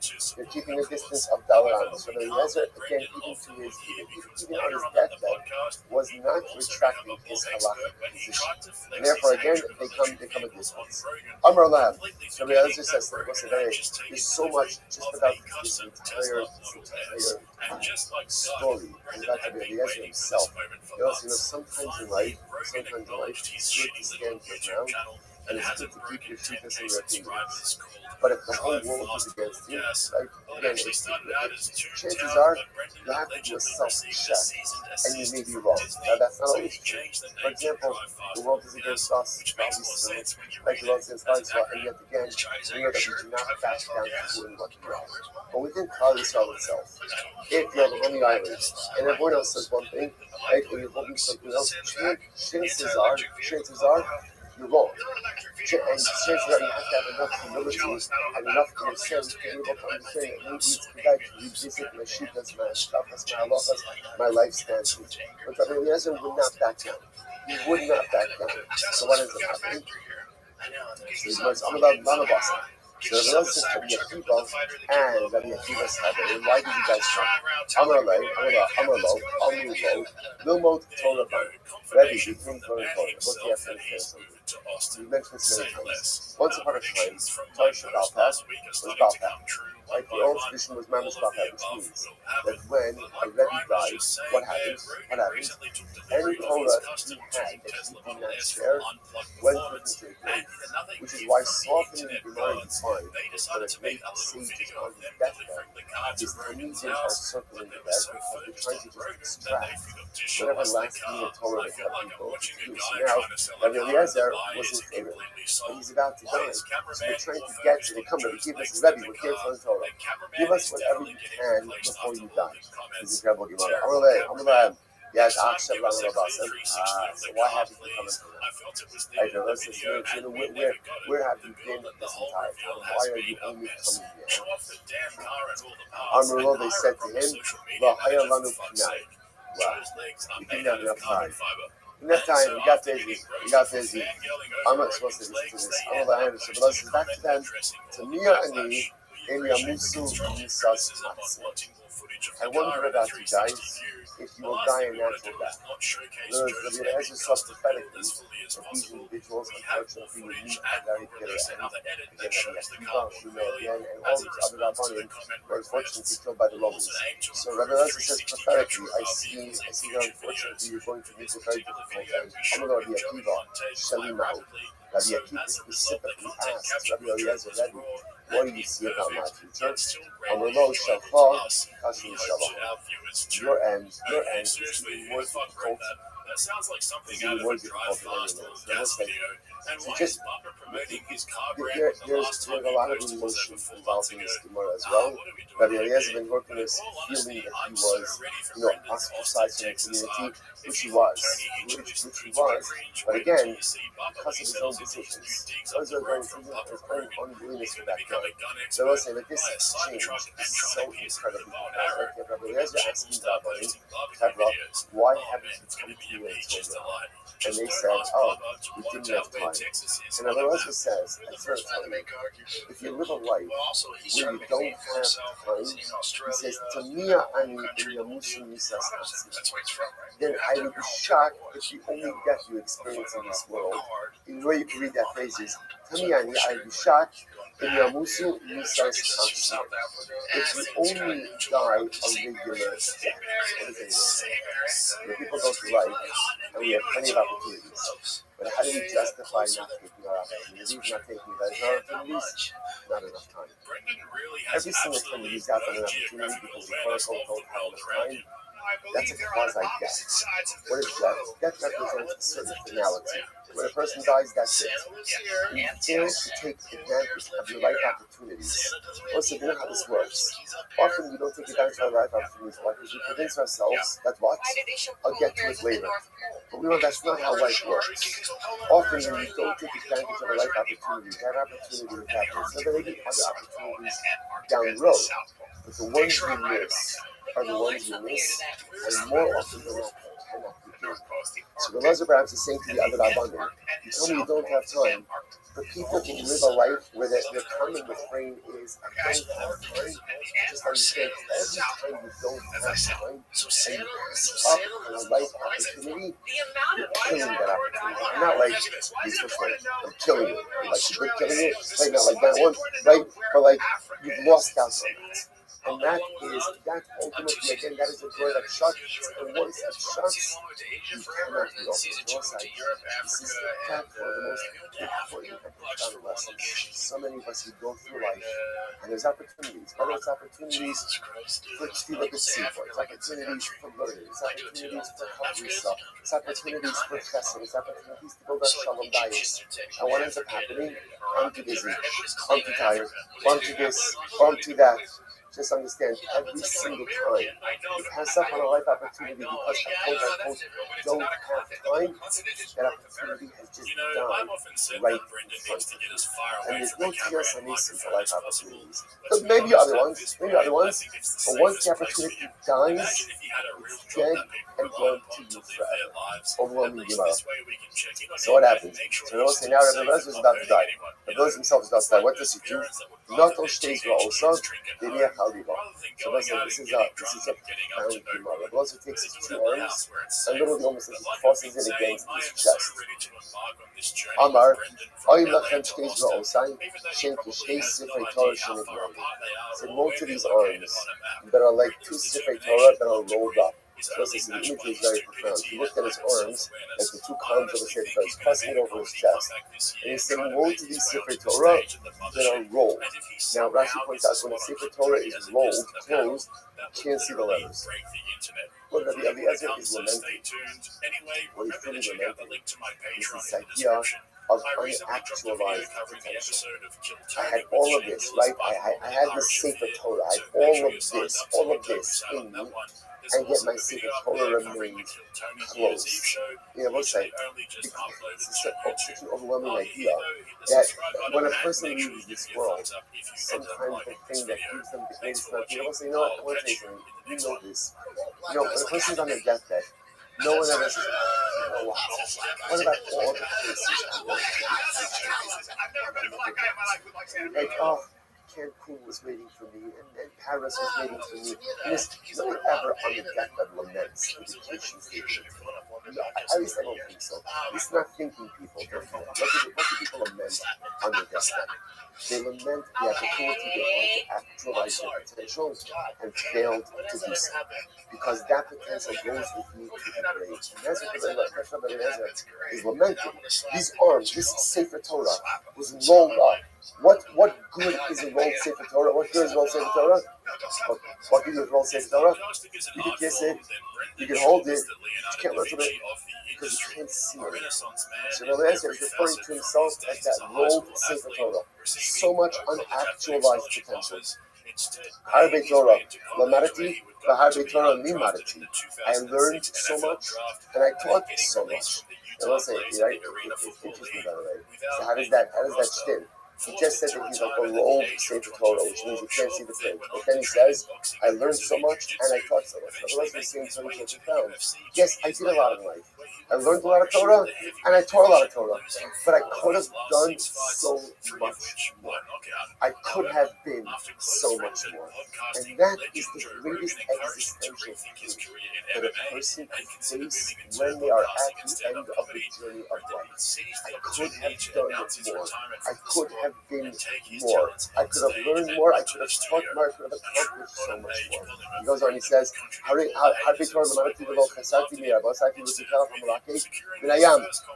so much from my Rebbeim. But the truth is, I didn't take more than them than like a dog takes when it's lapping water from the sea. Right? So the dog goes over to the river and starts drinking water. He doesn't diminish the water. So again, I learned from my Rebbeim. Like there was so much more I could have learned. Like a dog drinking the water from the river. I drank, but there was still so much more to drink. Harbe. Torah Limarati, V'lo Chesuni Tamida Ela Kimekacha B'Shval Paras. I taught so much Torah, and my students didn't take anything more from me than like a scoop from like an apple tree. In other words, it's the same idea. That I took so much from my Rebbeim, it was like a drop in the ocean. I gave so much to my students, but it was just a drop in the ocean. A little old, not only that.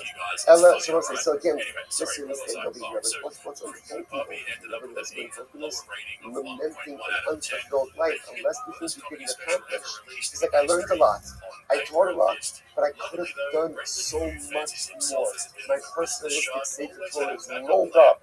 You can't see the print, and I go to the grave with the pain of knowing that I could have been more, that my life could have been more. He goes on, he says, V'lo Ela Shani Shoresh Shloshmes Halachos B'Baheres Hazon V'lo Hay Adam Sheshamuni B'Hem Davar Me'olam. He said, furthermore, I know 300 halachos with the Baheres Hazon. What's Baheres Hazon? So Baheres is a type of saras. Hazon means bright. So what Elizabeth was saying is, I even had very specific knowledge with a specific type of saras, and no one ever asked me about it. V'lo Ela Sheni Shlosh Shloshmes Halachos, or really Shloshmes Halachim Halachos, B'Netias Kishuin, V'lo Haya Adam Shalani B'Hem Davar Me'olam. Chutz Me'akiva Ben Yosef, and I know 300 halachos, 3,000 halachos. When it comes to cucumbers, halachos comes to cucumbers, we'll see what that means in just a moment. And no one ever asked me anything except Rabbi Akiva. He called him Akiva Ben Yosef. No one ever asked me anything except Akiva. So come in just a second. What's the story of Rabbi Akiva? And Eliezer and Rokinos and cucumbers, listen to this. Ham Achos, Aniva Humahachna Yunavadara. So Rabbi Eliezer tells this story. He says, one time, Rabbi Akiva and I were walking on the road. Amrali, and Rabbi Akiva said to me, Rabbi, Lamdini Benetios Kishuin. Teach me about the halachos of sorcery when it comes to cucumbers. First one, Amarti Davar Echad. So Leslie said, I said one word, it was a sorceриc word. I said one word of Kishuf, Rismala Kalasa Vikishu, and the entire field filled with cucumbers. So let's say it's pretty incredible. We're going to obviously go and talk about how exactly is it committed that Leslie is engaging in Kishuf. He's engaging in sorcery. Again, I discussed that. So I said one word, and the entire field filled with cucumbers. Only Rabbi Yimaratani Nityasan, Yimaratani Akivasan, Rabbi taught me how to plant cucumbers with sorcery, taught me how to harvest it. So Amarti Davar Echad Niskatu Kudim Lamakom Echad. I said one word, and all of the cucumbers were piled in one area of the field. Incredible. Amulo. So again, that just to understand, that's the whole point of this story, right? Because remember, in the Mishnah, Rabbi Akiva quoted in the name of Rabbi Yeshua about the halachas of cucumbers when it comes to sorcery. The Gemara was asking, Rabbi Akiva learned this from Rabbi Yeshua? It seems from the story that Rabbi Akiva actually learned this from Rabbi Eliezer. That's the whole point of this story. We'll go back to that for just a moment. So at this point in time, now the Gemara jumps back. The other Rabbanim who are coming to this video, you see that he's holding a sound mind. So therefore, they want to use this opportunity to ask him a variety of questions. Amullah, it's Rabbi Eliezer. HaKador v'ha'amos v'ha'kamira u'tzrar ha'margalios u'mishkoles kitana mahu. So what's this interesting? They asked Rabbi Eliezer and Horkinos a question regarding Tum and Tara. So literally, again, a ball, or Rashi says over here, a weight, kamiyah is an amulet, tzrar ha'margalios, a pouch for gems, or a weight. So let's say these are all things that actually point out over here that are made from leather and filled with something else. So the Gemara says, Shailis, what's the, we're asking the Elazar a Tuman Tara question.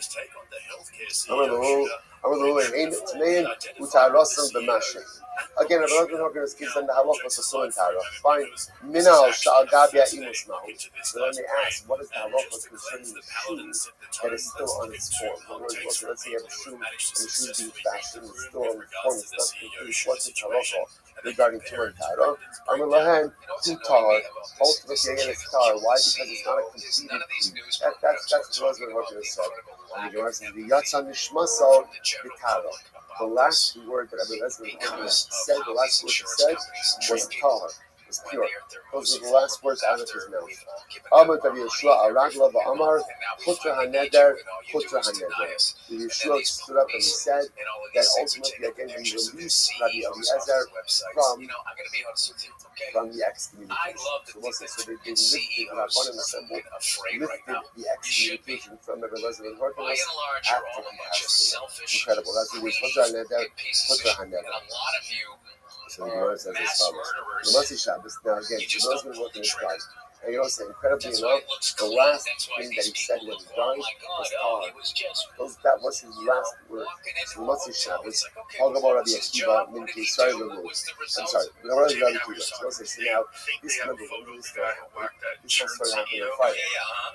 Remember again, that's how the whole thing started. That his son working his skin to remove his throne because that was Shabbos. So the Lavanya was on Motzi Shabbos. Rabbi Akiva apparently, it must be according to this story, Rabbi Akiva must have left before Rabbi Eliezer died, and Rabbi Akiva therefore runs into the funeral procession on Motzi Shabbos. And Rabbi Akiva accompanies the procession from Caesarea to Lud. And Yamaka B'Psaro, Ad Shedamu Shosei La'aretz. So literally, Rabbi Akiva was striking himself until he started to bleed. Tosis points out over here, Tosis says that this Rabbi Akiva wasn't lacerating himself over the death of Rabbi Eliezer. Instead, what he was doing was he was mourning the loss of Torah. Because the halacha is, you're not allowed to lacerate yourself over mourning for the dead. He wasn't lacerating himself mourning the dead.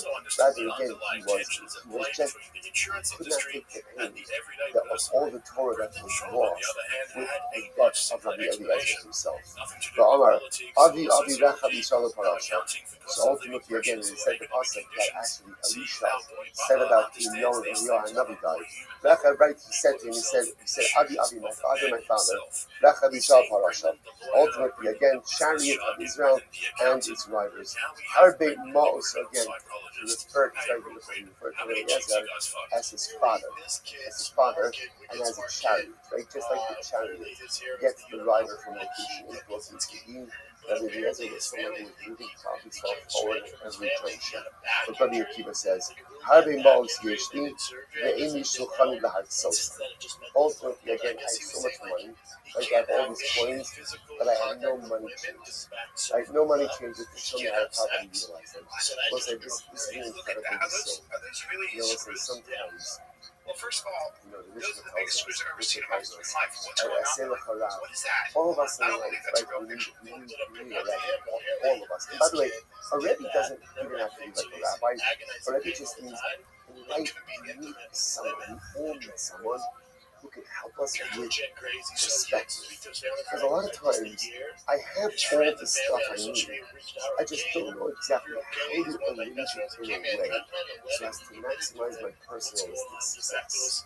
Right? It's interesting that the Akiva is not saying, you notice what he's saying, I have so much money, but I don't have a money changer. What does a money changer do? What does a money changer do? I guess this time of money changer, you bring all of your coins, right? And then what would the money changer say? Here's what you should do.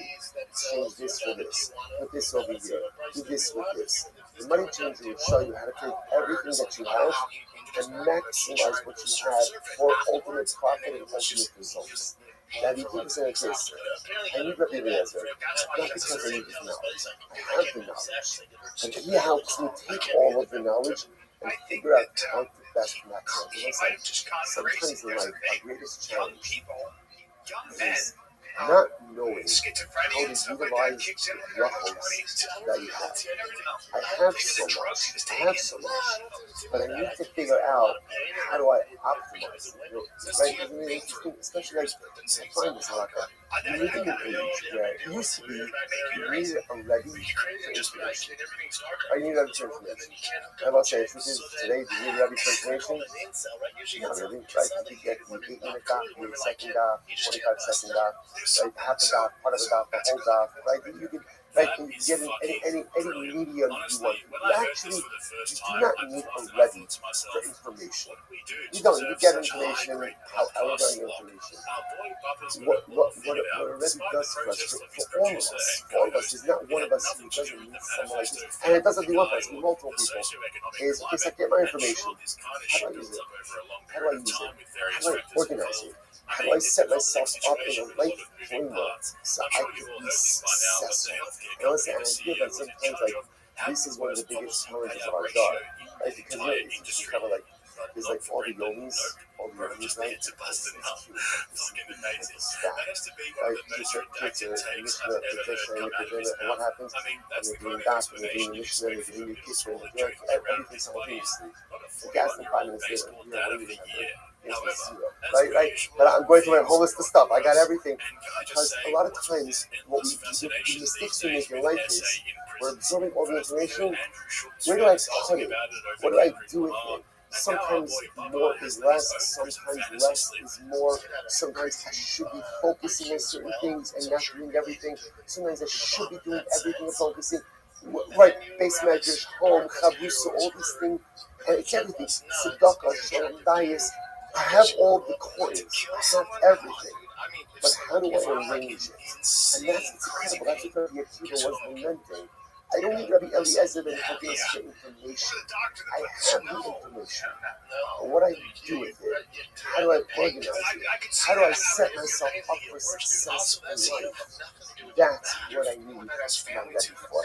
It's amazing. And when Rabbi Akiva lost that, you lose your Eliezer Hercules. He's overwhelmed. Who's going to help me make decisions in my life? Who's going to help me create a vision and a way forward and a process and a framework? Who's going to help me with that? And you can see again, he's overwhelmed by this loss. It's incredible. So the mind goes back there. So by the way, full circle. What do you see from here? Rabbi Akiva didn't gain his cucumber knowledge from Rabbi Shimon. Who did he gain it from? Rabbi Eliezer. Rabbi Eliezer, Gamra, tomorrow. I'm sorry, Rabbi Eliezer, Gamra. To which the Gemara says, you're right. Rabbi Eliezer, the Lo Sava. Hadar Gamar Rabbi Yeshua, the Asbra Nehilei. So this is the originally he learned from Rabbi Eliezer, I should say, but Allah Almighty didn't understand it. And then he learned it again from Rabbi Yeshua, and this time he understood it. Incredible. So the Gemara goes back to Heichila ve'achi. Now both say, by the way, the Gemara says, whoa, can we hold up here for just a second? How exactly is Rabbi Eliezer allowed to go ahead and use sorcery to go ahead and make a field appear with cucumbers and then make them collected? Isn't that kishur? Isn't that kishur?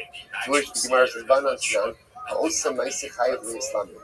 Right? I'm sorry, ha'osa ma'aseh chayiv. So ultimately, how is? Isn't that a kishur right to engage in kishur? To which the Gemara says, no, the Islamic shining. We'll say sometimes again, especially like Rabbi Eliezer, has to understand how things work in order to be able to pass it. Right? So therefore, you have to learn it. You have to learn it in order to understand it. I should say, you have to learn it in order to be able to. You have to understand it in order to be able to pass it. Shaylos about it. Amar lo simod lasos. Torah tells us, do not learn in order to replicate or to mimic that which the nations of the world do. Lasos i'atalama. So ultimately, again, you can't learn in order to go ahead and mimic that which the nations of the world do. Atalamid lahavin ulacholos. So let's say, so ultimately, again, halacha l'maisa, a person is not allowed to learn sorcery or any other for that matter, or anything else, in order to do it for themselves. But if a person needs to learn it in order to understand it, in order to teach it, that's where now again, just stop with what you do. You know what? Listen, it's important to understand our ayahs. I don't mean the ground meat and pizza, right? In other words, like, important to understand it, right? And I need to understand some numbers. I should have to become proficient. No, calm down, right? What it means is like this. That somebody who needs to pass in halachas needs to understand the mechanics of things. Right? You can't ask him if you don't understand it. So Rabbi Eliezer, who needed to ask him on different situations regarding Kishur, needed to understand how it was working. And that's why he taught it Rabbi Akiva, not for the purpose of going ahead and performing. Especially for the point ultimately again of going ahead and understanding the dynamic of these things. Okay, what's that? I'll just point out something amazing. We'll say it later. Hadron Allah, Aramisa, so we'll say Mazda is the Barak, Shkar.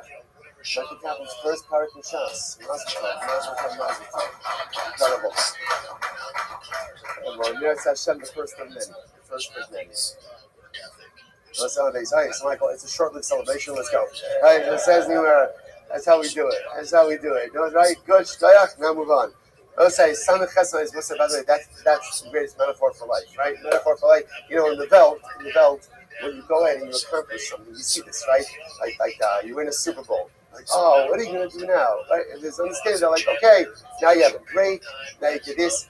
In Yiddishkeit, when you go ahead and you have a dramatic accomplishment, what do? Next moment, move on, right? Give yourself a shkoyach, 5 seconds, appreciate the accomplishment, and then move on to whatever is next. So let's say, here we go. Samech Chesed 68b. Ben Sorer Umora. So now this is our next parak. Remember again, just kind of like a quick overview. Ben Sorer Umora is the rebellious son. So this is ultimately, you're going to remember, money on his parents in order to go ahead and purchase meat and wine. So this is a fascinating set of halachos. We'll have to delve into a little bit. The Torah says that Ben Sorer Umora is executed. Now, interestingly enough, at first glance, it doesn't really feel that the crime really is that severe that it should warrant execution. So what we'll see, of course, is that a Ben Sorer Umora is really executed not as much for what he did, but for what we're concerned he's going to become.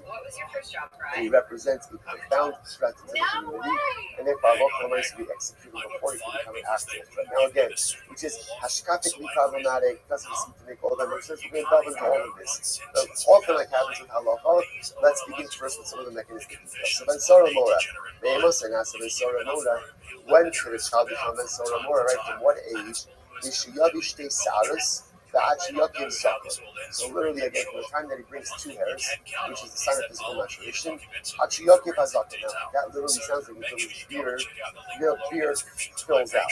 Now the Mishnah just says, by the way, a tachton below elyon. That's a metaphor. Right? It doesn't mean a space beard, but rather again it means physical maturation. Right, the Gemara says, Ella, so give you some from the Lashon Nikiyah. Chazal spoke in a cleaner way, right? So they didn't want to be explicit that this refers ultimately again to pubic hairs. Like they didn't want to be explicit like that. So therefore they said it in a little bit of in a nice way. Shneimar, Kiel ish ben v'lo bas. Plus it says, if a man will have a rebellious son, first of all it's a son and not a daughter. Interestingly enough, there's no bas solar anymore, right? There's no female equivalent, right? Furthermore, ben below ish. Furthermore, again, it's a ben and not a man. And again, we'll discuss exactly what that means as well. Ben below ish. Katan pater shalabavak lamitzvos, and the katan is pater, right? Because ultimately, again, a katan has not yet come to the chiyuv of mitzvos. Okay, so therefore, again, also that's the introduction of Shemar. Just give us 1 second. Katan, we know in the pater. So from where do we know that a katan, that a child ultimately again is pater? The child can't become ben sorah mora. Because a katan hasn't yet come to the responsibility of mitzvahs, and therefore again a katan is going to be pater. To which the Gemara says, "V'su heicha ashkefan the anash hakasruf the hafi dava the boy called the place in 1 second." It sounds like the Gemara saying earlier that the Gemara needs an explicit teaching to teach me that a katan is not subject to halachos ben sorah mora. But that's obvious. Why would we ever think that a katan is subject to the halachos ben sorah mora? In general, a katan is always exempt from everything. So why would I need a specific passage that a katan is exempt? To which the Gemara says, Anan hachikamina. This is what I need to say. Atu ben sorah mora al chet on neherad, al shem sof on neherad. So what says we're going to discuss ben sorah mora. Why is he executed? He's not really executed for what he has done, right? Because if you think about it, we haven't gotten into it yet. What is ben sorah mora done? What has he done? He stole money. He stole money and he bought meat and he drank wine. Not good, like not good, but certainly not the executable offense. Right? You can't say, so why is he executed? He's executed because we're concerned of what he's going to become. That's what we're concerned about. We're concerned that maybe that nice stuff, if he's exhibiting these type of behaviors as a child, we are concerned about the type of menace to society that he is going to become when he gets older.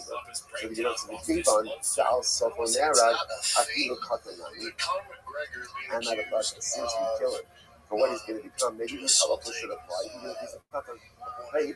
Really, Ben Sorah Mora is not as much about what he is, but rather about what he's going to become. So maybe we should execute him in a katan for exhibiting this type of early stages of religious behavior. Kamash Malon knows. Kamash Malon teaches us that Allah Mesa, a katan is not held accountable for its actions. A katan is always being behold, Ben below ish. The old Ben below ish katan mashma. So furthermore, again, I will say the halach says Ben below ish. So we're going to see the halach what this means is Ben below ish means can't be a katan because a katan in general has been held accountable. Amrav Yehuda Amrav Damakra v'chiyam ish Ben. Because it says if a man will go ahead and have a son, Ben has some of the good also ish. Who becomes a Ben Sorah Mora? A Ben who is just recently entered into manhood. So this is interesting, by the way. That a Ben Sorah Mora has to be an adult, but again, he's a recently by mitzvah adult. In other words, he has to be a Ben, a some of the ish. He became an ish recently, but he's still a Ben. So he is a young ish who has just relatively recently entered into Jewish adulthood. Incredible. Let's just follow the Bible. The Achiyukim is talking about tachton. So Tanya the here Achiyukim Atara. So we'll say, so again, remember all of this discussion about zakah, about a beard, is a euphemism, not for his things, but rather again about physical maturity, strategic maturity. So the Gemara says the Achiyukim is talking about tachton. Tanya the here Achiyukim Atara. Okay, and so there's hair that literally surrounds the Atara. So the Gemara says just like Amar Hakapas Gid V'lo Hakapas Beitzin. Okay. So what's interesting about this, by the way, is a tremendous level of specificity regarding pubic hair, right? Right. So the mice again, the Gemara says it's not testicular hair, but rather again it's pubic hair that surrounds again the male members. Also, I wanted to point out right? So you will not get tested on this information, right? So as I said, I just want to point out something interesting. You wonder to yourself, like, really like a lot of this information. So just understand, this is very reminiscent of like the Gemaras that talked about execution. What in general, right? When it comes to a basic execution, so I'll say, what's the general approach? General approach, we don't want to do it. We don't want to do it. And therefore, again, you will make it as difficult as possible for a baby to execute someone. When you see this level of specificity regarding pubic hair, what's the takeaway message? This is everything, right? What's the takeaway message for this level of specificity? They don't want to do it. They don't want to do it. So I said, if you're getting into this, that now we're making kakiris in pubic hair. Right. We're making kakiris in this. Right? Make kakiris. What that shows you is the system does not want to execute this.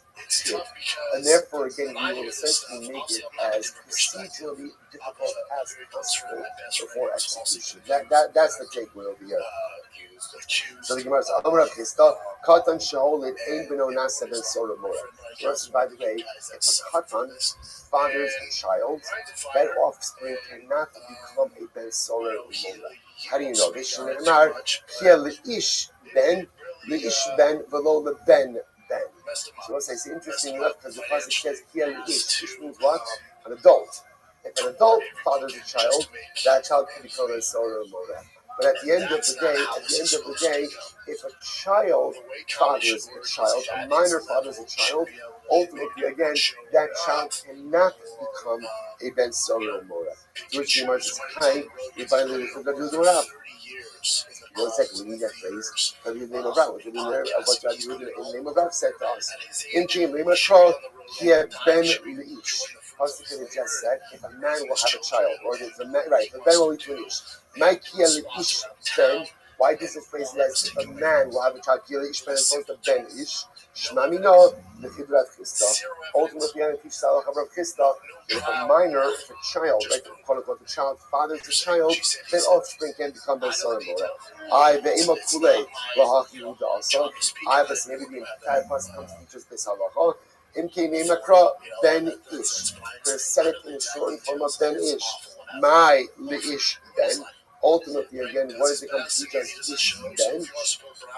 Ultimately, again, what the Gemara says, Tarti. We can learn out both of these halachas. Like number one, halacha l'maisa, that again, halacha l'maisa. Halacha l'maisa, that it has to be a child. Right? Halacha l'maisa, that halacha concerning pubic hair, that's number one. And the other halacha, that if a child fathers a child, that also is not subject to the halachas concerning Ben Sora Mora. So I will say, so we're going to stop over for today. I'll just say interesting. So I don't want to launch into the whole Ben Sora Mora thing because in Mir Hashem we'll see this on in future documents. But I just want to point out an interesting connection over here, right? If you notice, Rabbi Ben Horkinos, what was he lamenting? When he was on his deathbed, what was he lamenting? He was lamenting the rolled Sefer Torah. Right? He was lamenting the fact that he had so much potential that remained unrealized. And it's incredible because Ben Sora Mora is almost the opposite. Ben Sora Mora is nervous about the potential that will be realized. Right? Ben Sora Mora, because the Gemara is Nidon Hashem Soso. He is executed because of what he will become. So Ben Sora Mora was concerned about the potential he will realize. And that potential is negative and detrimental to the greater society. So Leslie Horkinos is lamenting unrealized potential, and then Sora Mora is executed because of potentially or realized potential, potentially realized potential. It's incredible how much this class is focused on potential, negative potential, positive potential, Ben Sora Mora, negative potential, Rabbi Elizabeth Horkinos lamenting positive, unrealized positive potential. And incredible you saw this tied into the way we ended Shabbos. And how did we end Shabbos? What did we speak about as we teach? Right? About the greatest feeling right of miscarrying I the will potential. challenge The anyone greatest anytime. delight of going Go on leading this stage world off the count. as a You're telling rolled me up mine's not Sefer better than Torah. 99% Each of of those us freaking possesses comics. so much incredible It potential. drives Elizabeth, me look at this. Each nuts of us is that that she's rolled not up up with those guys. Sefer Torah. You want to Look at Solar outcast her Moda. or something? And so tomorrow we're going to see That's he what I could don't. change his ways. That's He what could upsets choose to me. go out and realize That's what his makes me potential in developing proud. different And I'm ways. not trying to get But the mad. goal What makes me ultimately proud again is is to make he's sure not you going to lash out. corrupt your Brian's potential enough Brian goes to work. to put yourself on a certain Brian's degree doing of the right. trajectory. Brian's And trying have to to be sell so careful tickets. on one not to I'll tell corrupt you that right now, I potential don't forget. and not to live a It's life of not unrealized. All right, so we'll stop over here for today. A lot more to say on these datim, but I meant we won't get ahead of ourselves. Shkayach, everyone. So if Brian's struggling financially, why doesn't Bubba just pay him more instead of rage crying over the allegations?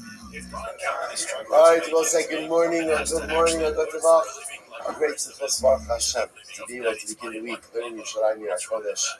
Today's daf is Samech Ches 68. 68. Our shir this morning is dedicated by our annual Talmud Torah sponsor, the Tosim Mishpach of Eretz Yisrael.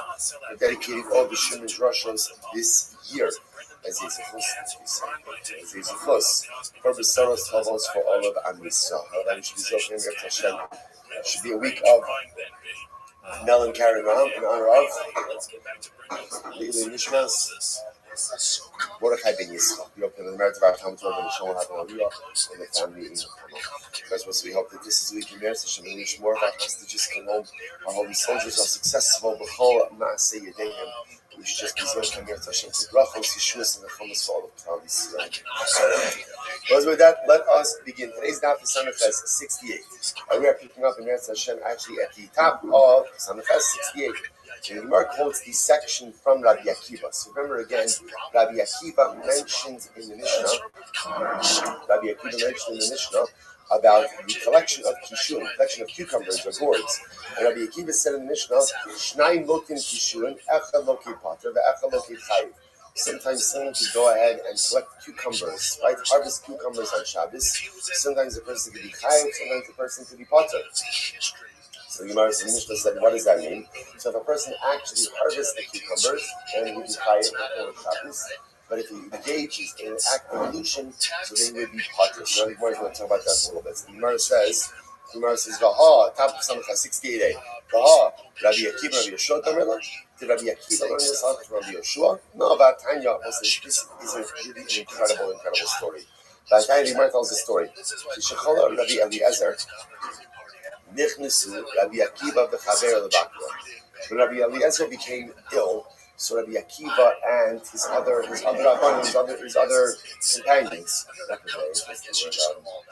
colleagues, thank you. His colleagues came to visit Rabbi Eliezer. They will say that you're going to see the context of this story in just a little bit, and it's quite dramatic. So Rabbi Eliezer was like in his bed.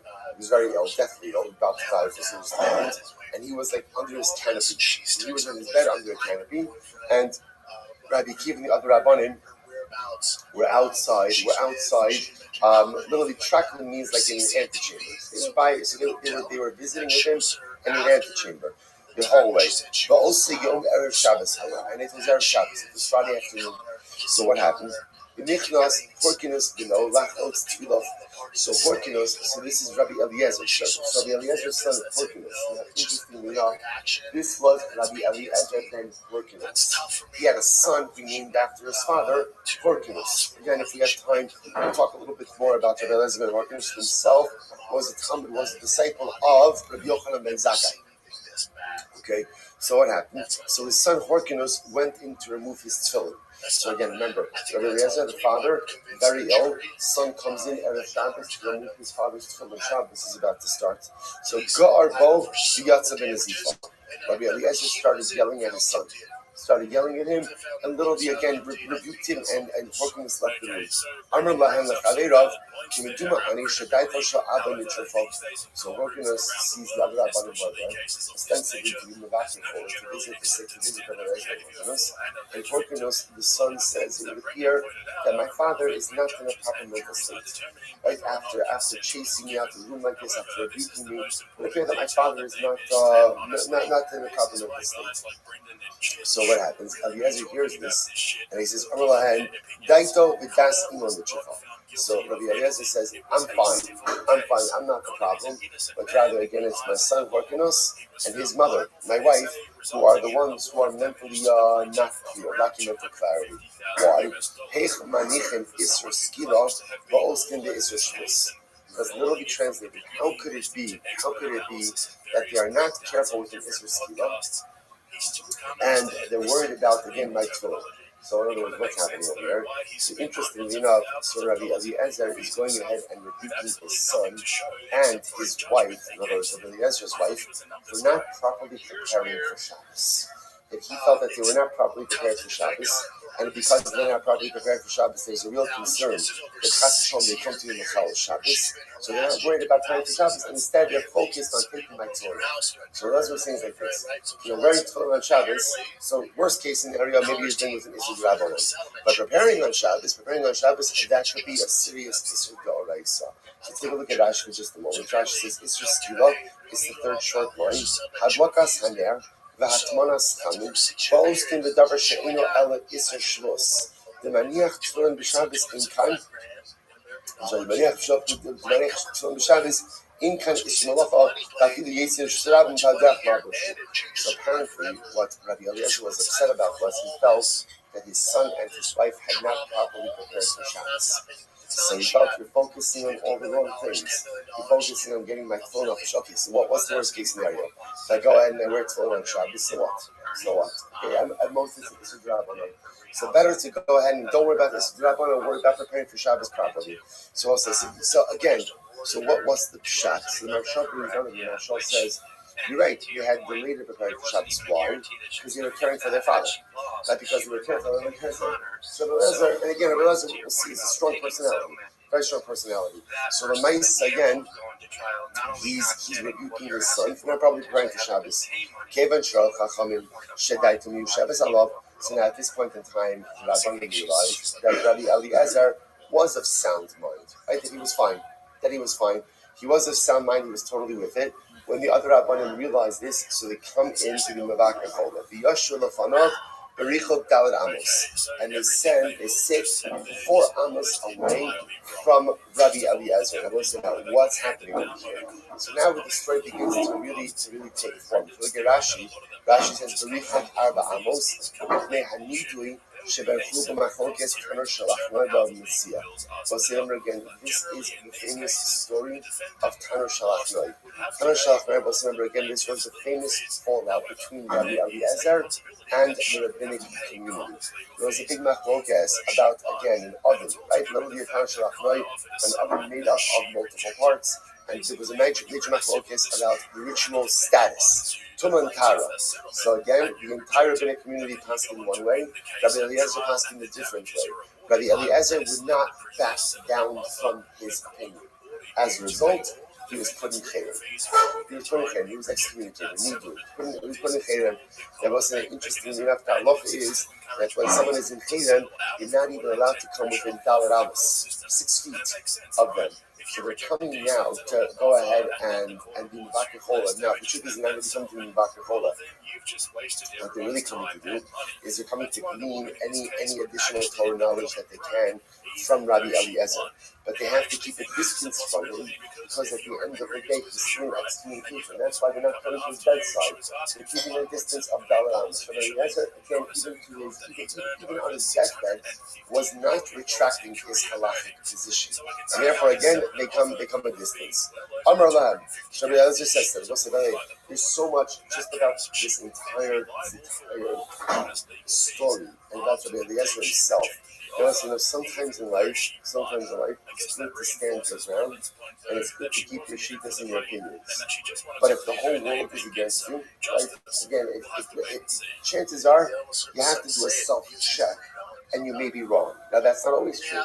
For example, the world is against us, like the world is against Klal Yisrael, and yet again, we know that we do not back down to doing what we are. But within Klal Yisrael itself, if you're on the island and everyone else says one thing, right? And you're holding something else. Chances are you're wrong.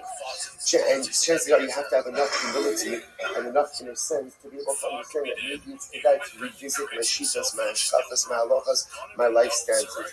But Rabbi Eliezer would not back down. He would not back down. So what ends up happening? So the Gemara says, Lama Basa. So Rabbi Eliezer says to Rabbi Akiva and Rabbi Akiva's Haver, why did you guys come? Amar Lo, Vilmot Torah Ban. Rabbi, we came to learn Torah. What's you have to understand something? We mentioned this many times. Once upon a time, Karsha Balpeh was Balpeh. Right? The old tradition was Mamish Balpeh, which means that when a Rebbe died, what happened? Any Torah he had that he did not share went with him to the grave. Which is why so often in the Gemara you find that when a great sage is on his deathbed, his Talmidim are circling the bed because they're trying to just extract whatever last minute Torah they have the ability to do. So now, Rabbi Eliezer wasn't Chayrim, but he's about to die. So they're trying to get, so they come, Rabbi Akiva says, Rabbi, we're here to learn Torah. Give us whatever you can before you die. It's incredible Gemara.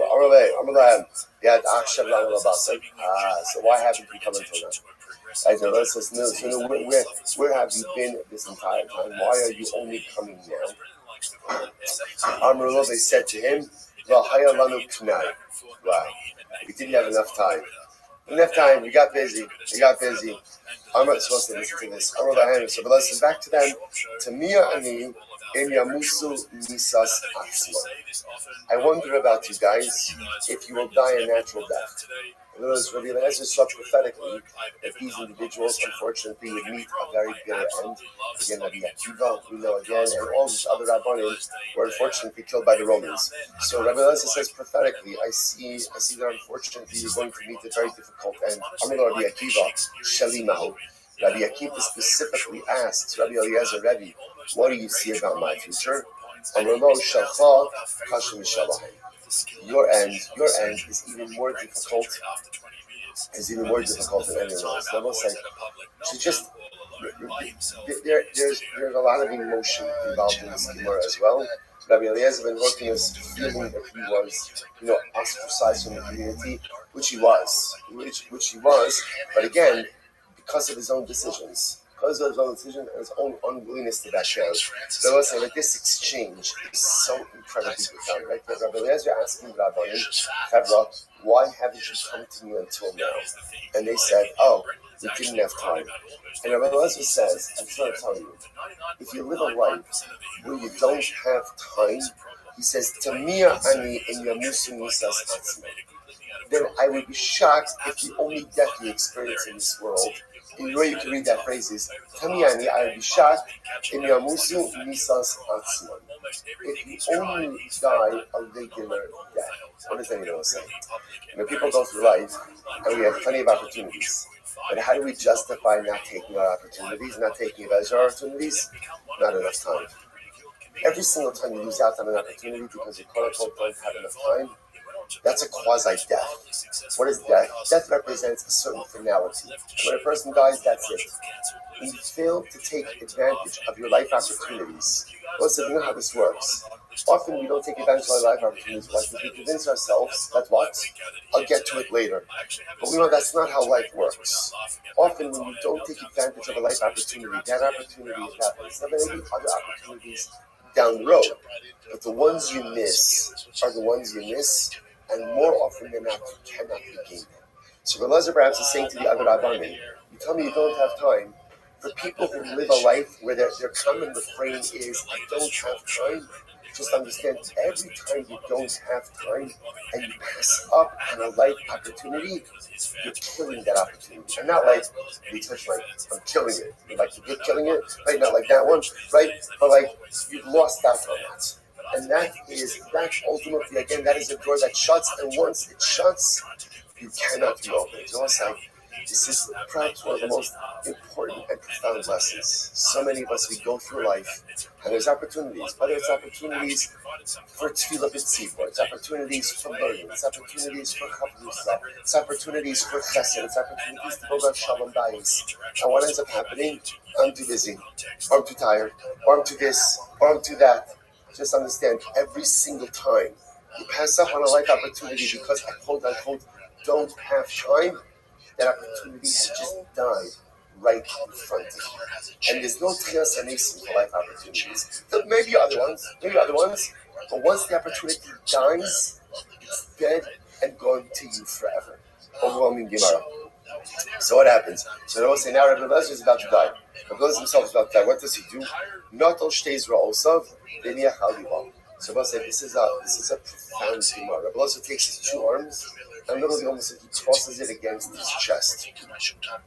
Amar, oy lachem shteis ra'osayim, shen ki shteis sifrei Torah sheniglolim. He said, woe to these arms that are like two Sifrei Torah that are rolled up. So the imagery is very profound. If you looked at his arms, like the two columns of the Sifrei Torah, he's crossing it over his chest.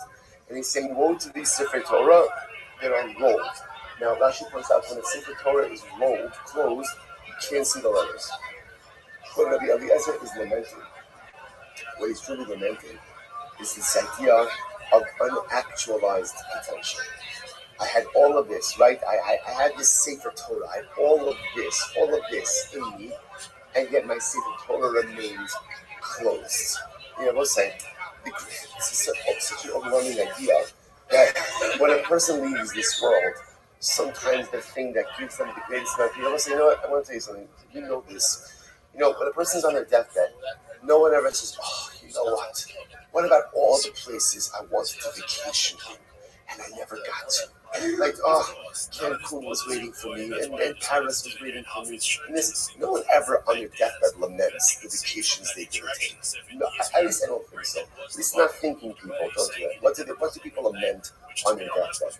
They lament the opportunity they had to actualize their potential and failed to do so. Because that potential goes with me to the grave. And that's what Eliezer is lamenting. These arms, this Sefer Torah was rolled up. What good is a rolled Sefer Torah? What good is a rolled Sefer Torah? What good is a rolled Sefer Torah? You could kiss it, you could hold it, but you can't learn from it because you can't see anything. So Eliezer is referring to himself as that rolled Sefer Torah. So much unactualized potential. Harbe Torah, Lamarati, Harbe Torah, Limarati. I learned so much and I taught so much. I will say, it's interesting, by the way. So how does that stem? He just said that he's like a rolled Sefer Torah, which means he can't see the print. But then he says, I learned so much and I taught so much. Unless you're saying something so profound. Yes, I did a lot in life. I learned a lot of Torah and I taught a lot of Torah. But I could have done so much more. I could have been so much more. And that is the greatest existential pain that a person could face when they are at the end of the journey of life. I could have done more. I could have been more. I could have learned more. I could have taught more. I could have accomplished so much more. He goes on, he says, I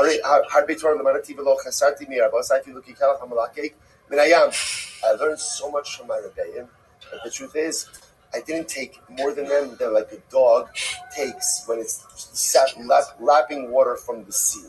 Right? If a dog goes over to the river and starts drinking water, he doesn't diminish the water. So again, I learned from my Rabbi, but there was so much more I could have learned. Like a dog drinking the water from the river.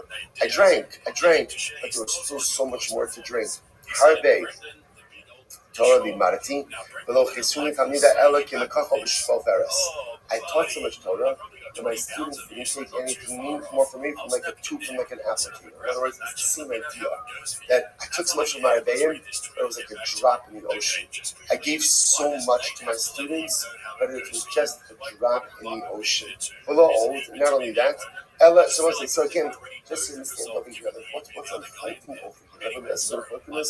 Lamenting an unfulfilled life, unless you think you didn't accomplish. It's like I learned a lot, I taught a lot, but I could have done so much more. My personalistic Sefer Torah is rolled up. You can't see the print, and I go to the grave with the pain of knowing that I could have been more, that my life could have been more. He goes on, he says,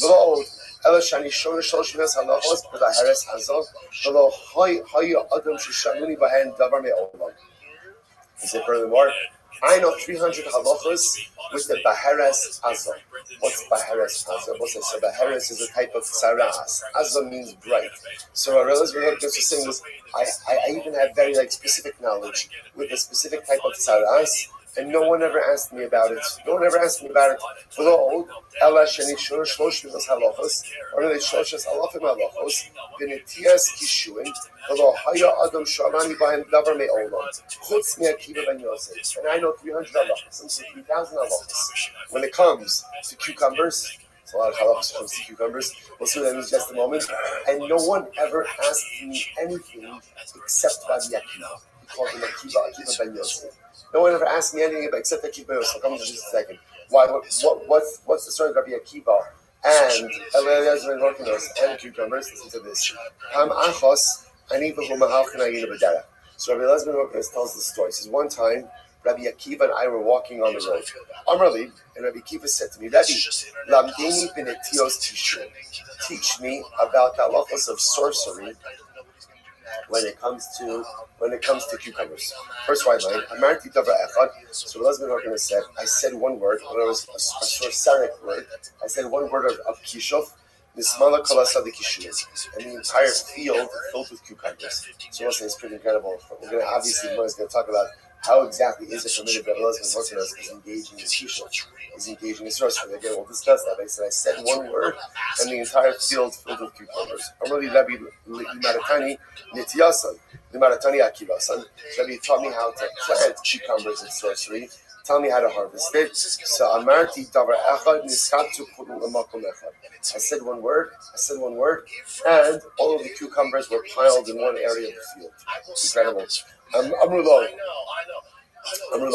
So again, that just to understand, that's the whole point of this story, right? Because remember, in the Mishnah, Rabbi Akiva quoted in the name of Rabbi Yeshua about the halachos of cucumbers when it comes to sorcery. The Gemara was asking, did Rabbi Akiva learn this from Rabbi Yeshua? It seems from the story that Rabbi Akiva actually learned this from Rabbi Eliezer. That's the whole point of the story. We'll come back to that in just a moment. So we'll say, so at this point in time, now the Gemara jumps back. The other Rabbanim who are coming to this Rabbi Eliezer see that he's holding of sound mind. So therefore, they want to use this opportunity to ask him a variety of questions. Amrullah, says Rabbi Eliezer, Hakador v'ha'amos v'ha'kamiyah utzrar hamargalios u'mishkoles kitana mahu. So there was this interestingly enough, they asked Rabbi Eliezer ben Horkinos a question regarding Tum and Tara. So literally again, a ball, or Rashi says over here, a weight, kamiyah is an amulet, tzrar hamargalios, a pouch for gems, or a weight. So let's say these are all things Rashi points out over here that are made from leather and filled with something else. So the Gemara says, the Shaila is, what's that? They were asking Rabbi Eliezer a Tum and Tara question. Again, Rabbi Eliezer ben Horkinos gives them the halachos of Tum and Tara. Fine. So then they ask, what is the halachos concerning the shoe that is still on its form? In other words, let's say you have a shoe and the shoe's being fashioned, it's still on its form, it's not complete. What's its halacha regarding Tum and Tara? Amar Lahen, Hutar, ultimately again it's tar. Why? Because it's not a completed kli. That's what Rabbi Eliezer ben Horkinos said. And the Gemara says, V'yatzan nishmasa v'tara. The last word that Rabbi Eliezer ben Horkinos said, the last word he said was tar, was pure. Those were the last words out of his mouth. Rabbi Yeshua Aragla v'Amar Chutra HaNeder Chutra HaNeder. So Yeshua stood up and he said that ultimately again we release Rabbi Eliezer from the excommunication. So they lifted, the Rabbanim assembled, lifted the excommunication from Rabbi Eliezer ben Horkinos after he passed away. Incredible. That's what it means. Chutra HaNeder Chutra HaNeder. So the Gemara says as follows. Lamasi Shabbos. Now again, so Rabbi Eliezer ben Horkinos died. And you know, say incredibly enough, the last thing that he said when he died was tar. That was his last word. So Yom Shabbos, Pagabal Rabbi Akiva, Min Kesari Lelud. I'm sorry, Rabbi Akiva. So let's say now, this, remember when did this story happen? This whole story happened on Friday. Remember again, that's how the whole thing started. That his son Horkinos came in to remove his tefillin. It was out of Shabbos. So the Levaya was on Motzei Shabbos. Rabbi Akiva, so apparently, according to this story, Rabbi Akiva must have left before Rabbi Eliezer died. and Rabbi Akiva therefore runs into the funeral procession on Motzei Shabbos. And Rabbi Akiva accompanies the procession, excuse me, from Caesarea to Lud. Hayamaka b'fsaro ad shedamu shoses la'aretz. So literally, Rabbi Akiva was striking himself until he started to bleed. Tosfos points out over here. Tosfos says that this Rabbi Akiva wasn't lacerating himself over the death of Rabbi Eliezer. Instead, what he was doing was he was mourning the loss of Torah. Because the halacha is you're not allowed to lacerate yourself over mourning for the dead. He wasn't lacerating himself mourning the dead. Rather, again, he was just, he could not take the pain of all the Torah that was lost with the death of Rabbi Eliezer himself. But Omar, Avi Recha Yisrael Parasha. So ultimately, again, he said the pasuk that actually Elisha said about Eliyahu and Navi died. Recha, right? He said to him, he said, Avi, my father, Recha Yisrael Parasha. Ultimately, again, chariot of Israel and its riders. Harbe Ma'os, again. He referred, it's very beautiful, he referred to Eliezer as his father, and as a chariot, right? Just like the chariot gets the rider from location A to location B, Rabbi Eliezer was someone who was moving Klal Yisrael forward in every junction. What Rabbi Akiva says, ultimately, again, I have so much money, right? I have all these coins, but I have no money changer. Right? No money changer to show me how to properly utilize them. We'll say this is an incredible yesod. We'll say sometimes, the Mishnah tells us, all of us in life, right? We need a Rabbi, all of us. And by the way, a Rabbi doesn't even have to be like a rabbi. A Rabbi just means in life we need someone, we all need someone who can help us with perspective. Because a lot of times I have all the stuff I need.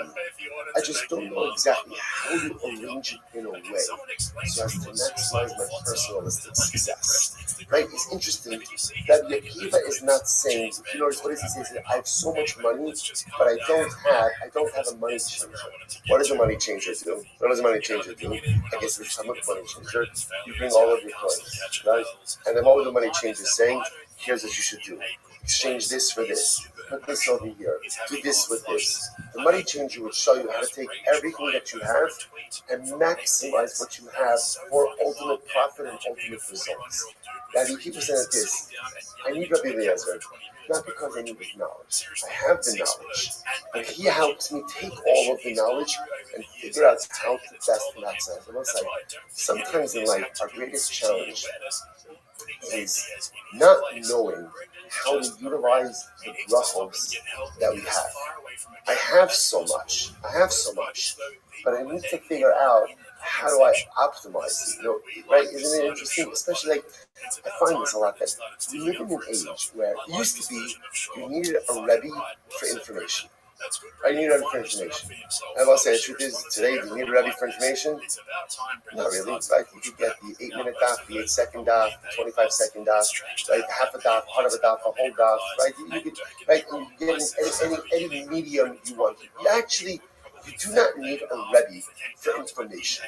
You don't. You get information however I get information. What a Rebbe does for us, for all of us, is not one of us here who doesn't need someone like this. And it doesn't be one person, multiple people. Is, okay, so I get my information.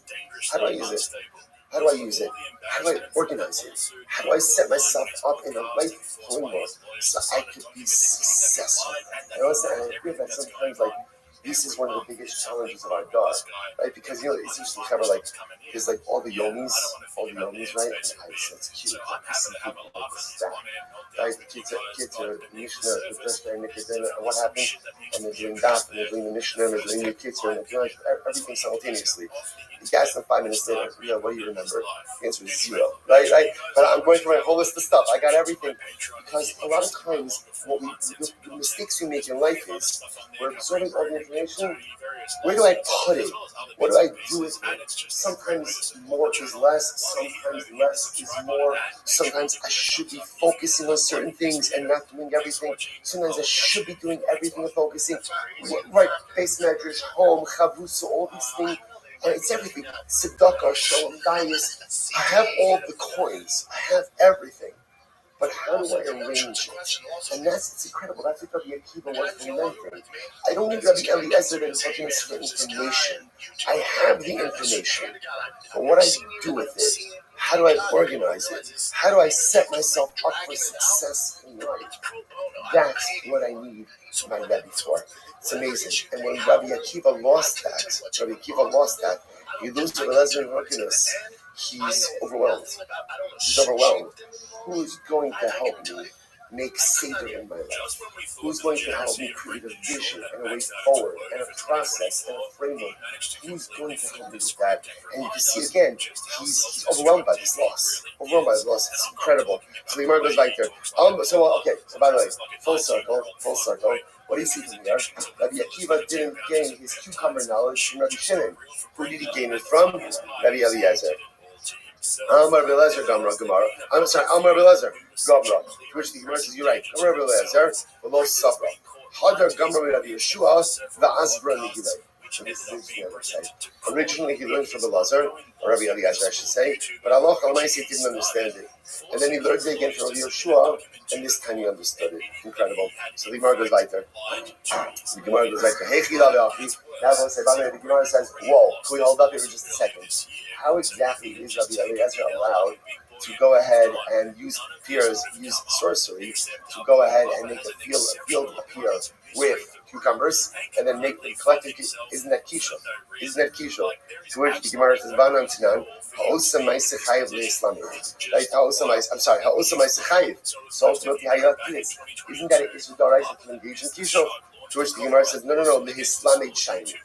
I will say sometimes again, especially someone like Rabbi Eliezer has to understand how things work in order to be able to pass it. Right? So therefore, you have to learn it. You have to learn it in order to understand it. Or I should say, you have to learn it in order to be able to.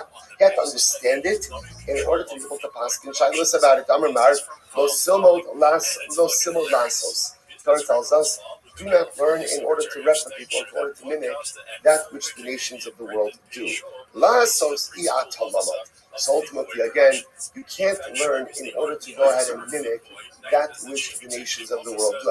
Atalamid lahavim ulaholos. So let's say, so ultimately, again, halacha l'maisa, a person is not allowed to learn sorcery or any other, for that matter, or anything else, in order to do it for themselves. But if a person needs to learn it in order to understand it, in order to teach it, that's where now again, be careful with what you do. It's like, you know what? Listen, it's important to understand arayas. I don't mean the ground meat and the pita, right? In other words, like, important to understand it, right? I need to understand some namish. I should have to become proficient. No, calm down, right? What it means is like this, that somebody who needs to pass in halachas needs to understand the mechanics of things. Like you can't pass him if you don't understand it.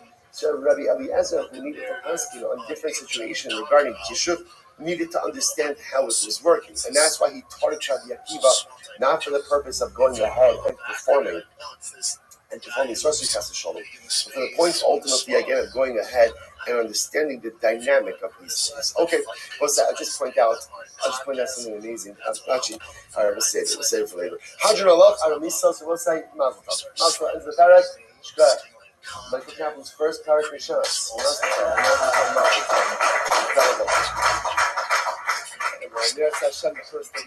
First of May. That's nowadays. All right, so Michael, it's a short-lived celebration. Let's go. Right, that's how we do it. That's right. Good. Now move on. Let's say that's the greatest metaphor for life, right? Metaphor for life. In the belt, when you go ahead and you accomplish something, you see this, right? Like you're in a Super Bowl. Like, oh, what are you going to do now? Right? And there's understanding. They're like, okay, now you have a break. Now you do this. In Yiddishkeit, when you go ahead and you have a dramatic accomplishment, what do? Next moment, move on, right? Give yourself a shkoyach, 5 seconds, appreciate the accomplishment, and then move on to whatever is next. Also, here we go. Samach Kasavei 60 AB. Ben Sorer Umora. So now this is our next parak. Remember again, just kind of like a quick overview. Ben Sorer Umora is the rebellious son. So this is ultimately, again, remember, the child, he's not a child, he's an adult, a legal adult, we'll see, who steals money from his parents in order to go ahead and purchase meat and wine. So this is a fascinating set of halachas, which we'll have to delve into a little bit. And the Torah says that Ben Sora Umora is executed.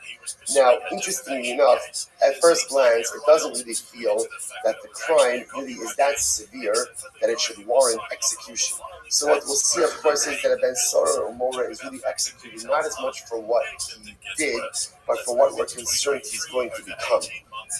And he represents a profound threat to the community, and therefore Allah is to be executed before he can become an actual threat. Now again, which is hashkafically problematic, doesn't seem to make all that much sense. We're going to delve into all of this. But often like happens with halacha, let's begin first with some of the mechanistic details. So Ben Sora Mora, when could a child become Ben Sora Mora, right? From what age? So literally again, from the time that he brings 2 hairs, which is the sign of physical maturation, now that literally sounds like until his beard fills out. Now the Gemara just says, by the way, a tachton right? It doesn't mean his face beard, but rather again it means physical maturation. Right? The Gemara says, Chazal spoke in a cleaner way, right? So they didn't want to be explicit. If this refers ultimately again to pubic hairs, that they didn't want to be explicit like that. So therefore they said it in a little bit of in a nice way. Ben v'lo bas. The pasuk says that a man will have a rebellious son. First of all, it's a son and not a daughter. Interestingly enough, there's no bas sorer umora, right? There's no female equivalent, right? Furthermore, ben v'lo ish. Furthermore, again, it's a ben and not a man. And again, we'll discuss exactly what that means as well. Ben v'lo ish. Katan pater shalabavat mitzvahs, and the katan is pater, right? Because ultimately, again, a katan has not yet come to the chiyuv of mitzvahs. Okay, so therefore, that's the introduction of Torah. Just give us 1 second. Katan minalam the pater. So from where do we know that a katan, that a child ultimately again is pater? The child can't become a get the tiny time out, shalabavat mitzvahs. Mishnah said because a katan hasn't yet come to the responsibility of mitzvahs, and therefore again a katan is going to be pater. To which the Gemara says, "Yisu heicha ashkechad the anash hakasov the hachi dacha yubai kalim." The first verse is 1 second. It sounds like with the Gemara saying over there, the Gemara needs an explicit teaching to teach me that a katan is not subject to halachos ben sora mora. But that's obvious. Why would we ever think that a katan is subject to the halachos ben sora mora? In general, a katan is always exempt from everything. So why would I need a specific passage to teach me that a katan is exempt? To which the Gemara says, "Anan hakikani." This is what I mean to say. Atu ben sora mora achet o nehelad, ashen sobo nehelad. So it says we're going to discuss a ben sora mora. Why is he executed? He's not really executed for what he has done. Right? Because if you think about it, we haven't gotten into it yet. But what has Ben Sora Mora done? What has he done? He stole money. And he bought meat and he drank wine. Not good, right? Not good, but certainly not an executable offense, right? You can't say, so why is he executed? He's executed because we're concerned of what he's going to become. That's what we're concerned about. We're concerned that maybe that Lamaisa, if he's exhibiting these type of behaviors as a child, we are concerned about the type of menace to society that he is going to become when he gets older. So the Gemara says, the al-Sahonarad, Avilu Katanani. I might have thought that since we kill him for what he's going to become, maybe these halachos should apply even if he's a katan. Right? It really, Ben Sora Mora is not as much about what he is, but rather about what he's going to become. So maybe we should execute even a katan for exhibiting this type of early stage of religious behavior. Shamash Malondo. Kamash the Mishnah teaches us that Allah Maisa, a katan is not held accountable for his actions. A katan is always going to be katan. Ben below ish. So furthermore, again, we'll say the halach Gemara says ben below ish. You're going to see the halach. What this means is ben below ish means can't mean a katan because a katan in general is not held accountable. Amrabi Udamrav Damrakra v'chiyah leish ben. Because it says if a man will go ahead and have a son, then who becomes a ben sora mora, a Ben who is just recently entered into manhood. So this is interesting, by the way, that a Ben Solar Mora has to be an adult, but again, he's a recently bar mitzvah adult. In other words, he has to be a Ben Hasamach Ish. He became an Ish recently, but he's still a Ben. So he is a young Ish who has just relatively recently entered into Jewish adulthood. Incredible. Let's just go a little bit later. The Achi Yakiv Zakan Atachton. So Tony over here, Achi Yakiv Aktara. So let's say, so you're going to remember all of this discussion about Zakan, about a beard, is a euphemism, not for his face beard, but rather again about physical maturity, or actually pubic maturity. So the Gemara says, the Achi Yakiv Zakan Atachton. Tony over here, Achak of Aktara. Okay, until there's hair that literally surrounds the Aktara. So the Gemara says, Kasrati Amar. Okay, so what's interesting about this, by the way, is a tremendous level of specificity regarding pubic hair, right? So again, the Gemara says it's not testicular hair, but rather again it's pubic hair that surrounds again the male members. I wanted to point that over here, right? Interesting. We'll not get tested on this, right? So as I said, I just want to point out something interesting. You want to to yourself, like, really a lot of information. So just understand, this is very reminiscent of like the Gemaras that talks about execution. What in general, right, when it comes to a phase of executing people, so I'll say, what's the general approach? We don't want to do it. And therefore, again, we will make it as difficult as possible for a Bezdin to execute someone. When you see this level of specificity regarding pubic hair, what's the takeaway message? It's mostly for everything, right? What's the takeaway message for this level of specificity? They don't want to do it. So I say, if you're getting into this, that now we're making hakiras and pubic hair. I'm going to practice performance. Right. We're making hakiras in this, right? Make hakiras. What that shows you is the system does not want to execute this kid. And therefore, again, we will essentially make it as procedurally difficult as possible before execution. That's the takeaway over here. So the Gemara says, Amar Rav Chisda, Katan Shaol it ain't been or nasa ben Solar Mora. By the way, if a Katan fathers a child, that offspring cannot become a ben Solar Mora. How do you know this? Shnehemar kiel ish ben. The ish ben below the ben. So let's say it's interesting enough because the pasuk says kiel ish. Ish means what? An adult. If an adult fathers a child, that child can become a solar mora. But at the end of the day, if a child fathers a child, a minor fathers a child, ultimately again, that child cannot become a ben solar mora. To which the Gemara says, "Hi, we find the Gemara." One second, we read that phrase. And we read the name of Rabbi. We didn't know about Rabbi in the name of Rabbi sent to us. In the name of Charles, he had Ben Lish.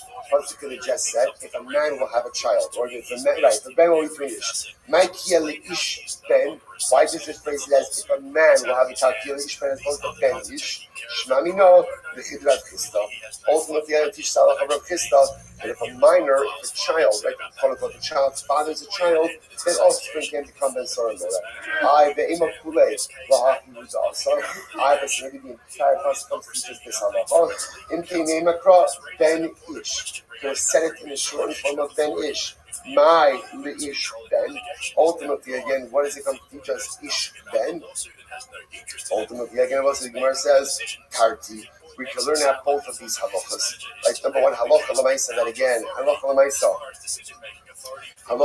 that it has to be a child, right? Halacha l'maisa about the halachas concerning pubic hair, that's number one. And the other halacha that if a child fathers the child, that son also is not subject to the halachas concerning ben solar mora. So we'll say, so we're going to stop with this for today. I'll just think interesting. So I don't want to launch into the whole ben solar mora thing because in Eretz Hashem we'll see this on in future davening, but I just want to point out an interesting connection over here, right? If you notice, Rabbi Elazar ben Horkinus, what was he lamenting? When he was on his deathbed, what was he lamenting? He was lamenting the rolled Sefer Torah. Right? He was lamenting the fact that he had so much to give, so much potential that remained unrealized. And it's incredible because Ben Solar Mora is almost like the opposite of that. Ben Solar Mora is, we're nervous about potential that will be realized. But Ben Solar Mora, the Gemara is Nidon Hashem Sofo. he is executed because of what he will become. So Vesar Mora, we're concerned about the potential he will realize, and that potential is negative and detrimental to the greater society. So Lesman Horkinus is lamenting unrealized potential, and then Sora Mora is executed because of potentially or realized potential, or potentially realized potential.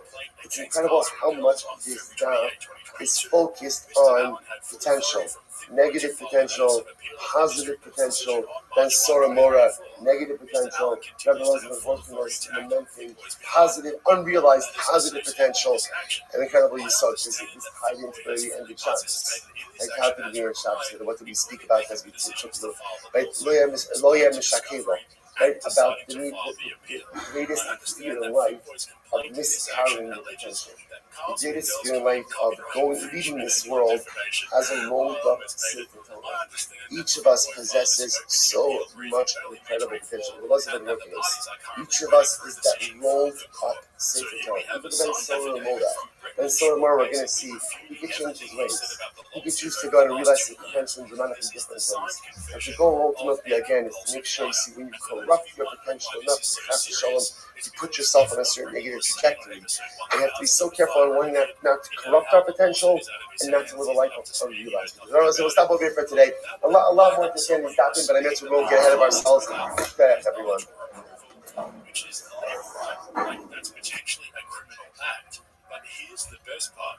Now that Bubba submitted a sworn affidavit to the court, if he says anything to contradict any of those 9 points on his podcast or in an interview or whatever, well, that would be perjury. Seriously, only Brandon could get himself into this much shit over absolutely nothing.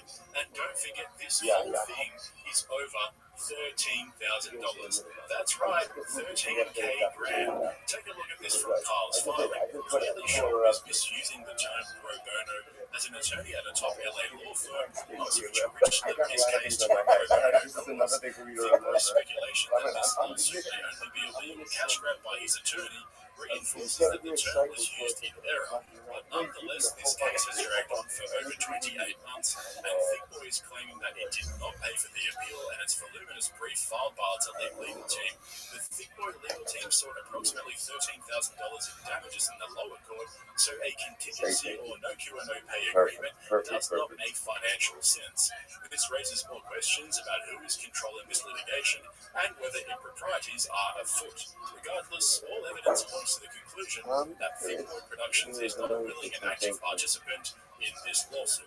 Well, thank God for Brendan's quick-thinking lawyers who got him to sign an affidavit admitting that he is in fact in full control and knows all the facts and details about the lawsuit and its status. Ladies and gentlemen, we now have a legal document proving that Brendan Shaw is full of shit, and he fucking signed it himself. So normally I wouldn't do a video like this on YouTube. This is more of a Patreon-style video, but I wanted to share. All right, Kolosai. Good morning. Good morning. Let us begin. Baruch Hashem, a great support to be able to learn that hearing tonight on Kodesh. Thank our sponsors for this morning's daf. Thank our annual Talmud Torah sponsor. We're top skin pay. Hey, the Phil's Mishpach Habarit is also dedicating all the Sherman Drushos this year. And this is supposed to continue the Soros Kovos about Shinir, to be able to see. I was thinking about this little bit as preparing the daf. You know, one of the psukim that kept just kind of reverberating through my mind is Lulei Soras Shuai Hazavadati Da'ani. Were it not that the Torah gave me delight, I would have perished in myself. You know, we're just so overwhelmed by everything that we see unfolding right in front of us. So overwhelmed by all the circumstances, heartbreaking, difficult circumstances, the loss of the Bibas children, the Shemikom Damam, the fact that the body identified wasn't truly Bibas, overwhelming circumstances. And it would be easy for a person to just lose themselves in the abyss of pain. But the incredible thing is that the Rebbe Shalom gave us the Torah. And that Torah is what keeps us tethered. That Torah is what keeps us connected. That Torah is what allows us from falling off, prevents us from falling off the side of the sheer cliff of nationalistic pain. It's the Torah that keeps us tethered to a sense of optimism, to a sense of hope. It's the Torah that keeps us tethered to the Rebbe Shalom. It's the Torah, Lulei Soras David HaMelech said, David HaMelech, he suffered so much in his life. He says, Ribono Shel Olam, were it not for your Torah as Avadati Ba'ani, I would have been lost in my pain. And those words resonate with such profundity for us. Were it not for Sanhedrin, were it not for the Daf, were it not for Torah, Ribono Shel Olam, me too would have been lost in the abyss of you. Thank you so very much. So let's say, this story, just know this Daf, it's like a little bit of like a soothing balm, for the next couple of minutes. When we get to learn Torah together, it's almost as if we could leave everything else on the side. And all we could just do is just immerse ourselves in the Yam Shel Torah, immerse ourselves in the sea of Torah, and immerse Hashem allow its beautiful and holy waters to soothe our soul. So let's say, so with that, so let us begin. Today's daf is Samach Vav. However, like everything that happens in Brendan's life, there is a problem. So Shir is dedicated by Noah and Karen Ram, Le'ilui Nishmas, Mordechai Ben Yitzchak, Hashem and Hashem Shah and Aliyah, and family. All right, so let's begin. A lot to do today. Today's daf is Samach Vav. Really exciting daf ahead of us. So as I said, we left off on some candidates, and I want to publicly announce Abi Tobias, who donated these. It might not look like much to you, right? It might not look like much to you, right? I want to make sure the kids on the camera is able to see it also. It's a sticker. Apparently, Avi got fed up with me spending time every single morning trying to figure out where we're up to. So I guess we don't have these in Baltimore. So apparently in New Jersey, this is incredible. They stick and they stay and they're able to show you. Now, as a result, I don't spend 14 minutes every single morning trying to figure out where we are. Only 4 minutes. When I moved the sticker from yesterday's year to this morning's year. So we are picking up. It's really a shkayach to the Tobias Mishpacha on dedicating Post-its, retail value 99 cents. But again, but tremendous shkayach, going to save us a lot of time. So again, we are picking up in Yirtzeh Hashem Rabbi, which is 2, 4, 6, 8, 9 lines up from the bottom. So we'll say, so the Gemara says as follows. Amar Rabba. We'll say this is an incredible Gemara. 9 lines up from the bottom, 65 to be son of candidates. Amar Rabba. Ibo Sadiki Baru Alma. Let's see how incredible is this. So Rabba says, if Tzaddikim wanted to, they could create an entire world. Tzaddikim are so powerful that if they wanted to do, they could create. Shnei Amar, Kavanosechem Hayu Mavdilin. So let's say, so this statement, if you take a look at Rashi says over here, Rashi says, first wide line, Ibod Tzaddikim, Leos Nikim Nikal Abot. Now, so here's the thing, Rabbi Sisi saying is like this. If Tzaddikim wanted to, they could create an entire world. How could Tzaddikim create an entire world? Because Tzaddikim have the ability to cleanse themselves from sin. And once a yid cleanses himself from sin, then there is no telling what he is able to accomplish. And that's why it's interesting. So, if Tzaddikim wanted to create a world, they could do so. Shneimar, so we'll say, what do you see from here? So there's 2 things you see from here. Number one, what is the definition of a tzaddik? Like, we speak about this a lot. What's the definition of a tzaddik? So we'll say, so we know, by the way, what's not the definition of a tzaddik? What's not the definition? I know that's a very open-ended question. Right? What was that? A Rasha, excellent. Well done. I will say, by the way, after operating on consistent nights of very little sleep, I've set the bar very low. So really, like pretty much whatever you throw out is going to be fantastic. Rasha, fantastic. A Navi, right? A Navi. Tzaddik, beautiful. So we'll say, so okay. Also, all correct. What you also begin to see, all excellent answers, but not the one I was leaving. And so nice. What I was going to say is, someone who learns a lot of Torah. What do I mean by that? One of the interesting things that we see is that anyone can learn Torah. Right? Learning Torah doesn't make you a tzaddik.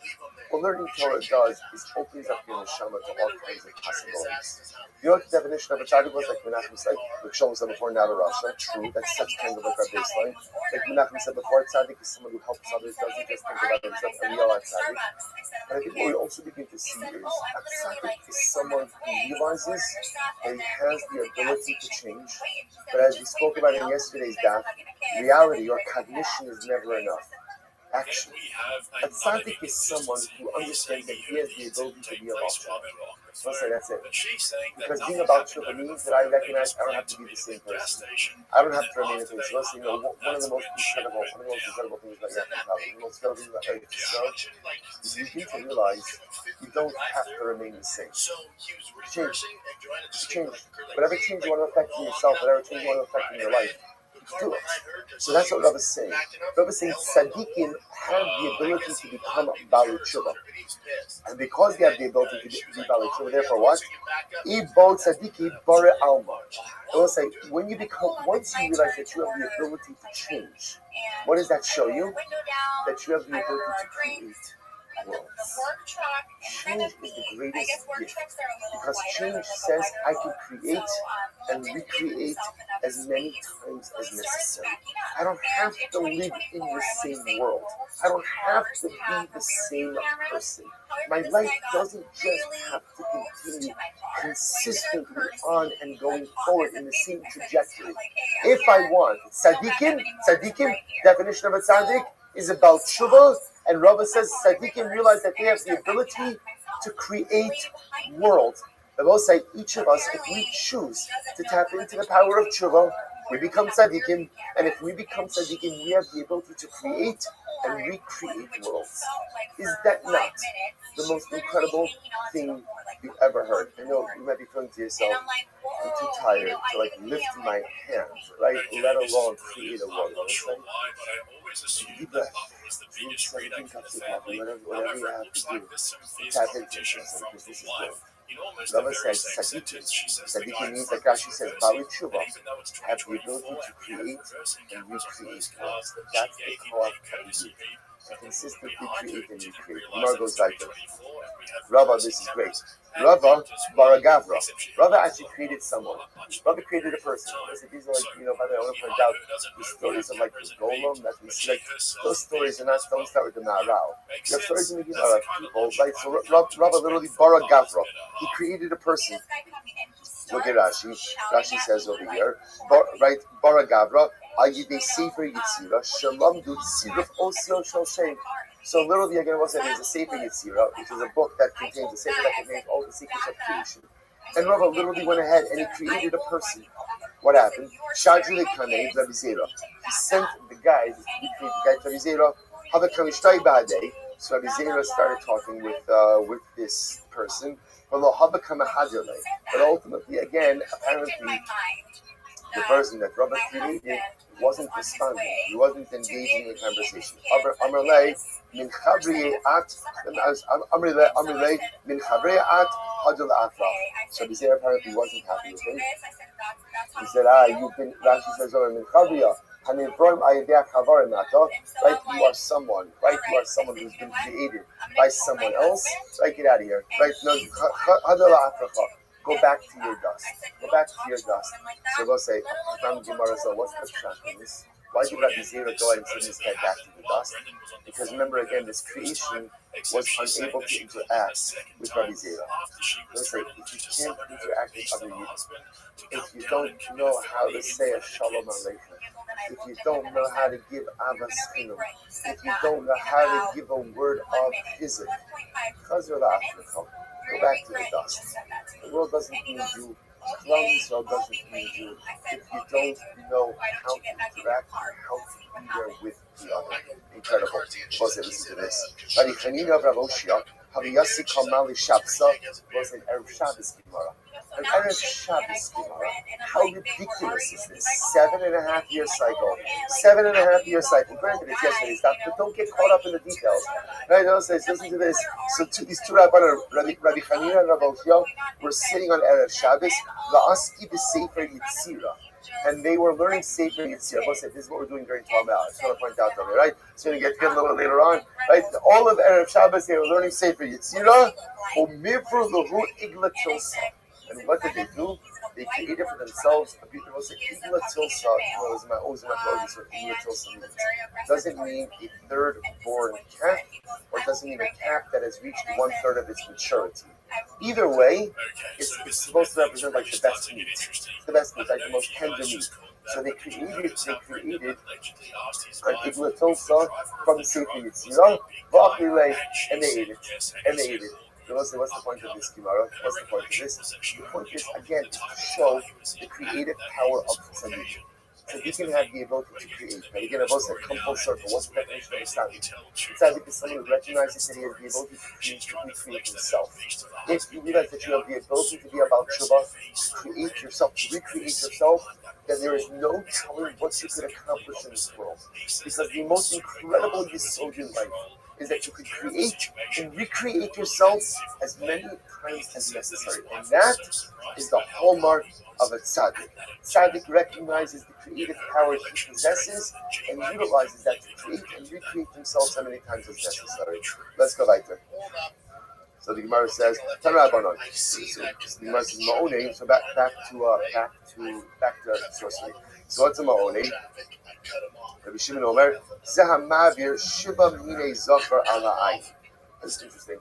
So this is someone who takes seed from 7 different types of animals and puts it on his eyes. Somehow again, you thought opening your eyes in the Dead Sea was a problem, right? I'm just saying, right? So nice again, puts on his eyes, and apparently that allows him to be able to see things. But from the Chum say, no, this is someone who engages in deception, right? Like what's the word? Like an illusionist, like a magician, right? Someone who goes ahead and deceives people by making them think that he's engaging in some type of sorcery. Rabbi Kiva says, "Zam mechashe in the shows." So let's listen to this. This is what Rabbi Kiva says. Who is the ma'onin? Ma'onin is someone who believes in auspicious times. Now, what does that mean? Ma'omer hayom yafa lotzes. Today is a good day to embark on a journey. Lemachar yafa likach. Tomorrow is a good day for purchases.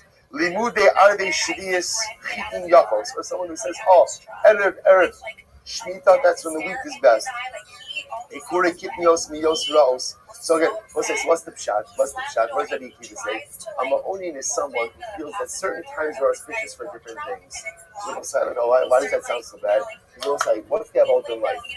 Don't wait for the perfect moment, but make the present moment perfect.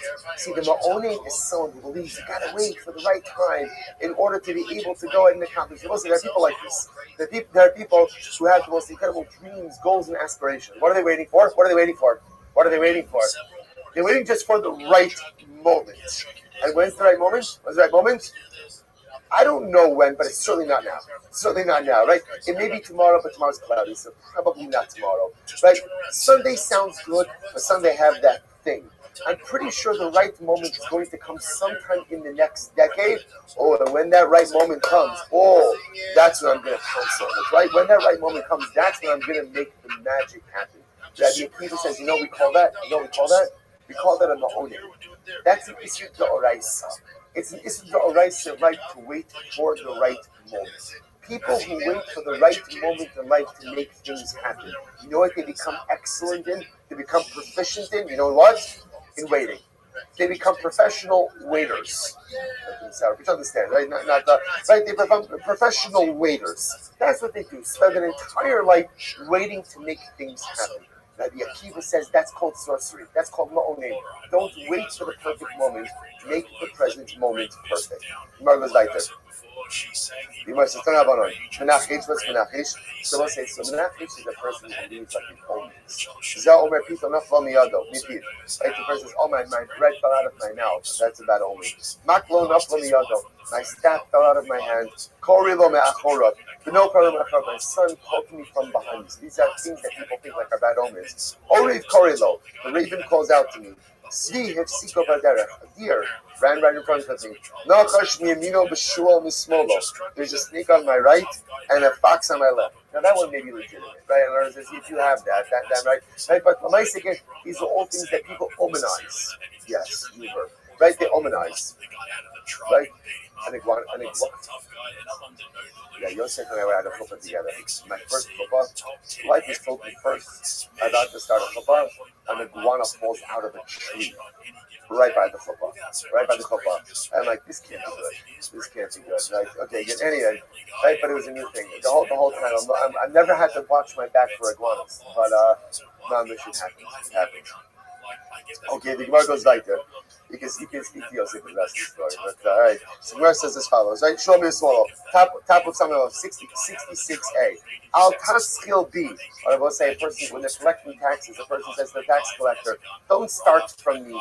Right? Shachresu, Rosh Chodeshu, Matzah Shabbesu. Or you know what, again, I don't want to do certain things first thing in the morning, right? As you actually point out over here, paying your debts. You know what I'm saying? Again, these are all people humanizing things. I tell a tax collector, oh, it's not a good sin to start with me. Or I don't want to start off the day by paying my debts. Or again, it's Rosh Chodesh, I don't want to start the new month. Or I don't want to start the new week. Again, a person humanizes all of these things. We don't believe in that. We don't believe in that. I want to say again, the time to accomplish is now. The time to take care of your debts is now. The time to take care of your responsibilities is now.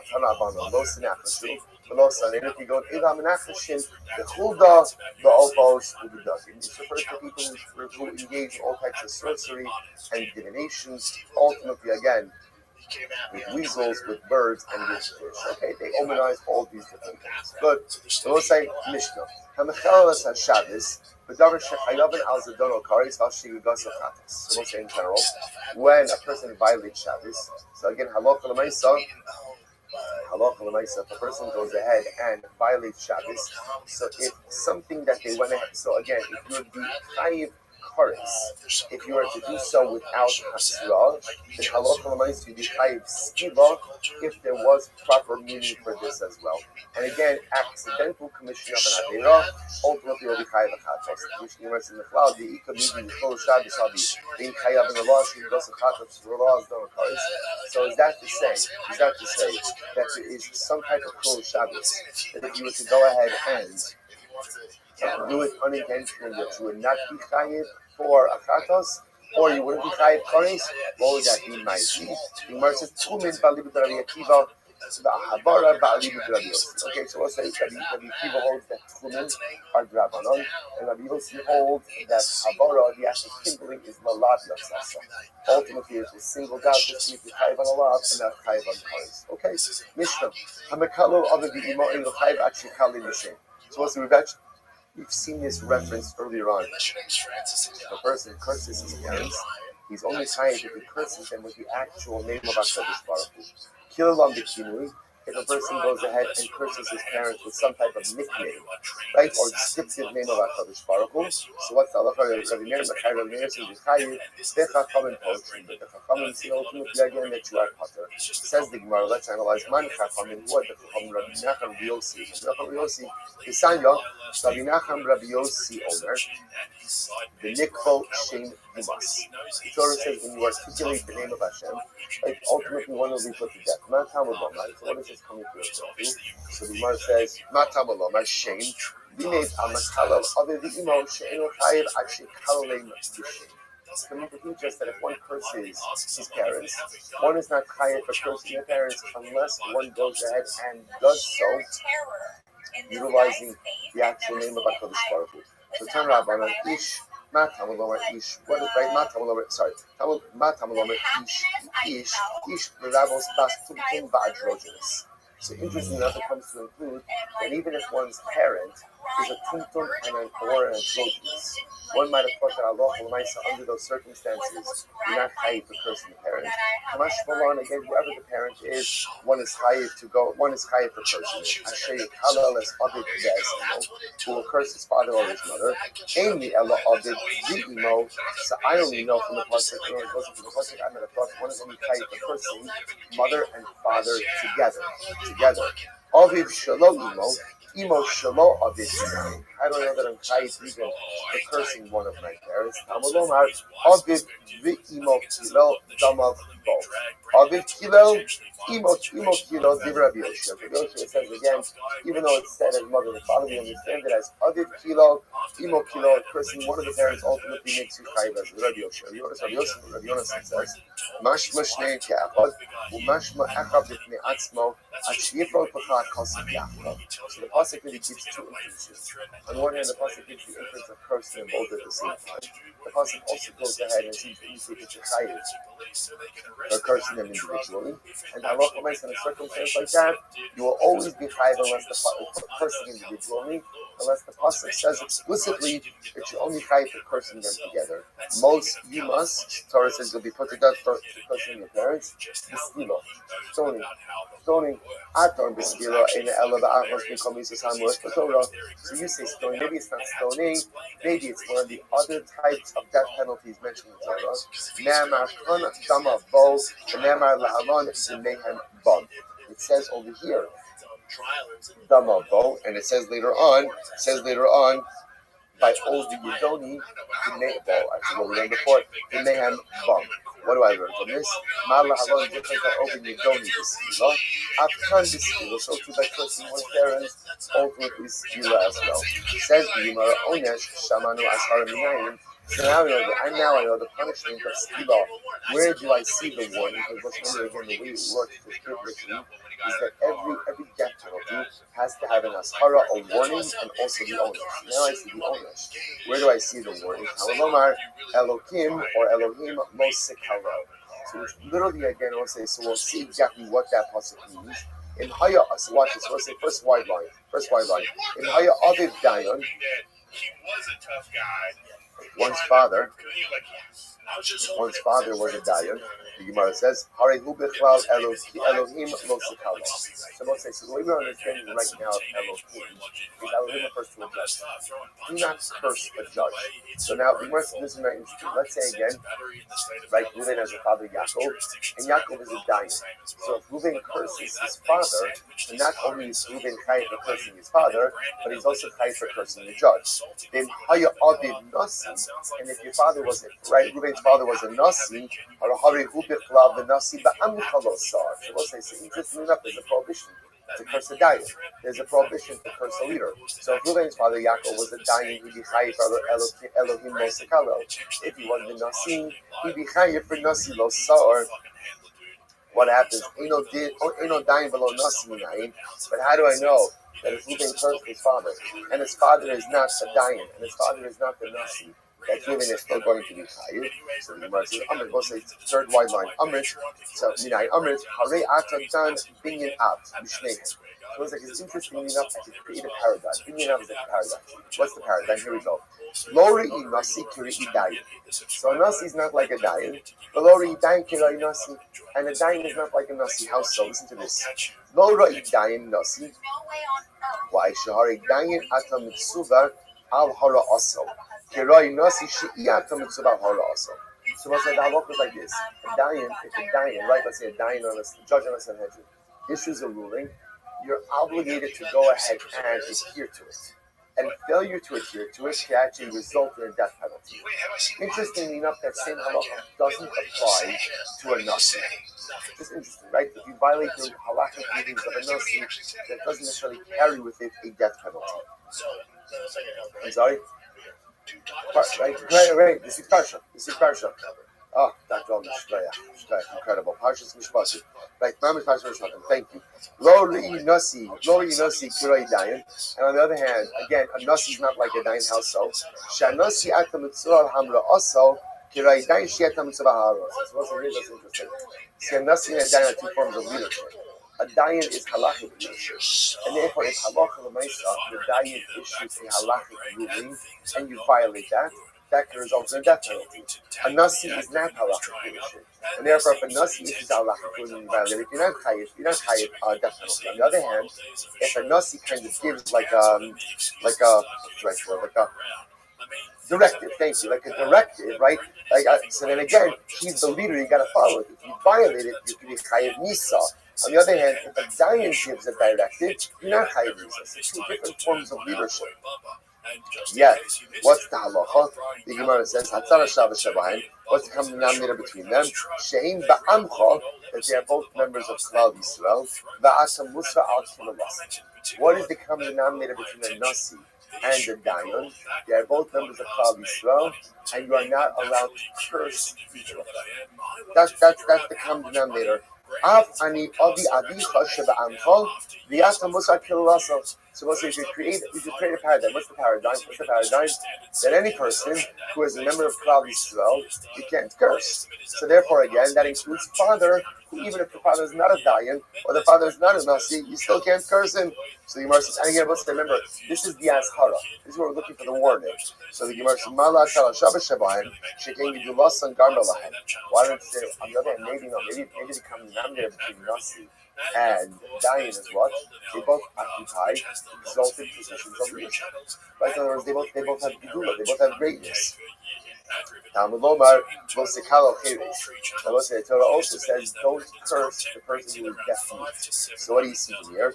The Umolim Sheba Amcha Kasim about it. So it's talking about even people who are not in elevated positions of greatness. Malachiri Shukim Charishasa Gamalo. So, but again, though, maybe it's telling you that there's a specific dinner perspective of Cheresh, not personal Cheresh, because he's at a disadvantage. So Nasi Vidayin Yokifu, Malu Nasi Vidayin Shakim, Zulasan Gamalahan, Cheresh Yokiach, the Chazra Den Lo Rizek Reizah, the Lo Rizek Reizah. So it turns out that really we have three things over here: a Nasi, a Dayan, and a Cheresh. And the truth is, they're really all very dissimilar. What is the common denominator? That's Shabbat Shebahem, Shein Ba'amcha, Va'ata Musar Al Kilalas. What's the common denominator? Common denominator between a Nasi, Dayan, and a Cheresh. What's the common denominator? They're all Yidden. They're all Jews. They're all members of Amcha, and you are not allowed to curse them. So to include the father, because the father also is a Yid, also is part of Amcha, and you're not allowed to curse him.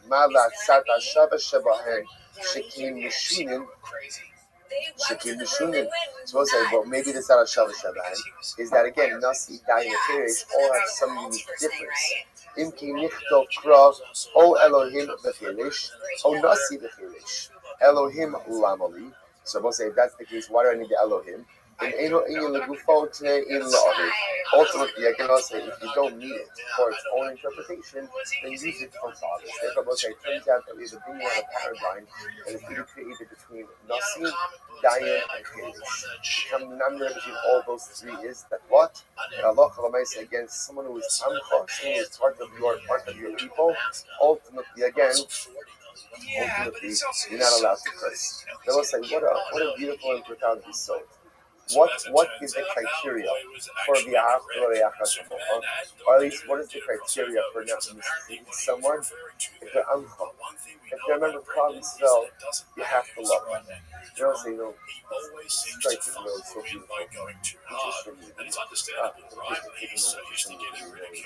Soldiers came on the bus, last night when we were leaving Kiryat Arba. Right? It was beautiful. Let's say, what's interesting? So, what is it that we that love? Simple. He's wearing the holy uniform. He's the idea, and you're like, wow, here's a guy who's mostly nefesh for Klal Yisrael. He's still a tremendous sense of Ava. Well, it's important to understand that every Yid wears his uniform. Right? And it's the uniform of Salam Elohim. It's the uniform of the image of HaKadosh. Every single Jew wears that sleeve. And that love that we felt for that precious Chayal yesterday is the love you have to wear, and you have to bring for every single thing. No matter what the actual uniform, the physical uniform looks like, the spiritual uniform is always the same. The spiritual uniform is that every single Yid wears the uniform of itself, like the image of God. And again, because of that, he's Amcha, because that he's a member of Klal Yisrael, and because of that beautiful uniform, therefore, no sar, at least, right? The baseline is, don't curse him. Right? The baseline is, don't mistreat another Jew. The baseline is, don't engage in negative behavior towards another Jew. Of course, that's where it starts. And in America, hopefully we go on from there to the Haftarei with every single Yid. Right? The Gemara goes like, Elohim Chol. So by the way, this all works well if you understand that the pasuk Elohim lo sekalel is not Elohim God, but rather again Elohim is referring to a judge. Then I understand that now you can extrapolate you can apply it to a father. But according to the opinion that says no, it's not Elohim judge, rather what is it? it's Elokim HaKadosh Baruch. This is a reference to Hashem. Then what is there to say? The Sanya, Elohim Chol Divrei Rabbi Yishmael. Rabbi Yishmael says Elohim in this pasuk is not God. Elohim refers to a judge. Rabbi Akiva Omer Elokim Kodesh. Rabbi Akiva says no. It refers to HaKadosh Baruch Hu. The Tanya Rabbi Elazar Yaakov Omer Azhar Lavarech Hashem Min Ayin. From where do we see the warning against cursing of HaKadosh Baruch Hu? Tamalomar Elokim Lo Sikalel. To which the Gemara says, Man Damar Elokim Elohim Chol Gamar Kodesh Michol. So the one who says that Elohim in this context is Chol. Chol means it's not God. It's referring to a judge. Then ultimately again we can learn out the prohibition to curse HaKadosh Baruch Hu from the prohibition to curse a judge.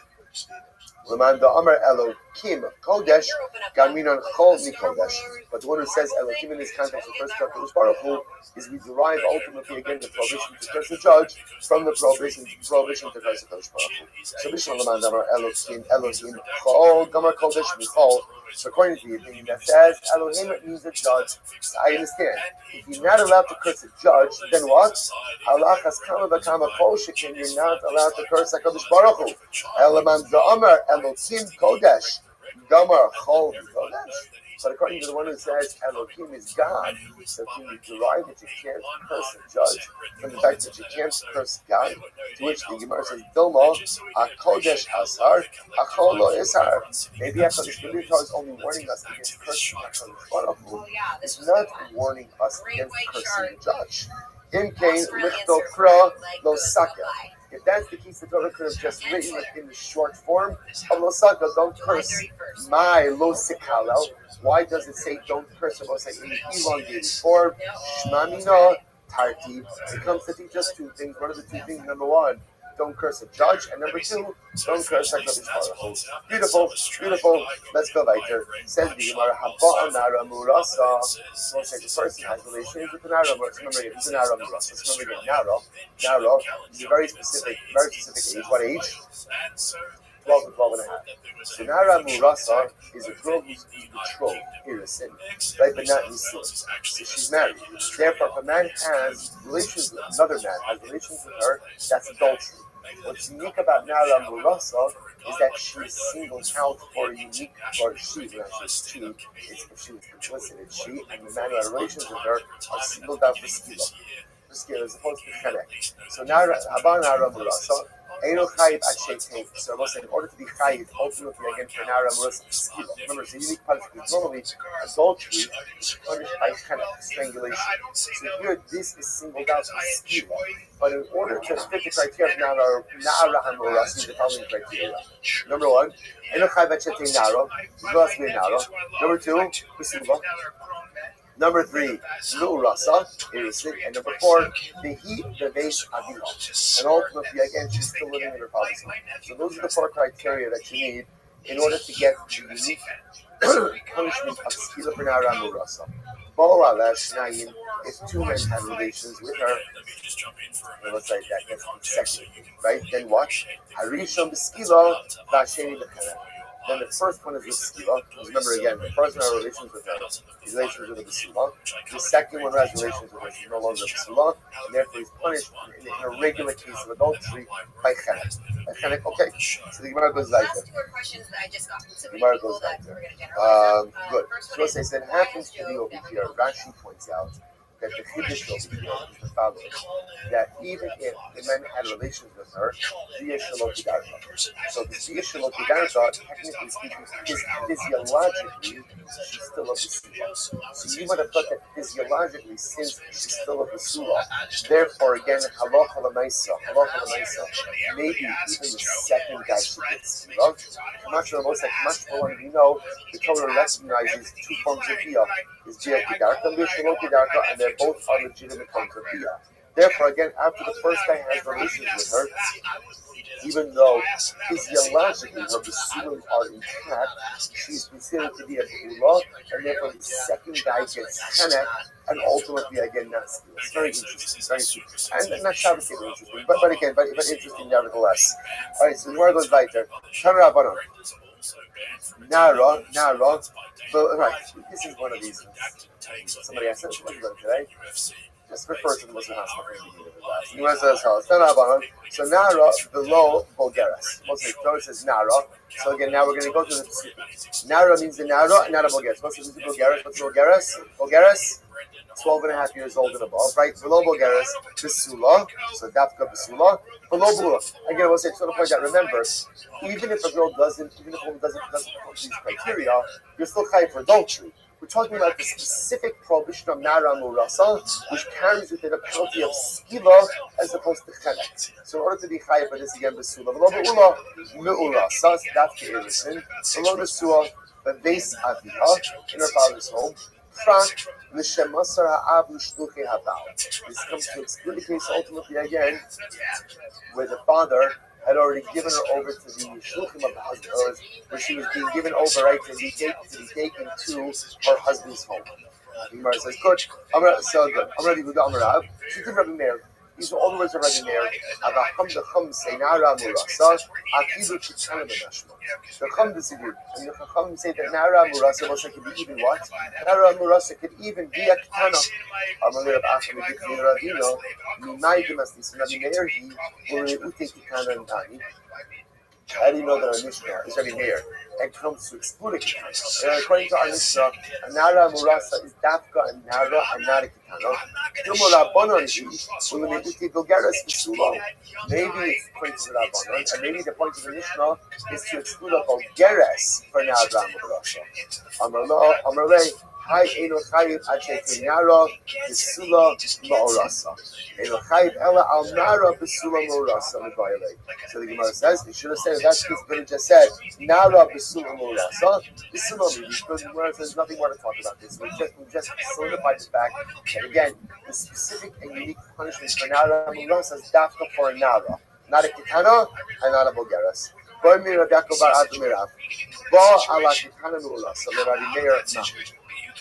What happens if another man, in other words, not the husband, if another man did have relations with a Ketana who's in Arisa? What's the halacha in that situation? According to Rabbi, what's the halacha? So the Gemara says, is it saying that it's not adultery at all? Or miskila, or maybe she's coming to exclude it from skila. So Amalei, this cabra miskila, no, it's still prohibited as adultery. It's just excluded from the prohibition or the punishment of skila. Rather, what will it get? Get kind of instead. So the Gemara says, Bahal Ksiv, Umesu Gam Shneim, Achli Shneim Shavim. And here's the problem. The pasuk that talks about adultery says, Umesu Gam Shneim, they will both die, which seems to indicate to us that there's got to be equality in both of the parties committing adultery. Now, both sides, if the Ketana engages in adultery, what's the halacha? She's not chayaves. Why is she not chayaves? Why? She's Ketana. The Ketana is not chayaves for anything. So how can you hold a man responsible if the girl is not responsible? So again, Shasik Rav was silently giving her how to respond to this.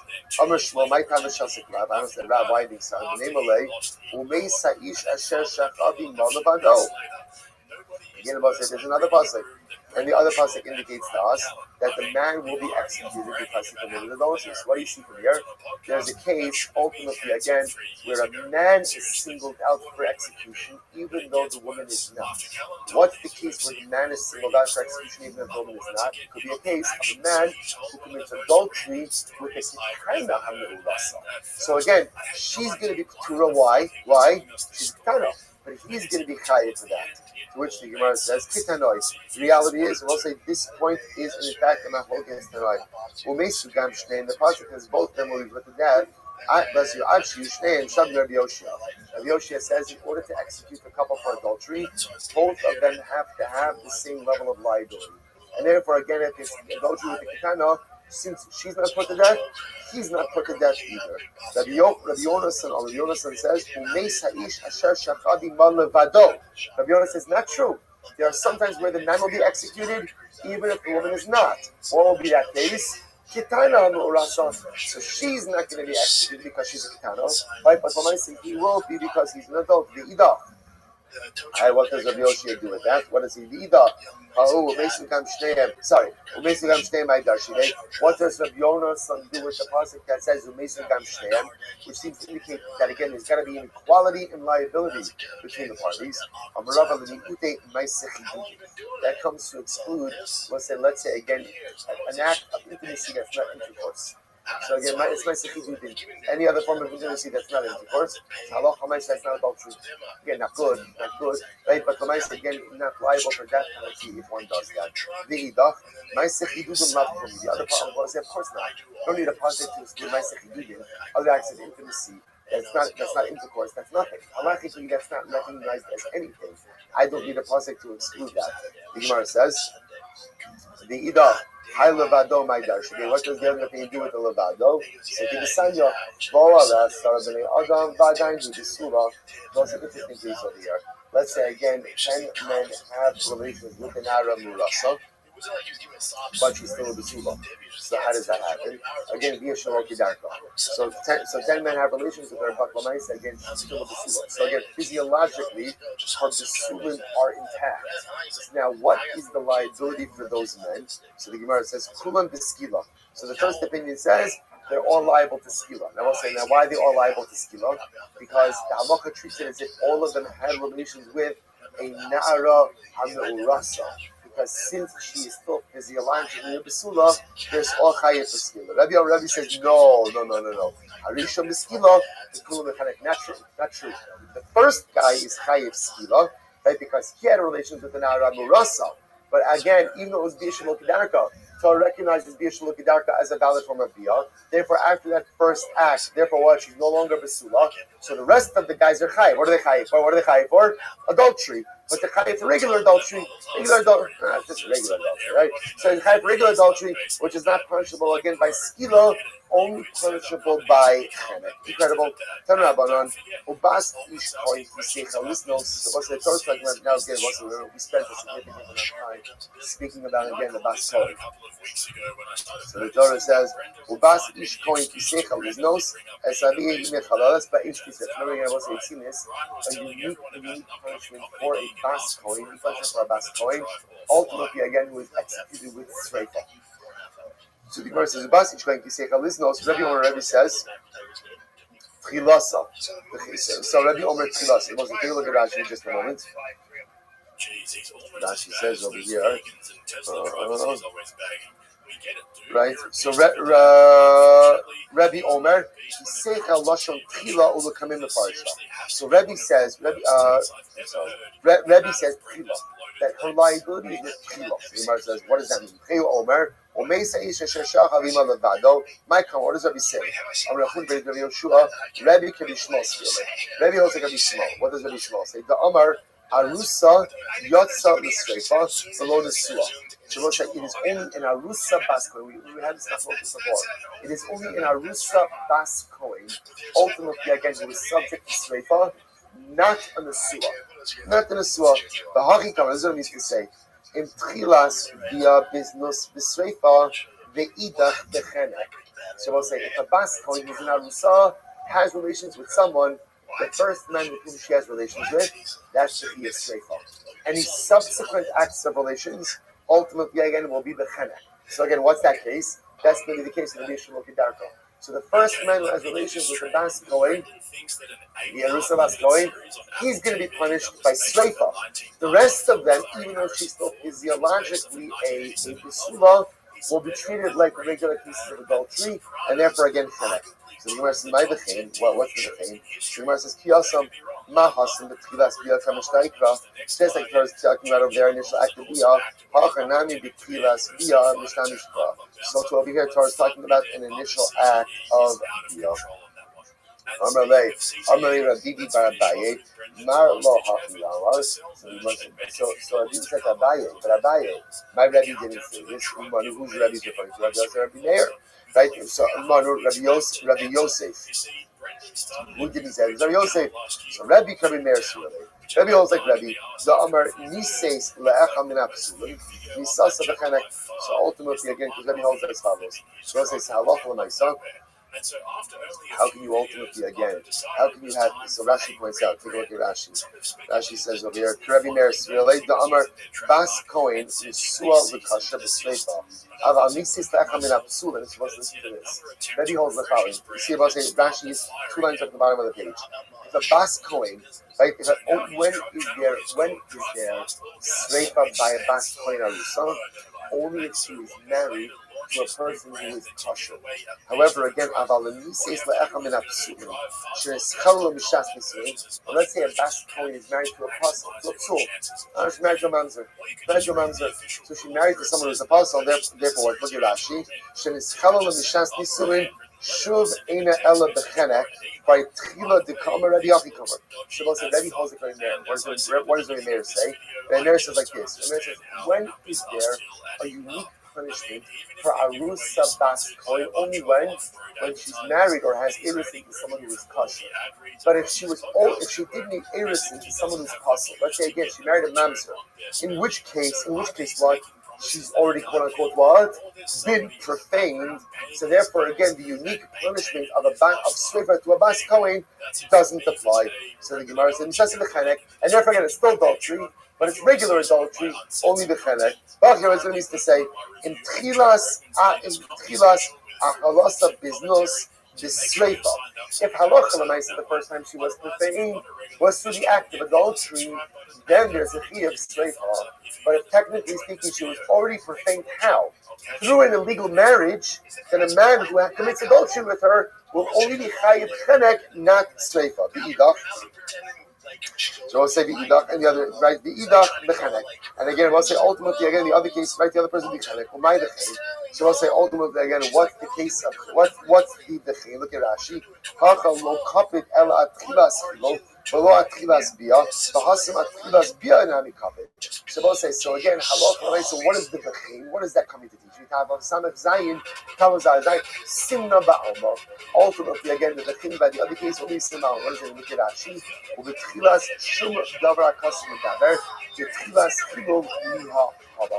So what it turns out is we have interestingly enough 22 different cases. In the case ultimately again of now, so let's kind of bring this together. So Nara Murasa, that's the end of the Nara Murasa. So what do we have in Nara Murasa? So I tell singles out Nara Murasa for a unique penalty of what? Of skila. Right? A man has relations with an Nara Murasa, a girl betrothed to someone else, skila. Even though what? Adultery normally carries with it what? The penalty of chenek. Nara Murasa is unique. But again, has to satisfy all these criteria. Number one, Nara. Number two, Murasa. Number three, Beis Abiyah. Beis Allah again, if you have those criteria, then Allah it's skila. Anything else is going to be chenek. What else did we learn? We also learned that Allah if there's an act of biyakidarka, that makes it a bu'ula. Therefore, if again there are multiple acts of adultery, or let's say an all biyashmokidaka, the first guy will get skila, subsequent people will get chenek. Interesting enough, the Gemara reverts back now also to Bas Kohen.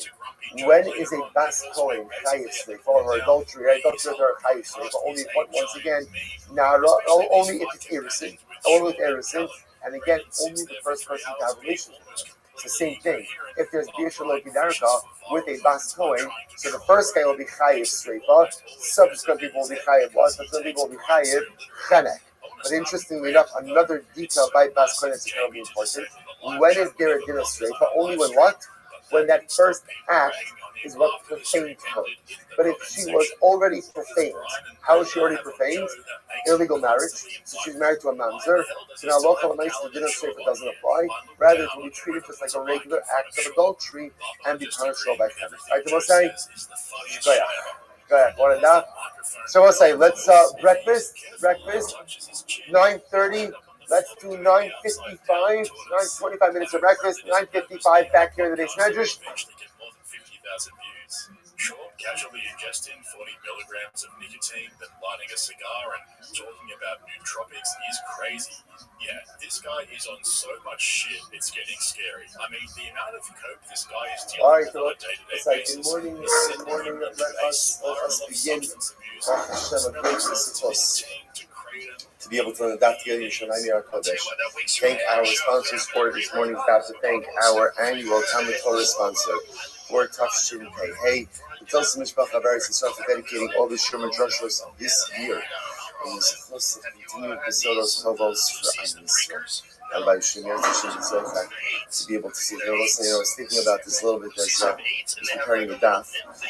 One of the thinking that kind of reverberating through my mind is Ruvei Sarascha Shashuai Azavadati La'ani. Were it not that your Torah gave me delight, I would have perished in my suffering. We're just so overwhelmed by everything that we see unfolding right in front of us. So overwhelmed by all the circumstances, heartbreaking, difficult circumstances. Also to be best children, the Shemi Kom Damam, the fact that the body identified wasn't sure you us. Overwhelming circumstances. And it would be easy for a person to just lose themselves in the abyss of pain. The incredible thing is that the Rebbe gave us a Torah. And that Torah is what keeps us tethered. That Torah is what keeps us connected. That Torah is what allows us from falling off. It prevents us from falling off the side of the sheer cliff of nationalistic greed. It's that Torah that keeps us tethered to a sense of optimism, to a sense of hope. It's the Torah that keeps us tethered to the Rebbe Shalom. It's the Torah really said us. David HaMelech said suffered so much in his life. He says, Rebbe Shalom, were it not for your Torah as Abadati Ba'ani, I would have been lost in my pain. And those words resonate with such profundity for us. Were it not for Sanhedrin, were it not for the daf, were it not for Torah, Rebbe Shalom, we too would have been lost in the abyss of pain. Thank you so very much. Rabbi saying, this story is just this daf, thank you so much. This daf, it's like a little bit of like a soothing balm. For the next couple of minutes, when we get to learn Torah together, it's almost as if we can leave everything else on the side. And all we can just do is just immerse ourselves in the Yam Shel, immerse ourselves in the sea of Torah, and the Mercy Hashem allow its beautiful and holy waters to soothe our soul.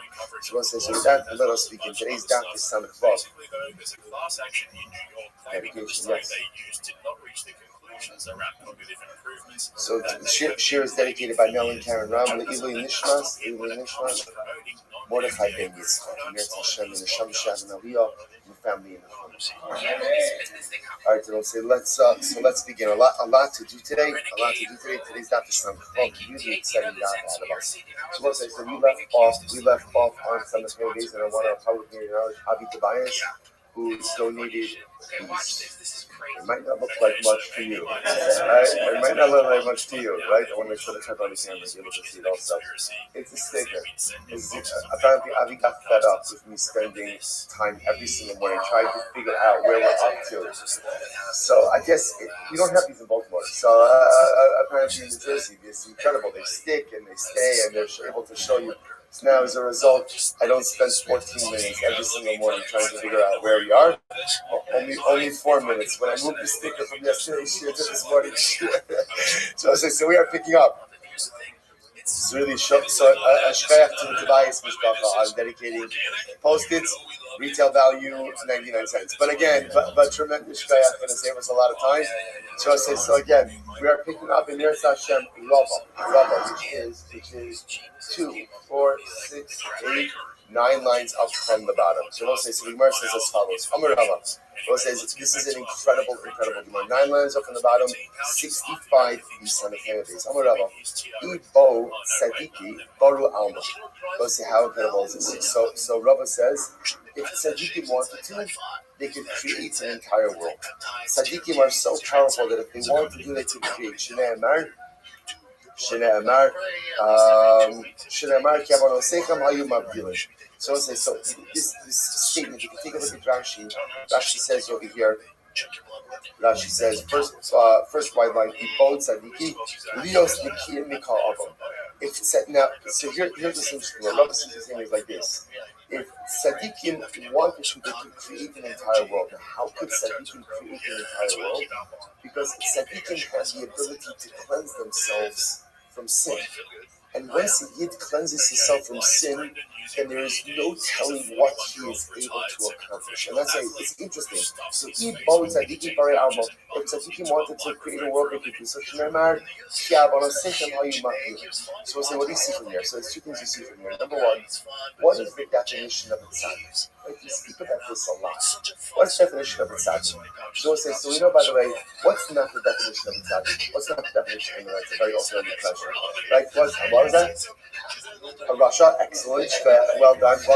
I will say, by the way, after operating on consistent nights with very little sleep, I've set the bar very low. So really, like pretty much whatever you throw out is going to be fantastic. Russia, fantastic. A Navi, right? A Navi. Sabbath, beautiful. So we'll say, so okay. Also, all correct. What you also begin to see, all excellent answers, but not the one I was talking about. And so what I was going to say is, someone learns a lot of Torah. What do I mean by that? One of the interesting things that we see is that anyone could learn Torah. But learning Torah doesn't make you a tzaddik.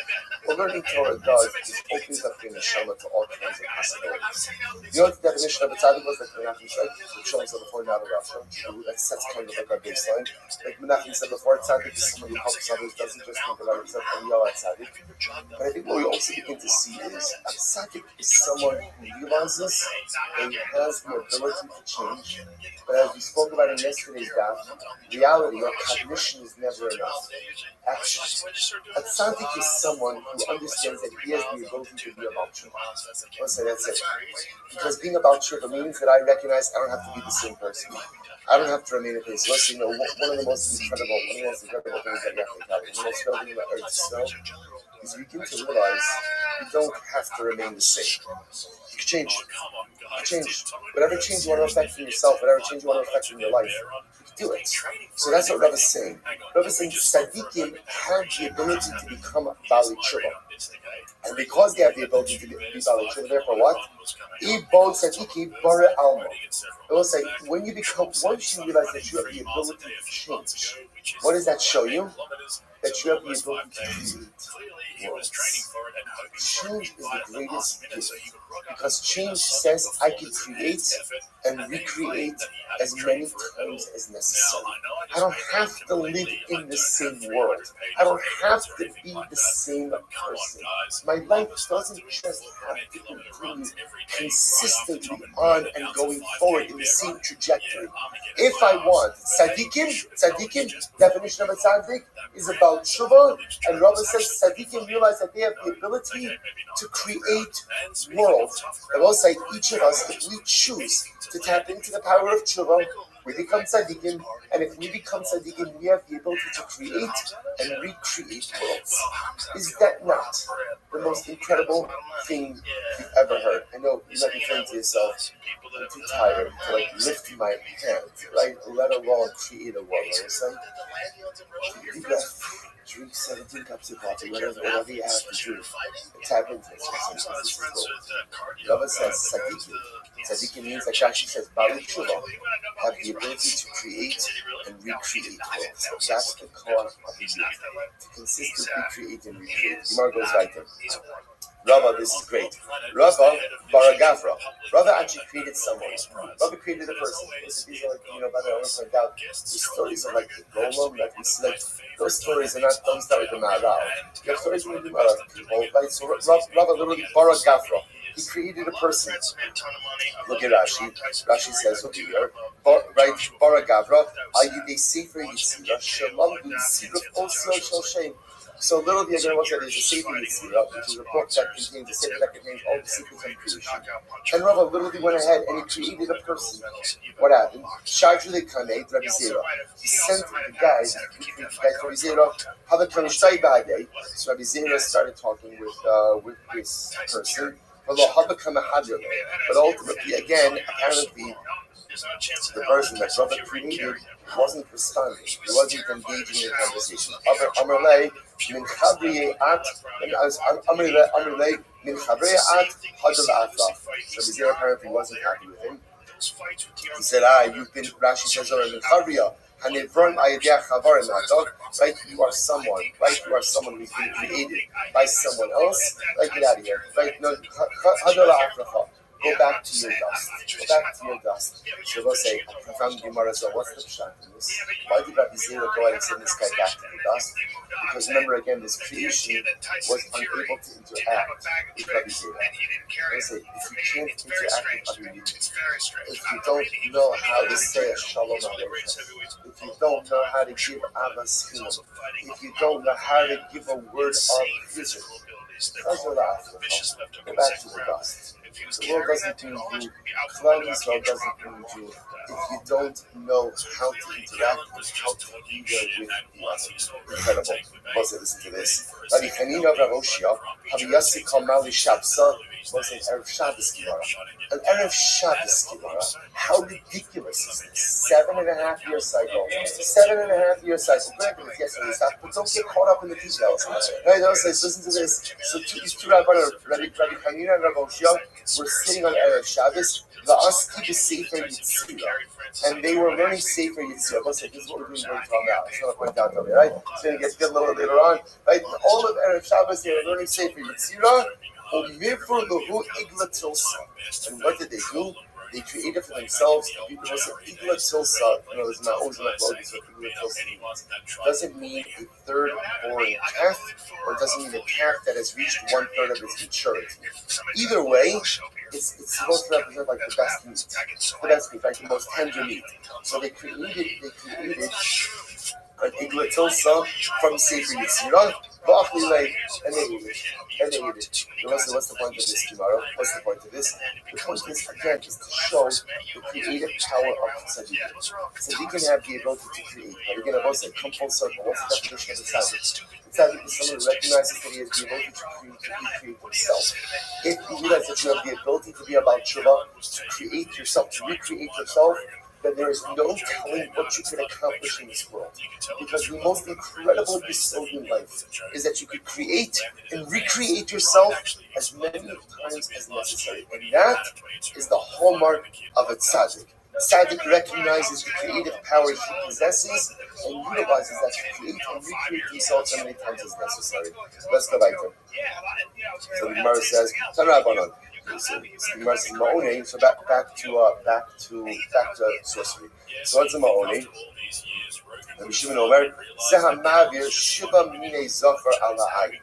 That's interesting. So this is someone who takes seed from 7 different types of animals and puts it on his eyes. Somehow again, right, you thought opening your eyes with that seed was a problem, right? I was just saying, right, so nice again, puts on his eyes, and apparently that allows him to be able to see things. The Chum say, no, this is someone who engages in deception. Right, like what's the word?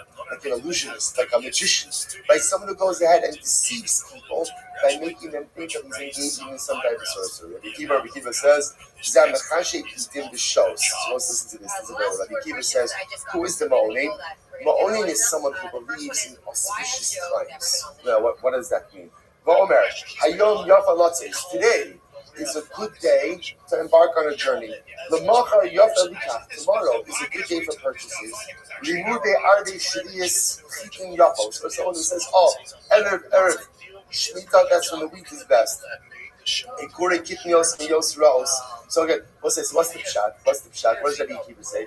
A ma'onin is someone who feels that certain times are auspicious for different things. So I don't know, why does that sound so bad? He's always like, once they have all their life, don't wait for the perfect moment, but make the present moment perfect. See, the ma'onin is someone who believes you gotta wait for the right time in order to be able to go ahead and accomplish. Listen, there are people like this. There are people who have the most incredible dreams, goals, and aspirations. What are they waiting for? They're waiting just for the right moment. And when's the right moment? I don't know when, but it's certainly not now. Right? It may be tomorrow, but tomorrow's cloudy, so probably not tomorrow. Right? Sunday sounds good, but Sunday have that thing. I'm pretty sure the right moment is going to come sometime in the next decade. And when that right moment comes, that's when I'm going to pounce on it. Right? When that right moment comes, that's when I'm going to make the magic happen. That means he says, you know what we call that? We call that a ma'onin. That's the issue d'oraisa. It's the issue d'oraisa in life to wait for the right moment. People who wait for the right moment in life to make things happen. You know what they become excellent in? They become proficient in? You know what? in waiting. They become professional waiters. You understand, right? Right? They become professional waiters. That's what they do. Spend an entire life waiting to make things happen. Rabbi Akiva says that's called sorcery. That's called ma'onim. Don't wait for the perfect moment. Make the present moment perfect. Gemara goes right there. Gemara says, Menachish, what's Menachish? So we'll say, so Menachish is the person who believes like it's omens. Right? The person says, oh, my bread fell out of my mouth. That's a bad omen. Maklo nafla miyado. My staff fell out of my hand. Kori lo me'achorab. My son told me from behind. These are things that people think like are bad omens. Oriv kori lo. The raven calls out to me. Svi hefsiko baderech. A deer ran right in front of me. Nachash miyamino b'shua mismolo. There's a snake on my right and a fox on my left. Now that one may be legitimate, right? In other words, if you have that right? But for my sake, these are all things that people omenize. Yes, right? They omenize, right? An iguana. Yeah, Yosef and I were at a chuppah together. My first chuppah, life is close with first. I'm about to start a chuppah, and an iguana falls out of a tree right by the chuppah. I'm like, this can't be good. Right? Okay, good. Anyway, right? But it was a new thing. The whole time, I never had to watch my back for iguanas, but it happens. Okay, the Gemara goes like that. You can speak to Yosef for the rest of the story. But all right, so Gemara says as follows. Right, show me a swallow. Top of some of 66a. Al taschil b. Or I will say a person when they're collecting taxes, a person says to a tax collector, "Don't start from me." Right? Shachlesu, Chodeshu, Matzei Shabbesu. Or you know what? Again, I don't want to do certain things first thing in the morning. Right? As Rashi points out over here, paying your debts. You know what? Again, these are all people omenizing things. I tell a tax collector, "Oh, it's not a good sin to start with me," or I don't want to start off the day by paying my debts. Or again, it's Rosh Chodesh, I don't want to start the new month, or I don't want to start the new week. Again, a person omenizes all of these things. We don't believe in that. I will say again, halacha l'maisa, the time to accomplish is now. The time to take care of your debts is now. The time to take care of your responsibilities is now. Tanabana, lo senachashu, lo sanin. If you go to Ila menachashim, bechulda, be'olfos, ududavim. This refers to people who engage in all types of sorcery and divination. Ultimately, again, with weasels, with birds, and with fish. Okay, they omenize all these different things. Good. I will say Mishnah. Hamechalalas HaShabbos, v'davar shechayaven al zadon karis v'ashigas chatas. So we'll say in general, when a person violates Shabbos, so again, halacha l'maisa, if a person goes ahead and violates Shabbos, so if something that they went ahead, so again, if you would be chayiv karis, if you were to do so without hasra, in halacha l'maisa you'd be chayiv skila if there was proper meaning for this as well. And again, accidental commission of an avera ultimately will be chayiv achatos. Which you mentioned as well. The ikamiti the chol shabbos habi being chayiv and Allah should go achatos shullah as don karis. So is that to say that there is some type of chol shabbos that if you were to go ahead and do it unintentionally, that you would not be chayiv for achatos, or you wouldn't be chayiv kares? What would that be, my view? The Gemara says, "Tchumin v'alibud Rabbi Akiva, v'ahavara v'alibud Rabbi Yossi." Okay, so we'll say Rabbi Akiva holds that tchumin are drabanan, and Rabbi Yossi holds that havara, the act of kindling, is the lav yatzasa. Ultimately, it is singled out just to make you chayiv on a lav and not chayiv on kares. Okay, Mishnah. Hamekalo avivi imo'in v'chayiv achikalu mishin. So we've seen this reference earlier on. If a person curses his parents, he's only chayiv if he curses them with the actual name of HaKadosh Baruch Hu.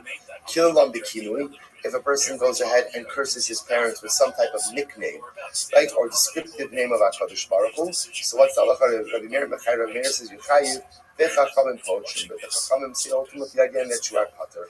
Says the Gemara. Let's analyze. Man Chachamim. What the Chachamim? Rabbi Nachman, Rabbi Yossi. So Rabbi Yossi, Hisanya, Rabbi Nachman, Rabbi Yossi, Omer.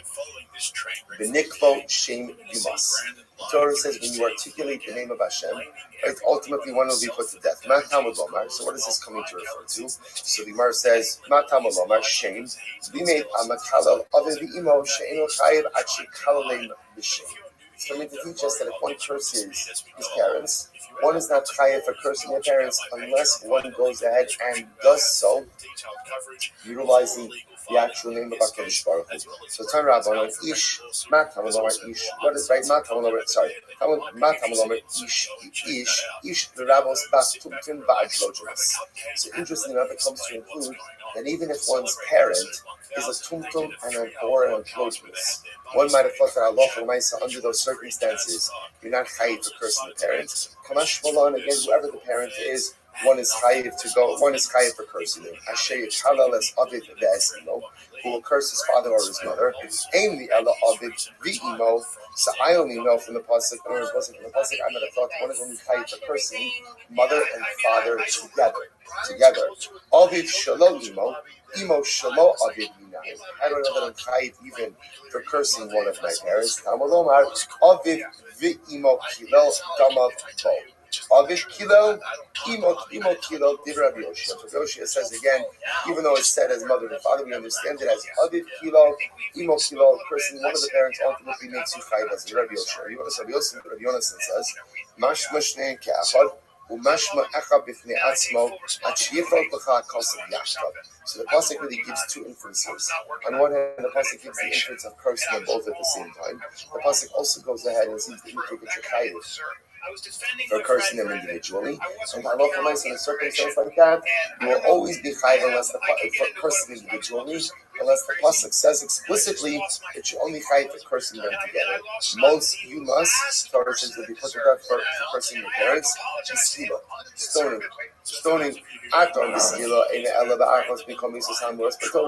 So you say stoning. Maybe it's not stoning.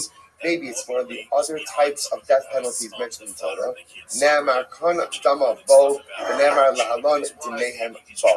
It says over here, Damavo, and it says later on, by Ovi Yidoni, actually what we learned before, Demehem Bom. What do I learn from this? Malahalon, just like by Ovi Yidoni, Biskila, Afkan Biskila, so too by cursing one's parents, ultimately Skila as well. Says the Yimara Onesh Shamanu Ashara Minayin. So now I know the punishment of Skila. Where do I see the warning? Because let's remember again, the way it works just biblically is that every death penalty has to have an ashara, a warning, and also the onesh. Now I see the onesh. Where do I see the warning? Tamalomar Elokim or Elohim lo sekalel. So which literally again I will say, so we'll see exactly what that pasuk means. Imhaya, so watch this. We'll say first wide line. Imhaya aviv dayon. One's father was a dayan. The Gemara says, "Harehu bechlal Elohim lo sichalo." So we'll say, so the way we're understanding right now Elohim is Elohim refers to a judge. Do not curse a judge. So now the Gemara says, this is very interesting. Let's say again, right? Reuven has a father Yaakov, and Yaakov is a dayan. So if Reuven curses his father, so not only is Reuven chayiv for cursing his father, but he's also chayiv for cursing the judge. Then haya aviv nasi, and if your father was right, Reuven's father was a nasi, or hari hubichlav the nasi ba'amichalosar. So we'll say, so interestingly enough, there's a prohibition to curse a dayan. There's a prohibition to curse a leader. So if Reuven's father Yaakov was a dayan, he'd be chayiv for Elohim lo sekalo. If he wasn't a nasi, he'd be chayiv for nasi lo sar. What happens? But how do I know that if Reuven cursed his father, and his father is not a dayan, and his father is not the nasi, that Reuven is still going to be chayiv? So the Gemara says, Amrit, go say third wide line, Amrit, so Minai, Amrit, Hare Atatan Binyan Av, Mishnehen. So it's interesting enough, I could create a paradigm. Binyan Av is like a paradigm. What's the paradigm? Here we go. Lori nasi kiri dayan. So a nasi is not like a dayan, but lori dayan kiri nasi, and a dayan is not like a nasi. How so? Listen to this. Lori dayan nasi.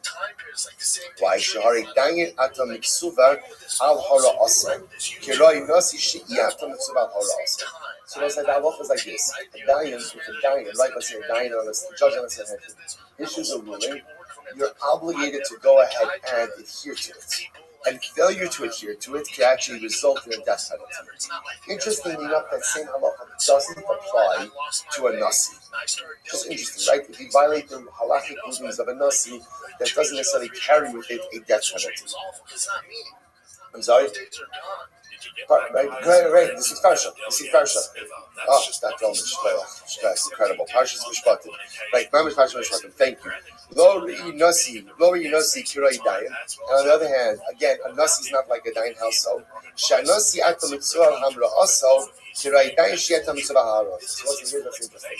See, a Nasi and a Dayan are two forms of leadership. A Dayan is halachic leadership. And therefore, if halacha l'maisa, the dayan issues a halachic ruling, and you violate that can result in a death penalty. A nasi is not halachic leadership, and therefore, if a nasi issues a halachic ruling and you violate it, you're not chayiv death penalty. On the other hand, if a nasi kind of gives like a directive, thank you, like a directive, right? So then again, he's the leader, you gotta follow it. If you violate it, you're chayiv misa. On the other hand, if a dayan gives a directive, you're not chayiv misa. So two different forms of leadership. Yeah. What's the halacha? The Gemara says, Hatzara Shava Shabayin. What's the common denominator between them? Sheim ba'amcha, that they are both members of Klal Yisrael. Ba'atam Musa al Kilavasa. What is the common denominator between a Nasi and a Dayan? They are both members of Klal Yisrael, and you are not allowed to curse either of them. That's the common denominator. Av ani avi avicha sheba'amcha. So if you create a paradigm, what's the paradigm? That any person who is a member of Klal Yisrael, he can't curse. So therefore, again, that includes father, who even if the father is not a dayan, or the father is not a nasi, you still can't curse him. So the Gemara says, and again, remember, this is the ashara. This is what we're looking for the warning. So the Gemara says, Mala Tzara Shabbat Shabayim, Shekem Gedulasa and Garmer Lahem. Well, instead, on the other hand, maybe the common denominator between Nasi and Dayan is what? They both occupy exalted positions of leadership. Right? In other words, they both have Gedula, they both have greatness. Talmud Lomar, Losikal al Cherish. And the Torah also says, don't curse the person who is deaf mute. So what do you see from here? The Torah is talking about even people who are not in the elevated positions of greatness. So, but maybe a Cherish. Maybe the Torah is telling me that there's a specific din of respecting the Cherish and not cursing the Cherish because he's at a disadvantage. So Nasi v'dayin yochichu. Malu Nasi v'dayin shechichu. V'lasan gamar lahem. Cherish yochiach. Because right then, Laura Izek Reizah, but Laura Izek Reizah. It turns out that really we have three things over here: a Nasi, a Dayan, and a Cherish. And the truth is, they're really all very dissimilar. What is the common denominator? Zatzara Shabbat Shabahan Shein Ba'amcha Va'ata Musa Al Kilalas. What's the common denominator? Common denominator between a Nasi, Dayan, and a Cherish. What's the common denominator? They're all Jews. They're all members of Amcha, and you are not allowed to curse them. So to include the father, because the father also is a Yid, also is part of Amcha, and you're not allowed to curse.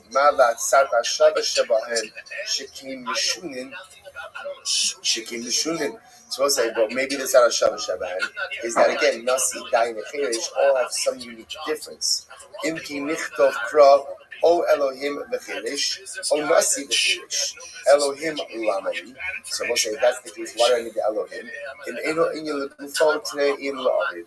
Ultimately, I can also say if you don't need it for its own interpretation, then use it for fathers. Therefore, we'll say it turns out that we have a genuine paradigm that is really created between Nasi, Dayan, and Chirish. The common denominator between all those three is that what?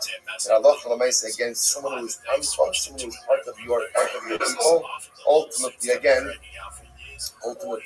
you're not allowed to curse. They will say, what a beautiful and profound yisod. What is the criteria for v'ahavta l'reacha kamocha? Or at least, what is the criteria for not mistreating someone if they're amcha? If they're a member of Klal Yisrael, you have to love them. You know, say, it's striking, it's so beautiful. It's just so beautiful. Take a moment, just so beautiful. A soldier came on the bus, last night, we were leaving Kiryat Arba. Right? It was beautiful. I'll say, but you know what's interesting? So, what is it that engenders that love? It's simple. He's wearing the whole uniform of the Israel Defense Forces, the IDF, and you're like, wow, here's a guy who's mostly nefesh for Klal Yisrael, so you feel a tremendous sense of awe. Well, it's important to understand that every Yid wears the uniform, right? And it's the uniform of Tzelem Elohim. It's the uniform of being created in the image of HaKadosh Baruch Hu. Every single Yeshua wears that uniform. And that love that we felt for that precious Chayal yesterday is the love you have to wear, you have to bring for every single Jew. No matter what the actual uniform, the physical uniform looks like, the spiritual uniform is always the same. The spiritual uniform is that every single Jew wears the uniform of the Torah from the image of God. And again, because of that, he's Amcho, because that he's a member of Klal Yisrael, and because of that beautiful uniform, therefore, Losar, at least, right? The baseline is don't curse. Right? The baseline is don't mistreat the other Jew. The baseline is don't engage in negative behavior towards the other Jew. Of course, that's where it starts. And I mentioned hopefully we go on from there to be happy with every single Yid. Right? The Gemara goes like to Hani Chaman Damar Elohim Chol. So by the way, this all works well if you understand that the pasuk Elohim Moshe Kalel is not Elohim God, but rather again Elohim is referring to a judge. Then I understand that now you could extrapolate it, you can apply it to a father. Elamando Amar Kodesh Ma'ikol Nimar. And according to the opinion that says no, it's not Elohim judge, rather what is it? It's Elohim HaKadosh Baruch Hu. This is a reference to Hashem. Then what is there to say? Yisanya, Elohim Chol Divrei Yishmael. Yishmael says Elohim in this pasuk is not God. Elohim refers to a judge. But Akiva Omer Elohim Kodesh. Rabbi says no, it refers to HaKadosh Baruch Hu. The Tanya Belazman Yaakov Omer Azhar Levarich Hashem Minayin. From where do we see the warning against cursing of HaKadosh Baruch Hu? Tamal Lomar Elohim Lo Sikalel. To which the Gemara says, Man Damar Elohim Chol, Gamar Kodesh Michol. So the one who says that Elohim in this context is Chol. Chol means it's not God. It's referring to a judge. Then ultimately, again, we can learn out the prohibition to curse HaKadosh Baruch Hu from the prohibition to curse a judge. Man Damar Elohim Kodesh, Gaminon Chol Mikodesh. But the one who says Elohim in this context refers to HaKadosh Baruch Hu is we derive ultimately again the prohibition to curse the judge from the prohibition to curse the HaKadosh Baruch Hu. So Bishlam Laman Damar Elohim Chol Gamar Kodesh Michol. So according to the opinion that says Elohim means a judge. So I understand. If you're not allowed to curse a judge, then what? Allah has kama v'kama kol shekin. You're not allowed to curse HaKadosh Baruch Hu. Elaman Damar Elohim Kodesh Gamar Chol Kodesh. But according to the one who says Elohim is God, so can you derive that you can't curse a judge from the fact that you can't curse God? To which the Gemara says, Dilma, HaKodesh Azhar, HaKolo Izhar. Maybe the Torah is only warning us against cursing HaKadosh Baruch Hu. He's not warning us against cursing a judge. Im Kain Lichtov Pra Lo Sakel. If that's the case, the Torah could have just written it in the short form of Lo Sakel, don't curse. My Lo Sikalel. Why does it say don't curse? It was like in the elongated form. Shmanina Tarti. It comes to do just two things. What are the two things? Number one, don't curse a judge. And number two, don't curse HaKadosh Baruch Hu. Beautiful. Let's go later. Says the Gemara, Haba Nara Murasa. So we'll say the person has relations with an Nara Murasa. So remember again, who's a Nara Murasa? So remember again, Nara is a very specific age. What age? 12 to 12 and a half. So Nara Murasa is a girl who's betrothed, Irisin, right? But not Nisun. So she's married. Therefore, if a man has relations with another man, has relations with her, that's adultery. What's unique about Nara Murasa is that she is singled out for a unique, or she, when actually it's she, if she was complicit, it's she, and the man who had relations with her are singled out for skila, as opposed to chenek. So Haba Nara Murasa, Eino Chayiv at Sheitei. So I was saying, in order to be Chayiv, ultimately again for Nara Murasa for skila. Remember, it's a unique punishment. Normally, adultery is punished by chenek, strangulation. So here, this is singled out for skila. But in order to fit the criteria of Nara Murasa, the following criteria. Number one, Eino Chayiv at Sheitei Nara. Number two, number three, Mu'urasa, and number four, Behi Bebeis Aviyah. And ultimately, again, she's still living in her father's home. So those are the four criteria that you need in order to get the unique punishment of Skila for Nara Murasa. If two men have relations with her, let's say that's consecutive, right? Then what? Harishon Beskila, Basheni Bechenet. then the first one is with Skila. Remember again, the first one has relations with her is relations with a Basula. The second one who has relations with her, she's no longer a Basula, and therefore he's punished in a regular case of adultery by Chenek. Okay, so the Gemara goes weiter. Good. So as I said, it happens to be over here, Rashi points out that the Chiddush over here is the following, that even if the men had relations with her, Bia Shaloti Darka. So if it's Bia Shaloti Darka, technically speaking, physiologically, she's still a Basula.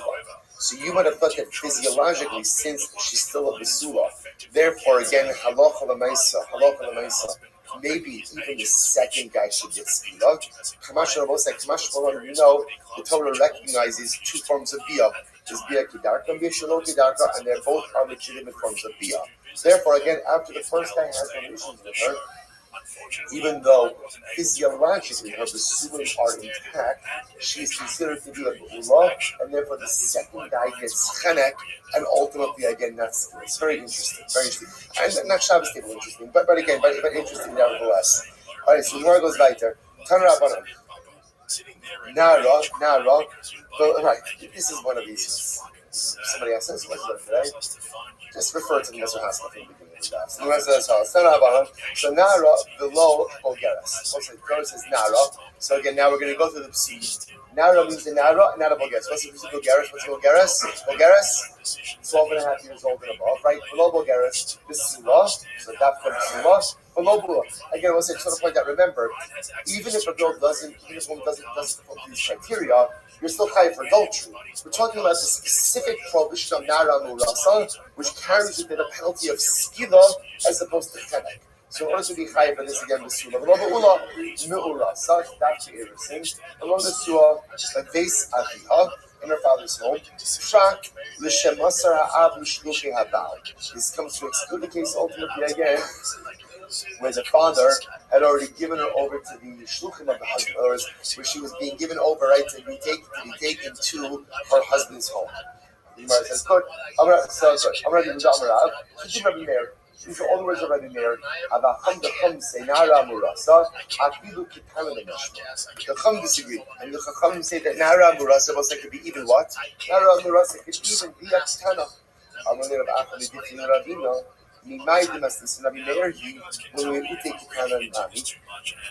How do you know that our Mishnah is Rabbi Meir? It comes to exclude it.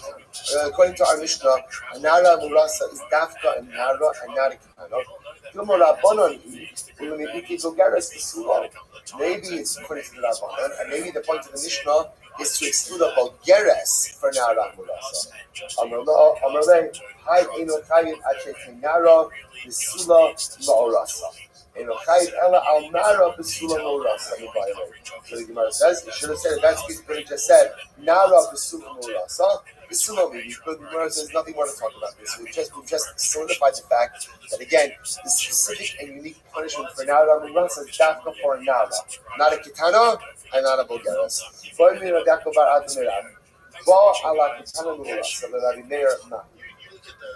happens if another man, in other words, not the husband, if another man did have relations with a Kitana who's in Arusa?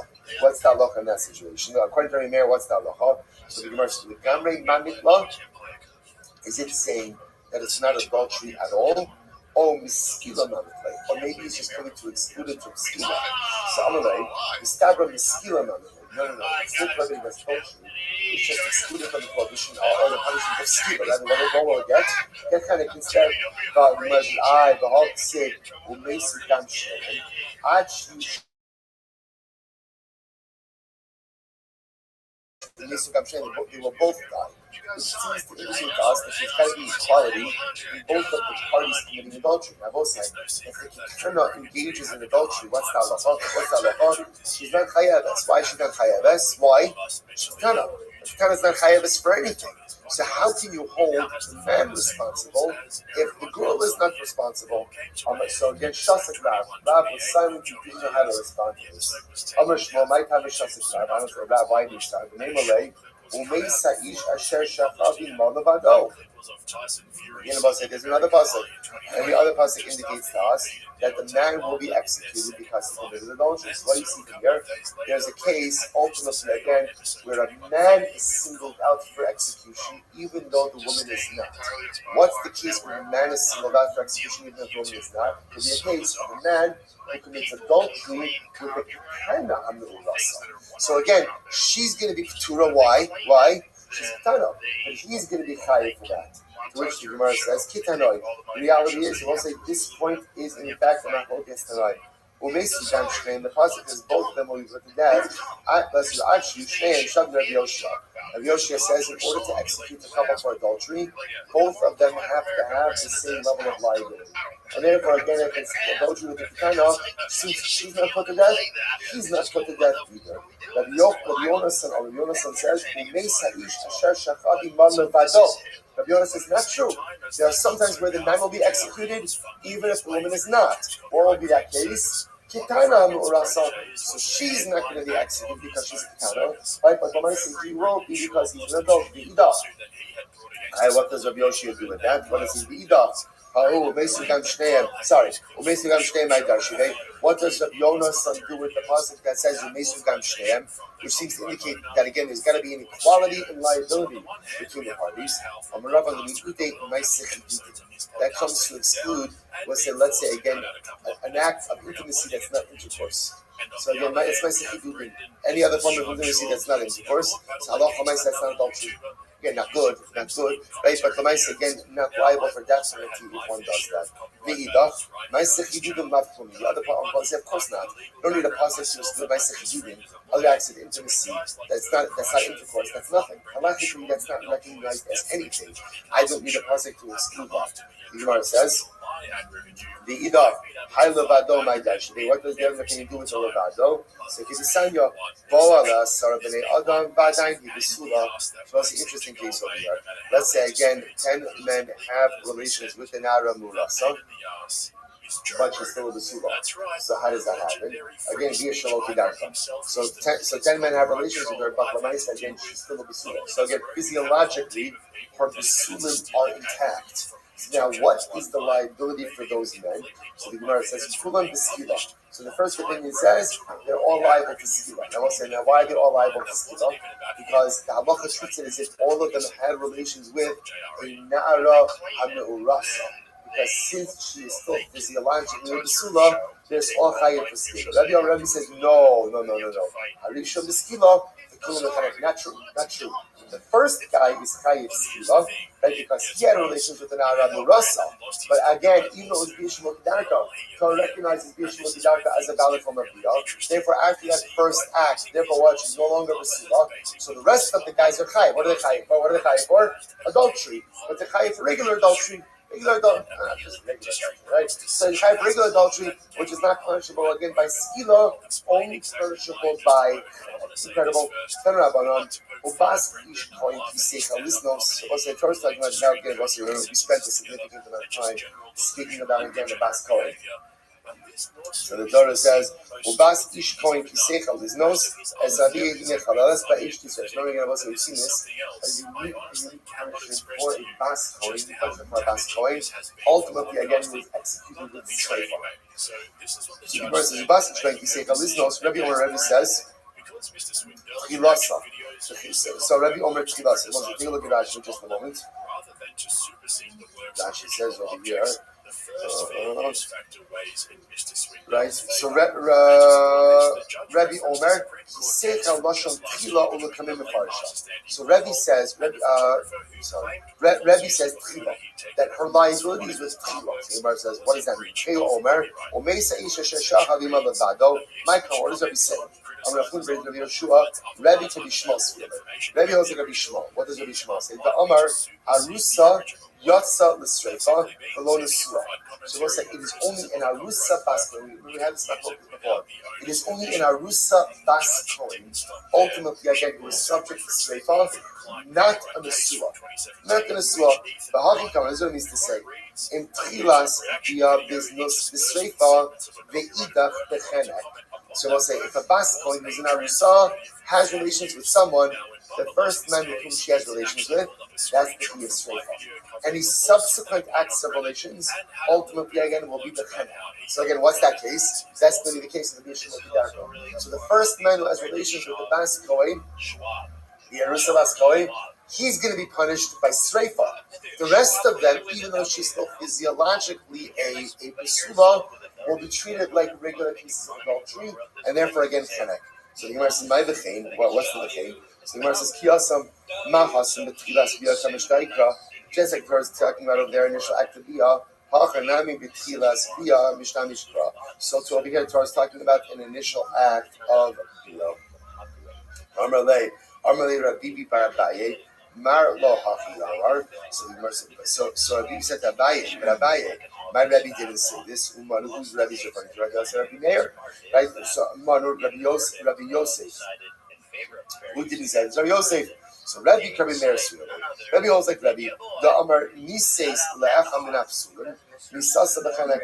So ultimately, again, because Rabbi holds as follows. So I say, Sahalach l'maisa. How can you ultimately again? How can you have, so Rashi points out, take a look at Rashi. Rashi says over here, Rabbi Meir Sviolei Da'amar Bas Kohen Nesua L'Kasher B'Sreifa Aval Misis Lacham Min Apsulim. So let's listen to this. Rabbi holds the following. You see about saying Rashi is 2 lines up at the bottom of the page. If a Bas Kohen, right, when is there Sreifa by a Bas Kohen Arusa? Only if she is married to a person who is kosher. However, again, Aval Misis Lacham Min Apsulim. But let's say a Bas Kohen is married to a apostle, she's married to a mamzer. So she's married to someone who's an apostle, therefore, look at Rashi.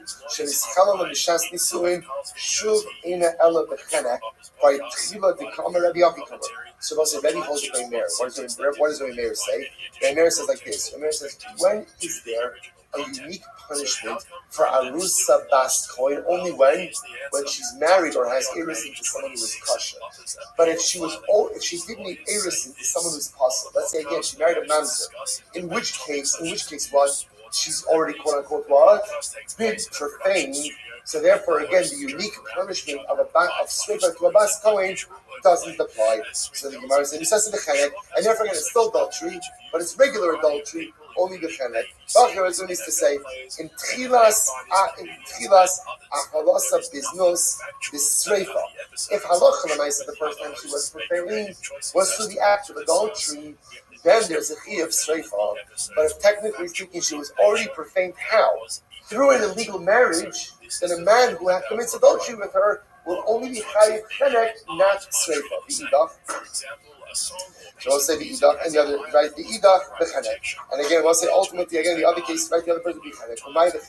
So we'll say ultimately, again, what's the case of, what's the chenek? Look at Rashi. So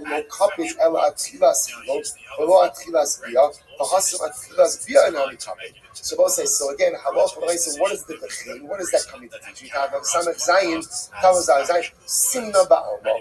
Ultimately, again, the Bechin by the other case, only Simna. What does it look at Rashi? Ubetchilas Shum Davar Akasim Daver. The Tchilas Chilog Miha Hava.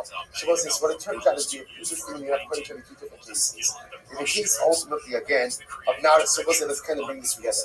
So, Nara Murasa, that's the end of the Nara Murasa Sukha. So, what do we have in Nara Murasa?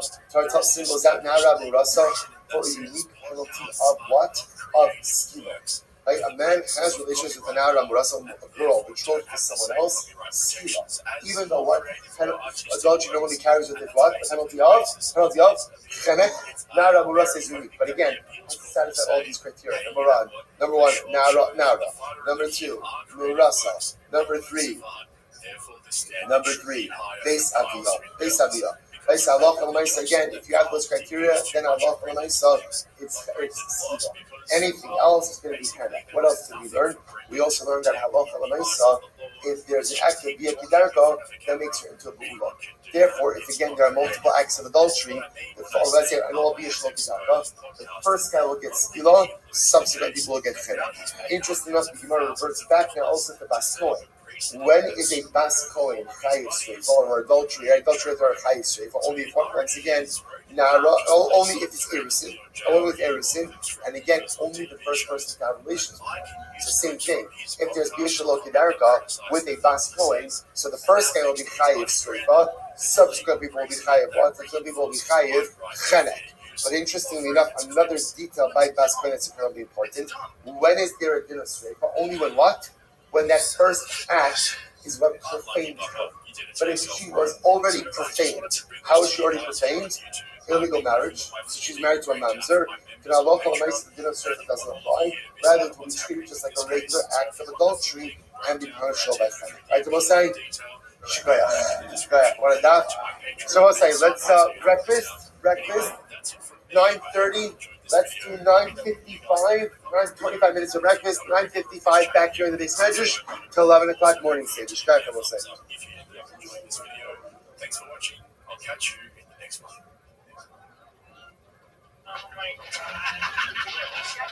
He's fine, by the way, so he's fine. Provided by the manufacturer. To cancel, press the SOS or cancel button. This guy, by the way, Starting he SOS just call. lost a lawsuit. And by the way, the guy he lost the lawsuit to he was represented himself. Remember, Chin on Monday, I was telling you about that. Steve Ledoux guy went really bad on me. He was like, all right, the most like good morning, such a small question. hand fighting. So we're in the daf together in Yerushalayim Kodesh. Begin by thanking our sponsor for Unless your name's Francis and our annual commentator sponsor, Tyson Tosin Fury. Mishpach, our dedicated all the student rushers this year. It's just facts. As he's Brendan a Schaub has from reminded us Southern this Tables week John, yet so again how that he's the biggest loser on the internet.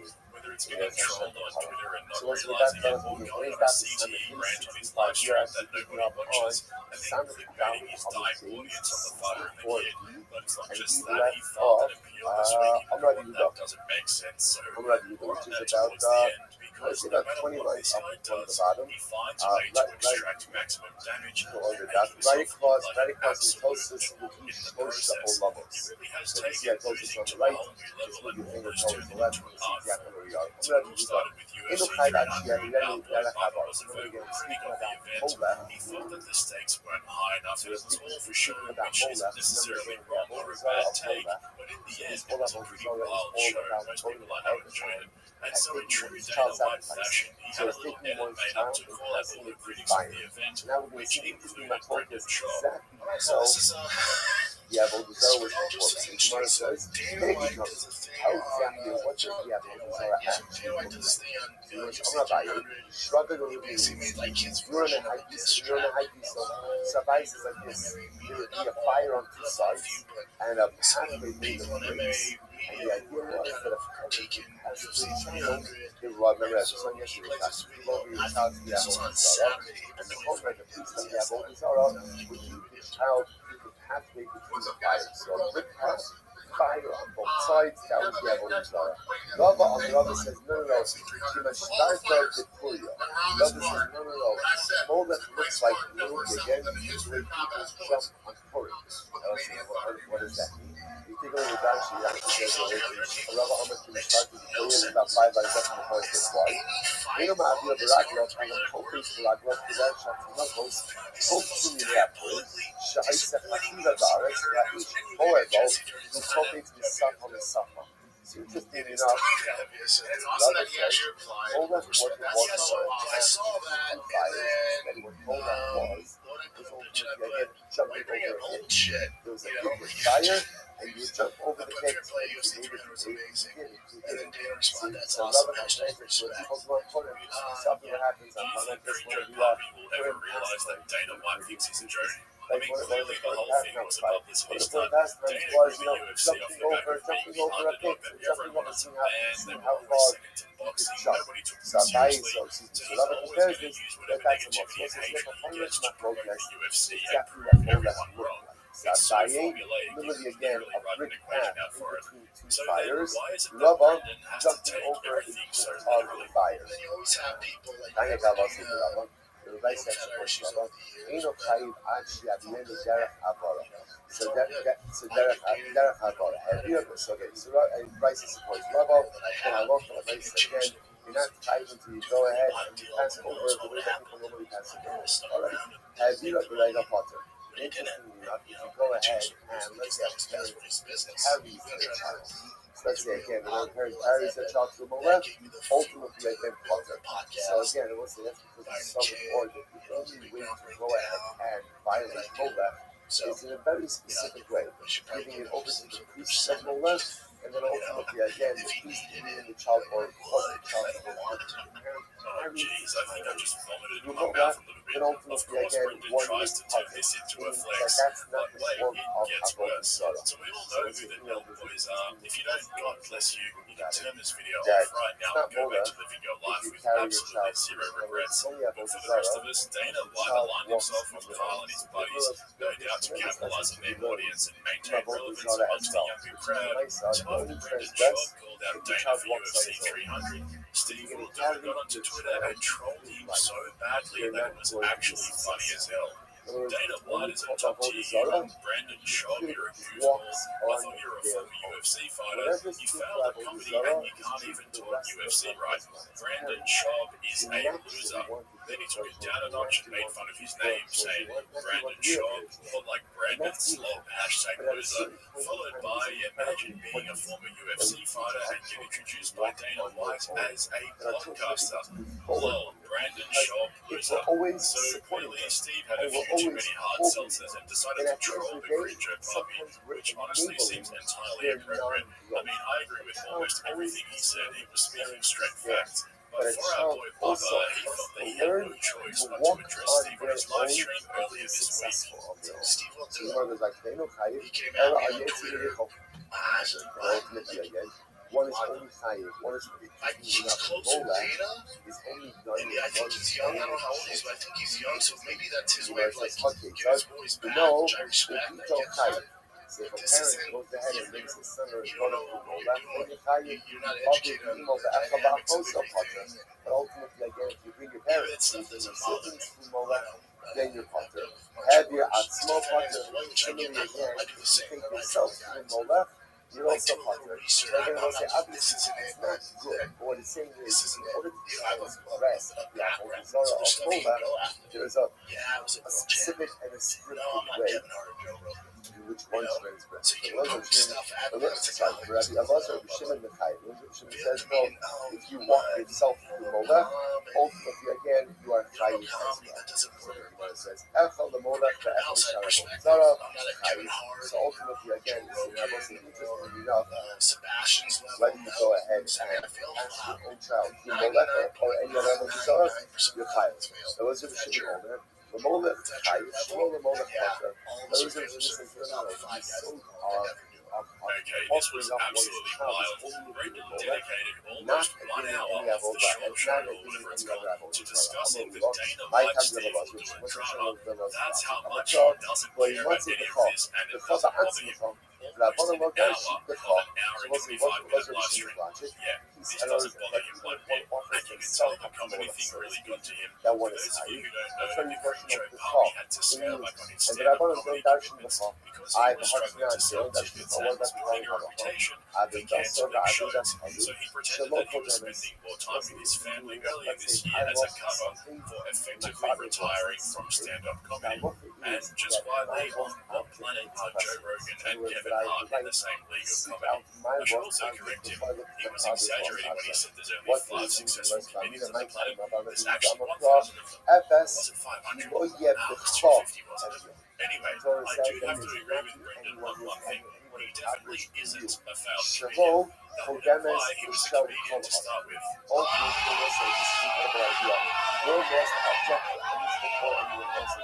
They could be, but then things went a little dark. Brendan wasn't done yet. He leaned into it and he started throwing veiled threats towards Steve to do it. And don't forget, Bubba has no issues with him. None of this bothers him. He's completely cool with all of this. Just saying. Yeah, but Steve, I have no issues with him. He seems like a good guy. Anybody that knows him comes along and tells says, me he's a good guy. you know I don't know what he does. Maybe just There ill-informed. should not be anyone I'm easy to find. Just super easy to find. Super easy to find. impoverished. Like, you shouldn't be anyone impoverished friend with Bradley work Martin, I in you, text which Brad means yesterday. that ultimately, again, your financial status or your financial well-being Help me out, comes you know, my before energy someone levels, else's financial peptides, and well-being. all like, So therefore, that's again, my it's a guy. question of Absolute finding my own program. lost object He's or the someone fucking else's man. lost object, even if And that someone he's else is best my friends with father. Steve, so there's a My mutual lost friend object there. comes first. So I'm easy My to find. financial Get my security number comes from before Bradley. anyone else's. If there's something going on that I don't know about, Right, you're so so upset. awesome. I can meet you Yeah, at Zoo that's how you Gym lost Culture, that. Zoo Culture. I'm not going to so Whichever again. location you So want. it's not a point of There, but we can talk interesting about it. which If you're is so mad, this go in the back idea room, that figure it out. Avidaso You sign papers that you're not going to Avidas sue or anything like that. Figure it out. Like, you know what I'm saying? I know that's how this guy works. But I know what you're saying. I'm not saying if he's that mad. It's like if he wants to, yeah, we can figure it out. other people Yeah, around us no also problem. But there are things that are broken. no, I don't want it. He seems like he's small too. So it doesn't. Like I don't come off as a bully. No, never really came at me. So it's like if you're that mad, that's an angle. I'm down. Okay, Brandon, there's this thing called the Second Amendment, and never mind, let him have his fun. But all jokes aside, not everyone thought this was as cringe as I did. He actually had quite a bit of support for calling out Steve and saying, hey man, if you've got a problem, we can sort this out like men. And I'm not going to lie, I would love nothing more than to see our boy Buffer line up the Elk Boys and teach them a lesson one by one. The world would definitely be a better place after that. The thing is, though, he didn't just leave it at that. He went on and on and on. Now, I don't know if it was the kratom or the root pouches, the addies, or just too much coffee. Brendan went to extraordinary lengths to prove to everyone just how much none of this bothers him. Whatever can be fucking calling to me nobody that's ever come after me. I've never been worried. But as long as If you I want am me in to a state rule of an despair, hour, as long I've as never I had have not a yet single found person on my this happiness or earth what's missing come after me that I couldn't beat up. it's very hard And to that's just fact. This isn't a there's bully thing. this This isn't a cocky dialectic. thing. You So I can't think that's just why it be there doesn't for bother yourself. me You because have to be there for other I people know as well. Steve. Yeah. Or I know insert comic or insert podcast or insert whoever it is from anything that I do that touch on. Which is lost I know inside of me. if we were in the same room, we're not talking about it. When it comes to hand-to-hand fighting, Alright, let's go back there. you up. Says the Gemara. I'm Rabbi Yossi Rabbi Unless your name's Francis Shalosh Ngannou, says Gabo Bizarre. Ryan Ryan, So this is Tyson why Fury, how is Rebel, mentioned you're just facts. You're just facts. Now, King of the World, these YouTube guys like Steve, his buddies around him, dude, you should fight him. Oh, dude, I don't know, dude. He's not the like a hero that time. There's that world. There's on social media. That's not And the third is Mola. that is not, you cannot fight. I promise you Mola cannot is fight. about Bizarre. You can't watch your boys and the YouTubers. Cool. That's not real stuff. Okay. Well, This the will Mola not end Bizarre. well for you But in any according to the facet. Gemara, it says that Mola This is the real is world. treated like any other It's form of variance. Bizarre. Courage That's for why I'm Mola cool. family.